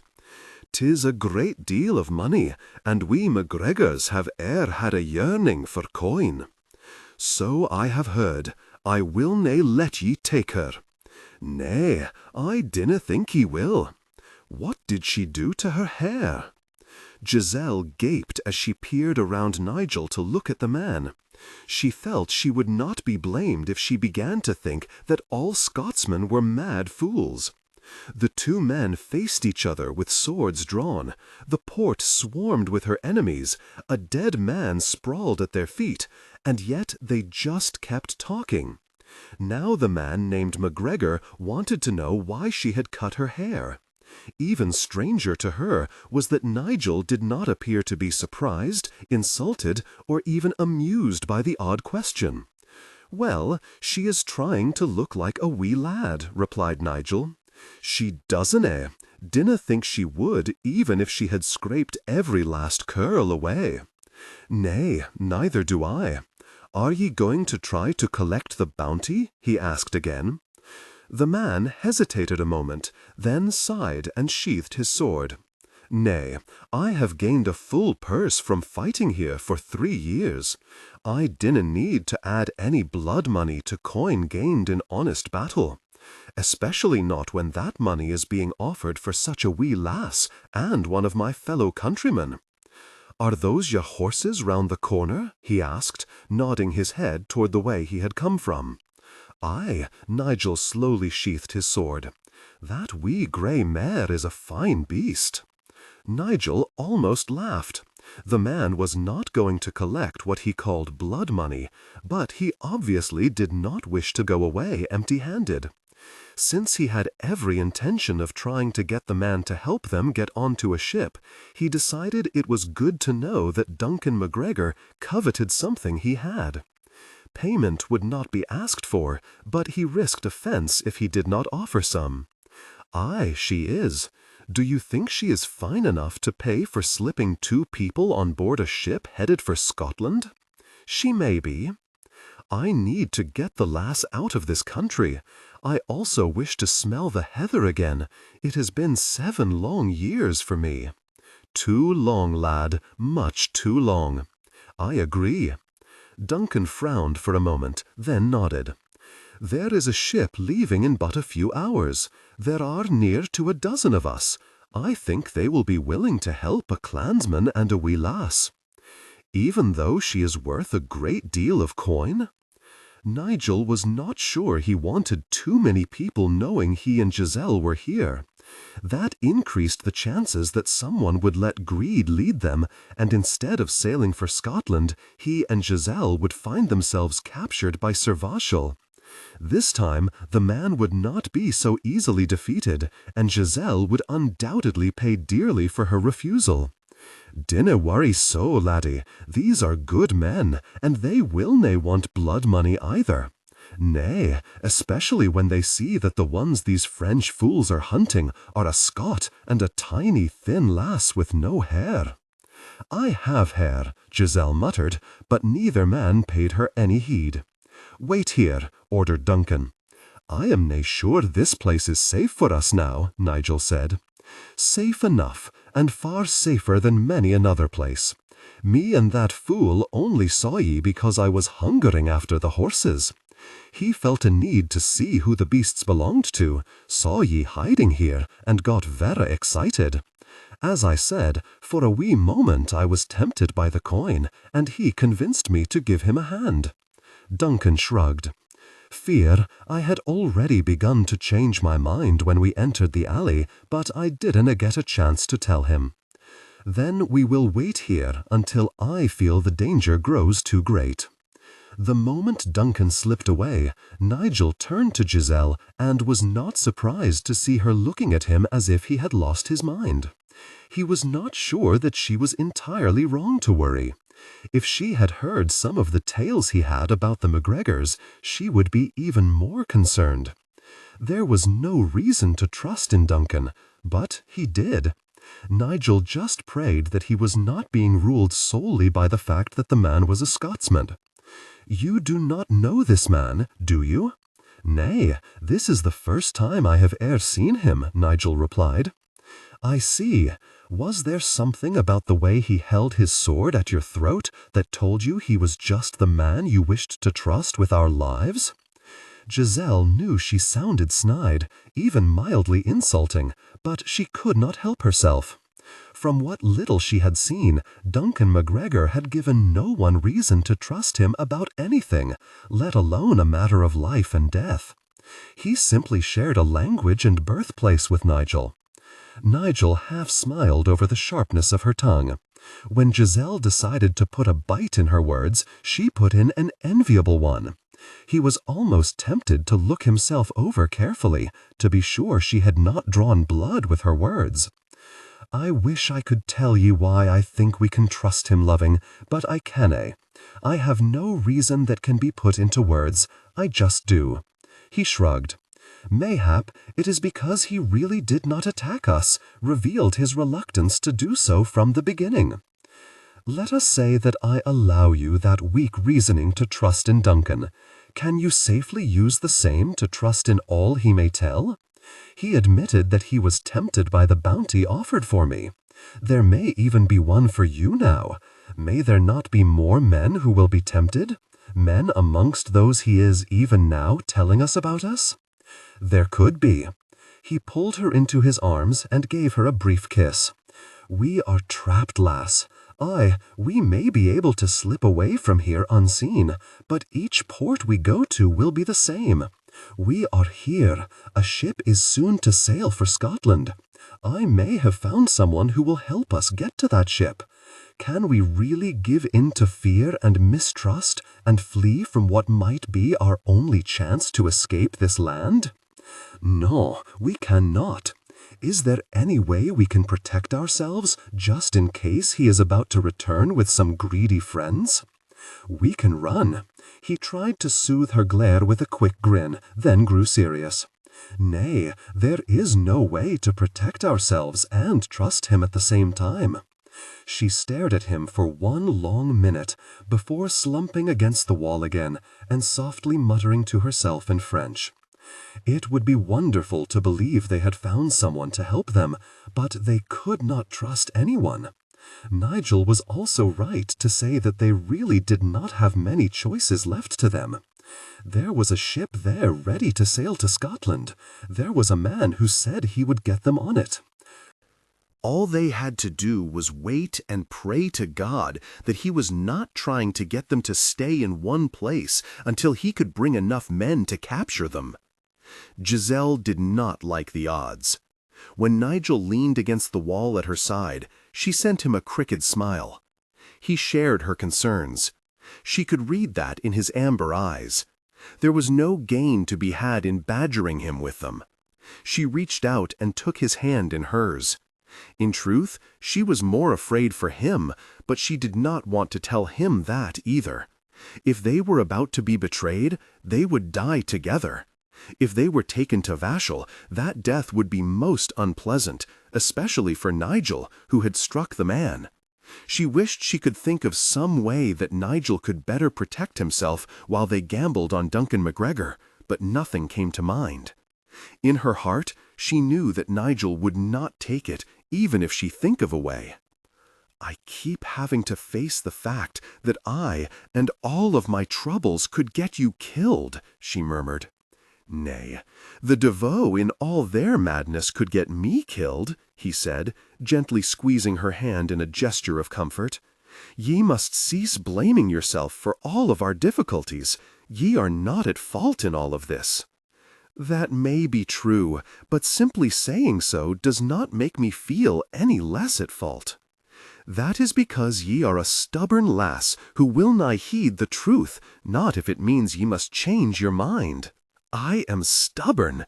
This condemnation from the king of all stubbornness leaves me humbled. Such a sharp tongue.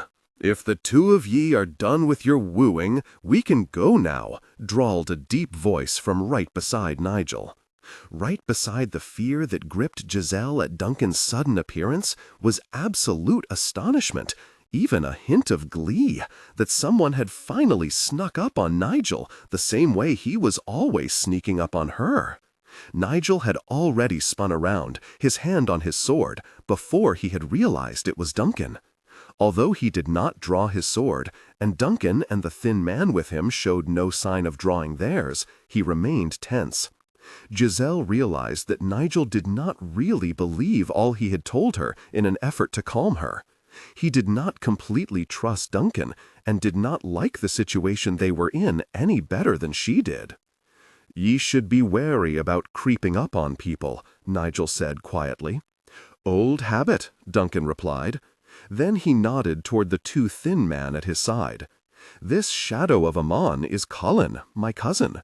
I thought I might need a hand getting the two of you through the crowd of carrion gleaning the area for you. I thought a lot of them looked like Devoe men. Near half, if I guess right. Can the lass make herself look more like a lass? Aye, Nigel answered cautiously. Ye need her to do so? Well, if we can make ourselves look like a few drunken men and a disreputable woman as we weave through the crowd, we may get to the ship without having to hack our way through Frenchmen. It might work. Nigel's appreciation of the plan was clear in his voice, but then he looked at Giselle and frowned.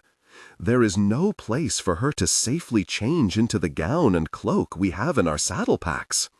There is no one at the back of these buildings.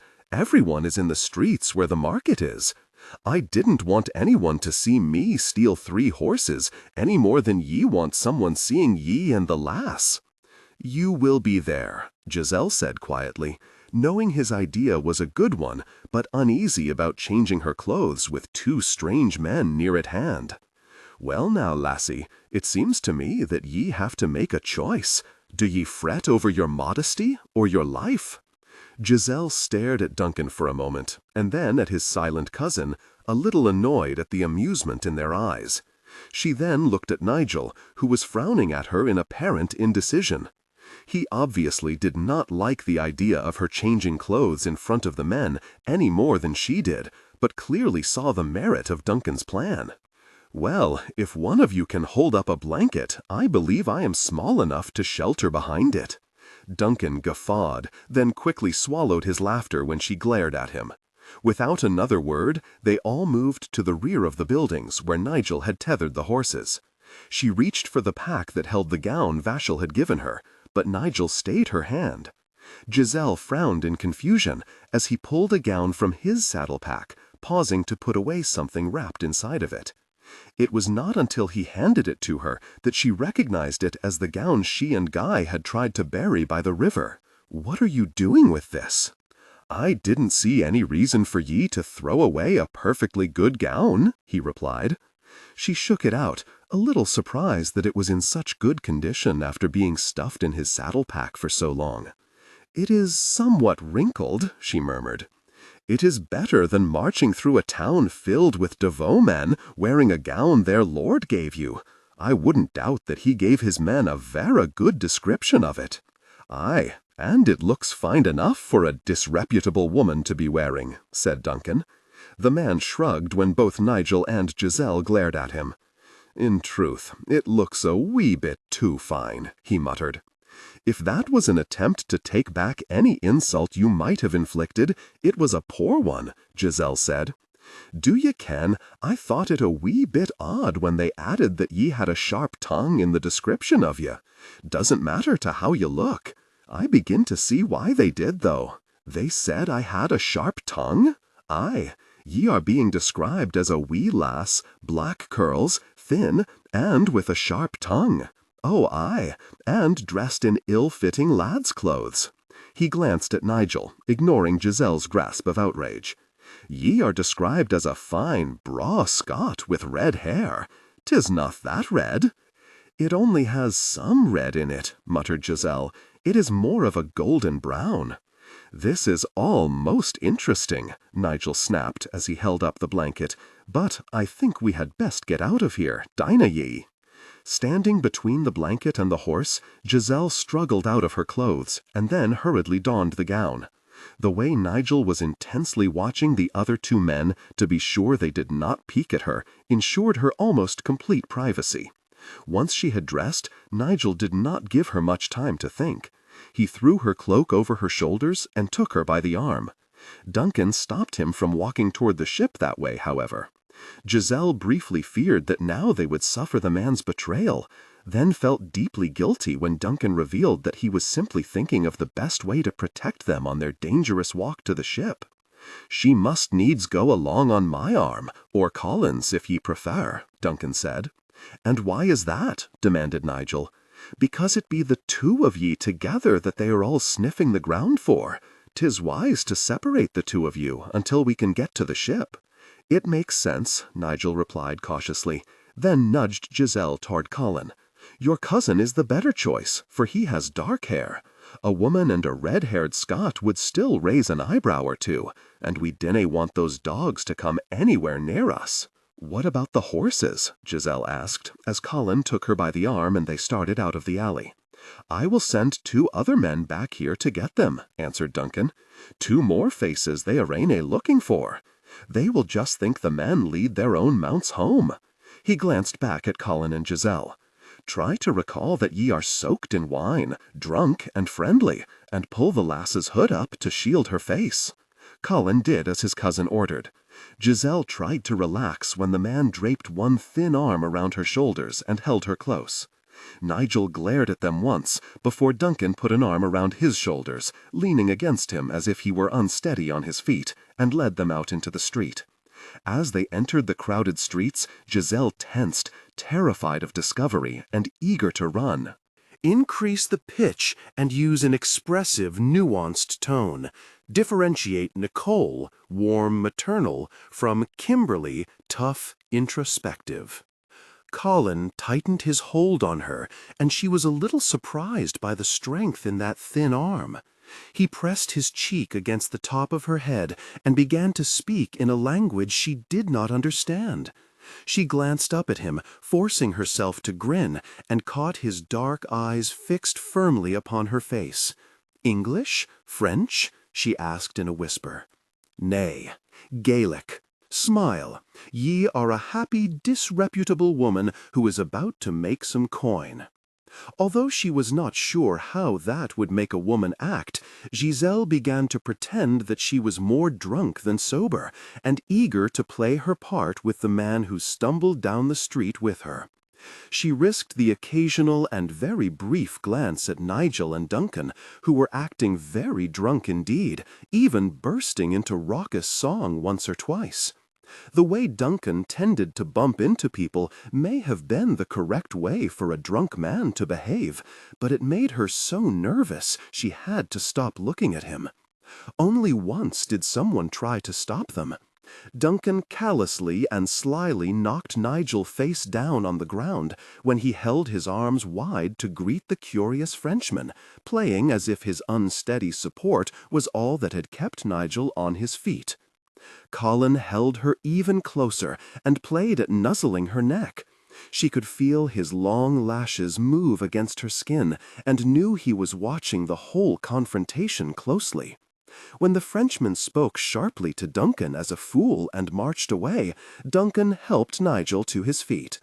All they had to deal with for the rest of the walk to the ship were a few sharp words and rough remarks.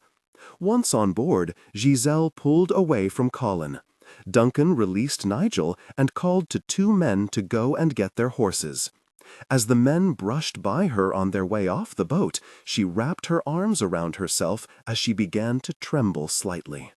When Nigel suddenly put a hand on her shoulder, she jumped. "Are ye all right, loving?" he asked softly. She nodded. "I will sit over there for a moment until I can still the fear that long walk stirred in me."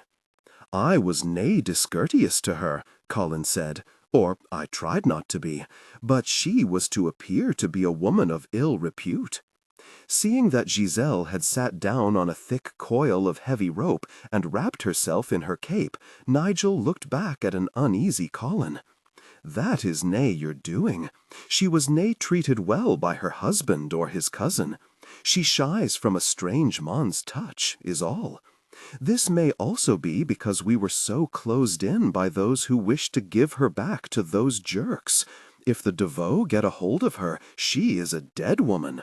"Aye," murmured Duncan, as he began to closely watch one young man. "And so are you dead. The men searching that wee village weren't just after the lass. A certain Lord Vatchel has been screaming for your head on a pike." Before Nigel could say anything, Duncan cursed, pulled out his dagger, and threw it. A soft squeal from behind him made Nigel turn around to see where Duncan's knife had landed. A pock-marked youth was pinned neatly to the railing by Duncan's knife. It looked to Nigel as if the blade had come very close to the youth's flesh. He followed Duncan as the man walked over to the youth. "And where did ye think ye were going, laddie?" Duncan asked the pale, trembling youth as he retrieved his dagger. "To help Ian and Thomas with the horses," the young man replied in a quavering voice. "Nay, I think not. We agreed that we will not sell one of our own to the French, didn't we? But mayhap ye thought that just meant that ye could gain all of the bounty for yourself? Nay. Ye are a poor liar, William.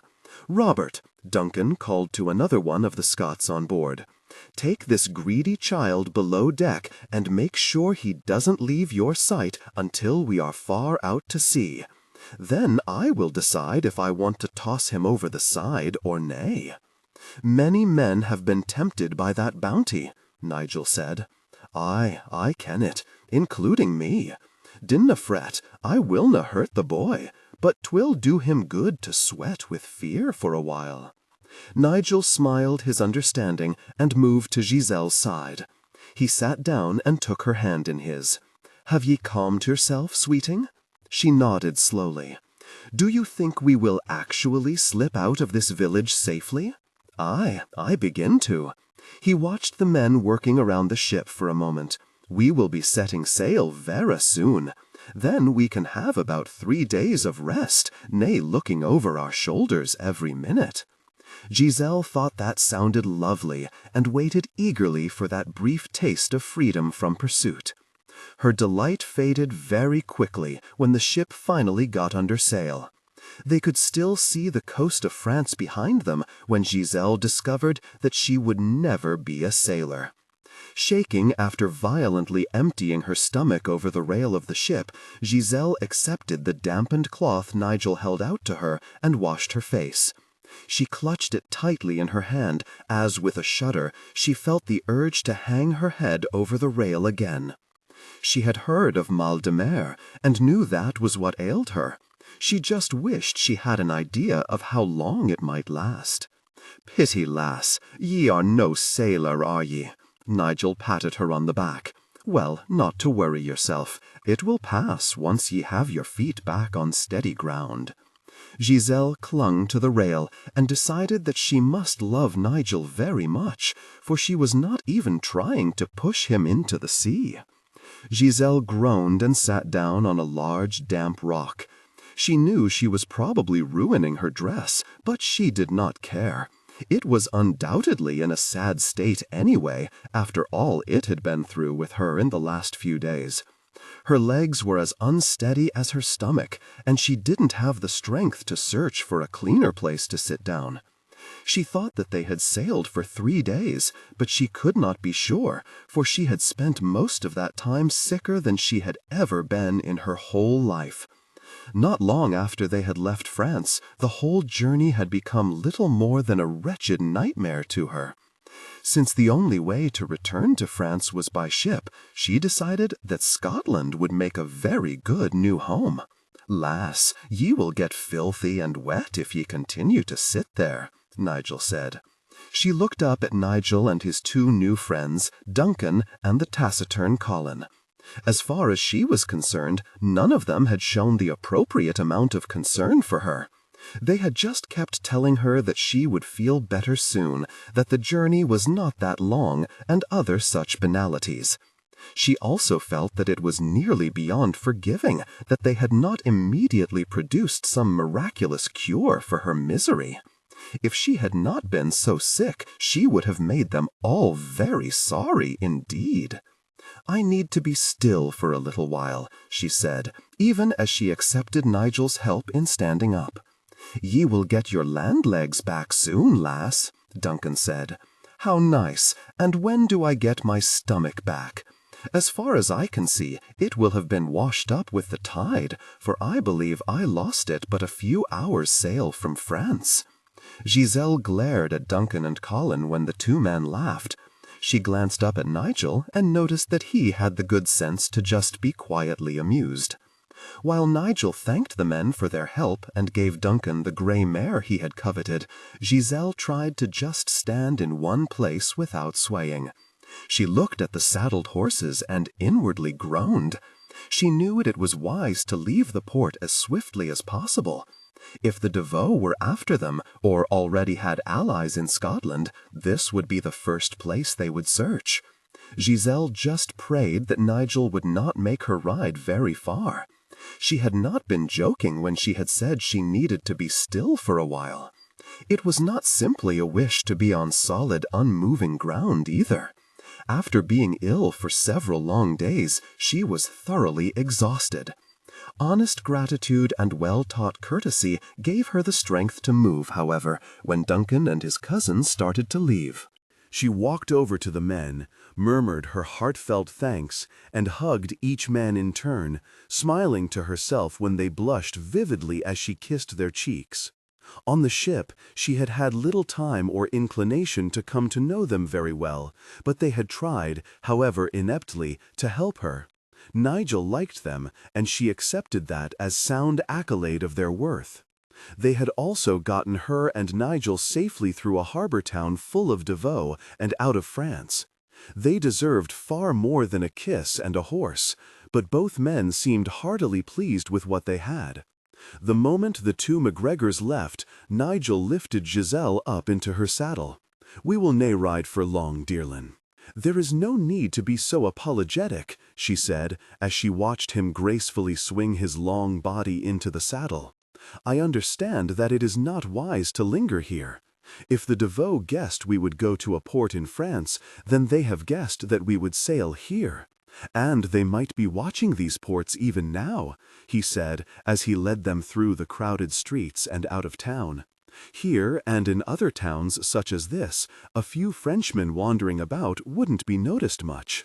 He glanced back at her and frowned at how pale she was. "If ye canna abide it any longer, let me ken it, and I will find us a place to make camp. Now that I am off that ship, I believe I will begin to recover." Nigel kept their pace slow, and she was grateful for that consideration. The fresh air, cool and damp though it was, and the steady gait of her horse began to revive her. The movement of the horse was one she was accustomed to, unlike the roll of the ship's deck. Giselle was astounded that anyone would willingly step on board one of those conveyances from hell, let alone choose to make a living off them, sailing off on the cursed things day after day. If it were not for Lent and many another rule of the church that dictated what she ate and when, Giselle doubted that she would even want to dine upon fish again. The land around them drew her interest for a while. The village and its people had been a stark mixture of wealth and deep poverty, but she had seen many such disparities in France too. The land itself, however, was different. France too had hills and rocks and trees and all the rest, but here it all looked so much more wild, even harsh. She knew the gray, misty weather added to that, but it was not the only reason it all looked so strange to her. And yet, she mused, it was also beautiful. She took a deep breath and could almost smell the wildness, the challenge the land offered anyone who wanted to try to survive in it.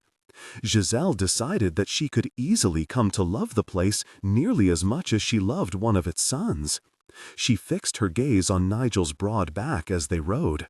Now that he was actually on Scottish soil, she could almost feel his eagerness to get back to his family and his lands. Giselle wished she could share in his happy anticipation. She was accused of killing her husband, and she was not even sure Nigel believed in her innocence. It was hard to believe that his family would accept her as their honored guest.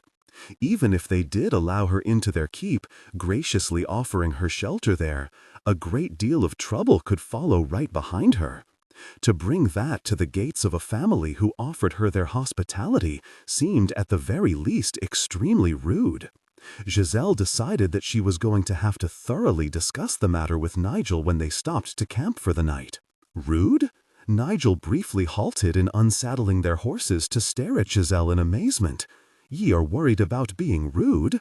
"That is not all I am concerned about, but it is a consideration," she replied. The way Nigel was looking at her, as if her wits had been lost over the side of that ship along with the contents of her stomach, was making her feel very defensive. It is no small thing to ask your family to shelter someone who has half of France searching for her, and, might I remind you, someone you are not even sure is innocent. I shall vouch for you, and that is all they will need to hear." Silently cursing, she made the fire and spread out their bedding as he tended to the horses. She was pulling some food out of their packs when she realized what he had just said. He would vouch for her. Giselle quickly pushed aside a surge of hope that Nigel now believed in her innocence. That was not exactly what he had said. He could simply mean that he would assure his family that she would not kill him or steal all their valuables and creep away in the night. She had no way of knowing what he had meant and should cease trying to measure his every word. After setting their food down on their bedding, she slipped away to relieve herself and wash away the day's dust. She also needed to get away from Nigel for a while, just long enough to compose herself. It would gain her nothing if she demanded to know what he meant by vouching for her. If he did not immediately say that he now believed she had not killed her husband, she would be painfully disappointed yet again, and this time she was afraid he would see the hurt he inflicted clearly displayed upon her face. Now that she knew she loved him, had reluctantly accepted that truth, her emotions were so strong and so close to the surface that she was no longer sure she could hide anything from the man. She was turning her face aside or slipping away for a moment alone more and more. When she felt strong enough to face him, she returned to the camp and sat down beside him. He handed her some bread and cheese, and she sighed with resignation as she ate. The food was filling and good, but she was growing weary of it. She wanted to sit at a table and eat a proper meal. Giselle realized that she could not clearly recall the last time she had done so.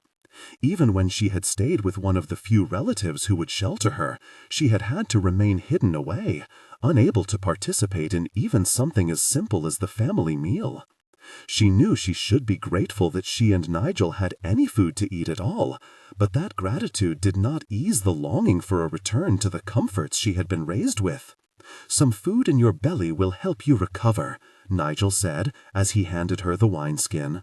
Giselle took a long drink before handing the wine back to him. "It has already helped. I feel more settled and stronger." "I wondered, for ye looked somewhat pensive." She smiled. "I was just feeling sorry for myself. Do not mistake me, you have provided for me very well, but I realized that it has been a very long time since I have sat down at a table for a proper meal." Nigel grinned and draped his arm around her shoulders, then nodded. "It has been a long time for me as well. I understand the longing. Not only to sit up at table, but to have a choice of foods. That would be lovely. The game you caught and cooked was most delicious, and very welcome," she added hastily, "but rarely provided. I ken it, and I ken, too, that ye dinna mean any criticism. My brother's people set a fine table. Ye will find all ye could want, and a lot of it. If naught happens to slow us down, we should be sitting at that table in a week, mayhap less." Her mouth watered just thinking about it, but then she pushed aside her selfish longings. Nigel had shrugged aside her growing concerns about imposing upon his family, but they had to be discussed. When he had first presented her with the plan, it had seemed to be a very good one, but matters were different now. The hunt for her had intensified, and if Vauchel is as furious about her escape as she suspected he was, it could grow even worse. Only a proclamation of her innocence would stop the hunt, and she could not be sure when or if that would happen. That was a lot of trouble to set upon the threshold of people who did not even know her. "And seated with us at that table will be a great deal of trouble," she said quietly. "You worry too much about that, lass. One of us should. Ye are about to ask a lot of your family.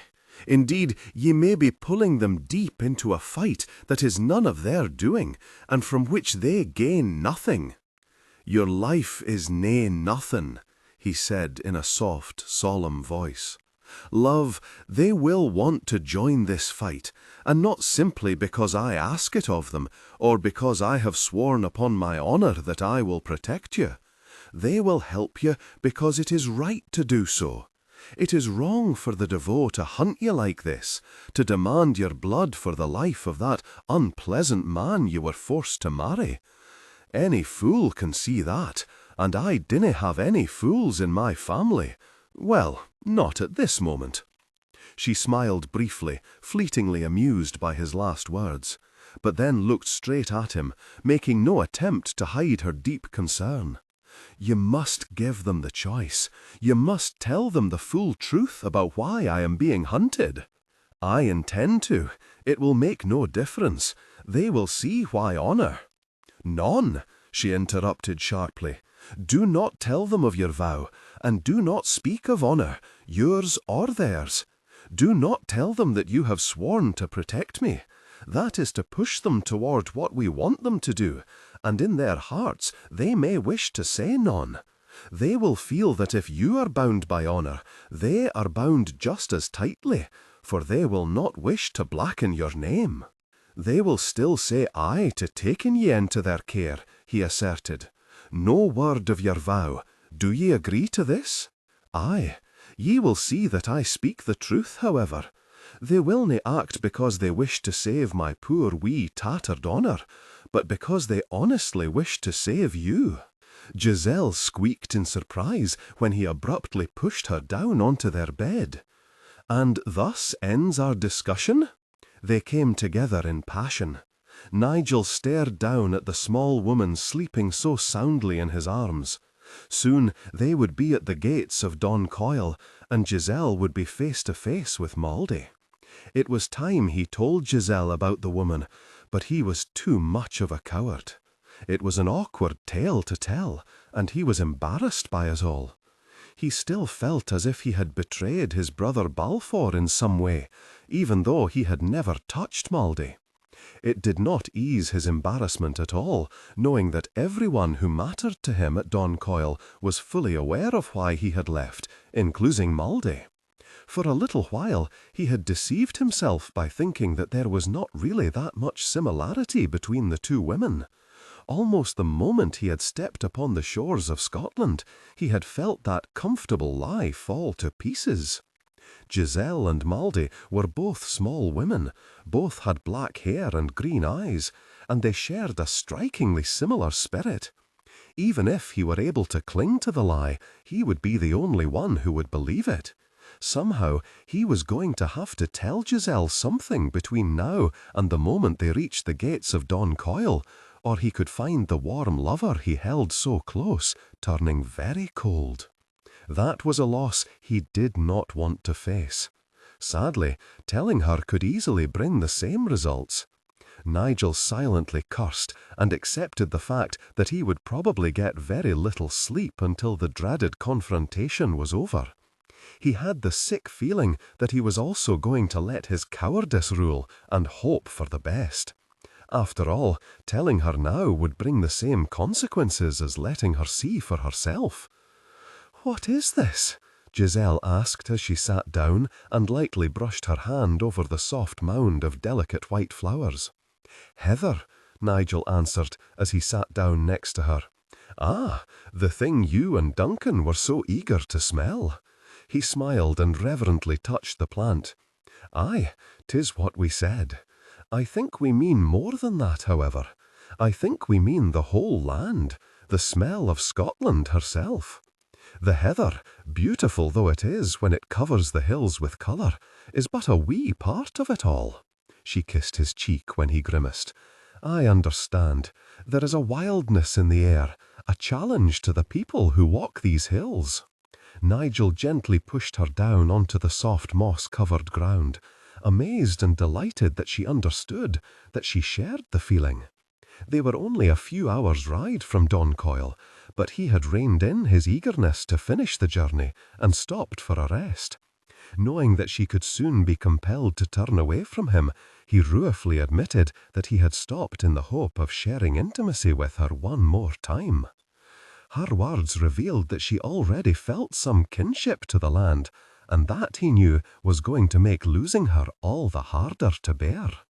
There was one thing he knew he could do, one thing that might stop her from thinking the worst of him.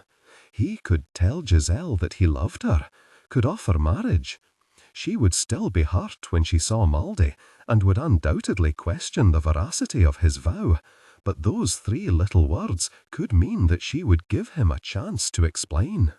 Nigel knew he could not do it, however. He was not sure, his confusion deep and unrelenting. No woman had affected him the way Giselle had.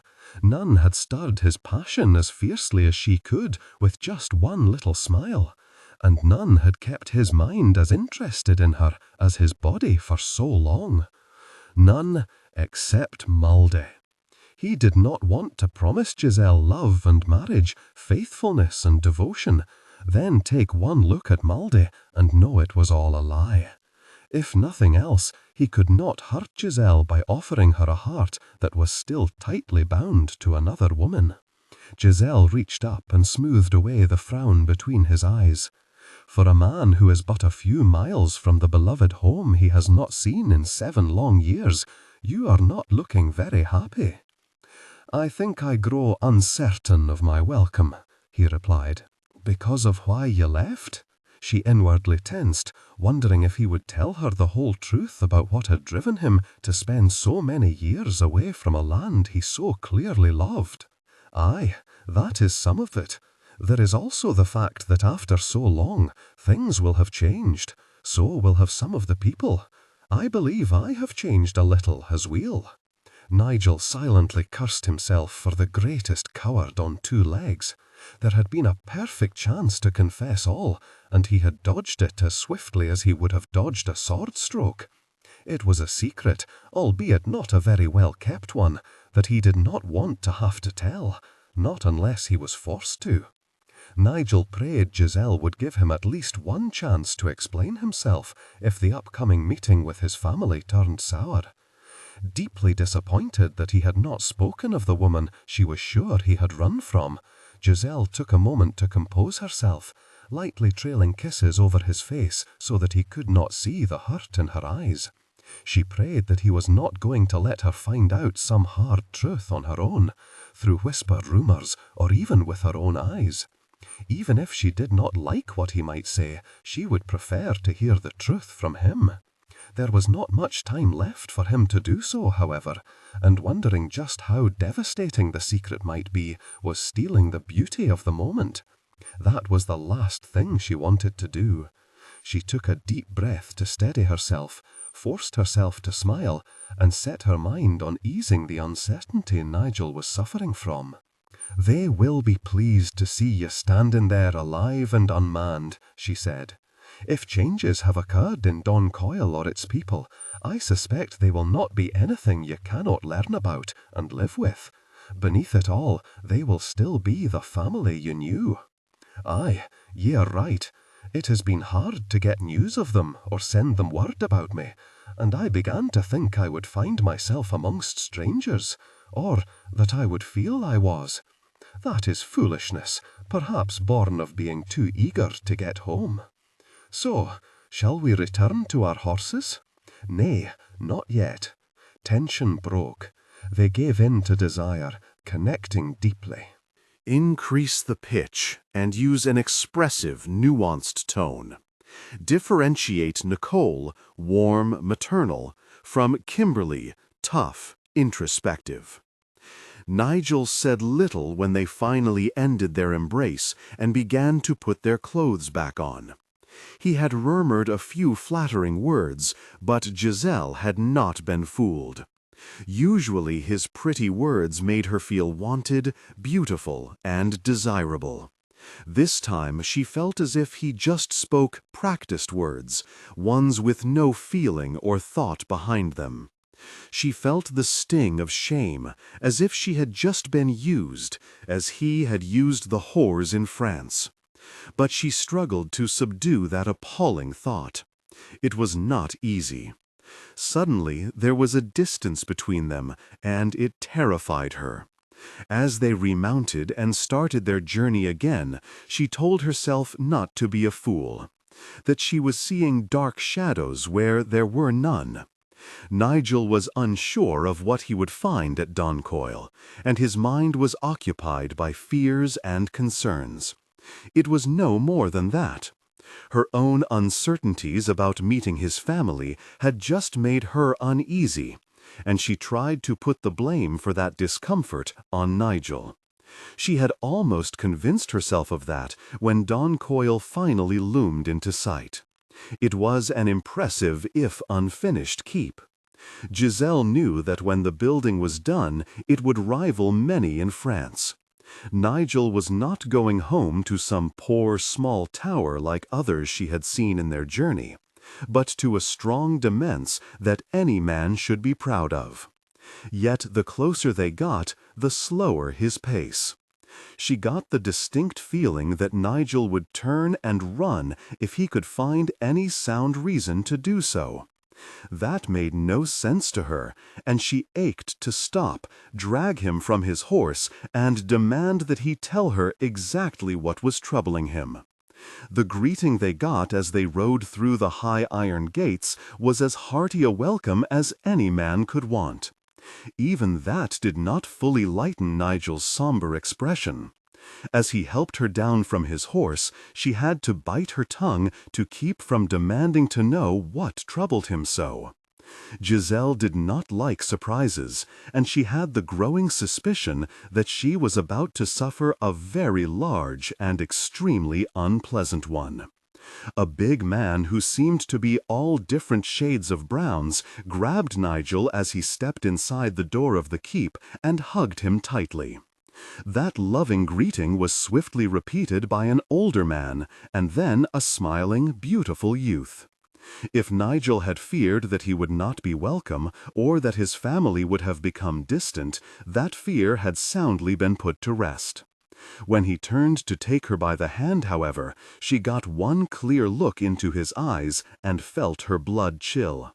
He was still uncertain, almost afraid. She suddenly did not want to know what had put that look in his eyes, and fought the sudden urge to turn and run from Doncoil. If something made Nigel afraid, she felt no shame in being terrified by it. She just wished she knew what it was. She responded to everyone's polite greeting as she was introduced to Nigel's brothers Balfour and Eric, and the man James. The way the men were looking at her and then at Nigel made her nervous. It was as if they all shared some dark secret. "Nigel," called a sweet voice, and all the men turned to look at the woman hurrying down the stairs.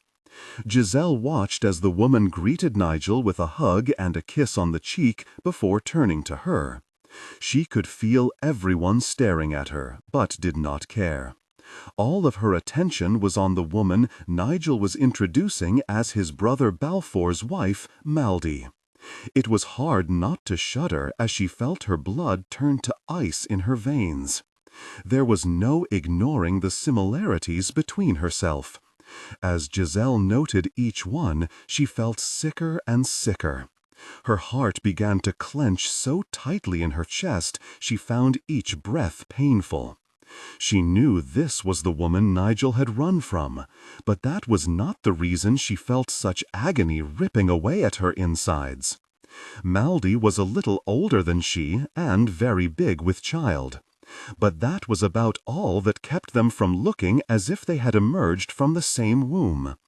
Maldy had the same thick black hair she did, the same deep green eyes, and was almost exactly the same size and height. All this time, while she had been falling in love with the man and wondering if she could ever get him to care about her, while they had shared a deep connection all the way across France and Scotland, Nigel had not even truly seen her. He had used her.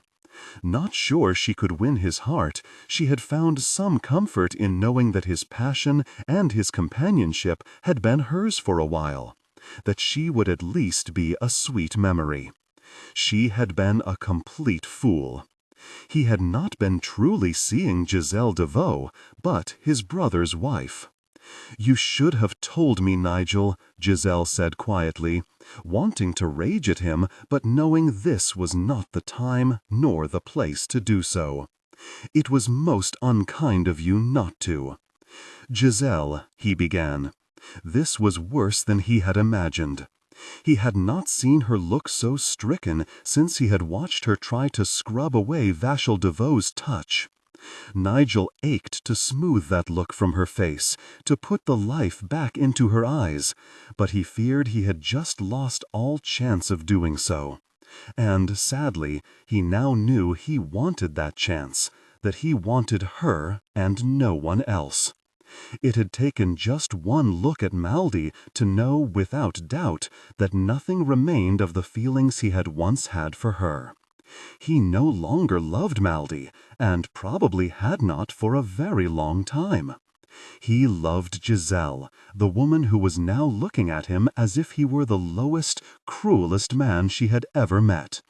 Not telling her about Maldy may have been the biggest and most costly mistake he had ever made. No, she shied away from his touch when he reached for her. It is too late. She felt so torn up inside that she was surprised she was not bleeding all over the fresh rushes beneath her. The tense, discomforted looks on the faces of Nigel's family helped her to subdue her pain, although she knew it would be a short-lived respite. That amount of hurt would not allow itself to be ignored for too long. Nigel's family did not deserve to be witness to it, however, nor did she want to bare her soul before them. She certainly did not want to bare it before Nigel. If there were going to be any discussion or consequence of Nigel's heartlessness, he could suffer them alone. He certainly deserved to. She needed to go somewhere where she could be alone, to try to deal with the emotions churning inside of her. "It is an honor to meet you all," she said, pleased that her voice sounded calm, if a little strained. "However, if I may impose upon your kindness, I would really like a room. I need to wash the dust of travel away and get some rest." "Of course you do," said Maldy, stepping forward. After sending Nigel a sharp, angry look that promised severe retribution, she took Giselle by the arm and urged her toward a plump, aging woman standing at the foot of the stairs. "Margaret, please take the Lady Giselle to a room and see that she has all she needs." Nigel finally pulled free of his shock and indecision, but when he moved to follow Giselle up the stairs, Maldy firmly blocked his way. "I need to talk to Giselle." He briefly considered just moving Maldy out of the way, then glanced down at her swollen belly. Balfour would not appreciate him handling his wife that way. Nigel also had the suspicion that she was right to stop him. Giselle would not wish to hear a word he had to say at the moment, and he was not quite sure of what he wanted or needed to tell her. She might enjoy hearing him beg for forgiveness, but it would not be enough to ease the sense of betrayal she must be feeling. "You needed to talk to her long before this, I am thinking," Maldy snapped. Grabbing him by the arm, she pushed him toward the great hall. "Now, you will talk to us." "When did Maldy become the Laird of Doncoil?" Nigel asked, glancing at his brothers and James as Maldy herded the four of them toward the head table, pausing only to order a page to bring them all some food. Increase the pitch and use an expressive, nuanced tone. Differentiate Nicole, warm and maternal, from Kimberly, tough and introspective. James smiled faintly as he sat down across from Nigel. "I suspect it was nae long after she first rode through these gates. We were just a wee bit slow to see that we had lost the power." He then gave the younger man a stern look. "I think ye haven't accounted yourself well in this, laddie." Maldy gave out a sharp, derisive noise as she took her seat on Balfour's right. "I think he has behaved like a jerk, and probably a big fool," she said, ignoring the murmurs of protest from Nigel's brothers and James. "But, ere we tear that bone apart, mayhap ye can tell us just who our guest is, and why she has travelled all this way." After briefly considering running from the room, Nigel took a deep breath and related Giselle's story. He only hesitated a moment before also telling them what he knew about her time with the brutal Michael DeVoe. These people would never betray her confidences. By the time he was through, he had no doubt that they would put all the strength of Doncoil between Giselle and the DeVoe. Nigel just wished she were there to see their determination for herself. "And when did ye decide she had nae killed them on?" asked James, idly filling his plate with some of the food the page had brought. Nigel stared at the man, wondering how he could have forgotten James's ability to see straight to the heart. "It took me a wee while. I didnae fault her for killing the jerk, as I could see why she would be driven to do it. Then, when she insisted on learning how to use a sword, there came the moment when I saw clearly that the lass couldnae kill a mon. Oh, she might do it if there was a true threat to her life or mine, as was proven the day I was wounded. But to murder and mutilate a mon when he was drunk nearly senseless, nay, she could ne'er do that, no matter how much the jerk deserved it. I think it was the kinsman of some lass he took and probably beat half to death. If Giselle's kinsmen prove her innocent, it may mean that those people pay dearly for what was no more than justice," Balfour said. "Aye," Nigel agreed reluctantly, "but at least they are the true killers. If someone else isn't shown to have done the deed, then an innocent lass will pay for it with her life. In truth, I believe they deserve punishment for saying naught when she was accused, and continuing to do naught while she was running and hiding for a year." "There is that," agreed Balfour. "And now, may we talk about the newest crime done to that lass?" demanded Mouldy. "Lovin, he has saved that lass's life," Balfour said quietly, gently patting Mouldy on the hand. "I ken it, and for that he should be praised, although I suspect he may not have had the purest of motives at the beginning. All that doesn't matter. I find this hard to say, but we all ken why he left 7 years ago. Now ye return, bringing a lass who looks enough like me to be my sister. I truly hope, nay, pray, that ye haven't." She stuttered to a halt, unable to put the thought into words. Balfour looked at his brother. "Ye haven't used the wee lass that way, have ye?" Nigel grimaced, then almost smiled at the way they all tried so hard not to say exactly what they thought. "Nay, I haven't tried to replace the woman I wanted with that poor girl." He saw Mouldy wince, and felt honestly sorry that she was discomforted by the discussion. But at least this once they had to speak the blunt, ugly truth. "Are ye sure, Nigel?" asked Eric, his almost pretty face solemn. "If we can see the likeness, ye cannae say ye didnae." "Oh aye, I saw it, even with her hair cut short. Even in lad's clothes which she wore for most of our flight across France, and even with that odd little way she speaks our language. Aye, I saw it vera clearly, and it has troubled me every step of the way. Each time I thought I kenned what I felt for the lass, I found myself doubting it. How could I not? Ye should have told her. Even if ye had to confess to your own confusion, ye should have told her. Lad, we have e'er admired your honesty, and wish we could be as quick to speak the truth as ye are, but sometimes it just isn't that simple. Ye are lovers. The lass has kenned a lot of betrayal in the last year or so. By nae telling her, ye have added to that in her mind. She had no warning of warning from ye, no hint that ye were torn in your feelings, and yet I suspect she kenned ye had left this land because of a woman. And so she comes here thinking her lover is taking her to a place where she might find safety and peace. And what does she find? His ghosts. The moment she set eyes upon our Mouldy, she kenned who ye had left, why ye had left, and quite quickly decided why ye took up with her. Eric is right, Mouldy said quietly. Ye let her come to this place with nae a word of explanation, nae a word to give her some feeling that all ye have shared during your time together meant anything to you. Even if she had convinced herself that ye cared in some small way, it was all proven false when she saw me. Nigel, think. The lass must feel something for you, as she allowed you to become her lover, despite all the hurt and betrayal she has suffered.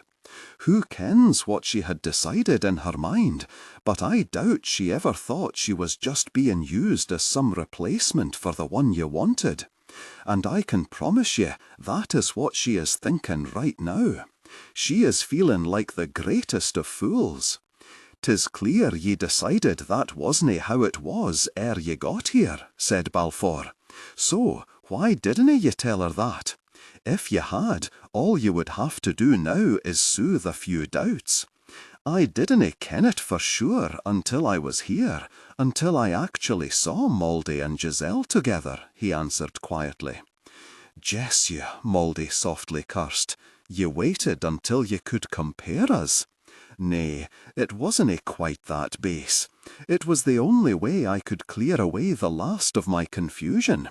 I couldn't hurt her by telling her what might well have turned out to be lies. He grimaced in self-disgust. Instead, I remained silent and have probably hurt her in a far worse way. Do you want the lass? Asked James. Nigel smiled crookedly. Aye, I want the lass. Then ye are going to have to woo her. James, I dinna think she will allow me to come within sight of her. 'Twill be very hard to woo her from a distance. She has to stay here. She has nowhere to go, and people are looking for her to fit a noose about her bonny neck.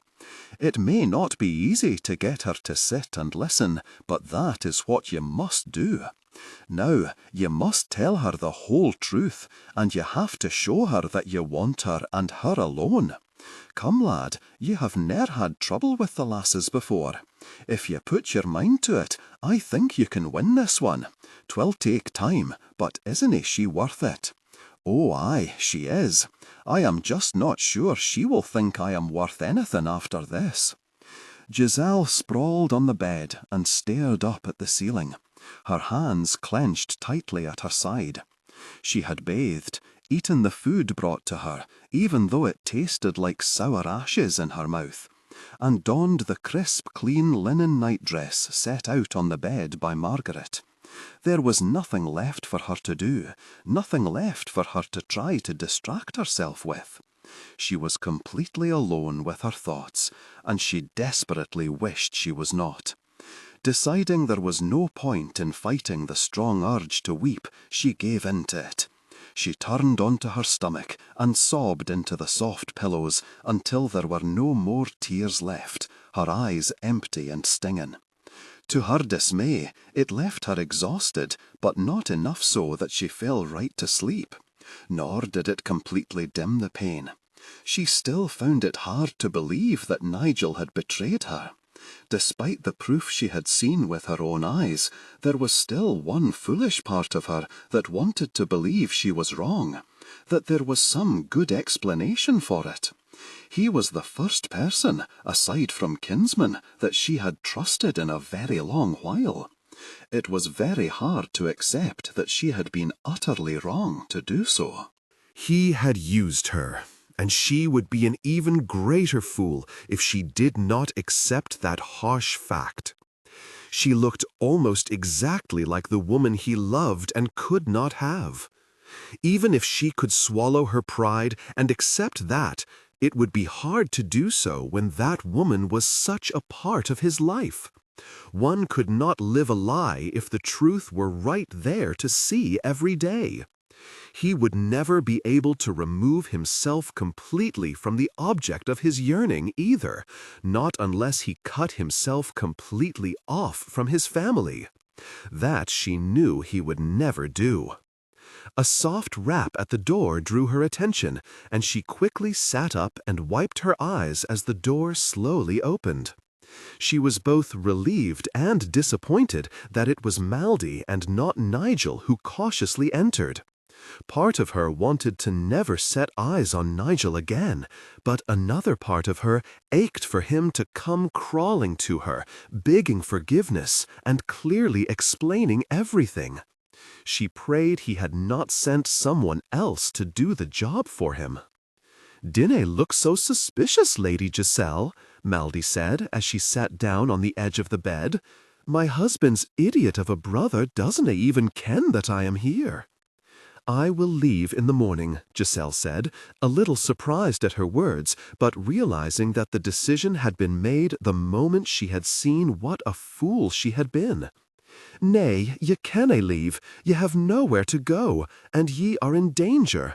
Doncoil may be the last place you wish to be right now, but 'tis the safest. I could return to France, she said, and cursed the reluctance she could hear in her voice. And hang. That is no answer to all of this mess, although I think ye may be hurting enough to believe hanging couldn't be any worse. I ken the feeling. I endured it ere Balfour and I had the wit to realize we needed to be together. Well, I realized it first, but women are often much smarter than men in such matters. Nigel and I cannot be together. Maldy reached out and gently clasped Giselle's hand in hers. I am no threat to ye. I have ne'er loved anyone but Balfour, and ne'er will. She smoothed her other hand over her swollen belly. We breed our third child, and praise God we will breed more. I do not fear you, milady, nor do I place the blame for this on your shoulders. That does not change the fact that you are the woman Nigel loves. That I look like you is the only reason I am even here, the only reason he felt even the basest of emotion for me. Giselle took a deep breath to steady herself, for just saying the words was like twisting a knife in an open wound. Aye, Nigel left here because he wanted me, and kenned that I would ne'er return his feelings. He feared he would cause trouble for me and Balfour, or that in some way the situation would slowly push him and his brother apart. That is true no longer. I have ne'er been sure it was true, even back then. I am not the woman Nigel loves, not now, and mayhap not for a very long time. Are you certain he did not send you here? Giselle asked, yanking her hand free. Maldy's words stirred a flicker of hope in her heart, and she wanted nothing to do with that. Aye, vera sure. I am the woman ye think he wants. I just felt I should come and speak about this. I may not be the whole problem, and I am certainly not to blame for the pain that fool has caused you, but I am a small part of this mess. I am sorry, Giselle muttered, dragging her fingers through her hair. It was rude to imply that you were lying, very rude. I ken that ye are nae of a mind to listen to this, but heed me for a moment. Take my words into your mind and heart, and let them rest there. Think on them now and again. What Nigel has done seems cruel beyond words, but I swear to you that the mon is nae a cruel mon. This was done out of ignorance, his own confusion and cowardice. Nigel is no coward. She was astonished at how quickly she leapt to his defense, and was not sure she liked the soft, fleeting smile that crossed Maldy's face. When it comes to matters of the heart, every mon can find the hint of cowardice in his soul. Ye easily guessed who I was, and what it all meant, that ye may have been no more than the living embodiment of a ghost he tried to cling to. Do ye not think he saw that too? That mayhap he wondered on it himself? That perhaps he questioned every feeling he had? That it was the last thing he wished to confess to? He should have told me, warned me in some way. He should have at least given me the truth ere they became intimate. Ye will get no argument about that. He deserves a good flogging. All I ask is that ye listen and watch for a while. You love him, and I will not believe ye if ye try to deny it. At least see if there is any way ye can forgive this hurt he has inflicted. If ye canna, well, that is the end of it. Howbeit, although ye may think ye have been the greatest of fools, I think ye will be an even greater one if ye dinna stay a wee while and see what he does next. Maldy stood up and, smiling faintly, reached out to lightly ruffle Giselle's curls. "'Tis much like my son's hair. Rest, Giselle, get your strength back, weep, curse the mon for the pretty fool that he is, and get all that anger out of your heart. Ye will need a clear head in the next few days. And think on this, she added as she paused in the doorway. Sometimes a fool holds on to a belief for so long he cannae see that it is no longer the truth. 'Tis nae longer a belief or a dream, just a habit. Maldy smiled to herself as she slipped out into the hall and quietly shut the door behind her. Then she squeaked in surprise when a deep, familiar voice said, "Ye have been interfering, haven't ye, sweetin'?" "Well, aye, a wee bit," she said, as Balfour pulled her away from the door. "This is Nigel's problem. I ken it, and I also ken that he is the only one who can truly mend it. Howbeit, I am a small part of this. I am also the only woman she can speak to, aside from the maids. I just felt I needed to say something. She loves him. Are ye sure?" "Oh, aye, vera sure. Nigel has deeply wounded her, but he has not killed her feelings for him. If he is wise and she is able to forgive, I think they will be all right." Giselle cursed and flopped back down onto the bed. Forgive, Maldy had said. That was not going to be easy. Nigel had lied to her, perhaps not in words, but in his heart. He knew her better than anyone.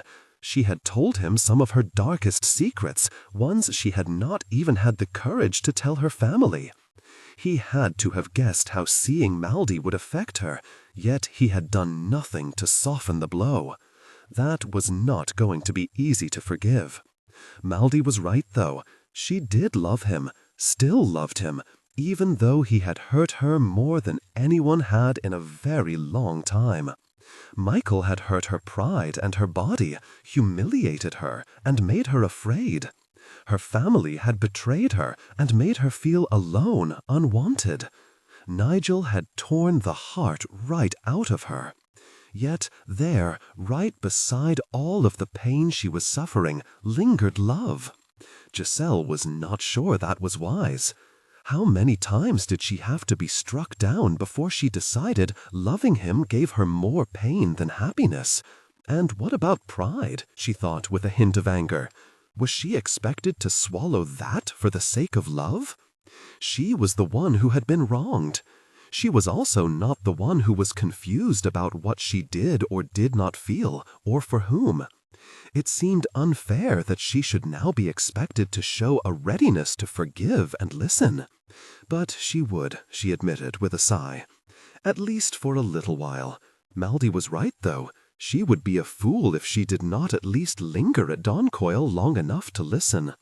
There was always the small chance that he would say all she needed to hear, that he would find the words to soothe the pain he had inflicted, and her love for him made her want to take that chance.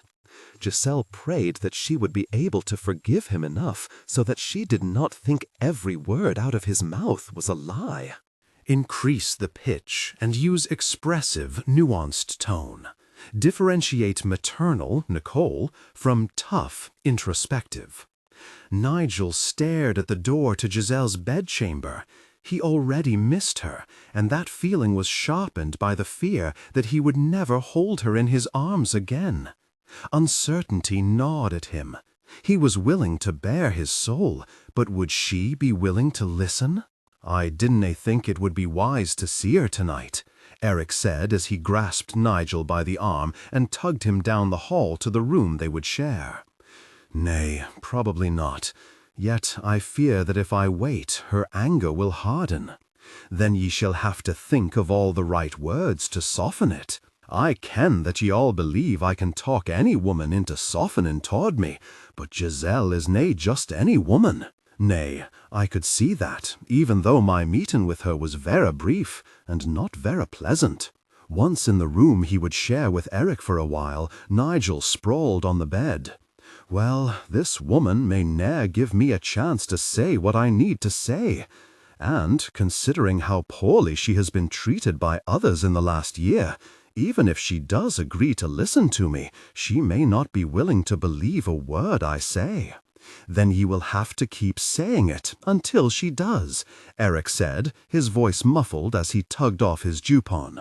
"Repeating myself will add the appropriate ring of truth, will it?" "It might," Eric replied, ignoring Nigel's sarcasm. "I eagerly await the day ye find yourself in love with a lass." Eric smiled faintly as he slipped beneath the covers. "With ye and Balfour as my examples, I pray I have the sense to learn from your many mistakes." He laughed when Nigel lightly swatted him on the arm. "Ye may be the cleverest lad that has ever lived behind these walls, but believe me when I tell ye, a mon's wits can turn to mud when a lass touches his heart." Nigel stood up and began to remove his clothes. "I should have kenned better, but I didn't. Despite all of my experience, I stepped wrong in every way possible." "Ye must not worry so," Eric murmured as Nigel slid into bed. "'Tis nae over yet." "Ye didn't see the look in her eyes, laddie, not the way I did. I have seen it but once before, and it chilled me then. I was able to pull her out of the dark mood she had fallen into, but that time I wasn't the one who had caused it. This time her pain is all of my doing. Who is there to pull her out of it now? We will, and ye will. You love her, and I have the feeling that if she doesn't love you now, she is very close to doing so. Just speak from your heart." Nigel sighed as he stared up at the ceiling above the bed. Eric made it all sound so easy, but he could not share the boy confidence. He would tell Giselle the truth, and he would certainly be speaking from the heart, but he would not blame her one little bit if she spat upon both and walked away. It was hard, but Giselle bit back a smile as she watched Nigel approach her where she sat near the kitchen gardens. For 2 weeks he had wooed her, and she had let him. The morning after she had been so devastated, he had forced her to sit still and told her everything, from how he had come to believe himself in love with Maldy to why he had left Don Coyle despite his family's protestations. He had readily confessed his doubts about why he wanted her, even why he had been so adamant about helping her. He had also apologized for not telling her all of this sooner. She found that she could actually understand how he could remain uncertain until he had finally seen Maldy again for the first time in 7 long years. She had forced herself to remain aloof, however, for the first week. She had not wanted to allow her need to believe him lead her astray, or make her give him her trust, only to have it abused again. He was so earnest in his wooing, so sweet and attentive, that she had begun to weaken. Surely a man could not work so hard to win her if he did not care about her. That hint of uncertainty was the only shadow on her happiness. Nigel wooed her, spoke of how he admired her in many ways, but he never spoke of love. The few tender kisses he had stolen told her that the passion they shared was still strong, but that was no longer enough. The hurt she had suffered when she had thought he had just used her showed her that she could not simply be his lover and hope to remain a sweet, pleasant memory in her mind. She needed more. She needed love, marriage, children, and all the rest. She did not want to be just a memory. She wanted to be his life. "I see ye have come out to enjoy the sun," Nigel said as he sat down next to her on a low stone bench. "I quickly learned that you were right. This land is not blessed with many sun-filled days, and one should take full advantage of them when they do arrive." He put his arm around her and gently kissed her cheek before touching the cloth she held in her hands. "Needlework? Ye need not sound so surprised. Are not all ladies taught how to ply a needle?" "Aye, and no need to bristle. I meant no offense. I guess I too quickly grew accustomed to seeing you with a sword in your wee hands." She smiled and nodded. "I rather miss our lessons. There is no reason why they cannot continue." "Not yet," she murmured. "I believe I should be here a little longer before I completely shock your people." Nigel smiled, but said nothing. He ached to speak of marriage, but knew it was too soon. She had only just begun to soften to him. It was difficult to hold back, however. He wanted more than a few chaste kisses. He longed for their intimacy to deepen. He also wanted to know that she would not be leaving it again. There was one other reason to hesitate. The day after he arrived, he had sent word to her family with one of his fastest men. Nigel was sure that Giselle would be more open to the idea of marriage if she knew she did not have a death sentence hanging over her head anymore. He had asked for word on how close they were to proving her innocence, as well as permission to make her his wife. The first he was very interested in. The second he did not care about, except that it might please Giselle. If she would have him, he would marry her whether her family approved or not. For as long as he could, Nigel sat with Giselle, holding her small hand in his and stealing the occasional gentle kiss, before he excused himself with the claim that he had work to do. His whole body ached from wanting her, but he did not dare to reveal that hunger. Giselle needed to see that he wanted her for more than the passion they could share. Nigel cursed as he walked to the well, drew up a bucket of cold water, and poured it over his head. He had not thought that wooing Giselle would be so difficult. As he shook the water from his hair, he heard someone laugh, and turned to see his brother Balfour standing behind him. "Findin' the wooing a wee bit hard to bear, are ye?" Balfour asked, grinning widely. "I am nigh doing this for your amusement," Nigel drawled, leaning against the stone side of the well. "I ken it, but it serves that purpose well enough. Your wooing appears to be going smoothly, though." "Aye, smoothly enough. Giselle is nae longer looking at me as if she wished I would fall into some deep pit, preferably one that led straight to hell. I am just nae sure how far she and I have come in this last fortnight. How far did you wish to have come by now? Far enough so that I didn't have to be here soaking my head to cool the fever in my blood." Balfour laughed, draped his arm around Nigel's shoulders, and started to walk them back to the keep. "Mayhap 'tis time to speak of more than how fine the weather is, or how bonny she looks." Nigel nodded. "It may be, but I was hoping to see a wee bit more softness from her, some clear hint that my love words would be welcomed." He held up his hand when Balfour began to speak. "I ken what ye are about to say. I must speak first and hope for the best. I ken it. I am but a coward. I will let that rule me for no longer than a day or two more." And then, cowardice be cursed to hell, I will speak. Giselle smiled sweetly at young Eric, but the moment she left her alone in the garden, she felt her whole body slump with weariness. Pretense was exhausting, she mused. She was trying so hard to remain pleasant and appear untroubled when her mind was so crowded with unanswered questions and doubts that her head was beginning to throb.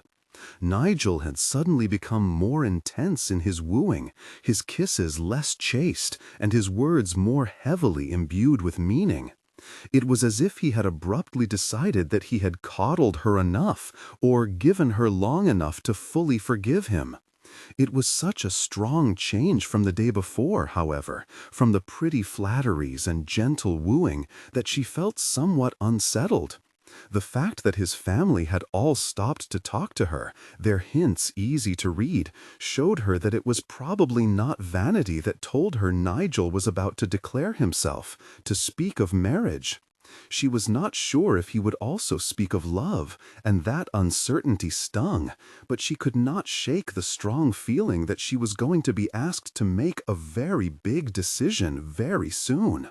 She buried her face in her hands and cursed. Everything seemed to be going her way. After watching Nigel and Maldy, she was sure that he no longer loved the woman, no more than any brother loves a sister. He had wooed her very prettily for a fortnight, had even thoroughly explained himself. Even if he did not express love, Giselle knew she would marry him if he asked her to.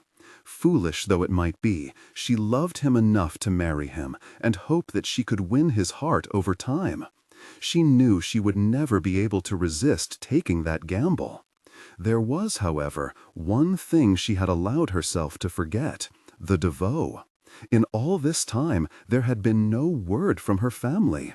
The hunt for her was obviously still on. Now that she had come to know the Murrays, had enjoyed their kindness, she knew she could not be responsible for bringing trouble to their gates. If any one of them were hurt or killed because she had led her enemies to their door, had used them to hide behind, she would never forgive herself. She had been selfish, she decided, reveling in comfort, good food, and kindness without a thought to the consequences for the ones offering them to her. Giselle wondered if she had also allowed herself to be lulled by the Murrays' belief in her innocence. She suspected that now even Nigel believed, although he had said nothing, to her utter annoyance. It did not mean that anyone else believed in her yet, however, and she had to face that cold fact. There was little chance that the Murrays' belief in her innocence would be enough to turn back the devoe either. There was no doubt in her mind about what she had to do now. She had to leave, had to go and take all of her troubles with her. It was also her responsibility to prove her innocence. She had left that in the hands of others for far too long. Giselle sighed and shook her head. She had left everything in the hands of others, from her safety to the food that she ate. It was time to show some backbone and stop expecting the rest of the world to help her. If nothing else, she thought with a sad smile, she would have the advantage of surprise on her side. No one would expect her to go back to France and confront her accusers. The ease with which she slipped out of Doncoil at dusk amazed Giselle. It also made her feel a little guilty, for she knew she was taking advantage of the Murrays' trust and friendship. Her only consolation was the knowledge that what she was doing was for their own safety. She nudged her pony along the trail she and Nigel had followed into Doncoil 2 weeks before, and forced herself not to look back, fearing that she could easily weaken in her resolve. Night had fully fallen by the time she reached a small village. Giselle suspected it would be safer to camp outside of the village, but she was a coward. She had slept alone in the wood a time or two while traveling alone in France, but only when there had been no other choice, and she had hated every minute of it. And now a thief, she thought with a wince of shame, as she handed the frowning innkeeper money for a room for the night. She hoped Nigel would forgive her for lightening his purse when she paid him back in full, as she had every intention of doing.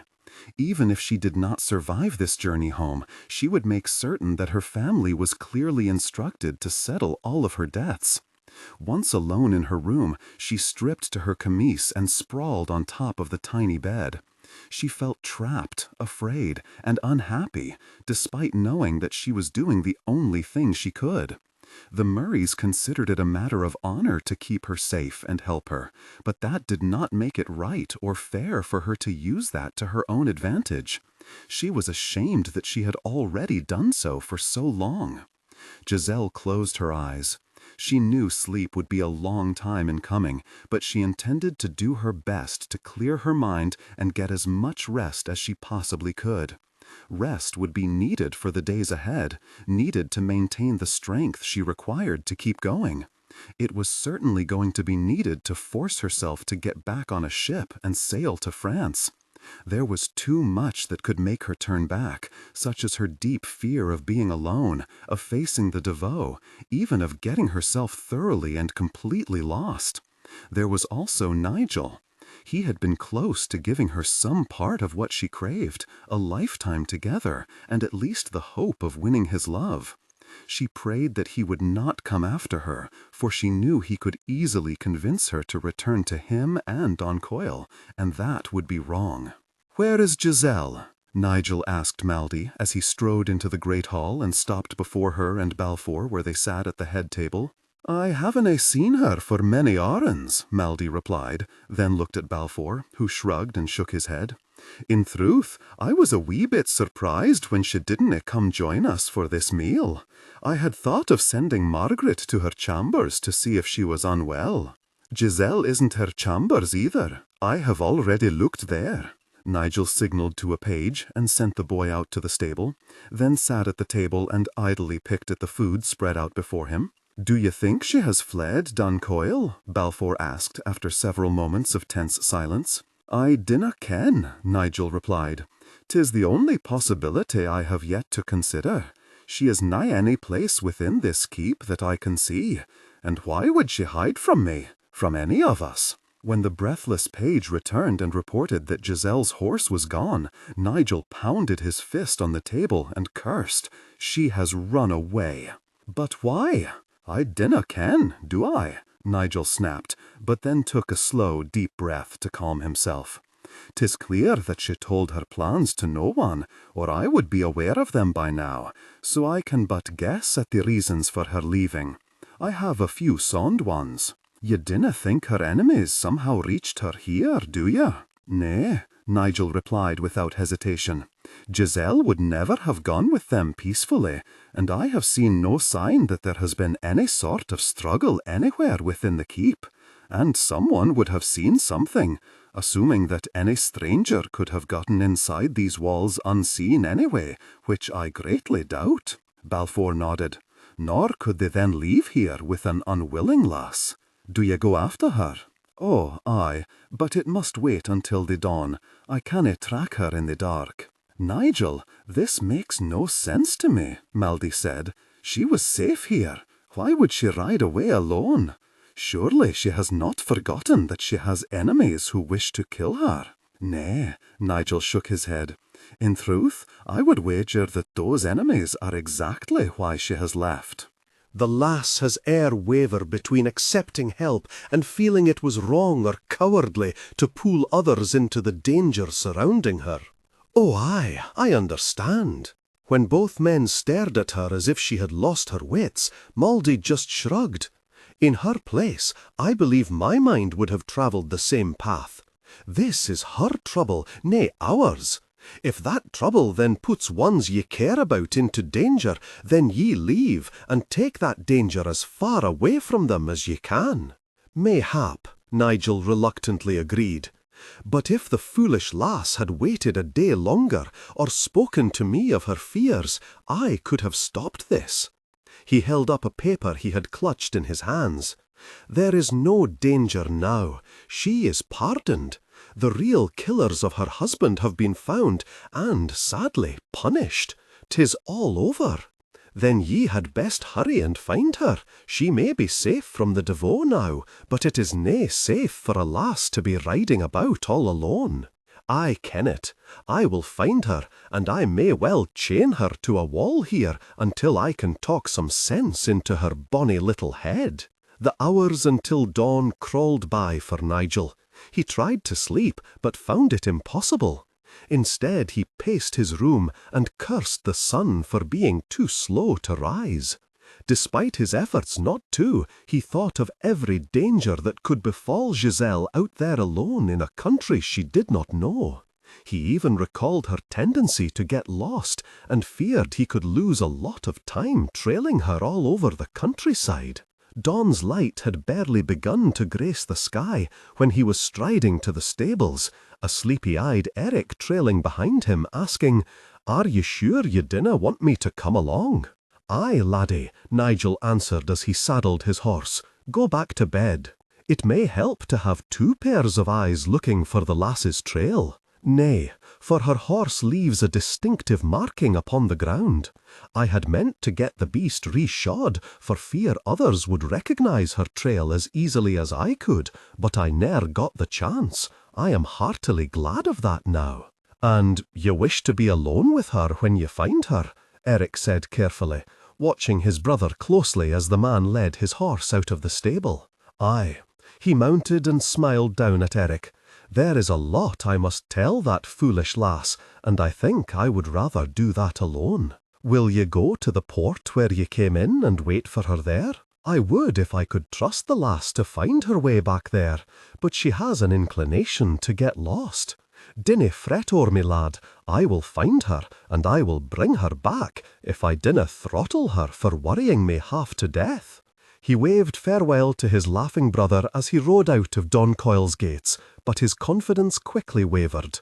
Giselle had already been gone for hours, tempting danger.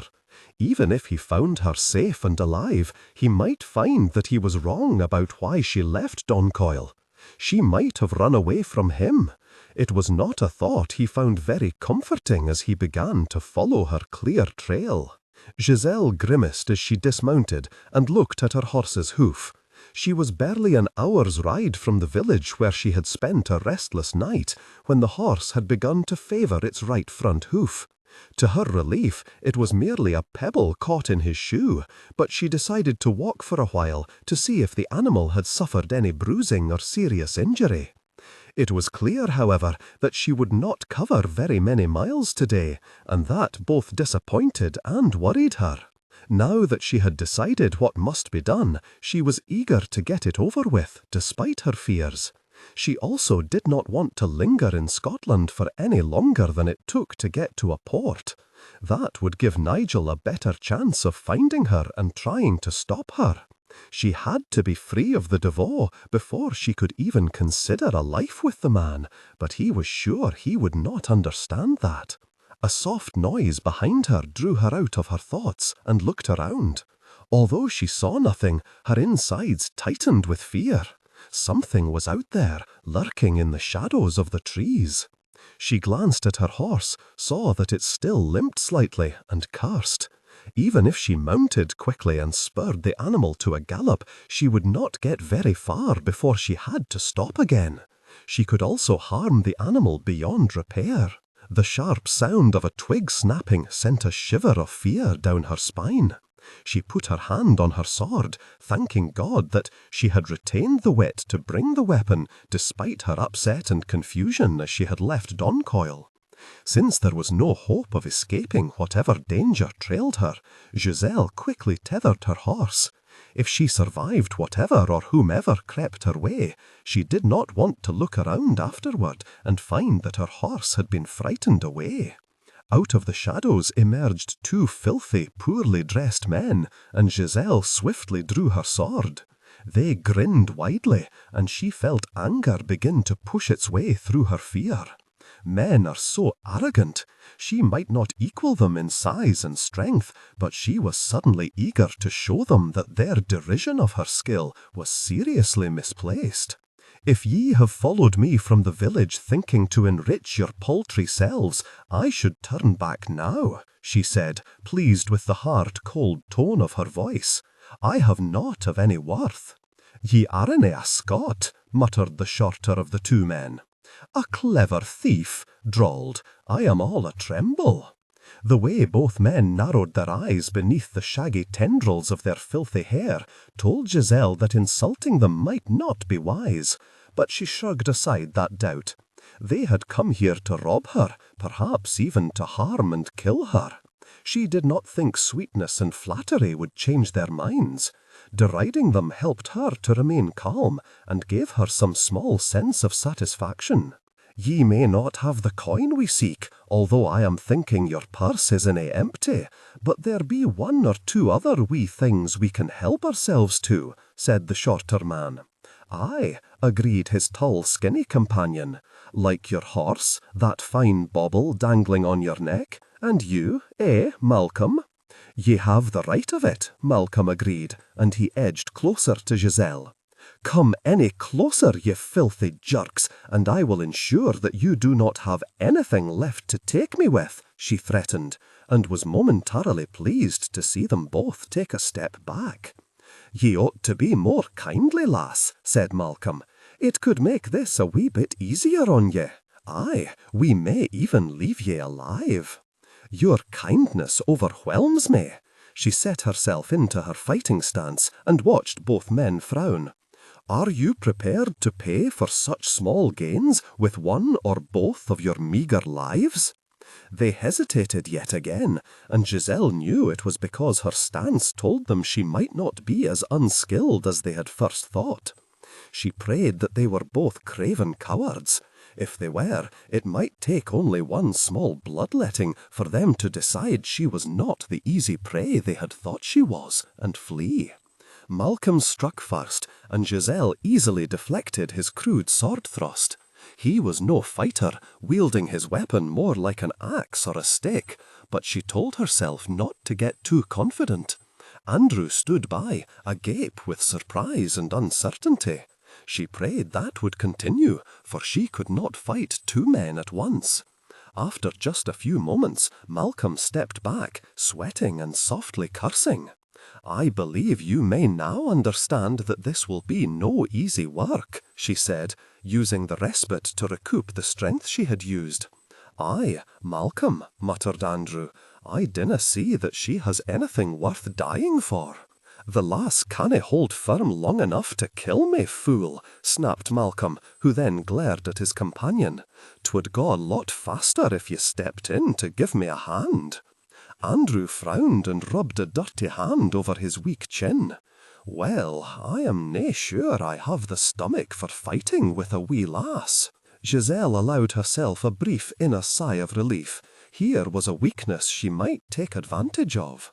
Although Andrew was no more than a lowly thief, he obviously had some vague sense of what was right, some line he would not cross. She just had to hope that Malcolm, the obvious leader of the pair, could not talk the man into crossing that line. "Ye would rather stand by and watch me slaughtered?" Malcolm yelled. "Well, nay, but ye just said that she couldn't kill you." Andrew took a cautious step back when Malcolm faced him, sword in hand. "I dinna think it will help matters if ye start hacking away at me." "We can get good money for that horse," Malcolm said in a softer, cajoling voice. "I think he be lame." "Nay, we watched her take the pebble out. 'Tis but a wee tenderness that will pass. That bauble she wears is worth a fine purseful as weel. And, my friend, how long has it been since ye had such a prize as this one, eh?" Aye, there is that. This was not going well, Giselle decided, her brief flicker of hope swiftly dying. Andrew was slowly allowing avarice to win out over what few morals he had. She struggled against letting her growing fear cloud her mind. If they both confronted her, she had no chance, but she would not just give up her life. They would be forced to pay dearly for accosting her. They would also be forced to kill her, she decided with an oddly calming sense of resignation. She would do all in her power not to become a victim of their intentions, and if that meant dying by one of their swords, then she would die. "Come, lad, give us a hand. Together we can knock the sword from her hands, and then all will be ours. The horse, the necklace, and the lass. We can have us a fine reward." "Sorry, lass," Andrew said as he stood next to Malcolm, his sword in his hand. "A mon has to eat, ye ken." "I did not realize that such actions put food on the table," she said. "Nay, it doesn't," said Malcolm, "but it can make a mon feel more powerful. Now, if ye were a clever lass, ye would put mat wee sword down and let us be about our business. Ye will suffer less that way." "And I think the lass is clever enough to ken that ye are the greatest of liars," drawled a cold, deep voice from behind the two men. Giselle stared at Nigel with the same look of complete surprise that contorted the two thieves' faces. How did the man keep finding her?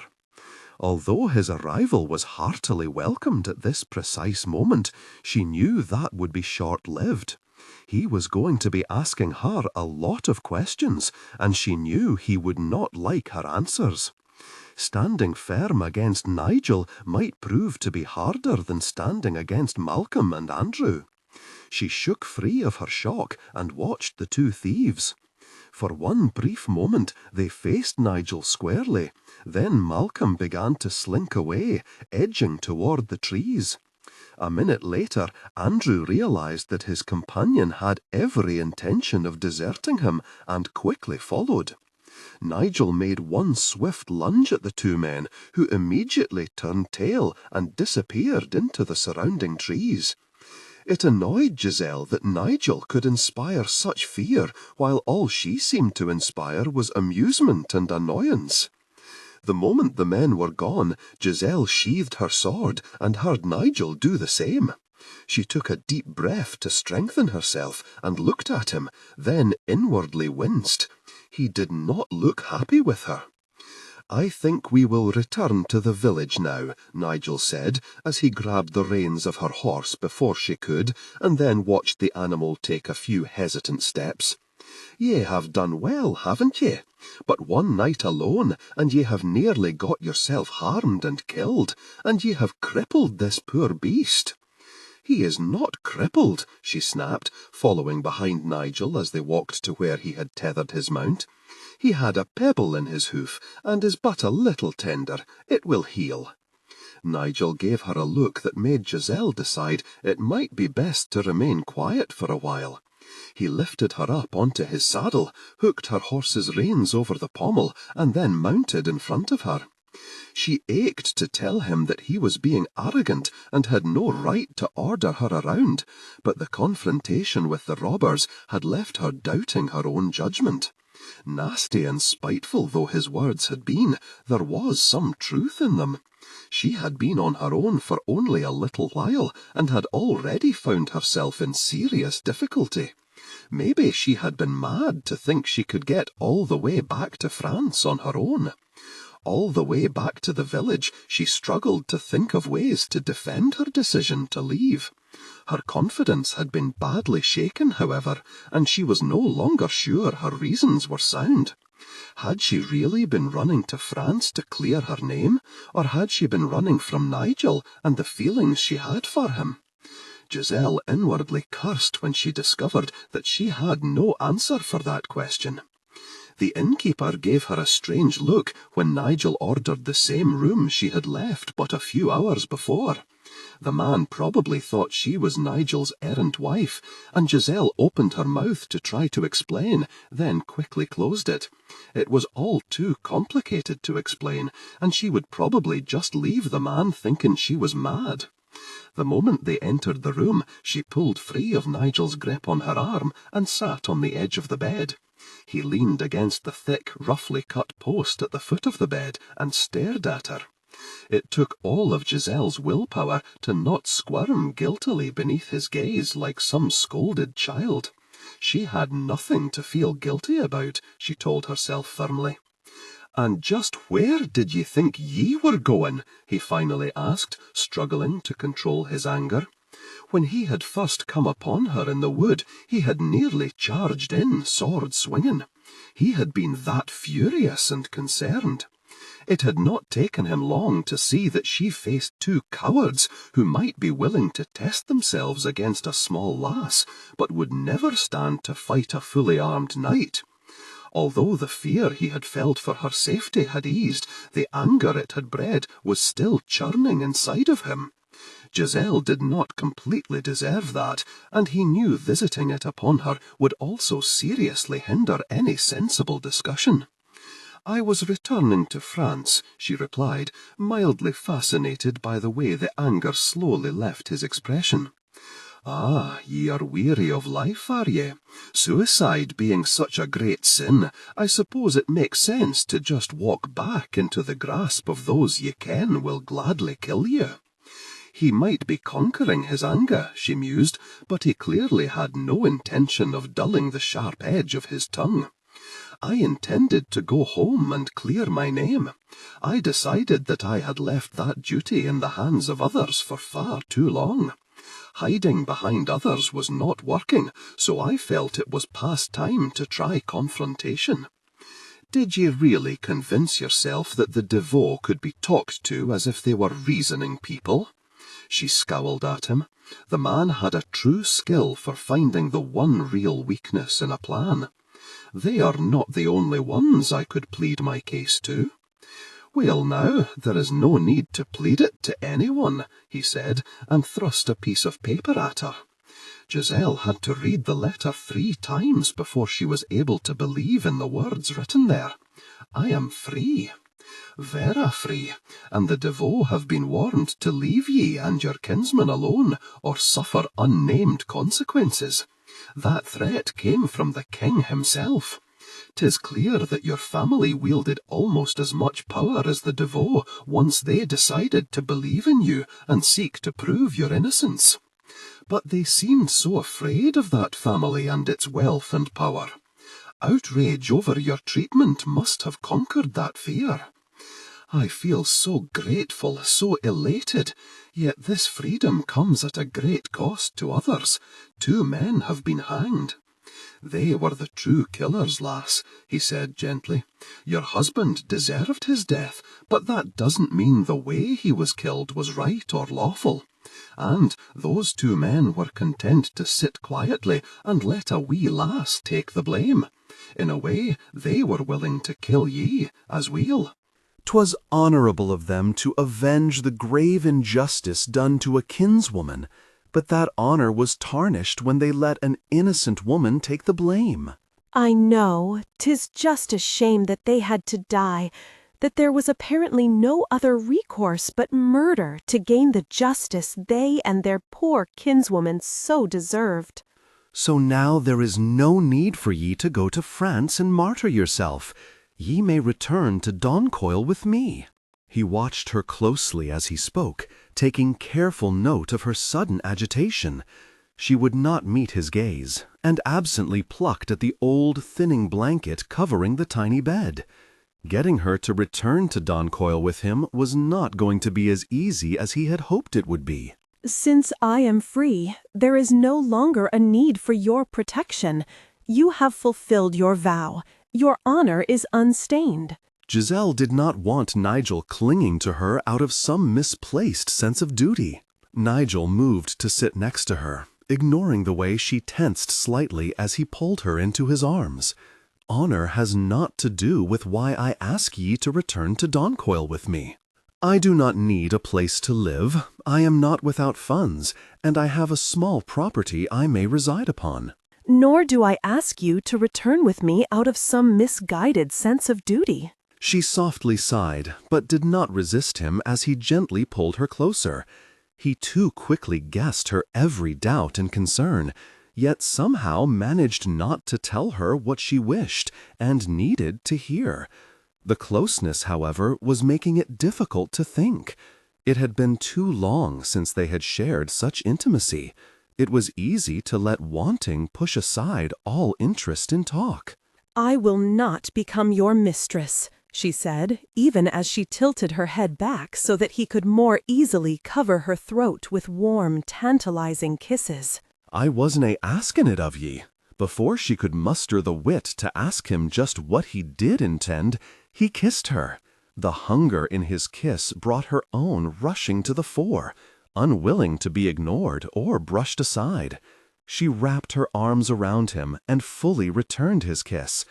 Giselle knew she was giving him a silent but clear agreement to set aside all talk for a little while, to once again revel in the heat of their passion, but decided that it did not matter. As she had ridden away from Doncoil, one sharp regret she had suffered from was that she had not shared intimacy with Nigel one last time. If she still had to walk away from him at the end of this day, at least she would not suffer from that regret. They had been apart for too long for their reunion to be a lingering pleasure or a gentle one. They both trembled with the strength of their need for each other, sharing fervent kisses and caresses. Passion peaked. They came together intimately, connecting deeply. Giselle held him close as he relaxed in her arms and fought to cling to the mind-clouding delight they had just enjoyed.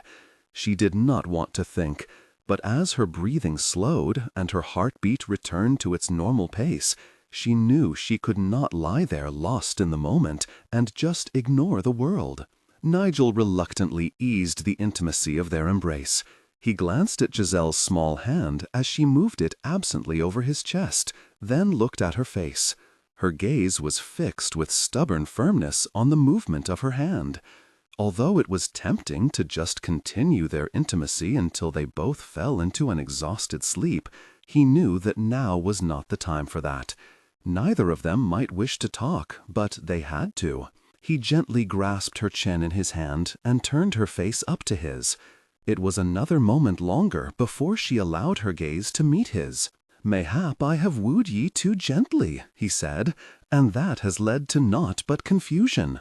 She inwardly tensed, wary of what he might say, but calmly replied, "You showed a true skill for the art of wooing." "Thank you, but I clearly wasn't skilled enough to make ye stay with me, was I?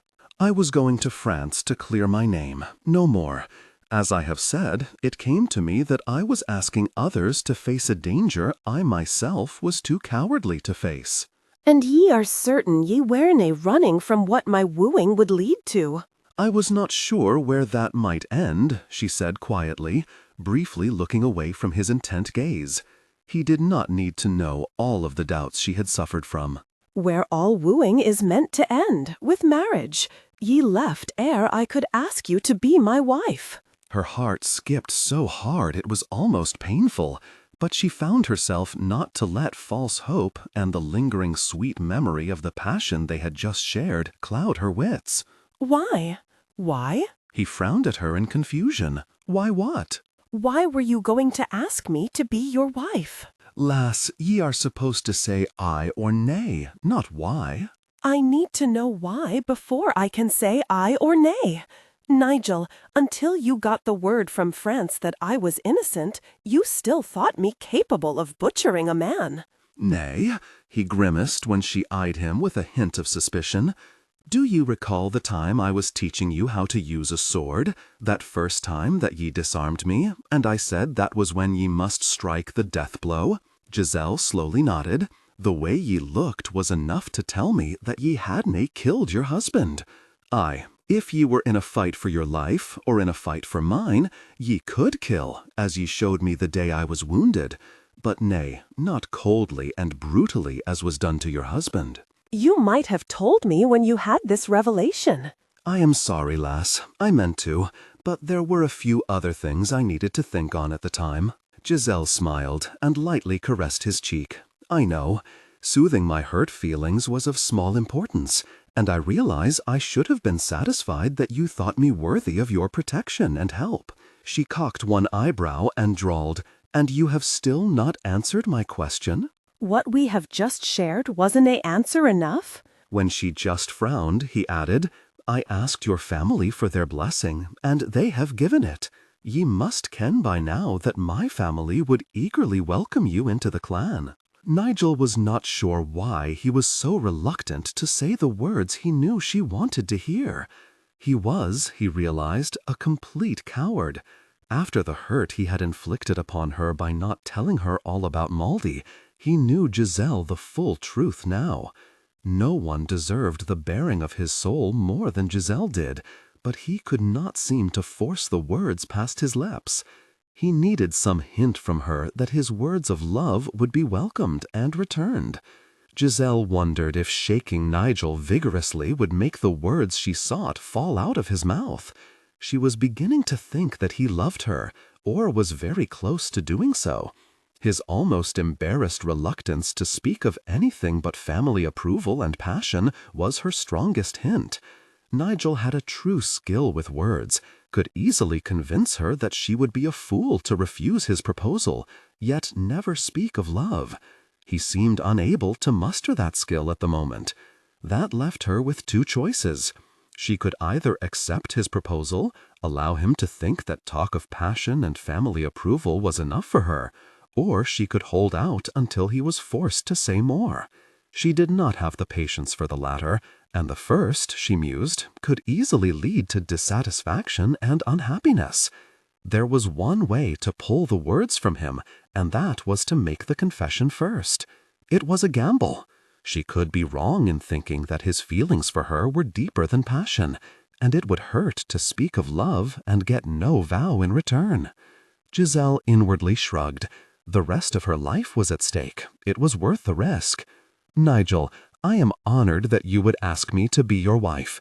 It is certainly pleasing to know that my family as well as your own will approve of the match. I do not believe I need to say that I enjoy the passion we share and would be more than willing to continue indulging in that pleasure. But I fear all of that is not enough. I no longer love Maldier. Ye ken that, dinna ye? I saw that within days after arriving at Doncoil, and it would certainly make a marriage between us go along much more smoothly, she drawled and smiled faintly, then touched her fingers to his lips when he began to speak. I must finish this ere I lose the courage to do so. I need more than what you have talked of. I need your heart, Nigel, for you hold mine. She watched him carefully, almost afraid to breathe. He looked stunned, but she was not sure if that were a good or a bad thing. When he pulled her into his arms and held her almost too tightly, she began to feel a little more secure. There was certainly a lot of emotion revealed in his touch. "When did you decide that you loved me?" he demanded, starting to trace her face with small kisses. Giselle had to smile. His reaction was all she could have hoped for, except that he still refused to say what she needed to hear. Forcing herself to be patient, she threaded her fingers through his hair and briefly touched a kiss to his mouth. "I think it may have been when you were wounded. I feel as if it has been there for a long time. Recall that time I ran away and was captured by Vachel?" He nodded. "I ran away from you, from what I suddenly realized I felt for you. There was enough trouble on my plate. I foolishly thought that I could run from that new one, that I could run from what was in my heart. Nay, 'tis hard to do. One canna deceive it either. It kens the truth no matter what your poor fevered brain thinks. I thought myself in love with Maldy for so long that I mistrusted every feeling I had for you." Giselle forced herself not to tense with the anticipation she felt. She also swallowed the urge to just demand that he tell her what he felt. He needed a little more time. She did decide, however, that she would not give him too much more. The way he said so much but never enough could easily drive her mad. "I understand that, Nigel. I was hurt, but I did come to realize that you truly meant me no harm. You were but confused. Maldy was a dream you had clung to for 7 long years. Such dreams are hard to discard. More a nightmare at times. No one likes to believe he has given his heart away uselessly. I should have said something to you, though. That was wrong. Mayhap if I had confessed to my confusion, it could have been unraveled sooner. I knew the moment I looked at Maldy that she was no longer the woman who held my heart in her small hands. More important, I kenned that I wasn't trying to hold on to her ghost either. Aye, ye look like her, but ye aren't her. Ye aren't taken her place in my heart. Ye have made your own. I was a fool nae to see that." "I have a place in your heart, do I?" she asked softly. "Ye fill it, lass. Ye are in every corner of it." He laughed quietly when she hugged him tightly. It was going to be all right. They had both found what they needed. Nigel could barely believe his good fortune.